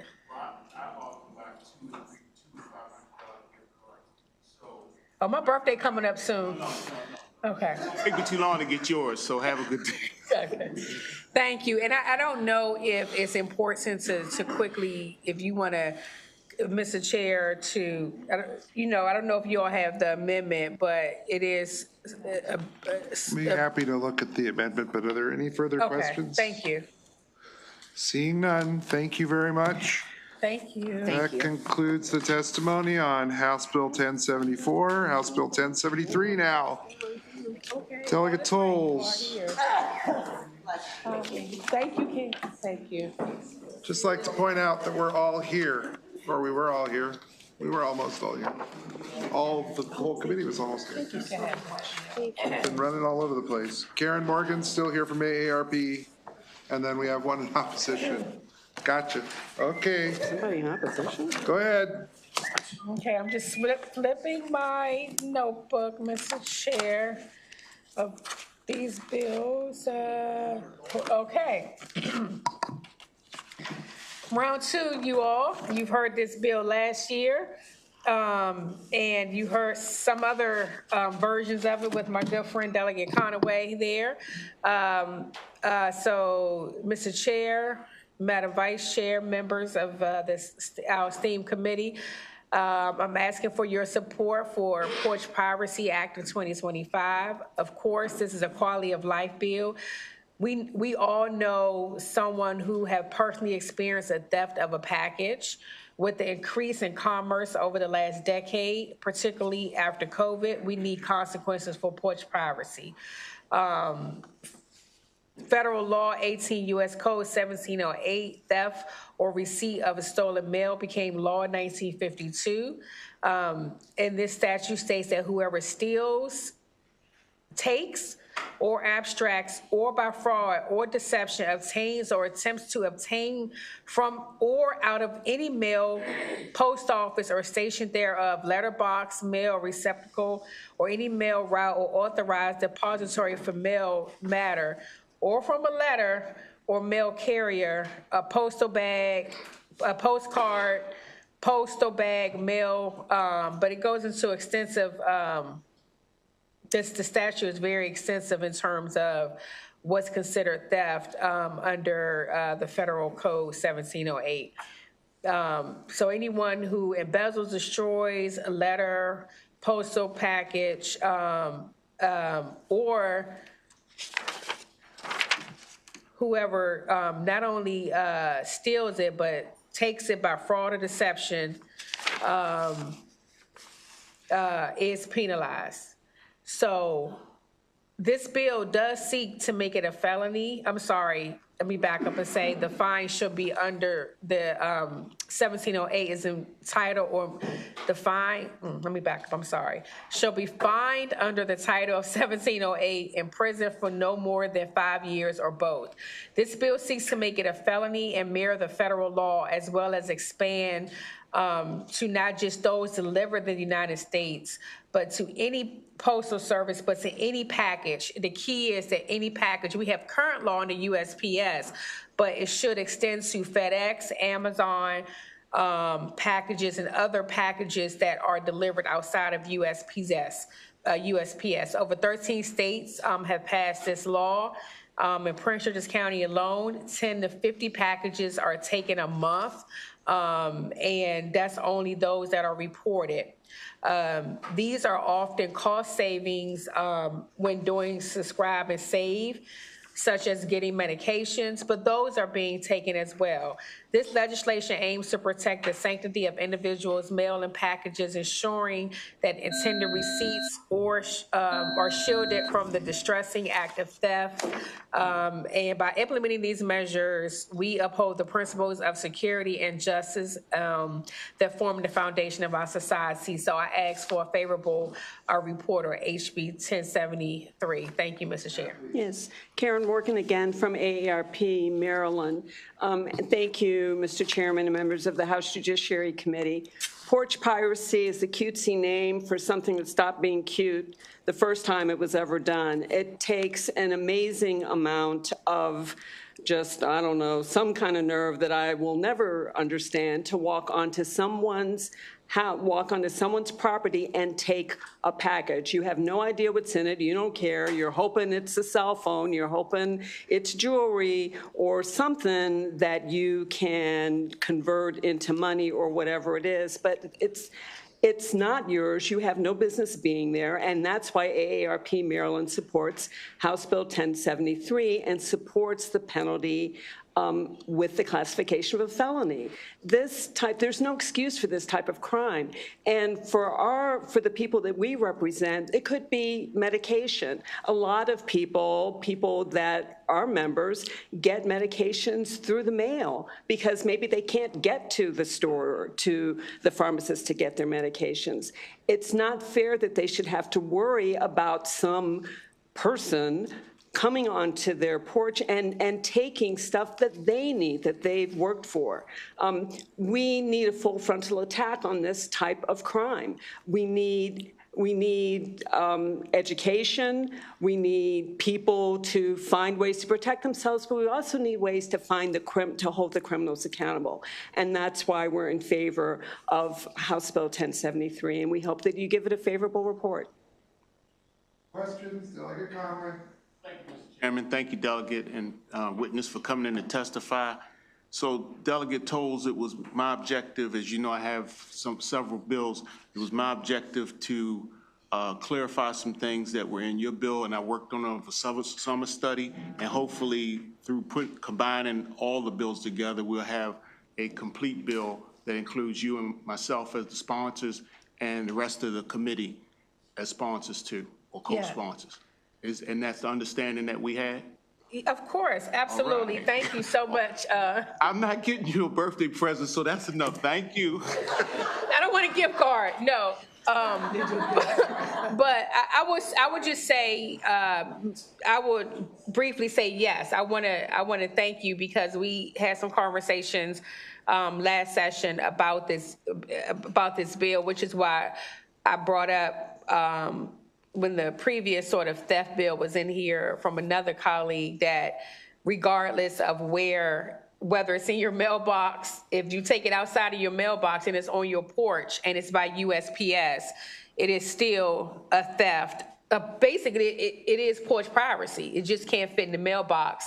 And we want some of these protections for other types of services as well.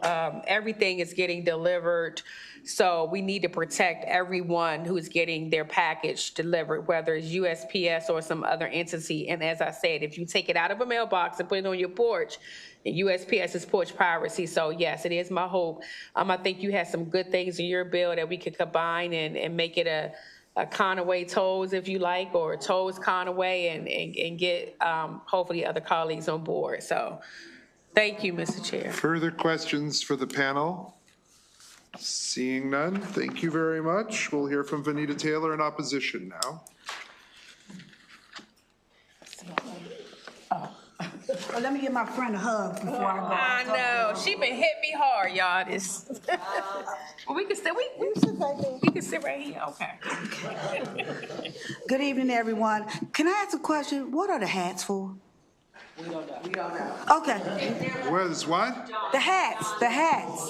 We don't know. Okay. They're just colorful, and I thought they were something to brighten the mood. All right, Vanita Taylor from the Public Defender's Office. I'm here today again. Let me make this quick because I know everyone wants to go.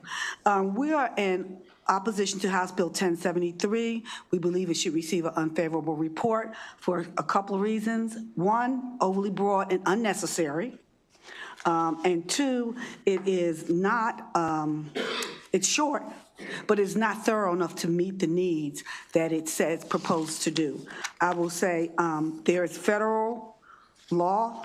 In fact, if I went on the website, you can call 877-876-2455 to report any theft of any package from your home or your porch. You just call that number. In fact, the forensic division for the Postal Service inspection is right here in Dulles, Virginia. It is not necessary. It's already a felony crime. We don't need to add it to a Maryland crime so that we can have additional people in our jail that we have to pay to support. In addition, the bills that have stated some of these in other states, California and Ohio, they make a distinction between a misdemeanor and a felony based upon the amount, which our current law does. A theft is a theft is a theft, which is already covered by our criminal section 7-104A. And in fact, it is a misdemeanor if it's valued for less than $1,500. Over $1,500, it can be then seen as felony theft. This bill does not make such a distinction as the bills from Ohio, California, and Illinois do. We believe that this bill should not get a favorable report. It does not do what it purports to do, and it makes a felony for something in other states would be a misdemeanor. Okay. Dr. Conway. Thank you, Mr. Chairman. Thank you for coming in to testify. Were you here earlier when the postmaster was speaking about the difference between the federal charge and the state charge? Yes. And would the federal charge be greater than this charge? No. So what would the federal charge be on? The federal charge is the same as the other states, Illinois, California, and the ones I looked up in Ohio, where it depends on the value. And there's also a distinction in the federal law between tampering with the mail, which creates identity theft, you know, where you get somebody's mail to get their information for identity theft. That is a distinction. Those are typically felonies. But if I steal something from your porch, your box you got from Amazon, and it's valued for less than $1,500, it is typically a misdemeanor. In addition, in Maryland, we have a identity theft statute, and the Attorney General's office has a particular division that handles identity thefts. So we're creating more crimes that are not necessary. So because this bill doesn't specifically state United States postal mail, that makes it a little too broad? No, it's too broad because it makes everything a felony no matter what. Okay. No matter the value, no matter whether it's a letter, no matter whether it was identity theft, that the mail was taken out, or whether it was just a package. You know, I ordered a fruit cake for a fruit basket for my sister, and it was taken off of her porch. No. The fruit basket was only worth $60. I don't think somebody should get a felony for a $60 fruit basket. Okay, thank you very much. Just very briefly, Just very briefly, Ms. Taylor, would you mind circulating that 1-800 number to the committee so that we can share it with constituents? Sure, Thank you. 877-876-2455. I appreciate it. I just Googled it. I appreciate it, but if you could send it to us in an email, that'd be great. I will. Delegate Tolles. Thank you. I don't know if y'all know, but they shut down the postal service. The president shut down the postal service. I'm just kidding. So that number may not work. You know, our federal workers are losing their jobs, so you can't assume that number going to work. But I'm sorry. You know, I'm sorry. We can't take that a grain of salt. My dear friend, yes, Miss Taylor, for my legit question. Would you, is it true that it's just an issue because it's a felony? Are you concerned because is your main issue that it's a felony? 1, it's a felony. 2, it's overly broad. And 3, it does not make a distinction between a misdemeanor and a felony. And our current, which makes it opposed to our current Maryland statute, which has a monetary amount to a theft, to whether it would be a misdemeanor or a felony. That's our current statute in the state of Maryland. So let me ask you this: if it's a misdemeanor, you wouldn't have an issue with it? So it's because it's a felony? That's one of the reasons. That's one of it. Would you not agree that if you delivered that fruit cake or basket, whatever you got, to your sister and you delivered it through USPS, that it would then be a felony? Would you agree with that? No, it would not necessarily be a felony. So if you delivered it through USPS, it is not a felony? It would not necessarily be a felony. That's not true. Everything through United States Postal Service, if it's a federal crime, that is a felony.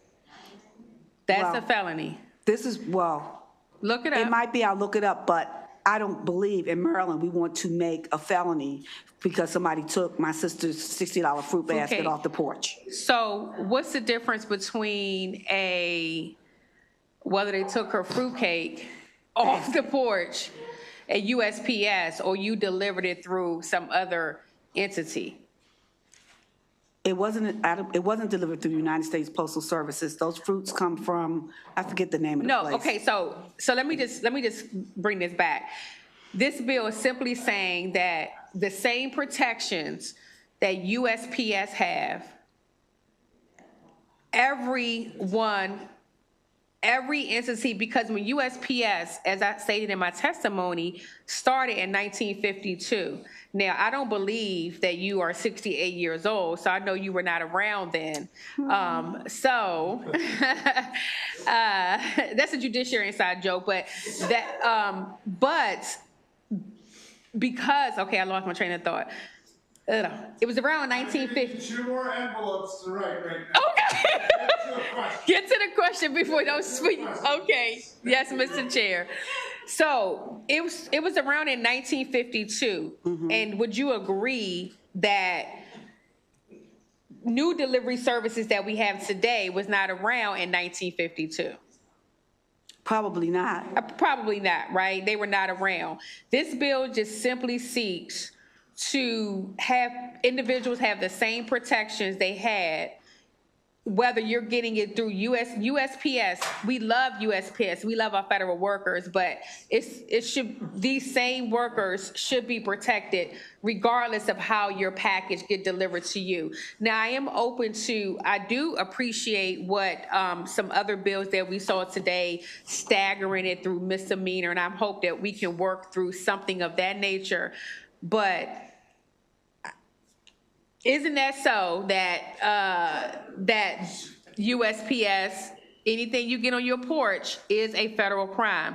And this bill seeks to just make it the same with anything you get delivered from anyone. USPS is not special from anybody else. Thank you. I would say that the citizens of Maryland, I don't believe would want someone charged with a felony because they took my sister's fruit from Sherry's Berries off the porch that was only worth $60. Okay, so I would just say, I'm going to close this out. Okay. I would just say that you heard, I would like you to put in perspective and tell, it's so late right now, I can't even think halfway straight. Isn't that so that the individual like sitting here with prescription drugs, the cost of prescription, until you, now Boucher done ran out on me, now the cost of prescription could be over $60. A prescription, someone getting prescription delivered could be, we heard on the floor today, prescriptions are $600. Prescriptions can be a lot of money, but we all know that there's a distinction between mail, there's a distinction between packages delivered by the United States Postal Service. All of these are definite distinctions, and that we in Maryland should maintain our distinction for misdemeanor and felony theft. A theft is a theft. We have another bill after this. Delegate Conway, please. Thank you, Mr. Chair. Oh, Jimmy, so is stealing a U.S. package a felony? Yes, stealing a U.S. package is a federal felony. It's also a crime under state law. Under 18 U.S. Code 1708, the law applies to mail sent by any courier, including UPS, FedEx, Amazon, and USPS. Thank you. Isn't that so? All right, that concludes the testimony on House Bill 1073. Thank you very much. And Delegate Tolles is definitely going to have a conversation later.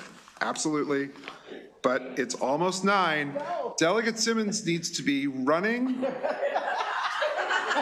now.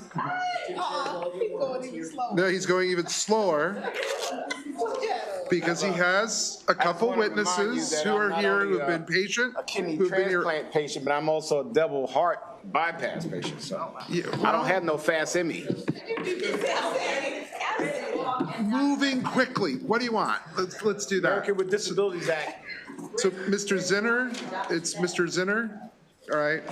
And is McGookian? No. Jennifer Johnson. Jennifer Johnson, great.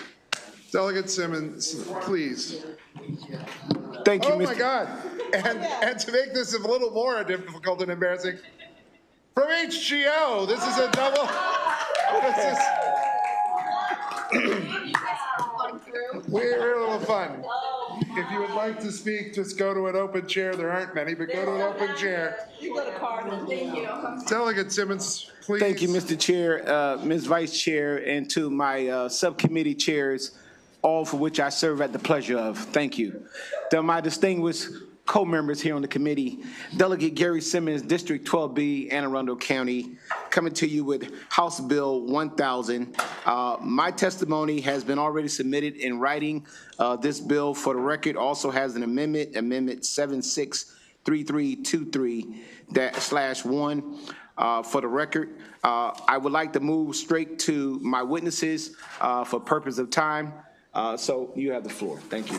Good evening, Chair, Vice Chair, and committee members. Thank you for staying and for allowing me to testify this evening. My name is Jennifer Johnson, and I am the founder of Friends of St. Peter's Cemetery. The cemetery is home to about 15,000 souls that lived and worked in West Baltimore, and I'm here to testify and give a favorable request a favorable support for House Bill 1000. While I am thankful that St. Peter's has not suffered much intentional desecration, the cemetery has certainly suffered from many years of neglect. However, I am very familiar with the horror stories of other cemeteries and the intentional desecration that has occurred at many other locations. Desecration of any cemetery is wrong and should face harsh penalties and punishment. This law will enforce the protection of cemeteries and punish those who decide to do harm to the sacred spaces. I ask that you please give a favorable support for criminal law, human remains, pet remains, cemeteries prohibitions, House Bill 1000. Thank you. Sir. Hello, Mr. Chair, Vice Chair, and committee. My name is David Zinner. I'm a member of the Maryland Advisory Council on Cemetery Operations, but I'm not representing the council or the office. I, in my written testimony, did some quick research and identified at least 8 different instances of cemetery desecration that have happened over the years. You can read it, but I want to specify, want to focus in on one. At the Rosabonheur Memorial Park, in these, just a couple days before Christmas, in this 87-year-old cemetery, we found a number of bodies that had been disinterred, and we think they were reinterred somewhere in that cemetery, but we're not sure. The markers for those bodies were piled up under a tree. There were tractor marks all over the place, trees that were broken. It was a real horrible mess, and we think that while that's an unusual kind of desecration, we think it's really important to make sure that we have laws that will punish the perpetrators if we can ever identify them. And part of the problem is because it's currently a misdemeanor with a very short statute of limitations and not a felony, it means that if we can't find them for years, they may never get punished. And this is really an unfortunate situation, and we hope that when you read our written testimony, you'll agree with us. My name is David Zinner. I'm used to being last, and thank you for your time.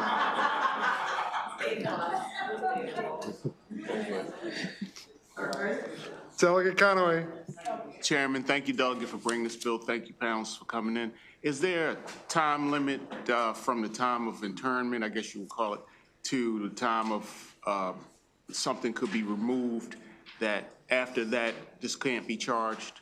In other words, if the grave is over 20 years old, can it still be charged?